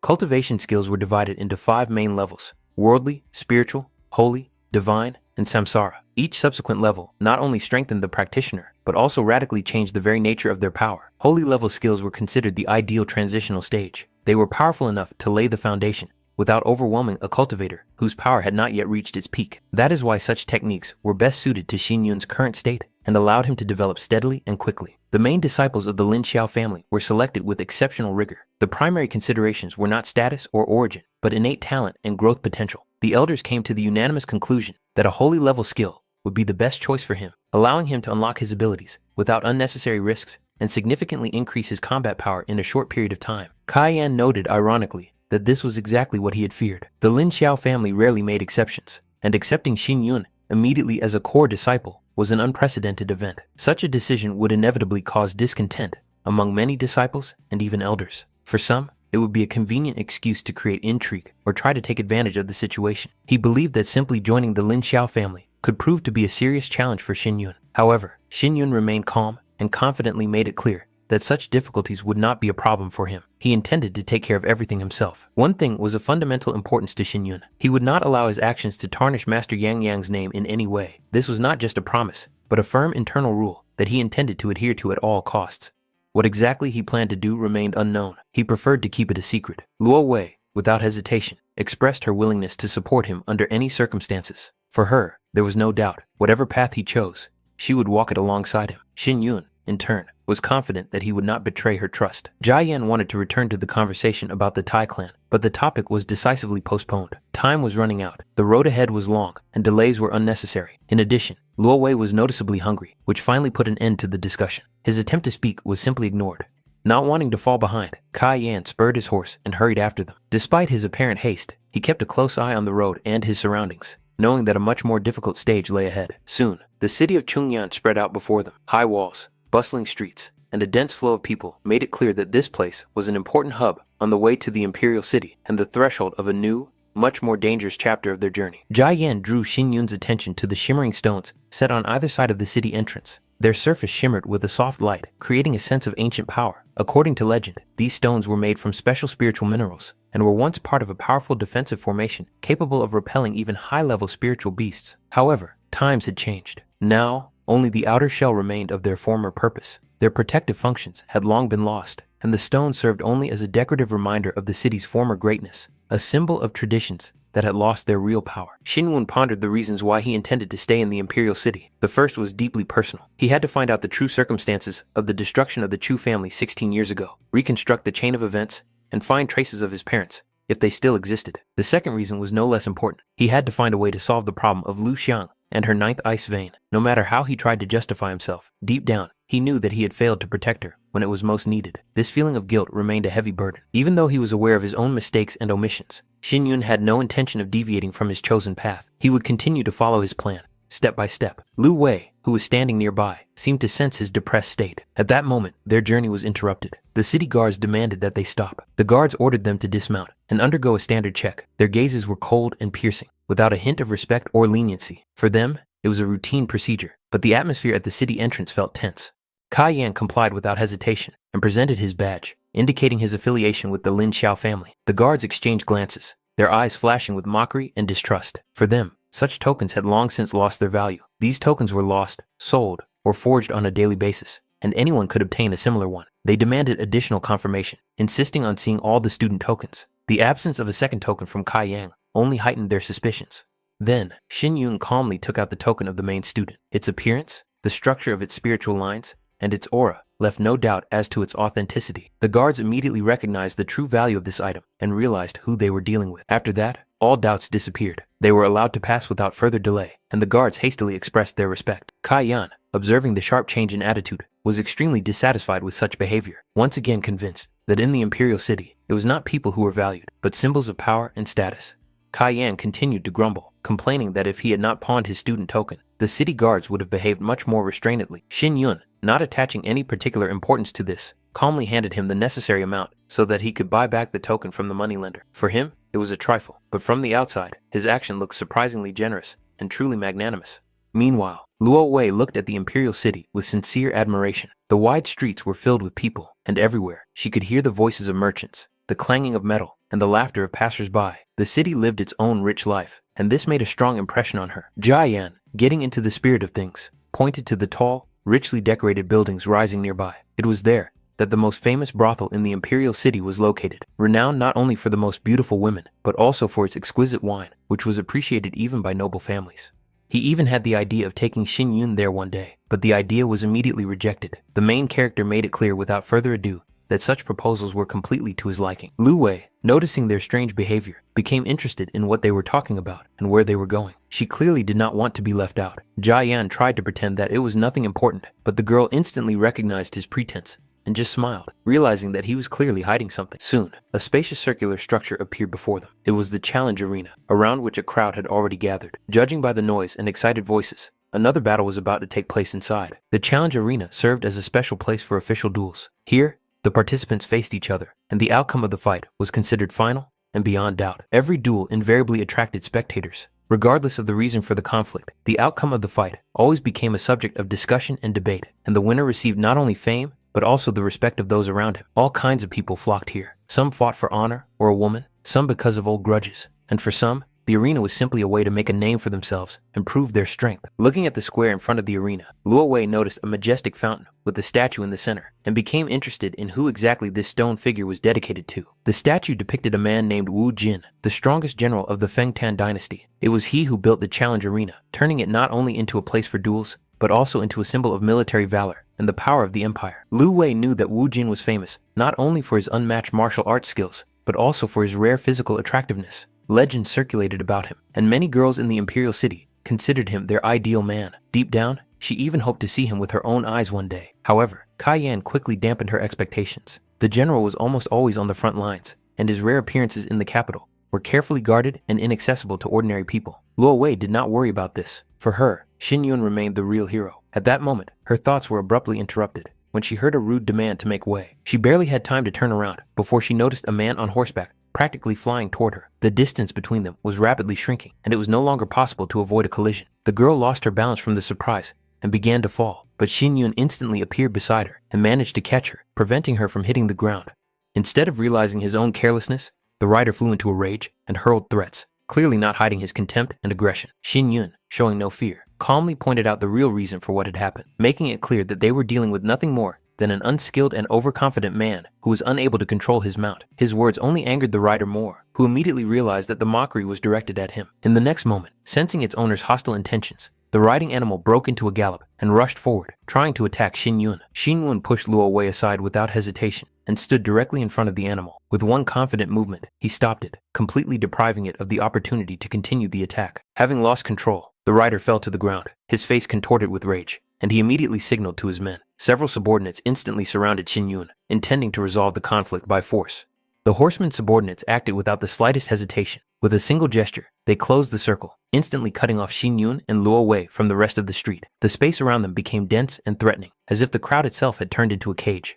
Noticing the commotion, Kai Yan dismounted and tried to push his way forward, wanting to understand who had caused the noise and where Xin Yun had disappeared to. However, a tight ring of onlookers and guards prevented him from getting close. The crowd reluctantly parted, enjoying the spectacle. Those around him whispered, not understanding what reckless daredevil had dared to insult Master Li. In the eyes of most, it could only be a simple country bumpkin who did not know the local customs and laws of the imperial city. Their words were tinged with anticipation. This insolent man clearly did not realize what trouble he had just brought upon himself. For those gathered, what was happening was a rare entertainment. Someone else's misfortune always looks particularly entertaining. One of the men loudly explained to everyone that they were looking at Li Chenxiao, the second young master of the Li family, one of the 5 greatest families in the imperial city. That name alone should have made anyone bow their head. In the eyes of the crowd, the situation was obvious. An unknown guy had frightened Li Chenxiao's riding animal, and now he was being insolent. In the imperial city, such behavior usually came at a very high price. Xin Yun, however, remained surprisingly calm. He saw before him neither a noble young master nor a representative of a great family, but only an irritated and smug man who had long been accustomed to impunity and needed a harsh lesson. Li Chenxiao just laughed when he heard this attitude. It became clear to him that this guy was really new to the capital and didn't understand where he was or who he was dealing with. He watched Xin Yun with cold interest, like a predator assessing its prey, and made it clear that there was only one hierarchy in this city, one where power and lineage decided everything. The threat was blunt. He could deal with this man right here, in front of everyone, and no one would dare intervene. However, Xin Yun met this with indifferent defiance, clearly showing that he believed in neither fear nor absolute power, and was ready to test these words in practice.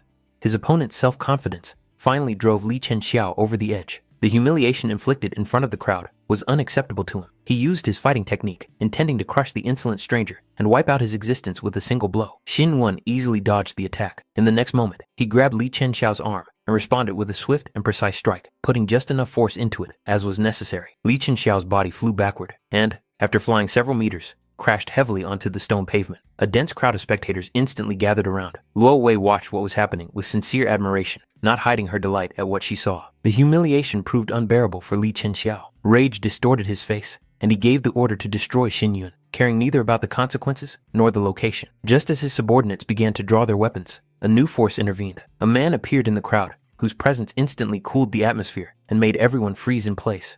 It was Senior Ye, a representative of the Imperial City's order. His gaze was cold and stern, and his very appearance signaled that what was happening had gone beyond what was acceptable. He made it clear that such a commotion in the center of the capital could result in severe punishment, even involving the elders. Li Chenxiao's people hastily began to justify themselves, pointing out that it was Xin Yun who dared to attack first and strike a representative of the Li family, demanding immediate punishment for him. However, Elder Ye listened to their words without the slightest sympathy. It was obvious to him that the conflict affected the interests of the Lin Xiao family, and such provocations could not be ignored. The violation of order and the attempt to carry out reprisals on the streets of the capital were unforgivable. Luo Wei tried to indicate their affiliation with the Lin Xiao family, but her words were met with ridicule from those around her. Most decided that the girl was trying to hide behind a famous name to avoid responsibility. At that moment, Jia Yan finally managed to break through the crowd. His face showed obvious irritation, and with his appearance alone, he began to disperse the onlookers, demanding that they clear the way and stop the disorder. Senior Ye noticed Kai Yan and asked him how his journey to the Imperial City had gone.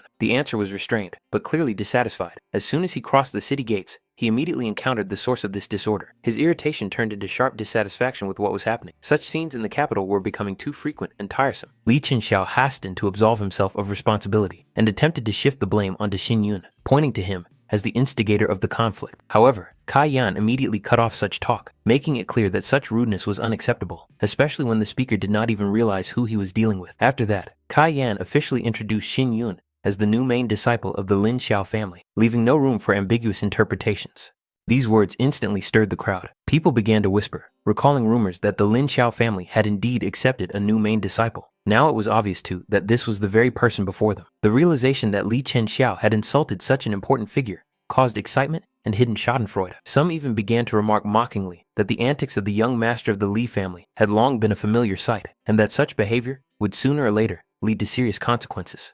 Kai Yan abruptly cut off such conversations, making it clear that he had heard perfectly well who was adding fuel to the fire. It was these people who had become the real provocateurs of the conflict, inflating it to dangerous proportions. He pointed out the obvious. If it weren't for the deliberate incitement, the situation would never have reached this point. Now, the only reasonable solution was to immediately stop the disorder and apologize. Realizing the change in the situation and his own disadvantageous position, Li Qianxiao hastened to express his respect to Xin Yun and apologized, presenting what had happened as an unfortunate misunderstanding. He tried to smooth things over by suggesting that the conflict be resolved peacefully and that his guilt be atoned for with a show of courtesy. However, Kai Yan did not prolong the situation, indicating that the matter could be considered closed. He and Xin Yun had more important things to do. The official registration was coming up. Xin Yun couldn't help but notice that Kai Yan seemed to be the real boss in this situation. Senior Ye, in turn, showed ostentatious friendliness towards Li Qianxiao, making it clear that for the sake of future peace, it was in the interests of both parties to maintain the appearance of good relations. After that, Kai Yan ordered the crowd to disperse, putting an end to the incident once and for all. Li Qianxiao finally made it clear that he was counting on leniency at their next meeting, after which he and his men hastily left the scene, not wanting to attract any more unnecessary attention. After the incident was over, Zhou Ye came forward and introduced himself as a disciple of Master Yang Yang. He noted that the road to the imperial city was long and exhausting, and therefore offered his help, understanding the condition the new arrivals might be in. He then summoned his fighting spirit, intending to take them to their destination, and at the same time, show them the main areas of the imperial city so that the new arrivals could better orient themselves in the capital. Luo Wei was visibly trembling, unable to hide her excitement at what was happening. Xin Yun calmly made it clear that there was nothing to fear, as what stood before them was only the fighting spirit of Zhou Ye, completely under the control of its master. In the next moment, they rose rapidly into the air, leaving behind the noisy streets and dense neighborhoods of the outer city, which quickly shrank and turned into a colorful pattern. From above, it became clear that the imperial city consisted of three distinct parts: the outer city, the inner city, and the imperial center. They had just been in the outer city, a place where merchants, artisans, and ordinary people of all walks of life lived. After they crossed the massive city gates, the inner city opened up before them, more orderly and austere, with a wide layout and imposing buildings. This was where the residences of the 5 great families who cultivated martial arts were located, as well as houses associated with imperial power. The rules in this area were much stricter than in the outer city. In the north, a majestic golden building stood out in particular, the Cloud Palace, towering above the other buildings. Luo Wei's gaze involuntarily lingered on the area ahead, where the Cloud Mountains began, a place shrouded in mist and saturated with spiritual energy, which immediately aroused a feeling of awe and curiosity in her. Soon, spacious martial arts areas appeared below them, intended for training and combat. The fighting spirit began to gradually subside in preparation for landing. However, even such a soft landing proved to be a real test for Luo Wei. Her inner fear made itself felt, and the landing seemed to her much more frightening than the flight itself. Kai Yan greeted everyone in the martial arts area, but almost immediately, he and Zhou Yi noticed the condition of Luo Wei and Xin Yun. After the rough landing, both of them were clearly not feeling well. Their breathing was uneven, and their legs still weren't fully responding, as if their bodies hadn't had time to get used to such a sudden movement. The Cloud Dynasty was renowned for its inexhaustible resources and outstanding talents. In such conditions, only the strongest survived, and therefore, competition here was truly fierce and ruthless, leaving no room for weakness or doubt. Quite a few cultivators had already gathered in the square. Among them, 3 people of the Earth Spirit level stood out. One had reached the 4th heaven, another was in the 5th, and the third was only in the 1st. But even he radiated the confidence characteristic of representatives of the higher spheres. In addition to them, there were other powerful figures: a man of the 3rd heaven, another of the 6th, a girl of the 2nd heaven, and a woman who had reached the 7th heaven of the Earth Spirit, whose presence was particularly noticeable and caused involuntary tension among those around her. Qianyue was also among this group. At one point, she turned around, as if sensing something familiar, and her gaze swept over the crowd. However, due to the dense crowd, she did not notice Xin Yun, who was hidden behind the backs of other cultivators, and the general hustle and bustle in the square. The man standing next to her noticed her movement and paid attention to it, but the girl immediately looked away, not attaching any importance to it. Suddenly, a noticeable commotion arose in the square. People began to exchange excited glances and part ways when Lin Xiao's flowers appeared in their field of vision. The crowd quickly lined up on both sides of the path, clearing the way. Many did not hide their admiration, acknowledging that the beauties of the Lin Xiao family were rightly considered some of the most outstanding women in the imperial city. Even the rare spiritual beast pulling their carriage only emphasized the high status of the arrivals. Luo Wei watched the scene with curiosity, not understanding who these women were. Kai Yan explained that they were the famous beauties of the Lin Xiao family, and Zhou Ye added that among the 5 great families, the 4th master Yun Meng and the Lin Xiao flowers had always been considered the most talked about figures. On the left side of the carriage was Hua Tianfen, the daughter of the master of the Lin Xiao family. Not only did she have a high position by birthright, but she was also the main disciple, which made her status in the family practically unquestionable. On the right side was Jue Lin Fen, a rare talent who had begun her cultivation journey from childhood. She had recently been officially accepted into the Lin Xiao family, and now many attentive eyes were focused on her. Hua Tianfen was genuinely happy about Kai Yang's return. His presence gave her a sense of familiar order and confidence. Xue Linfen, on the other hand, felt uncomfortable. The intense stares of the students, filled with envy, curiosity, and hidden admiration, weighed on her more than she had expected. At that moment, her gaze accidentally caught on one young man in the crowd. He did not stand out with loud gestures or ostentatious confidence, but something in his calmness and composure unexpectedly attracted her attention. The feeling was strange and unfamiliar, as if a thin thread had invisibly pulled her toward him. Qian Yue watched the proceedings from the sidelines and felt clearly irritated. In her eyes, these girls looked like nothing more than empty show-offs, hiding behind pretty faces and loud titles. The thought that they were called beauties only aroused her inner rejection and cold contempt. The man next to her, on the contrary, considered such words to be quite fair. However, comparing them to Qian Yue, he was convinced that they did not stand up to any comparison. A desire arose in his mind to publicly humiliate these girls, taking advantage of the moment and the attention of the crowd. In the next moment, he quietly snapped his fingers, and the carriage suddenly shook violently, as if an invisible wave of force had hit it. Losing her balance, Hua Tianfen staggered and involuntarily pushed Jue Linfen. She tried to hold on, but the movement was too sudden. Hua Tianfen instinctively reached out to catch her, but it all happened too quickly. The crowd reacted instantly. Concerned glances came from all sides, and the students' attention focused on Shui Linfen, checking to see if she was injured. As it turned out, Shui Linfen fell right into Xinyun's arms before either of them realized what was happening. She had no idea how it had happened and was disoriented for the first few seconds. However, as soon as she looked up and met his eyes, her heart suddenly began to beat faster, as if from an unexpected jolt that she could not explain. Hua Tianfen almost immediately realized that Shui Linfen was on the verge of an outburst of anger. Her restraint was only a thin veneer, behind which a wave of confusion and irritation was already rising. Many young men in the crowd looked at Xinyun with envy. They wanted to be in his place,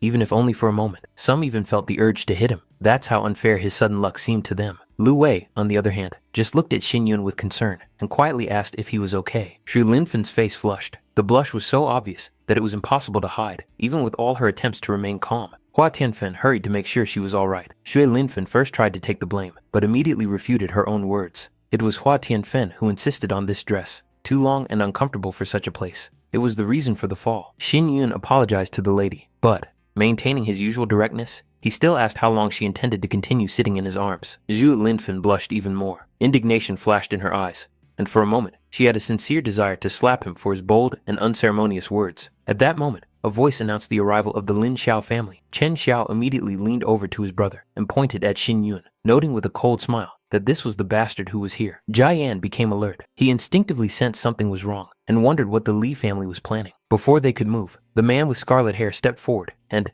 demonstratively stretching out his leg, blocked their path, as if he had been preparing for this confrontation in advance.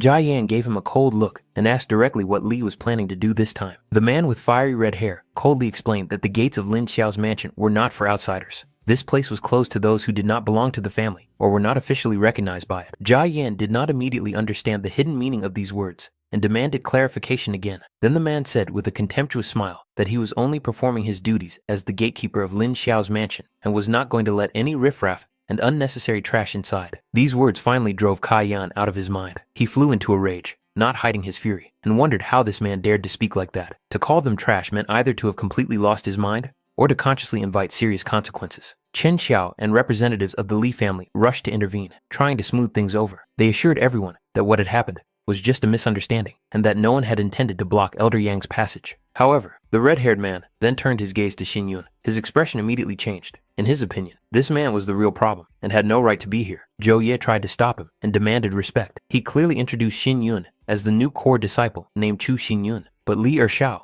didn't even listen to him, demonstratively ignoring the introduction. Li Ershao declared that they did not recognize Yang Yang's decision, who, in their opinion, had too arbitrarily and unceremoniously accepted this guy into the ranks of the main disciples. Kai Yan coldly replied that personal likes or dislikes did not give anyone the right to cause trouble right at the gate of the Lin Xiao family and disgrace its name. However, the red-haired man only bitterly remarked that many students who were preparing for the assessment had lost their places. He wondered what they had done to deserve such injustice when the main students could do whatever they wanted without thinking about the consequences. At that moment, he loudly declared that today they intended to demand justice for the disadvantaged students of the Lin Xiao family. His words were echoed by the rest of those present, and soon, a murmur of voices arose around him, in which the same demand was heard more and more often. Justice. Li Ershao coldly advised Xin Yun to show prudence and voluntarily hand over the token of the main disciple, considering it the only reasonable way out of the situation. Xin Yun, in turn, calmly asked what consequences awaited him if he refused.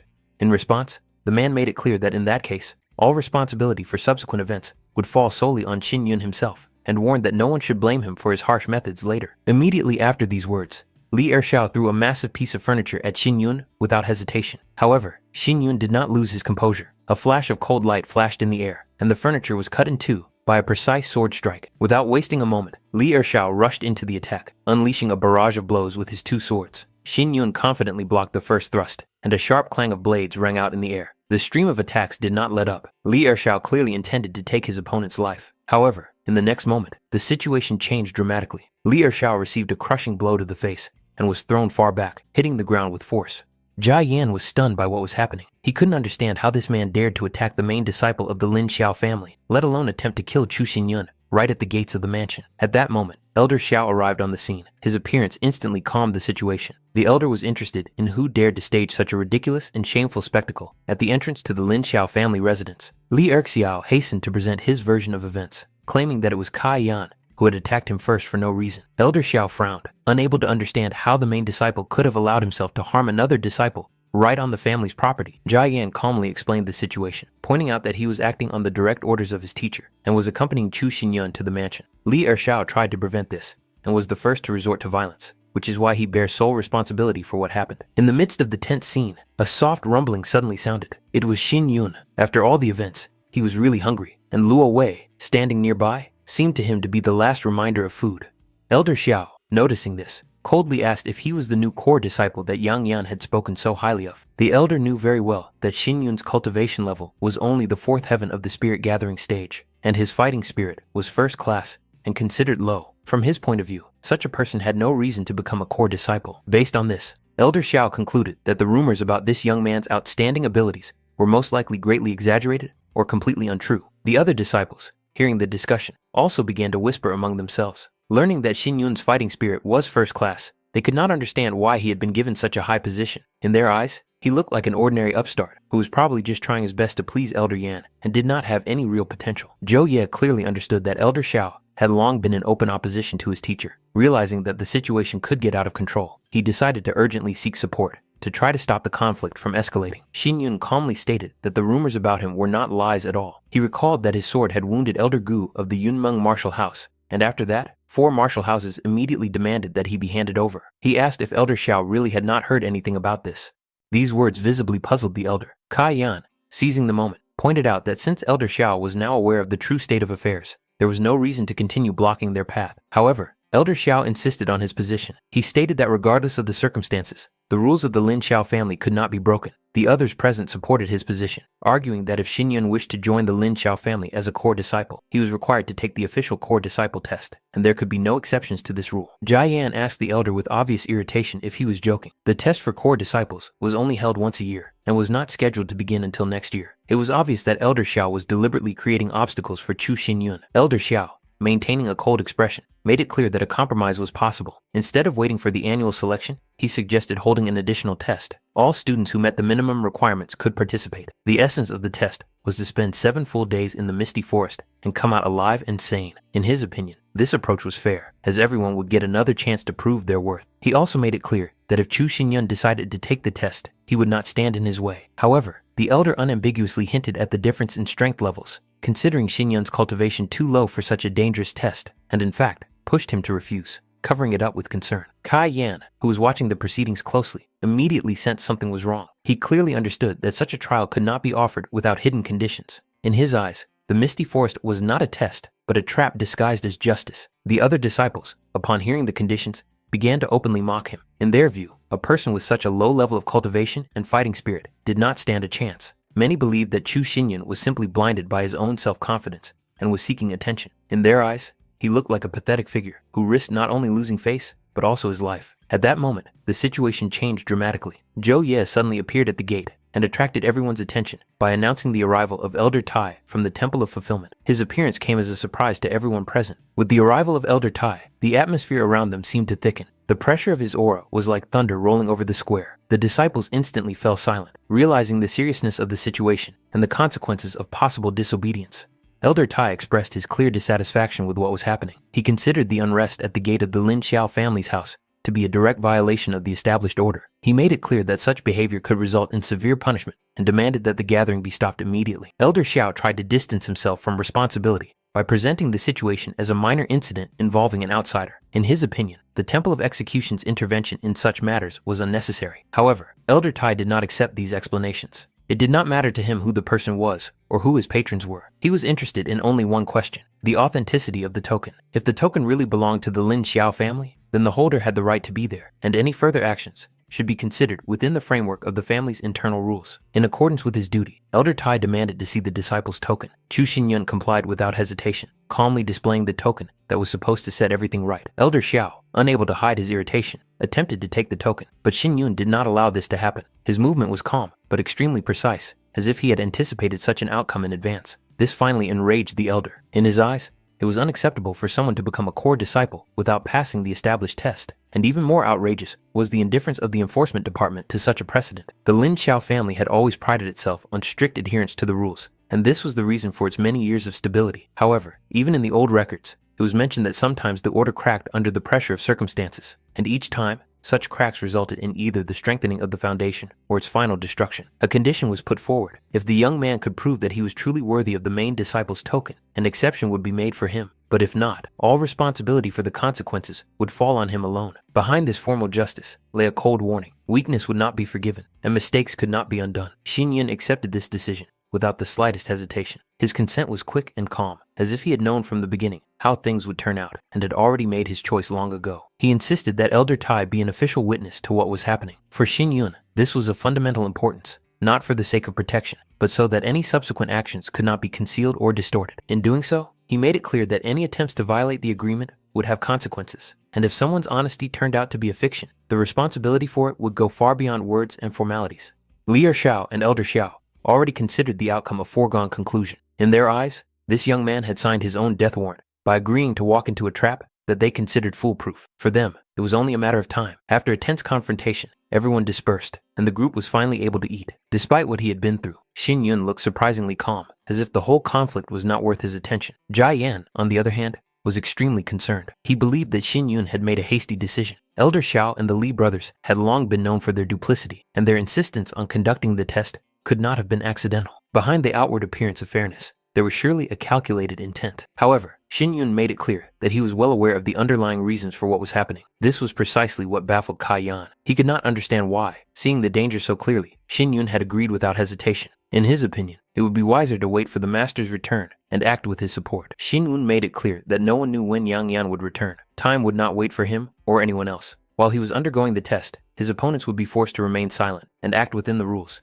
even if they were bursting with impatience inside. Then he turned to Kai Yan with a request. Hearing this, Kai Yan immediately became alert. Xinyun's gaze had become too serious. It was not about the trial itself. What worried him most was Luo Wei's safety. Leaving her with the Lin Xiao family meant putting her in danger. There were too many eyes, too many hidden hands, and too few guarantees. So he asked Kai Yan to take the girl to a certain person from the Yun Meng family. The name was neatly written on a piece of paper, Yue Feng. Kai Yan agreed without hesitation, and finally asked Xinyun to take care of himself. That same night, Xinyun sat on the roof of a building. Under the cold sky, he played a quiet melody, simple but strangely captivating, as if it were addressed not to the ears, but to the darkness itself. Soon, a man appeared behind him. He asked if Shin Yun had changed his mind. Shin Yun replied calmly that if they could protect one person instead of him, he was willing to consider the offer. The answer was evasive, but it clearly showed calculation. The day of the test arrived. The disciples and elders gathered in the Lin Xiao family square. To maintain the appearance of fairness and adherence to tradition, a test for the main disciple was officially announced. The place of the test was the misty forest.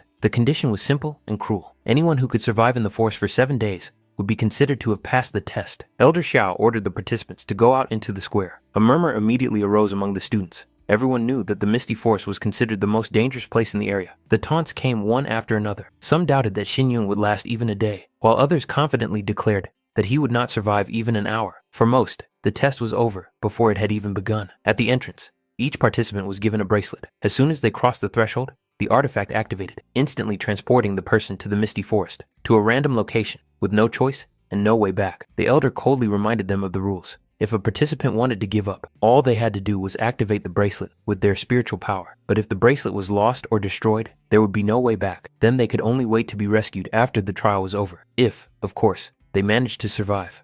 If anyone was afraid of death, it was better to refuse right now. There was no room for doubt or weakness in the misty forest. Shin Yun unhesitatingly snatched the bracelet from the elder's hands and put it on his wrist. His movements were calm, as if the decision had been made long before that moment. The trial began immediately. The participants had to enter the spiritual gate, behind which the misty forest awaited them, without rules, without mercy, and without guarantees.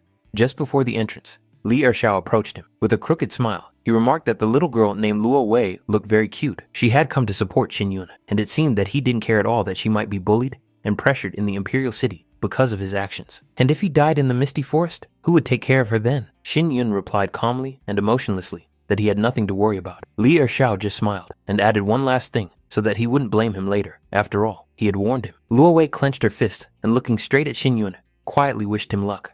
Without turning back, he stepped forward and disappeared behind the spiritual gate. Before him lay the misty forest, gray, viscous, and silent. Fog spread between the twisted trunks, hiding the depth of space and distorting distances. The number 1 flickered on the bracelet. 7 days in this place were neither a moment nor an eternity, just enough time for the weak to break and the strong to show their true colors. He took a few steps forward, peering intently into the surrounding space, and suddenly stopped. Shin Yun clearly sensed a foreign presence. Since he was already here, there was no point in hiding anymore. They were already waiting for him. Li Ershao watched from the fog, noting to himself that this guy was much smarter than expected. Such calm confidence seemed almost defiant, as if Shin Yun really considered himself above what was happening. For Li Ershao, such audacity was unforgivable. In his view, anyone who dared to act so arrogantly in front of him had only one outcome: death, quick or painful, but inevitable. Shin Yun, on the contrary, looked at the situation with cold interest, as if he wanted to see who would crack first. His calmness was frightening and cut deeper than any weapon. Li Ershao burst out with a contemptuous laugh, deciding that Shin Yun's time had come. A single gesture was enough for his men to spring into action and launch their attack. The body of one of the attackers changed dramatically. His muscles swelled, his bones stretched, and he turned into a huge, almost beast-like figure, intending to crush his opponent with a single blow and knock his head off. Deep down, he felt a special hatred for people like Shin Yun. In his eyes, a beautiful face and confident gaze did not give one the right to consider oneself superior or look down on others. Shin Yun calmly grabbed his arm. There was no panic or tension in this movement, only cold superiority, as if he were holding not a living person, but an irrational beast. The enraged man swung his arm, intending to turn him into a bloody mess. He could not accept being mocked at a moment when, in his opinion, his victim should already be on the verge of death. The opponent resorted to threats again, and, not wanting to waste time, concentrated his spiritual power in his palms. A stream of fiery energy flared up and rushed forward, seeking to sweep away everything in its path and crush Shin Yun along with his small head. Shin Yun immediately noticed this man's main problem. His movements were rough, lacking flexibility, and completely predictable. He had power, but he lacked control and calculation. He relied solely on pressure and intimidation. Without bothering with complex techniques, Shin Yun took a short step forward and struck his opponent on the forehead with one precise movement. There was no malice or tension in this gesture, only dry and cold superiority. The muscular body went limp and collapsed to the ground like a sack of sand. The opponent lost consciousness without even realizing what had happened. Shin Yun was momentarily surprised by his own strength, realizing that the blow had been stronger than he had expected. At that moment, something suddenly wrapped around his leg, pulling him down with unexpected force. A second opponent emerged from the fog. This man moved differently, confidently, and predatory, as if the forest were truly an extension of his body. Vines, roots, and flexible shoots obeyed his will, turning into weapons capable of knocking people off their feet and breaking their balance. His technique was aimed not at instant killing, but at exhaustion and control. Shin Yun jerked sharply to the side, and his body lost its balance. The ground beneath his feet was slippery with moisture, and the fog made it difficult to determine the direction of the attack. He instantly drew his sword and cut through the vines, freeing his leg. However, the next wave of attacking shoots was already rushing towards him. Shin Yun pushed off the ground and activated his protective shield at the last moment, softening the blow against the tree trunk. It was now clear that the enemy was deliberately prolonging the fight, hoping to exhaust his strength. The forest cultivator, observing Shin Yun's movements, drew his own conclusions. This guy did not look like a person who had undergone long and systematic training. His energy was powerful, but its flow was different from the usual patterns, as if it obeyed different laws. As soon as Shin Yun cut through another bundle of vines, something suddenly jerked him upward. Fingers closed around his hair, and the force with which he was held made it clear that his opponent had finally decided to resort to more brutal methods. The vines closed around Shin Yun's body, quickly intertwining and tightening. They wrapped around his arms, chest, and legs, twisting layer after layer until he was completely immobilized, like an insect caught in a green cocoon. The forest cultivator examined his creation with satisfaction. A smug grin appeared on his face. He had finally managed to catch this cocky brat who had been evading traps for so long. Shin Yun remained calm inside the cocoon. He truly hated fools who mistakenly considered themselves clever and thought they were in control of the situation. But what annoyed him most was when someone messed up his hairstyle. The next moment, there was a dull thud. The vines trembled, weakened sharply, and then scattered to the sides. The forest cultivator didn't even understand what had happened before his body went limp and collapsed to the ground unconscious. Shin Yun had not yet caught his breath when the air in front of him distorted. Hidden weapons flew out of the fog, several thin darts emitting sharp flashes of spiritual energy. Explosions thundered one after another. Shin Yun managed to dodge, sliding between the flashes, but the weapons did not stop. The darts changed their trajectory mid-flight and rushed after him again, as if they had a will of their own. Shin Yun immediately understood what was happening. This opponent possessed a special tracking skill, a technique that allowed hidden weapons to memorize a target and pursue it until it was completely destroyed. A mocking voice came from the fog. It didn't matter how fast he ran, the darts would catch up with him anyway. Shin Yun, on the other hand, calmly looked around and asked himself another question. Where exactly was the one who considered himself a hunter hiding? The enemy suddenly sensed something was wrong. The connection with the weapon faltered. The next moment, he realized with surprise that the target had disappeared. It hadn't retreated or hidden in the fog. It had simply vanished. That was impossible. A warm breath touched the back of his neck. In fact, Shin Yun was already standing right behind him. With a slight smile on his face, he politely greeted the blonde boy before he could realize that the hunt had long since changed sides. The blonde man's guided weapon suddenly changed trajectory and pierced the body of its own master. His eyes widened in shock. Then he collapsed to the ground. Another opponent had been eliminated. At that moment, a mocking voice rang out behind Shin Yun, pointing out his supposed weakness in close combat and suggesting that he hide instead of resisting. Shin Yun merely noted that such reasoning was not worth paying attention to. Almost simultaneously, the barrel of a firearm appeared at his head, cold and merciless.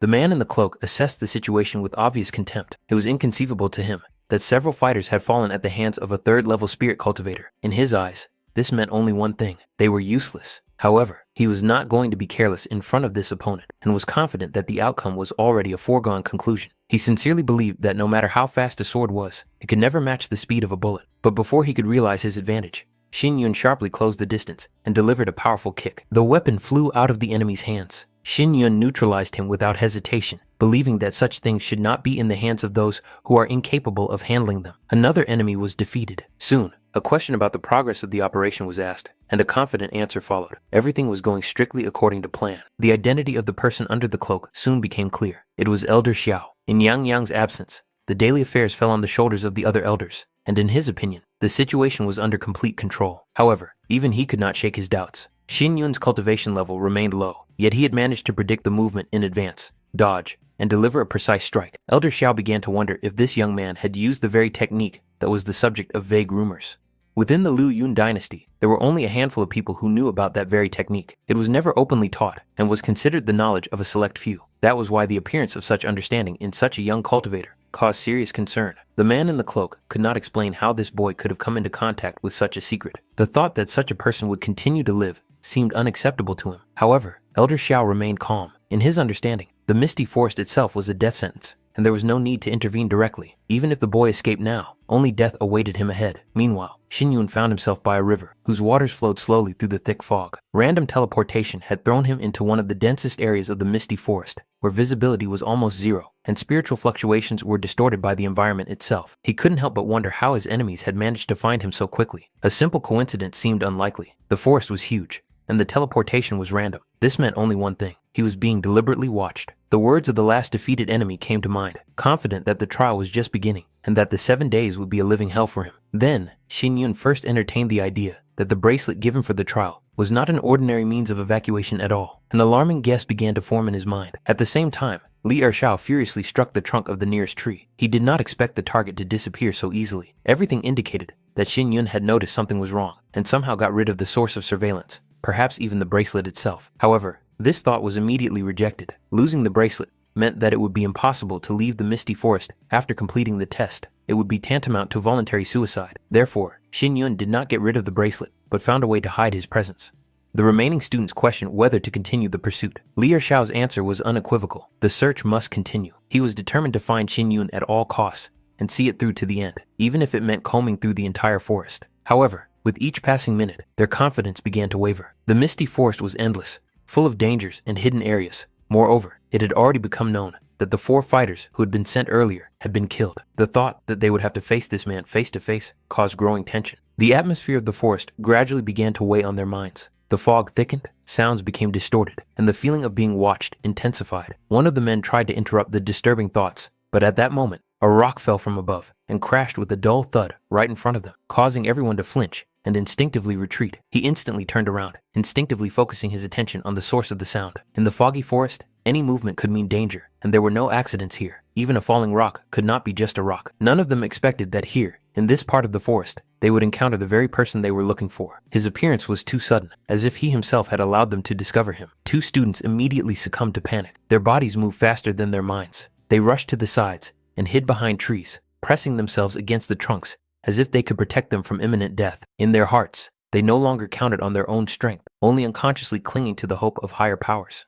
They tried to convince themselves that help was close, that Li Ershao's other men would appear at any moment, and then this enemy would be trapped. In their imagination, he was already a dead man, with nowhere to run and no hope of rescue. However, Shin Yun showed no intention of hiding. His calmness only intensified his opponent's fear. He saw no reason to retreat, and he certainly had no intention of running away from those who trembled before him. Several stones broke loose from his hand and crashed into the ground near the disciples' shelters with a dull thud. The blows were precise and calculated, close enough to scare them, but not enough to kill them. It was a warning, not an attack. Fear finally broke their will. Realizing the difference in strength, they began to beg for mercy, promising to fulfill any demand. Shin Yun made this decision without hesitation. He did not need their lives, but only one small favor that they could do for him. Meanwhile, Li Ershao noticed with growing irritation that only some of the people he had sent out had returned. This immediately aroused suspicion. The rest seemed to have disappeared into thin air. The thought that Chu Xinyun alone could have eliminated them all began to creep into the minds of those around him. However, the red-haired man rejected this assumption. In his understanding, it was impossible. The main character was wounded, his cultivation level remained low, and such a mass murder could not have gone unnoticed. If people had really been killed, the forest would have been filled with screams and spiritual surges. Other disciples began to put forward theories that the missing people might have encountered other dangers in the foggy forest. Their reasoning was suddenly interrupted. Strange, muffled sounds came from the depths of the forest, as if something huge was moving through the fog. The ground beneath their feet began to shake, the vibration growing with each passing second, turning into a real earthquake that made many of them tremble. The 2 disciples whom Shin Yun had spared earlier ran out of the depths of the misty forest. Their faces were contorted with horror, their breathing was uneven, and their movements became erratic. They shouted that the 6th wave of beasts was approaching them, and that the horde was already too close. In a panic, they cursed Shin Yun, believing that he had deceived them. He had assured them that he would lure only a few spirit beasts, but instead, a whole pack was chasing them. If the beast caught up with them, they would not survive for more than a few breaths. Shin Yun, watching the events unfold from the sidelines, suddenly realized how easy it was to use the flute in his hands. Controlling the waves of monsters turned out to be much easier than he had expected. According to his calculations, no one was likely to disturb him for the next few days. The sun was already setting, painting the fog and treetops in pale orange hues. Shin Yun decided to draw water from the river before dark, so he wouldn't have to search for it in complete darkness. As he approached the shore, he suddenly sensed someone's presence. A woman's voice broke the silence. The girl apparently did not understand how she had ended up in this deserted and gloomy place. As soon as Shin Yun stepped on a dry branch, the crunch instantly gave him away. He was immediately discovered. Unexpectedly, he saw Chen Yue in front of him. She demanded that the stranger come out of hiding and threatened that she knew martial arts. And so they came face to face in this strange and completely unsuitable place for a meeting, in the middle of a foggy forest where every step could lead to death. Shin Yun couldn't understand what she was doing here. Chen Yue, pretending to be in control, declared that she had come to kill him. Her voice no longer had its former cold arrogance, only a strange mixture of determination and inner tension. She believed that it was better to do it late than never. For her, This meeting seemed like an opportunity to put an end to what had been going on between them since childhood. However, as soon as she took a step forward, she tripped over a stone and fell awkwardly to the ground. Shin Yun was about to leave after such a ridiculous performance, but she stopped him, begging him not to go. Apparently, the girl had seriously sprained her ankle. Shin Yun knelt down beside her and gently took her foot, quickly assessing the extent of the injury. His movements were confident and precise. With one sharp but measured movement, he reset the dislocated ankle, leaving no time for doubt or fear. Qian Yue clenched her teeth, the pain echoing throughout her body. Irritation flared up inside her. He could have been at least a little more careful, although her mind told her that there was no other way. Xin Yun paused for a moment. He understood that Jin Song Gu would not be able to follow him for long in the foggy forest, and the thought flashed through his mind that it was Jin Song Gu who had sent Chen Yue here. It seemed too persistent, too calculated. However, Chen Yue immediately made it clear with her expression and cold tone that he was wrong. She had come of her own accord, and it had nothing to do with anyone else's orders. Xin Yun only noted to himself that this made the reason for her appearance even stranger. She made no secret of the fact that she knew about Lin Xiao's family's ordeal. It was unthinkable for her to allow someone else to take his life before she herself had finished the job. In her eyes, it was a matter of principle, not logic. Xin Yun calmly reasoned that it would be much easier for her if someone else did it for her. But Chen Yue rejected the very possibility of such an outcome. In his mind, she seemed stubborn and foolish, like a child clinging to a meaningless idea, unwilling to see reality. Without further ado, he handed her the fried fish and made it clear that in this forest, survival was more important than ambition. Without food, shelter, or strength, she would not last long here, especially with an injured leg. Chen Yue initially turned away demonstratively, showing everyone that she could not be bribed with such trifles. However, when Xin Yun made it clear that he would simply get rid of the food if she refused, her resolve cracked. The next moment, the fish was already in her hands. After satisfying her hunger, she noted with unexpected surprise how delicious the seemingly simple food was. Xin Yun smiled to himself, not believing that he had managed to diffuse the tension and avoid problems with just a few fish.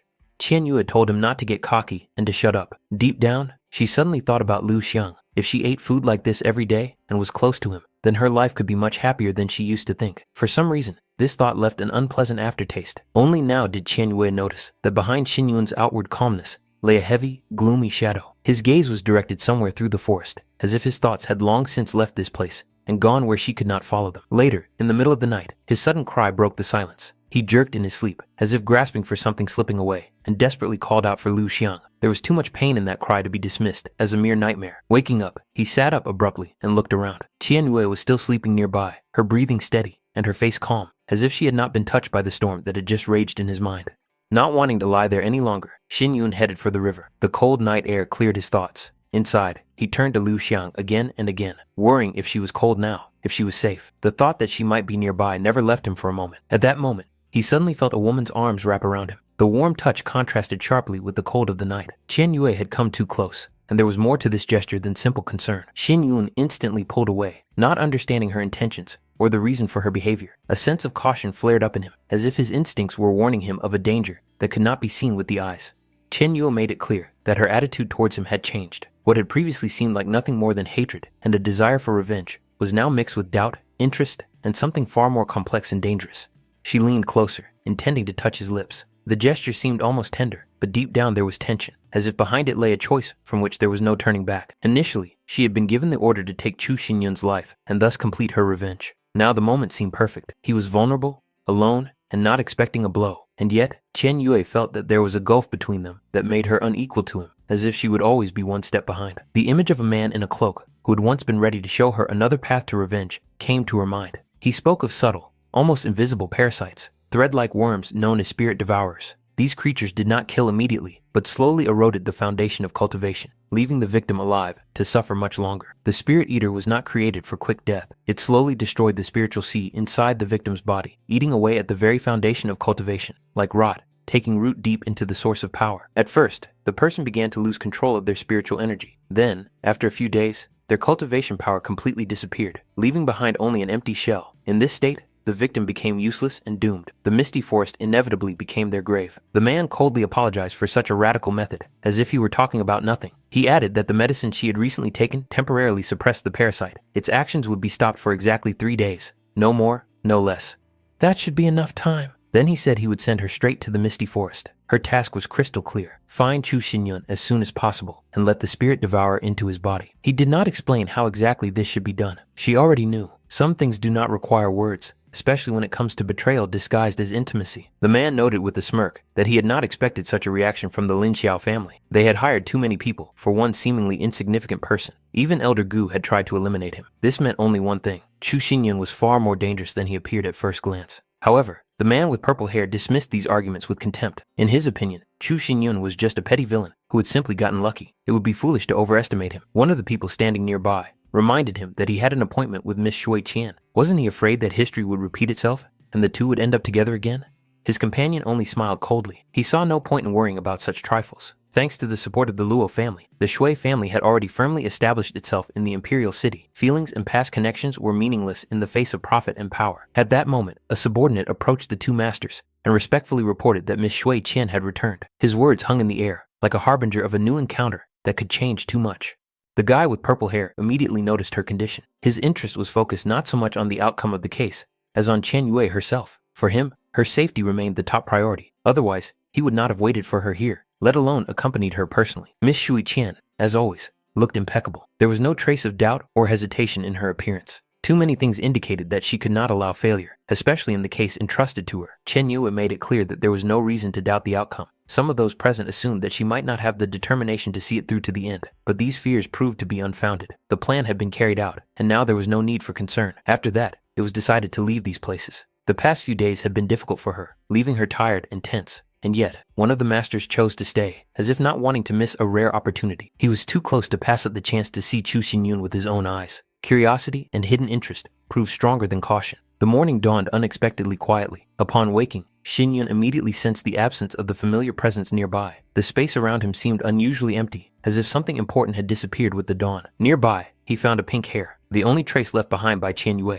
This small sign seemed strangely alien, and at the same time too personal, like a deliberate reminder. Outside, a strong wind raged, driving the fog between the trees. Xinyun sensed a foreign presence, and was no longer willing to tolerate secrecy. He made it clear that he knew about the observers, and demanded that they stop hiding. His opponents had already come out of hiding. Their bodies were wounded, their clothes torn, their movements hampered by pain. Despite this, their eyes still held stubbornness and a willingness to continue fighting, even though they knew the outcome was long since decided. Li Ershao could not accept what was happening. The thought that this hateful man had dared to deliberately provoke the beasts and turn the wave of chaos against them filled him with rage. In his eyes, such actions were the height of meanness, and Chu Xinyun himself was nothing more than a cunning and devious bastard who used dirty methods to survive. Xinyun, on the other hand, remained coldly calm. In his hand was the trial bracelet, silent proof of how much time he had already spent in the misty forest. The 5th day was coming to an end, and everything that had happened during that time only confirmed the difference between him and those who called themselves worthy disciples. He did not resort to meanness. He only used their greed, fear, and self-confidence. Those who still stood before him tried to justify their own intentions. In their minds, there was no longer any doubt. They shifted the responsibility for what was happening onto the victim. It was easier for them to believe that he had brought his own demise upon himself than to admit that they had become hunters who had turned into prey. Li Ershao no longer wanted to tolerate the situation or the very existence of Xinyun. The accumulated rage and humiliation finally drove out the last remnants of his sanity. At that moment, he was sure of only one thing: today would be the last day of his enemy's life. Xinyun had also lost interest in the protracted game. The 5th day of the trial was coming to an end, and there was no point in wasting time chasing after those who had come to him. Everything had to end here and now. The attackers acted simultaneously, as if they had agreed beforehand. Blades, spears, and hidden weapons rained down on him from all sides. There was no hesitation in their movements, only a thirst for blood, and a desire to destroy the one they had already mentally sent to hell. At that moment, Xinyun employed a sword technique honed to frightening precision. The flying star strike was simple, almost careless, but it combined speed, accuracy, and an absolute understanding of combat. The space around them shook.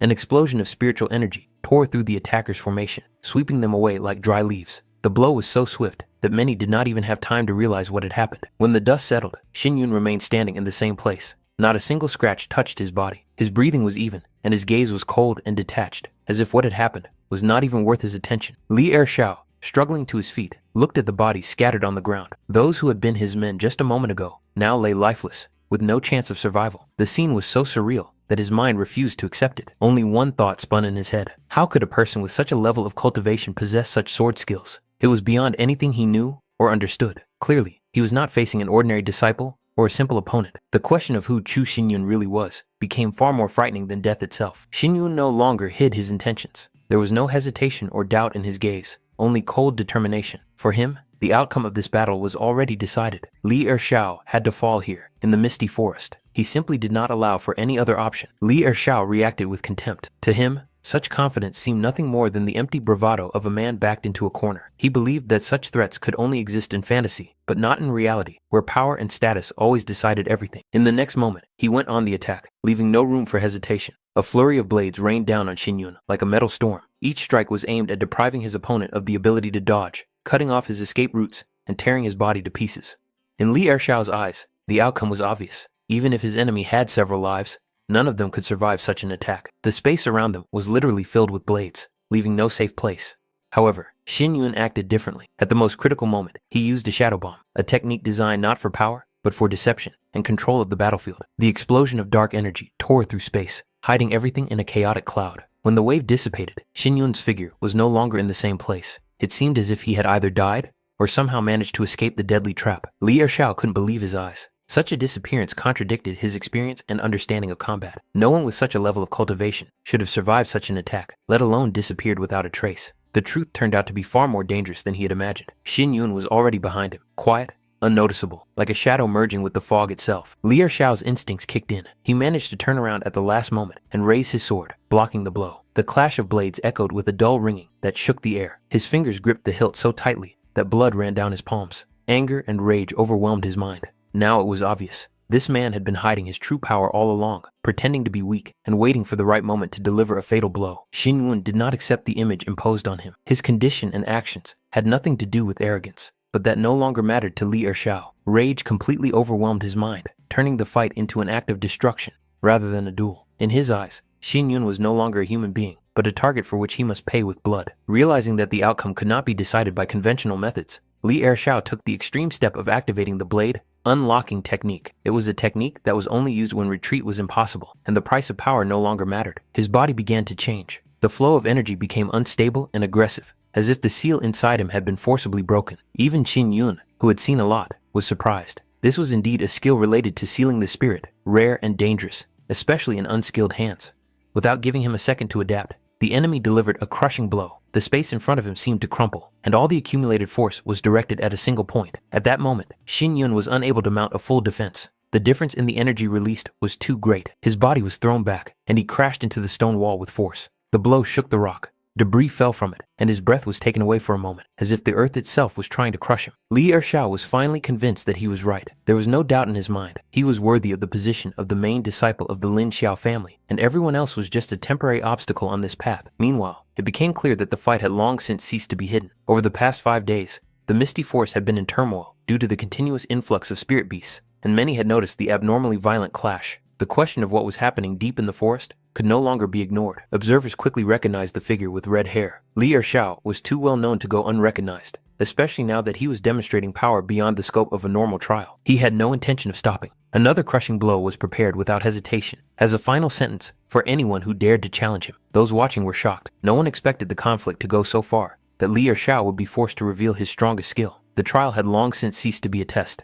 It had turned into a deadly battle. At that moment, Li Ershao's unleashed power reached its limit, matching the level usually reserved for elders. The pressure emanating from his strike was so dense that the space around him warped. For any cultivator at Xin Yun's level, such a blow would mean certain death, and most observers were already convinced that the outcome of the battle was a foregone conclusion. Li Ershao had no doubt about the result. In his mind, his opponent was already dead, reduced to a broken body buried under rubble and remnants of energy. However, in the next moment, his confidence cracked. A faint but steady presence could still be felt amid the destruction. Xin Yun had indeed survived. Even he himself did not fully understand the reason for this. The destructive energy had not disappeared without a trace, but instead of tearing him apart from within, it seemed to have been absorbed and dispersed by something deeper than flesh and bone. The attack had caused damage, but it had not been fatal. For Li Ershao, this was beyond comprehension. His blade, reinforced by the spirit sealing technique, left no survivors. This turn of events contradicted all his experience and knowledge, and it was this that began to shake his inner balance. Xin Yun quickly realized the source of what was happening. Hidden deep within his opponent's spiritual sea was something alien, a demonic power, forcibly sealed and used as fuel. Such a path could grant temporary power, but it destroyed the foundation of cultivation. Such power was a deception, and its bearer was merely a vessel that would crack sooner or later. This realization left no room for retreat. Both understood that the battle must end here and now. The remnants of energy were gathered without hesitation, and their bodies rushed forward, ignoring pain and exhaustion. Their collision was instantaneous. Two forces, deprived of restraint, crashed into each other, causing an explosion of energy that swept through the forest, shaking the ground and tearing through the fog. At that moment, there were no techniques or levels, only will and the limits of their bodies. When everything subsided, Li Ershao found himself returned to his former appearance. The seal was destroyed, the demonic power dissipated, leaving behind a void. The realization of defeat did not come immediately, but it was absolute. What he had thought impossible had become reality. However, the victory was not unconditional. Xin Yun also coughed up blood. His body had reached its limit, and internal injuries began to manifest one after another, like a delayed backlash for the power he had used. The most dangerous thing was not his physical condition. His spiritual sea had suddenly spiraled out of control. Streams of energy began to collide, losing their harmony, and Xin Yun realized that the real test was not over yet. It was just beginning within himself. He tried to understand what exactly had gone wrong. The streams of energy inside his body were broken, unstable, and the sword in his hand could no longer hold its previous form, as if responding to the destruction of its master. Xin Yun discovered that he was no longer able to use the power of his soul. The connection to the spiritual sea was distorted, as if something had forcibly blocked the main channels. At that moment, he heard a loud, almost hysterical laugh that hurt his ears. Li Ershao clearly realized that his opponent's spirit pulse had been damaged. Such damage meant certain death in the misty forest. Without the ability to use the power of his soul, Xin Yun would not be able to survive here for a single day. To Li Ershao, it seemed like instant retribution. Since he himself could not become the main disciple, his opponent would not leave here alive either. Li Ershao continued to revel in what was happening, enjoying the feeling of ultimate victory. At the same time, Xin Yun covered his face with his hand, concentrating. The Lin Xiao family was the first step on his path in the imperial city. He had no right to lose here, let alone die. The test must be passed, and his return was inevitable. Li Ershao was convinced that resistance was futile. Without the strength of the soul, defeat was inevitable. He considered it karma for his audacity, for Xin Yun daring to stand in his way. Now all that remained was to wait for a slow death in the forest. His only regret was that he would not be able to finish off his opponent himself. But even so, Xin Yun's future in the imperial city was completely ruined. In his confidence, Li Ershao considered this the end of their confrontation. However, Xin Yun still remained calm. Despite the destroyed channels, he was well aware that there was at least one path that still remained open to him. Li Ershao did not take this seriously. The idea that a man in such a state was capable of murder seemed absurd to him. He only increased the pressure, sinking deeper and deeper into complacency. Xin Yun took a step forward and raised his sword. The movement was sharp, filled with suppressed rage, as if he was going to end it all right, here and now. But at the last moment, he stopped. At that moment, it became clear that his opponent was deliberately provoking him, trying to draw out one last rash move. It was a trap, psychological, not physical. Li Ershao continued to humiliate him, trying to break his will once and for all. However, Xin Yun no longer reacted to the insults. His gaze became cold and detached. There was no longer any doubt in it, only calculation. At the height of their confrontation, a third force intervened. Space distorted, and Xin Yun instinctively tried to jump back, dodging the destructive wave that had struck suddenly and without warning. The people watching the fight could not understand what had happened. Their vision seemed to be cut off. At the epicenter of the collision, no figures or movements were visible, only a chaotic distortion of energy. What was happening looked extremely strange. It became clear that an outsider had intervened in the fight, using a technique that did not belong to either of the participants. The situation clearly indicated that Elder Tai had finally made his move. A commotion arose in the crowd. People shouted, not understanding the reasons for what had happened and why the intervention had occurred at this critical moment, when the outcome of the battle was almost decided. Xin Yun clearly realized that a powerful spirit attack had just been used. Now was the worst possible time for a new enemy to appear. Another man appeared before him, clearly not hiding his hostile intentions, and believing that Xin Yun had personally killed the eldest son of the Li family. It was the very man who had previously decided to stay on the sidelines.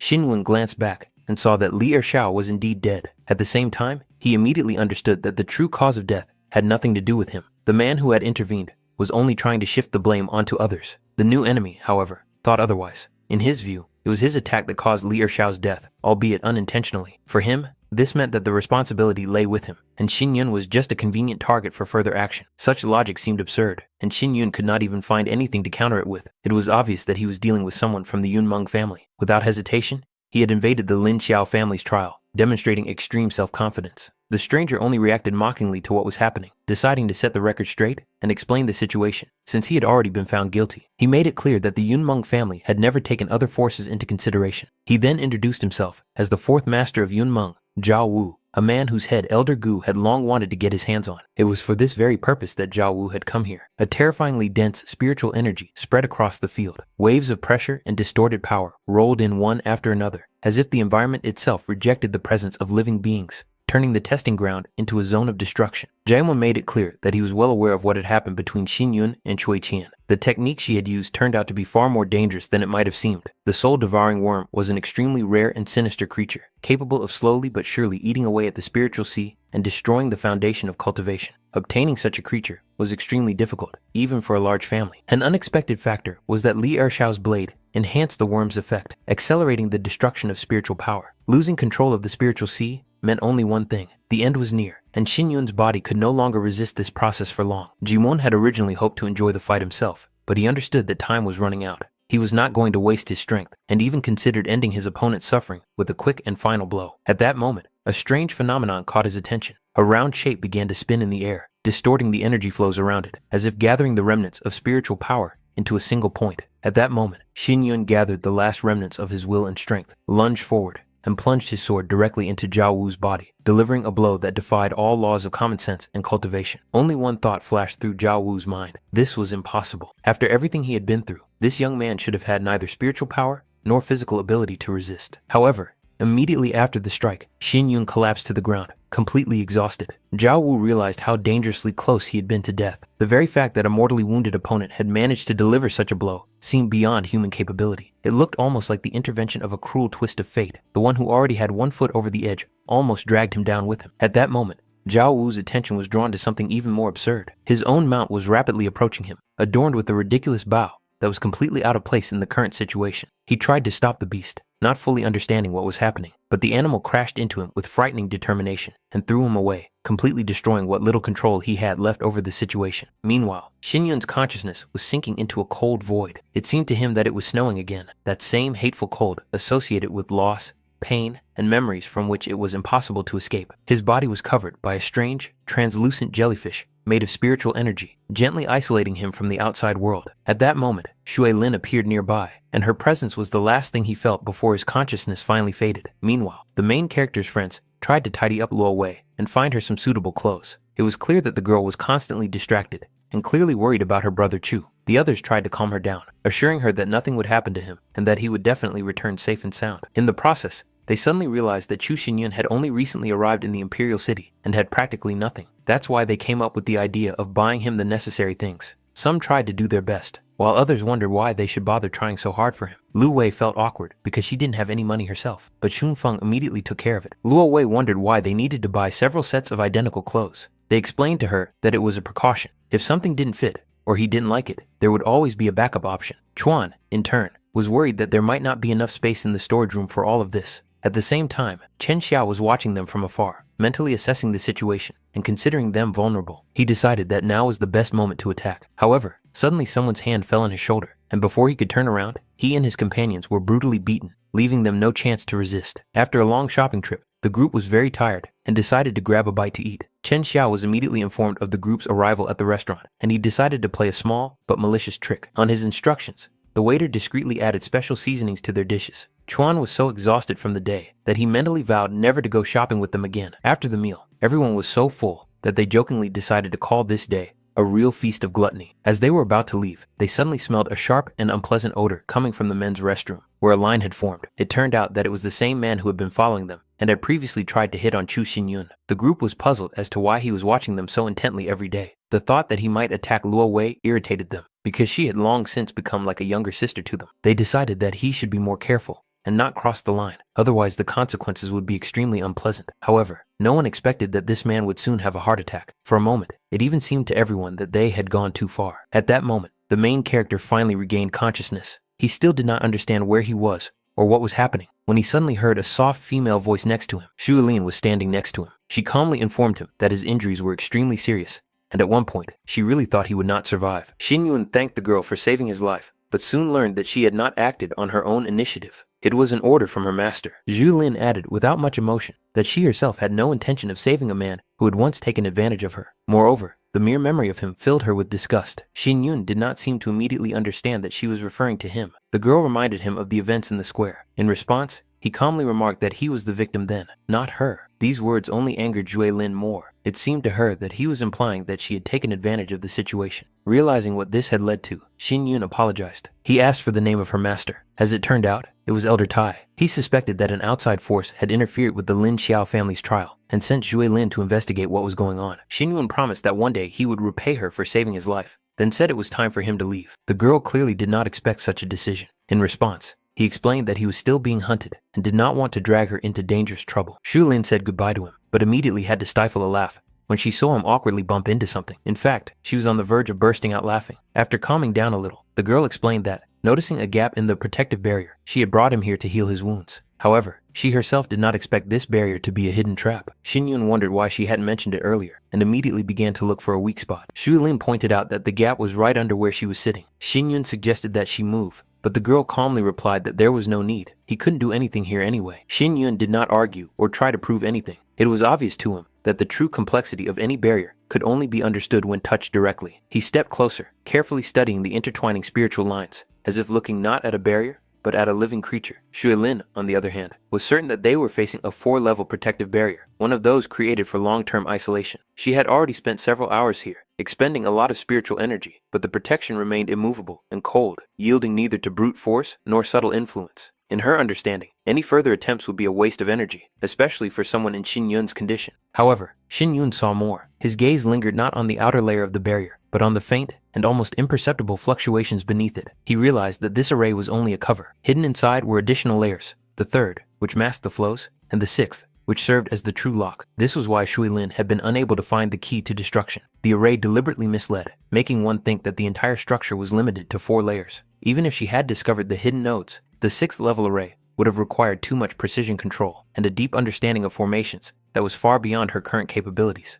What happened next struck Shuilin to the core. Xinyun acted quickly, but not hastily. His movements were precise and confident, as if he knew in advance where each node of the array was located. In less than a minute, the complex 6th level structure was scattered, as if it had never existed. The defense did not explode or crumble. It simply disappeared, silently and obediently. To Shuilin, it looked as if he was not destroying someone else's formation, but returning home, opening a long familiar door. At that moment, the thought occurred to her for the first time that she was facing a person whose understanding of arrays was at a frighteningly high level. But as soon as the barrier disappeared, Xinyun's body made itself known. His breathing became erratic, his face turned pale, and he coughed, spitting out blood. It was a sharp and disturbing sight, as if it were retribution for the miracle he had just performed. Shuilin instantly became alert. She could clearly see that his condition was much worse than he had tried to show earlier. He no longer hid the truth. Inside his body was a spirit-devouring worm, a rare and extremely dangerous entity that destroyed the spiritual sea from within. His meridians were already damaged, and the flow of his soul power was disrupted. He could no longer rely on his cultivation, and understood that further use of spiritual energy could hasten his demise.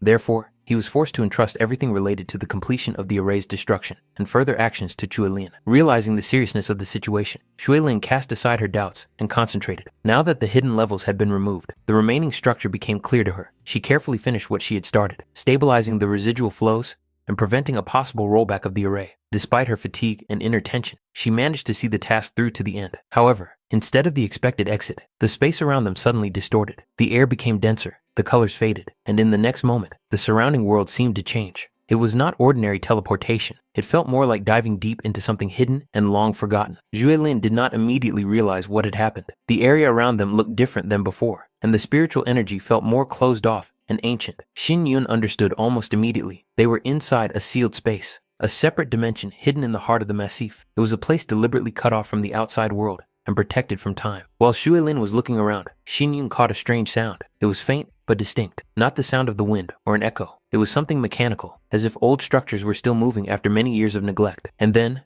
Shuilin finally understood where they were. Before them lay the Lei Mansion, a legendary place that had disappeared without a trace many years ago. It was believed to have been destroyed or lost forever, but the reality turned out to be much more complicated. The mansion had not been destroyed, but hidden, isolated from the world, and preserved within this sealed space. The realization made her hold her breath. They were in a place that could change the fate of many people. The girl remembered the information she had once heard from her family and elders. This mansion belonged to the Lei family, one of the influential clans of the Yun dynasty. About 17 years ago, its head had been drawn into fierce political confrontations. His views did not coincide with the course of the radicals, who were rapidly gaining strength at that time. After a series of conflicts, he was forced to leave his post, and shortly thereafter, the Lei family disappeared from the political arena. Officially, it was referred to as a mysterious destruction, but too much about this story seemed unnatural. Once a powerful clan, whose name commanded respect, it was wiped from the face of history, as if it had never existed. This information instantly struck Xinyun. The mention of events from 17 years ago made him tense up inside, and his heart tighten. He knew this date too well to take it as a mere coincidence. Fragmented memories of the past floated to the surface, hazy images, and a sense of loss that he still couldn't fully explain even to himself. Political purges, radicals, disappeared families. All of this suddenly came together in an alarming chain of events. However, his sudden movement hurt the girl, and she reacted immediately. He immediately realized his mistake, loosened his grip, and stepped back, feeling awkward and irritated with himself. In such a situation, even the slightest carelessness could lead to unnecessary tension, and now it was important for them to keep a clear head. Shu Lin watched him closely. She was alarmed by the sudden intensity with which he reacted to the mention of those events. It didn't look like ordinary curiosity. She began to suspect that this story had a much more personal meaning for him. However, he quickly hid his true emotions, leaving only a superficial explanation that sounded plausible enough not to continue questioning. She told him everything she knew. Apart from the Lei family, many influential figures of that time were either killed or disappeared without a trace. The archives were purged, witnesses eliminated, and the truth dissolved into fear and silence. The radicals took advantage of this chaos to finally consolidate their power. Over the years, they had become the dominant force of the Yun dynasty, subjugating most political and military structures. Even among the 5 great families, only a few had retained their independence. The rest had, in one way or another, become part of their camp. Xin Yun noted that he had not encountered this version of events before. For him, it was both alarming and confirming. If the information had been deliberately concealed, it meant that someone was still afraid that the truth would come out. Shui Lin, noticing his interest, suggested that if he wanted, she could make an inquiry through her channels and try to find out more, even if it involved a certain amount of risk. He sincerely appreciated her willingness to help. In such circumstances, even a hint of support carried weight. She, on the other hand, saw it as a debt that would one day be repaid, even if not right away. A tacit understanding arose between them, fragile but significant. However, they couldn't linger on the conversation for long. The sealed space remained a trap, and the longer they stayed inside, the higher the probability of new threats. Shui Lin was about to move on when she noticed that Xin Yun was heading deeper into the mansion, as if something was drawing him there. She did not immediately understand his intentions and felt uneasy. The mansion looked abandoned and unstable. The ceilings were covered with cracks, the walls with traces of destruction, and the air was saturated with stale spiritual energy. To her, this place seemed dangerous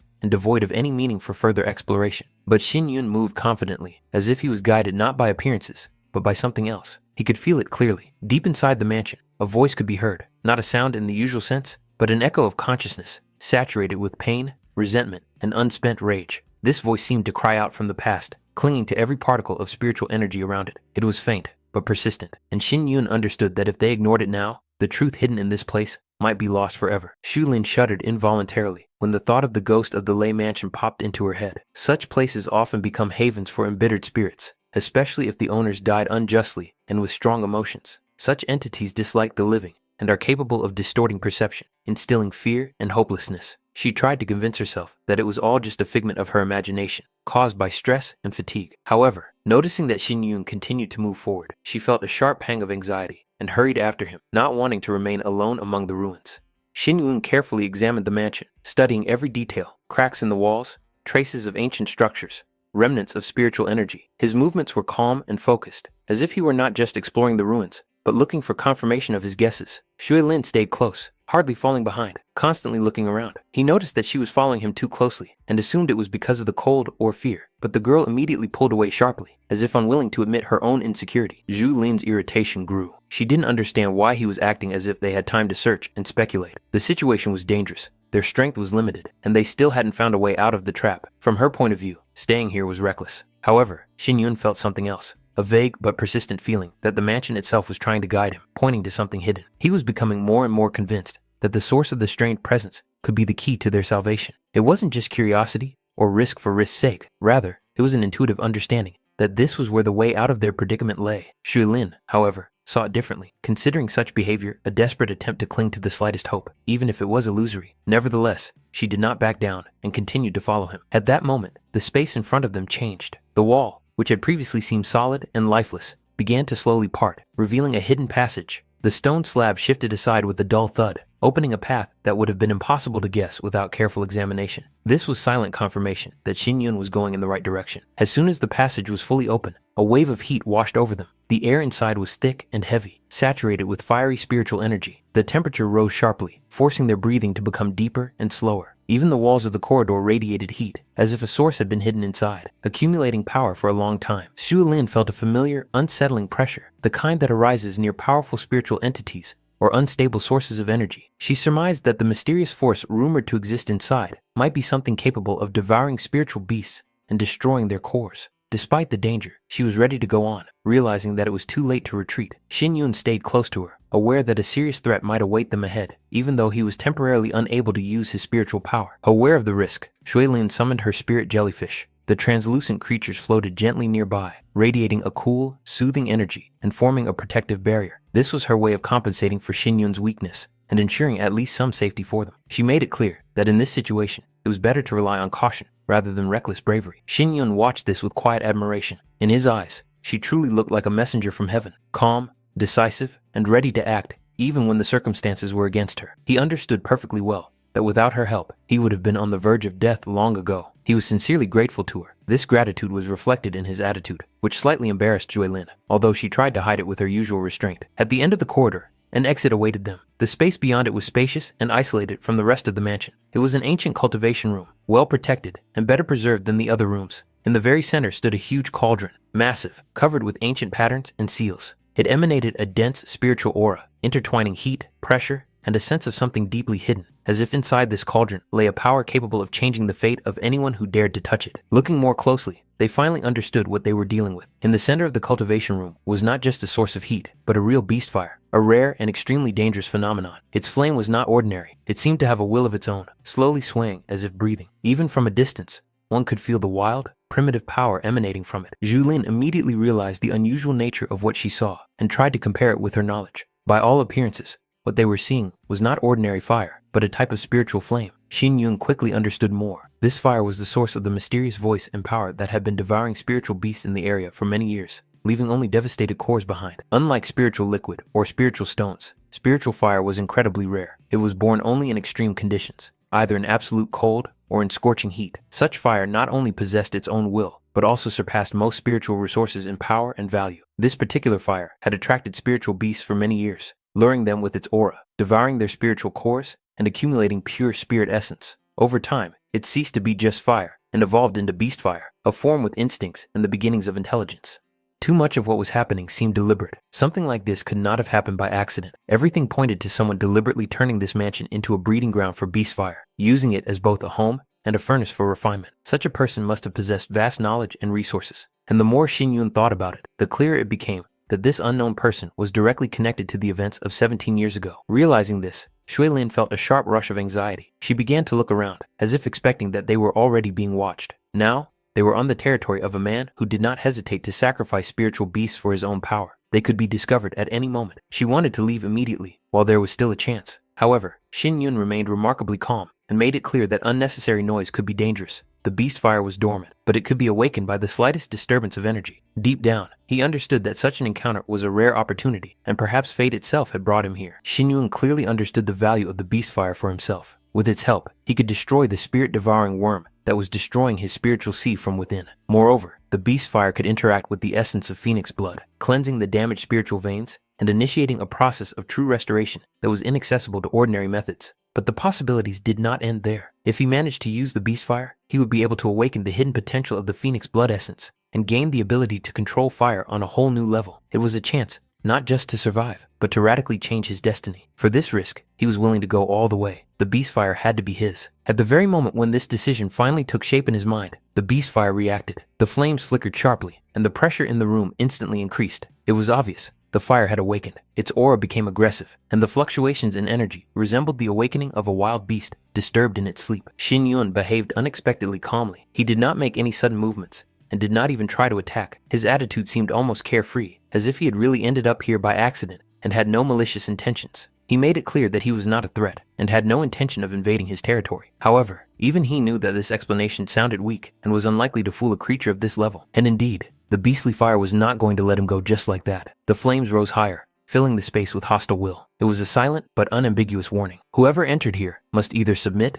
or be burned to ashes. From the way the beastly fire reacted to his presence, Xin Yun immediately understood that this fire had an extremely nasty and aggressive temper. There was not a hint of calm or curiosity in its fluctuations, only pure hostility. It was not a soulless resource, but a creature accustomed to devouring and destroying anything that dared to approach it. Zhilin noticed how the beastly fire suddenly lunged forward, stretching out its tongues of flame as if trying to grab Xin Yun and drag him into the very heart of the heat. At that moment, Her heart sank with anxiety. The attack looked deadly, and she was sure he would not have time to react. However, the beast fire missed. Shin Yun managed to dodge at the last moment, avoiding direct contact with the flames. The stream of heat passed by, striking the floor and walls, leaving behind traces of melted stone. Almost immediately after that, Shin Yun tried to counterattack, putting the last of his strength into a sharp forward movement. But the difference in level was too great. The beast fire responded instantly. A powerful wave of flame hit him in the chest and threw him straight back against the wall. Shui Lin immediately rushed to him, supporting him, and asked with obvious irritation if he was out of his mind. In his condition, he shouldn't even be trying to fight. For her, the outcome was obvious. He would lose if he continued in the same vein. Leaning against the wall, Shin Yun calmly replied that he had no other choice. If he didn't get the beast fire, he wouldn't just lose, he would die. His body was already at its limit, and the spirit-devouring worm was slowly but surely destroying him from within. He had to pass this test at any cost. Shui Lin couldn't understand why he was so desperately clinging to this path, because there seemed to be safer and more reasonable options.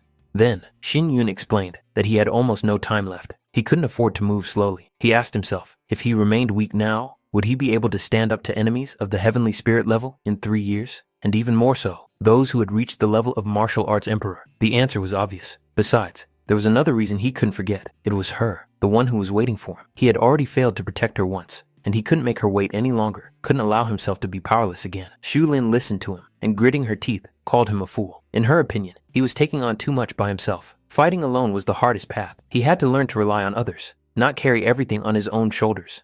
However, despite her words, she did not back down. Instead, Shui Lin asked what exactly she needed to do. Shin Yun pointed to the stone column under the beast's fire and explained that she needed to distract its shell, even if only for a moment. She asked how much time he would need. His answer was short and confident. A moment would be enough to capture the fire associated with the column. Shu Lin took a deep breath, gathering her strength, and prepared to attack. She made it clear that she would do everything possible to give him that chance. Now, it all depended on whether he could take advantage of that moment. It was her turn to act. Shui Lin cast aside her doubts and took a step forward, allowing her fighting instinct to take over. A whip appeared in her hand, a flexible living weapon that seemed to be an extension of her own body. In the next moment, it cut through the air with a sharp whistle and crashed down with force toward the beastly fire. The blows followed one after another, fast and accurate, as if she were dancing amid the heat. Shui Lin asked with a smirk if he liked such attention. Judging by his reaction, the fire was clearly affected. The flames flared brighter, becoming restless and aggressive. She promised that this was only the beginning, and that she would show him her love in full. She continued to tease him, as if playing with a wild beast. Shui Lin asked if he was angry. If so, let him try to catch her. There was no fear in her voice, only cold confidence and mockery. The beastly fire rushed forward, but each time it ended up in emptiness. He did not understand the main thing, what it means to be out of reach. The length and flexibility of her whip allowed her to attack from a safe distance, striking again and again, while the fire itself could not even get close to her. Without stopping her attacks, Shui Lin glanced at Shin Yun and asked loudly how he was doing. Focused and pale, he replied briefly that he needed a little more time. He asked her to lead the beast fire as far away from the column as possible. Zhuge Lin nodded, understanding the seriousness of the moment. She promised to do her best and intensified her attack, drawing the beast fire further and further away, forcing it to focus entirely on her and forget about everything else. This was exactly what Shin Yun had been waiting for. It was the perfect moment, a rare chance that might never happen again. He took a step forward, feeling his remaining strength and will to live merge together. At the last moment, the beast fire sensed something was wrong and turned back sharply. Shin Yun met his gaze and calmly asked if he had finally understood what was happening. There was not a trace of fear in his voice. It was too late to resist. The moment Shin Yun began the absorption process, the beast fire was drawn into a vortex created by his technique and the essence of phoenix blood. The flames burned fiercely, but gradually lost control, submitting to an alien will. At that moment, Shin Yun clearly realized an ancient truth. All rivers eventually flow into the sea, and all living things eventually return to their source. The beast fire, born of accumulated power, had finally found someone who could become its new beginning. In the next moment, the space seemed to explode from within. A powerful surge of spiritual power, like a shockwave, swept through the room. The air trembled, the walls vibrated, and the flames that had been raging around the column just a moment ago suddenly contracted and disappeared, as if they had been completely drawn into Shin Yun. Shui Lin stared at what was happening in a daze, not believing her eyes. Absorbing the beast's fire was not just reckless, it was pure madness. Even the elders would not dare to do such a thing. This guy was really crazy, or someone much more dangerous than she thought. The shockwave threw her back. Her body became light, as if weightless, and her consciousness sank into darkness. When she came to, a strange image flashed before her eyes. A man with fiery wings behind his back, standing in the middle of a burning sky. She opened her eyes wide, breathing heavily. Her heart was pounding so hard, it felt like it was about to burst out of her chest. The thought that she might have died made her cry out. Only Shin Yun's calm voice convinced her that she was still alive and that what she had seen was just an illusion. Looking around, Shuilin realized with confusion that they were in a strange, unreal space. A soft reddish light flickered around them, and the air was warm and thick, as if filled with fiery energy. Xin Yun explained that this was the inner space of his spiritual fire. She had been burned by the beast's flames, and he had brought her here to speed up her healing. Time passed faster here than outside, but the outside world was not slowed down. He casually advised her to watch how she sat. Only then did Huilin notice that her clothes were burned and had slipped down in places. She instantly covered herself, blushing, and suspected the worst. The thought that he might have done something to her while she was unconscious made her tense up. Xin Yun reacted irritably to her suspicions, not understanding who she thought he was. Zhuilin, not backing down, mentally called him a scoundrel, a pervert, and a bastard, but immediately reminded herself that they were friends and that she should trust him. However, a disturbing thought flashed through her mind. If they weren't friends, would he have done the same? Xin Yun immediately began to deny it, claiming that he wasn't such a lecherous person and that her imagination was running wild. It was at this awkward moment that he made a fatal mistake. His hand accidentally slipped and touched her breast. Time seemed to stand still. Xin Yun froze for a moment, not understanding what had happened. A strange thought flashed through his mind. Last time, it wasn't like that at all. The size was different. Was it an illusion? But he didn't have time to think it through. Zhuilin immediately exploded with rage and began to beat him, accusing him of being an idiot who was still judging her after everything that had happened, as if he had taken advantage of her. Meanwhile, the time allotted for the test was inexorably coming to an end. The minutes dragged on painfully, but the gates of the misty forest remained closed. None of the participants had returned. Anxious whispers began to spread through the crowd. The silence had gone on too long. More and more people were inclined to the grim thought that perhaps no one had survived inside. Luo Wei struggled to control herself. The thought that her brother Chu might not return seemed unbearable to her. Her heart ached with fear, and her gaze was fixed on the closed gates. Despite his outward calm, Kai Yan was also tense. He was sure that it was not over yet, and that help would be sent as soon as the trial was officially over. Elder Xiao, on the contrary, had already made up his mind, considering what was happening to be a sad but logical outcome. Elder Tai, who was watching from the sidelines, noted that the trial was not yet completely over. He emphasized that hasty conclusions were inappropriate at this point, and that Elder Xiao should be patient. The Misty Forest was originally conceived as an extremely cruel place, and the arrogance of the young disciples could play a cruel joke on them. At the same time, he made it clear that those who failed should be prepared for the consequences and changes in their fate. The countdown was on. Luo Wei nervously clenched her hands, barely breathing. Fear and hope fought inside her. She desperately wanted to believe that Xin Yun would still show up, that he couldn't just disappear in this cursed forest. And then something happened that no one expected. The spiritual gate slowly began to open. The crowd came alive, the tension instantly reaching its peak. Almost everyone was sure that Li or Xiao would be the first to appear. The outcome seemed too obvious. Elder Xiao was also convinced that it would be his figure that would now appear from the fog. However, the reality turned out to be completely different. Chu Xinyun emerged from the gate. His appearance was unexpected and stunning. He looked exhausted but confident, as if all this hell was just another step on his path. He himself thought for a moment that perhaps he had lingered a little too long. The moment he appeared, the air seemed to explode. Noise, shouts, and a sharp movement of energy swept across the square. Shizhou, Luo Wei, Shunfeng, and Yichuan could not contain their joy. Their relieved and sincere reactions burst out too loudly, causing those around them to turn around. These cries of joy even frightened part of the crowd. So unexpected was the return of a man whom many had already mentally buried. The other elders also came forward, unable to hide their amazement. None of them could understand how this young man had managed to return alive when the misty forest had spared no one else. Their eyes were filled with a mixture of doubt, interest, and hidden anxiety. Elder Xiao was truly perplexed. In his mind, this outcome was impossible. He was sure that this boy should not have survived. And now, what was happening completely shattered his expectations and calculations.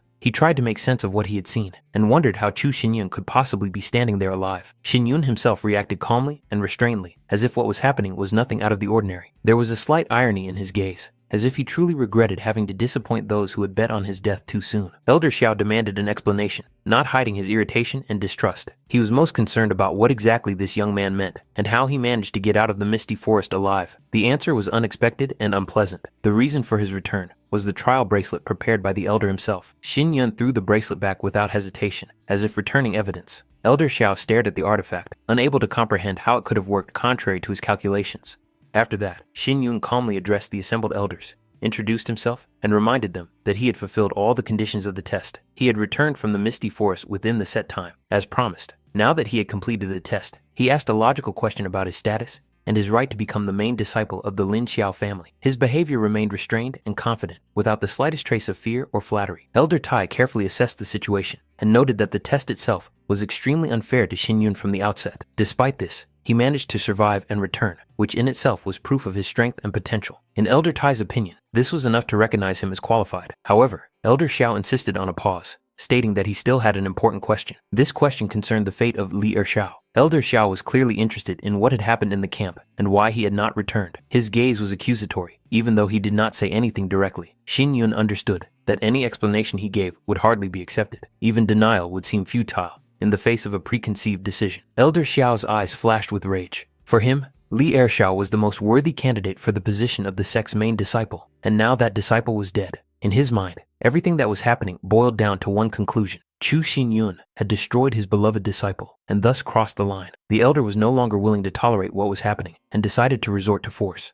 The attack came suddenly, but Xinyun managed to stop it. He made it clear that he doubted the true motives of Elder Xiao. Was he really concerned about the death of Li Erxiao, or was he simply using the incident as a convenient excuse to get rid of Xinyun? This question exposed hidden hostility and true intentions. Elder Tai immediately intervened. His authority did not allow the Lin Xiao family's trial to turn into an arena of personal vendetta. He demanded an immediate end to the conflict, not understanding why Elder Xiao had gone so far and openly violated the order. However, Elder Xiao had no intention of backing down. He pointed out a fact that, in his opinion, required no explanation. 20 people had entered the misty forest, but only one had come out. In his eyes, this meant that Xin Yun had killed the other participants. He considered a person capable of such an act to be deadly dangerous and unworthy of mercy. Xin Yun harshly pointed out the hypocrisy of what was happening. The one who shouted loudest about justice was himself its chief violator. It was Elder Xiao who had tried to eliminate the disciple during the trial, using secret agreements and other people's hands. Li Erxiao and the other participants were merely victims of his will, pawns in a premeditated game. Elder Xiao couldn't believe what he was hearing. However, Xin Yun added that the participants themselves had spoken openly about the reward for his murder, a promise to make them the main disciples. Moreover, Elder Xiao had secretly conspired with the Yun Meng family and sent people into the misty forest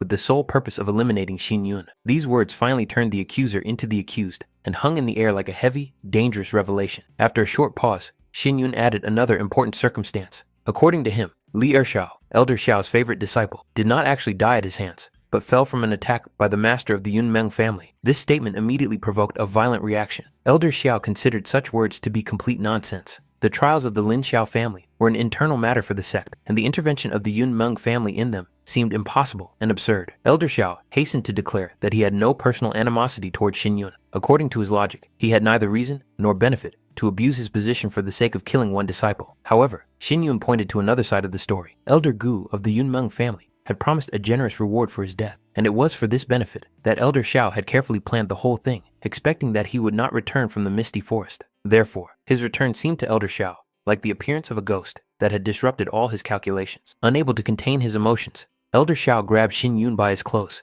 accusing him of slander and attempting to tarnish his name. However, Xin Yun coldly noted that after the conspiracy failed, the elder tried to eliminate him openly, using revenge for his dead disciple as a cover. This only confirmed that the true motives had long gone beyond justice and duty to the Lin Xiao family. At this critical moment, Shui Lin stepped forward. She declared that Xin Yun's words were true and that she was prepared to confirm this. After getting the order to look into what happened in the misty forest, she found the personal mark of the fourth master of the Yun Meng family at the battle site. It would have been impossible for something like that to show up in the testing area without direct permission from one of the senior elders. This was serious proof of outside interference. After these words, Elder Xiao's face changed dramatically. Realizing that the situation was getting out of control, he tried to escape. However, Elder Tai immediately ordered Elder Qing to stop him and bring him back. The attempt to flee only reinforced the suspicions and effectively became a silent admission of guilt. As soon as the tension subsided, Xin Yun's friends ran up to him and hugged him tightly. They were all genuinely worried about him and did not believe until the very last moment that he would return alive. His appearance was a real relief and a cause for joy for them. Xin Yun looked around in surprise, not understanding why these particular people had gathered here. As it turned out, Zhou Yi had brought them. Kai Yan explained that they all considered themselves friends of Xin Yun and could not leave him alone in such a situation. At that moment, someone even praised Kai Yan himself, which came as a surprise to him. Xin Yun barely had time to understand who exactly was congratulating him. He wasn't even familiar with some of these people. Nevertheless, he was surrounded by joyful faces, amazed at how much support he had managed to earn in the Lin Xiao family in such a short time. The enthusiastic students decided to celebrate his return and began tossing him up in the air, despite his attempts to break free and regain solid ground under his feet. However, not everyone was happy with this outcome. For some, the defeat was too bitter. They could not accept that they had lost to a man they considered weak and unworthy, and this defeat deeply wounded their pride. Chen Xiao knelt before Master Hua, begging for revenge for his brother. He claimed that Chu Xinyun had destroyed Li Erxiao and the other participants in the trial using despicable methods, and then deceived the elders with fine words to take the place of the main disciple. He also pointed out that Jia Yan and Zhou Ye had become too attached to Xin Yun. Now, there was virtually no one left in the Lin Xiao family who could restrain him. This guy had already begun to look down on those around him, and his influence would only grow in the future. For some senior disciples, this turn of events seemed absurd. They did not believe that anyone could rise so high in just one leap. They had no intention of respecting the new main disciple. On the contrary, the idea that this upstart needed to be taught a harsh lesson as soon as possible was becoming increasingly clear in their minds. The southern suburbs of Cloud City were located high above the main buildings. The road there was long and exhausting, and when they finally reached the top, they could feel the air becoming colder and thinner. From here, there was a wide view of the city below, but with it came a feeling of alienation. This place was clearly far from the hustle and bustle of life. Qizhou could hardly believe that they had actually climbed so high. Luo Wei was really tired, but Xin Yun didn't understand the reason for her exhaustion, because he had carried her the whole way. However, when their eyes fell on the dilapidated building ahead, their fatigue faded into the background. Before them stood a dilapidated structure that looked more like an abandoned shed than a place to live. At that moment, everyone had the same question. Had they gotten the wrong address?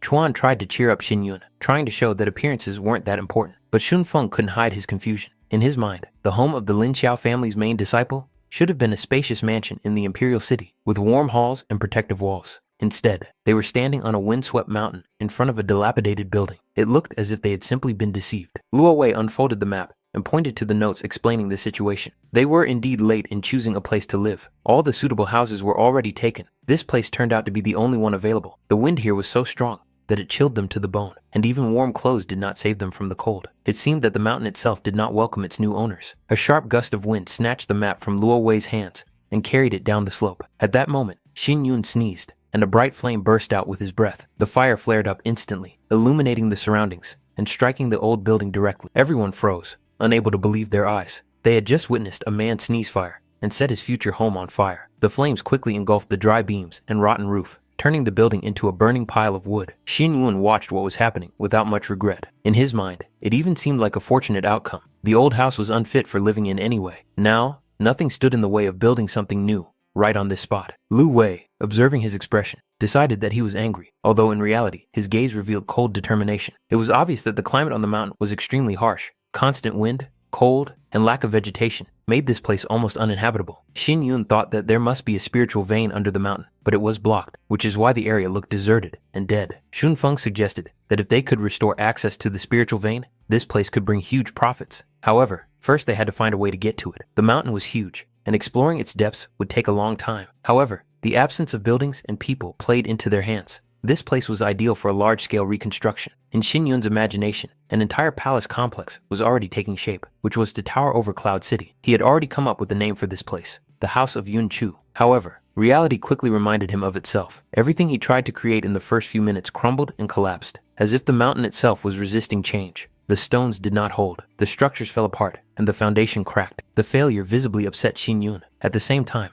Luo Wei was already dreaming of a spacious room. Shun Feng cautiously asked if he could stay here to live. Qizhou also did not want to leave, and Yichuan expressed his willingness to help with the construction. Despite the harsh conditions and devastation, people gradually gathered around Xin Yun, ready to share this place with him and turn it into a real home. Qizhou asked him not to be sad. In fact, they just wanted to surprise him. Shun Feng explained that they had prepared in advance and had already purchased all the necessary household items. Moreover, among the purchases were even children's things. At first, Xin Yun did not understand why they were needed, and this caused him sincere bewilderment. Qizhou immediately became embarrassed, blushed, and hastened to explain that it was all done just in case. At that moment, Xin Yun couldn't help but think about how much it meant to have people around who were willing to care for him without asking for anything in return. Looking up at the sky, he noticed a bird belonging to the Lin Xiao family circling above the mountain, then gently landing right on his hand. It was a special spiritual messenger used to convey important information between disciples and elders. A message was attached to the bird's paw. From its contents, it followed that, with the official receipt from Yun Chu's house, he was allowed to enter the Lin Pavilion to choose a treasure. This meant not only formal recognition of his status,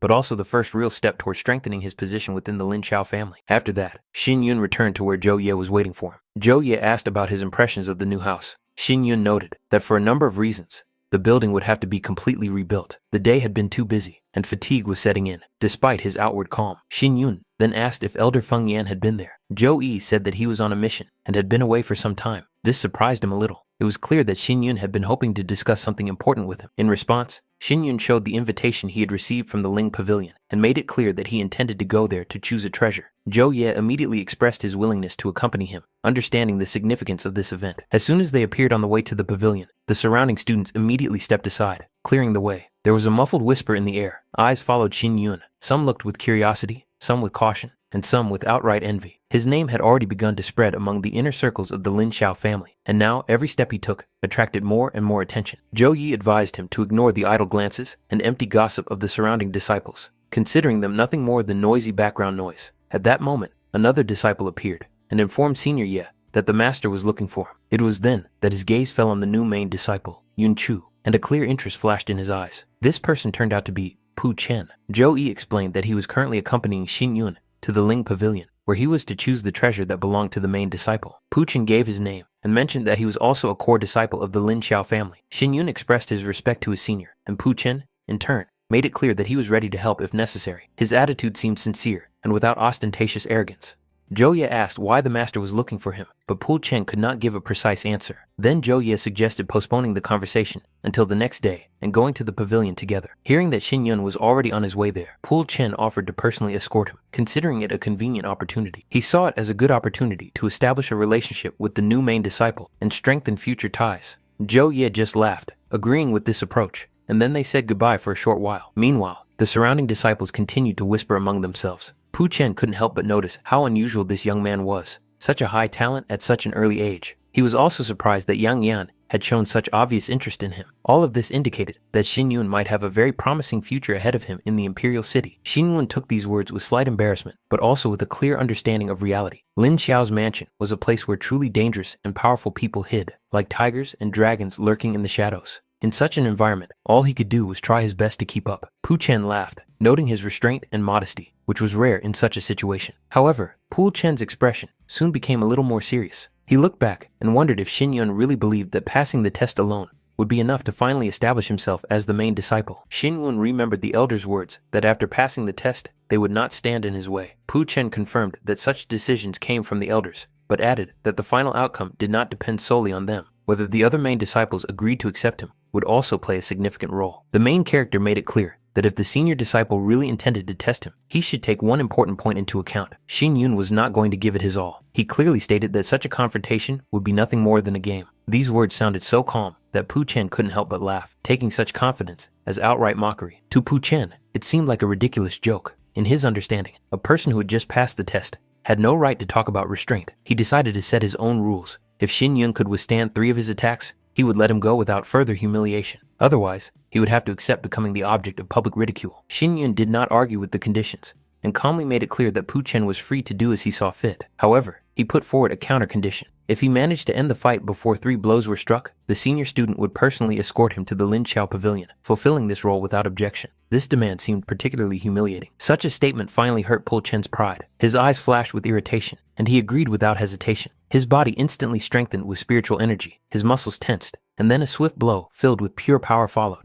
Xin Yun smoothly stepped back, as if gliding through the air, and avoided the blow without any visible effort. He even allowed himself to praise the attack as worthy, which hurt his opponent even more. Pu Chen admitted that he was just lucky, but he was sure that the next blow would be decisive. In the next moment, Pu Chen accelerated sharply, fully unleashing his speed-enhancing technique. His figure seemed to disappear from view, then instantly appeared right in front of Xin Yun, leaving no room for maneuver. The blow was devastating, powerful, straightforward, and designed to break his opponent with a single move. There was not a shadow of doubt in this blow. However, at that very moment, Pu Chen realized that he had missed. Xin Yun was already behind him, and his presence felt too close. It was clear that even such a blow was not enough. Pu Chen spun around sharply, intending to deliver another deadly blow, but stopped at that moment. The tip of Xin Yun's sword was already at his throat. The distance was minimal, and any movement could end tragically. Victory was achieved without unnecessary action. This was formally considered the third attack, albeit in the opposite direction. The outcome of the confrontation became obvious to both, and there was no longer any doubt about the winner. Xin Yun, with mocking calm,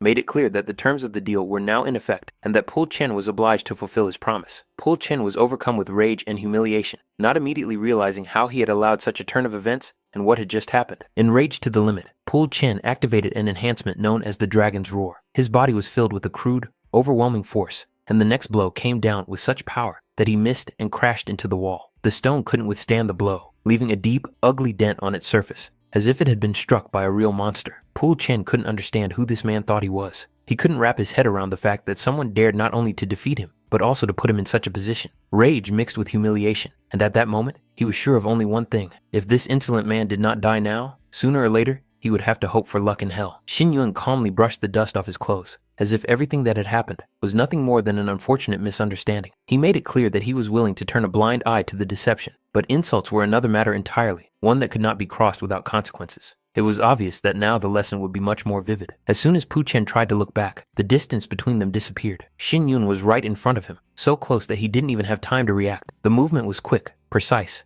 and without unnecessary gestures. The swing followed instantly. Pu Chen desperately tried to respond with a blow, but realized too late that his body couldn't keep up with his thoughts. The next moment, he was already flying backward, and the blade of the sword stopped dangerously close to his face, sticking into the stone. This distance made it clear. One more wrong move, and it would all be over. Xin Yun calmly asked what decision he had come to. The choice was obvious. Either he would fulfill his promise, or the humiliation would continue in a much harsher form. Pul Chen did not hesitate, and instantly agreed. He understood everything at once, without unnecessary words, showing a rare quick-wittedness. The news spread with frightening speed. Senior student Pu Chen had been defeated by a new main student named Yun Chu. To those around them, it sounded like a ridiculous joke, but what was happening before their eyes left no room for doubt. In broad daylight, under the gaze of countless people, a scene was unfolding that would be remembered for a long time to come. Pul Chen carried Xin Yun on his back, while Xin Yun read calmly, as if he were not in front of a crowd, but in a secluded pavilion. When the disciples were finally convinced that it was indeed Pu Chen, shock appeared on their faces. Such disgrace was difficult to imagine, even in the most daring rumors. Some couldn't help but ask if it was too hard for him. Xin Yun coldly made it clear that public humiliation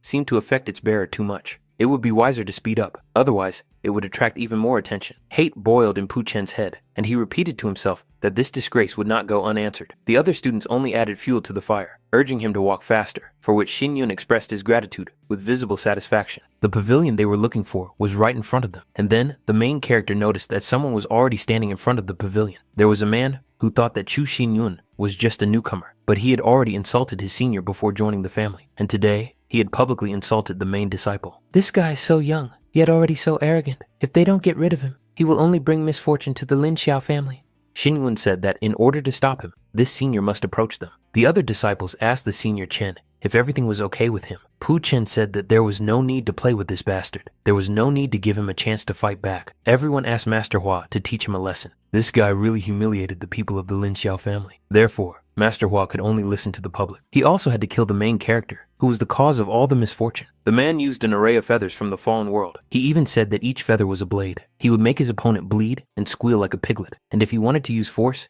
he should prepare for his own death. Xin Yunyu didn't really like these words about having to prepare for death. In any case, he wanted to try and evaluate this ferocious array. After that, he rushed straight into the array, which made Master Hua call him a complete idiot. He used a hurricane of feathers to attack. He found it funny that this guy decided to break through the array of feathers of the fallen world. There must be a limit to arrogance and recklessness.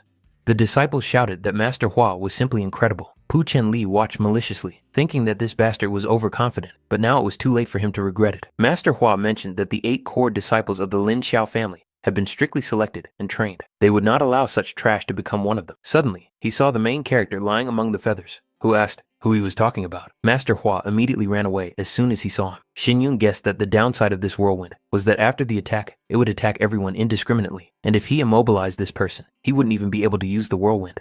After these words, Master Hua fell. He did not understand why this man was standing unharmed if he had fallen into the array of feathers of the fallen world. Xin Yun explained that as soon as he entered the array, he created a wind film on the surface of his body. Therefore, the feathers did not harm him. The man asked if the wind film was not an advanced technique of the saint level. Xin Yun replied that if he was interested, he could even teach him. These words made his opponents even more furious, not understanding who this guy thought he was to teach him. After that, he used his weapon and threw the feathers directly at his opponent, wishing him to go to hell. However, Xin Yun managed to dodge the attack. Master Hua couldn't understand how this bastard dared to insult him in public. He believed that he would definitely not be able to dodge an attack from such a close distance. Xin Yun seemed to go mad, saying that if the bastard wanted to die so badly, he was even willing to grant his wish. The main character immediately pounced on his opponent and suddenly heard a plea for mercy. Master Hua came to his senses, realizing that he was still alive, although it seemed that he had already breathed his last. As it turned out, Master Hua's father had arrived, unable to understand how his child had dared to get into a fight without assessing the strength of his opponent. The other students did not understand why the master had come here. They assumed that someone had brought him, since he had arrived so quietly. It seemed that Zhou Yi had done so. The man noted that his child was older and had dared to behave so inappropriately, so it would be better for him to apologize immediately. Xin Yun greeted the master and asked him to calm down. They were just sparring with the older Hua. These words were enough for the man to send his child back home. Disciplinary punishment would await him at home. Master Hua had to humbly accept this decision. The other students whispered among themselves, wondering if the senior Hua would now be punished. Pu Cheng couldn't believe that even the senior Hua had been defeated. Zhou Ye came down the stairs to Xin Yun, asking if he was okay. Xin Yun did not expect Master Ye to return so soon. Zhou Ye said that no one had actually called him. Pu Chen had deceived him. This man just wanted to deal with Xin Yun. Zhou Ye noticed the students standing and watching their conversation. Xin Yun told him to just ignore them. He was curious as to why the master had come here. Zhou Ye said that he had mentioned this kid, and now he was curious, so he came. Now no one would add fuel to the fire, and he could finally choose his treasure. There was an old man who asked if he was a new student. Obviously, he had come to choose a treasure. Xin Yun replied that he was indeed a new student. The old man asked him to wait a moment. Xin Yun noticed that the pavilion was in a space of spiritual power. It was indeed a good defense against break-ins. The Lin Xiao family was very cautious. Then he noticed something strange about the old man. As soon as Xin Yun looked into his eyes, he noticed the heavenly eye. The old man immediately took notice and was even surprised that he knew about the heavenly eye at such a young age. Xin Yun immediately covered his mouth, realizing that he had given himself away. The old man mentioned that few people knew about the heavenly eye, but this guy recognized it immediately, so he became curious about what he knew about the heavenly sect, or was he somehow connected to the heavenly sect? Xin Yun began to play dumb, saying that he didn't understand what he was talking about. The old man replied that it would be better for him not to know anything about this sect. They would kill him if he did anything. There was no need to worry about the old man, and I didn't want to complicate his life. He even advised me not to break the taboo of the imperial city. In fact, he was even surprised because no one had recognized the heavenly eye before Xin Yun. Xin Yun replied that he had just heard the name, so he blurted it out. He thanked the old man for the reminder. In any case, the old man asked him to give him a letter to enter the Ling Xiao pavilion. Xin Yun thought about the taboo he couldn't break in the imperial city, about the disappeared mansion of Lei and the Chu family 17 years ago. And then there was the heavenly sect. Was there any connection between all of this? It was all confusing. It would be better for him to find the right weapon first. But after looking through some weapons, he realized that he couldn't find anything suitable for himself. It was disappointing, but suddenly, he noticed a light and realized that it was dark steel filled with spirit. As soon as he reached for the dark steel, a woman's hand suddenly fell on his. They wanted to take the steel at the same time. He immediately noticed the girl standing right next to him, not understanding who she was. The girl replied that it was her spirit-filled dark steel. Xin Yun apologized, but he was the first to touch it. She pulled the dark steel toward her, not understanding if he was going to take something from her. Xin Yun pulled the steel toward him, saying that he needed it too. This made her even angrier, saying that maybe he would be sensible after all. Then she stepped on his foot with her heel, and he cried out in pain. The girl hit him with her knee and elbow, saying that no one dared to take what she wanted. Xin Yun pushed her, then apologized. She began to fall, realizing that his movements were quick. The main character caught her immediately, and she began to understand that she didn't even have time to react. Xin Yun noticed that her cultivation spirit was incompatible with the spirit of dark steel. If she used this steel, she would harm herself. Didn't she know that? The girl blushed and even wondered if it was true. She immediately moved away from him, pressing herself against the wall, not understanding how he dared to test her. The guy suggested that instead of fighting for the dark steel, she could choose another treasure for herself. The girl told him not to tell her what to do. She would take what she wanted. Since she was so insistent, he had only one option left. Xin Yun immediately ran away from her with the dark steel. She was angry that he had decided to mock her. She wouldn't even let him escape. She even said that she had set up a barrier before coming here. Therefore, he clearly would not be able to escape from here. And with the help of her threads, she was able to catch him. Xin Yun just didn't understand why she wouldn't let him go. She didn't need the dark steel. The girl replied that his judgment was correct. She didn't need this stupid piece of iron. She noticed that this guy was very talented for a beginner. That's why she wanted to cause him trouble. Xin Yun just smiled, because she thought that such thin threads could restrain him. The girl jumped off, saying that he was arrogant, so she decided to test whether his body or her threads would be stronger. All she had to do was pull a little, and he wouldn't even have time to realize what was happening before his head was on the floor. Suddenly, he pushed her away to dodge, shouting for her to be careful. As soon as she opened her eyes, she saw that he was holding back the furniture that had fallen right on his body, which was captured by the threads. His body was bleeding, and she didn't understand why this guy saved her. Xin Yun asked if he needed a reason to save someone. The girl replied that she had tried to kill him. After all, she was his enemy. Xin Yun suggested that Miss Tianfen become friends. Tianfen apologized to him. She had misjudged him. The young man indicated that he understood. Xin Yun asked if he could now take the steel. Tianfen smiled and replied that the steel now belonged to him. Martial arts area. Tianfen and Linfen were very influential among the disciples. If he wanted to establish himself as a core disciple, he needed to have a good relationship with them. It would be wonderful if Shin Yun could help them resolve the crisis. In that case, all 8 main disciples would recognize him, not counting the 2 outside the sect. He needs to be prepared to solve Miss Chin Yu's problems. The disciples who were in the square immediately noticed someone riding up. Xu Lin parked her motorcycle right in front of the main character. She apologized to him for keeping him waiting. She poked him on the nose, not understanding what he was thinking about because he looked so serious. He immediately noticed Miss Lin Feng. She didn't expect him to decide to go to the spiritual warrior's pavilion. He even asked her to drive him there. Xu Lin immediately covered her chest, not understanding what he was staring at. Xin Yun tried to stop her, saying that he would explain everything. He tried to stop her, saying that he would explain everything. In fact, he didn't understand why she wanted to beat him up. Sometimes she wore a bra, sometimes she didn't. Xu Lin thought about how she should have admitted that she wasn't wearing a bra that day. She grabbed him. Xin Yun asked if it depended on her mood. Xu Lin noticed that he was in a good mood today. Then she sat him on the motorcycle, and they drove away. The other students noticed Lin Fen. She was cool after all, but they were also curious about the guy who was with her. Someone recognized Yun Chu. He was the guy who had caused a sensation in the Lin Xiao family. Some of the students even envied him. Finally, they arrived at their destination. It was the most powerful blacksmith in the Imperial City. Better yet, in the whole country. The best blacksmiths worked here. Here, he would be able to make the best custom equipment. In fact, the main character felt so sick from the trip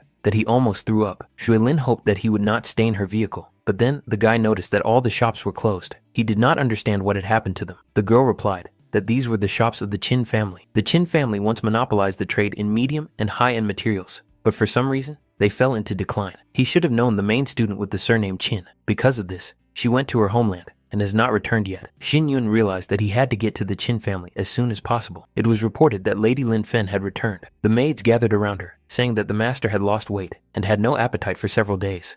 Xu Lin replied that he deserved it. Who said she had to get engaged to Chu Feng from the Yun Meng family? She immediately turned back as soon as she realized she had said too much. The maids noticed the main character because he had come with the lady. They even thought he was her boyfriend. Xu Lin was confused, not understanding what they were talking about. Zhu Lin realized that she hadn't told him that the Ling Ming Pavilion was her home. Xin Yun guessed. Few people in the Imperial City had such a motorcycle. The old man immediately hugged her, upset that she had forgotten about her grandfather. He even said that he would no longer force her to get married. Zhu Lin told him to just shut up and not say that anymore. She pushed him right up against the wall, saying that he had what he had, so he should behave himself. Zhu Lin introduced Lord Ling Ming of the pavilion. He was her grandfather, Yue Dengkang. Zhu Lin introduced her friend Yun Chu. The girl mentioned that when she was on a mission in the Misty Forest, this guy had helped her a lot. The Lord of the Pavilion thanked the main character. He even gave him a VIP card as a reward. Xin Yun replied that it was Miss Ling Feng who saved him. He was just repaying his debt. Yue Dengkun immediately asked if there was something between them, since she saved him and he repaid her. Zhu Lin shouted at him to stop talking nonsense. The Lord of the Pavilion told her to calm down, but it seemed he didn't really believe her. Xu Lin hesitated, saying that she had brought this young man here to ask for help. Yue Dengkun inquired what the matter was. The young woman asked if the old man could do something for this young man on her behalf. The man replied that he was the best blacksmith in the Yun dynasty. Even the emperor himself had invited him on numerous occasions. Xu Lin asked her beloved grandfather for help. Yue Dengkun barely held back his tears when he saw her start acting like a spoiled child. Xin Yun replied that there was no need to worry. All he needed was blacksmithing equipment. He showed a list of the materials he needed. He wondered if they were available in the Ling Ming Pavilion. The Lord of the Pavilion asked if he was sure he didn't need his help. Xin Yun replied that he could manage on his own. The maids talked about how Yue Dengkun was the best blacksmith in the Yun dynasty, and this guy just refused help. Let him try to break that blacksmithing equipment. Such a fool is not worthy of being Lin Feng's boyfriend. Xu Lin asked irritably, is he mocking us? She'd gone to great lengths to get her grandfather to say yes, and now he had simply refused his help. Xin Yun replied that the young lady had misunderstood him. He just wanted to reforge his spirit sword, and it would be strange to entrust this to other people. Yue Dengkun told the two of them to leave immediately. They had to behave properly. He also pointed out that this guy was still too young and inexperienced to forge anything. He even said outright that his item could go to heaven. Xin Yun asked what he meant. Yue Dengkun realized that this kid didn't even know that yin and yang repel each other. Almost every disciple knows this, but he, being a core disciple, had never even heard of it. Heavenly Yang Stone and Blue Jade. Yin are very good for forging material, but their properties are incompatible. Xin Yun replied that there was no need to worry about it because he knew how to solve it. Yue Dengkun began to get angry and asked his granddaughter if she had heard this. This kid just said that he knew how to combine yin and yang. Was he a superhuman who had 3 balls instead of 2? Xu Lin tried to calm her grandfather down, saying that perhaps he knew a rare forging technique. However, he thought it was nonsense. After all, he was a 5th-rank blacksmith and knew all the forging techniques in the world. In the smithy, on the table lay a heavenly yang stone, an elderberry root, a green yin stone, and a heavenly lily. In the misty forest, the main character's ball had suffered some damage, so it needed to be repaired. With the help of spirit-filled dark steel, he could repair and improve it. But suddenly, he noticed something. Xingyun immediately looked back, not understanding who was there. There was a mirror there, and he saw his reflection. It seemed like he had just imagined it. In any case, he had to hurry. He can create the effect of a beast's fire. Xuelin asked her grandfather what he was doing. Yue Dengkun asked her to be quiet. The girl asked if he was afraid that this guy would break his equipment. Yue Dengkun asked if he looked like the type of person who would worry. He was just curious about what the guy was doing there. Xuelin replied that it seemed her grandfather was just worried about him. The old man replied that he didn't even know him, so why should he worry? Xuelin didn't seem to believe this excuse. The heavenly yang stone and the blue yin jade repel each other, and this can cause an explosion if handled incorrectly. The boy is not experienced enough, so he could be in danger. Xuelin believed that he could handle it. The lord of the pavilion was even surprised that she was so confident in him. After that, she recounted what had happened in the forest. Yue Denken was surprised as soon as he heard all this. Xuelin noticed that if he said everything was fine, then everything was under control, so he could be trusted. The old man thought she seemed a little out of sorts.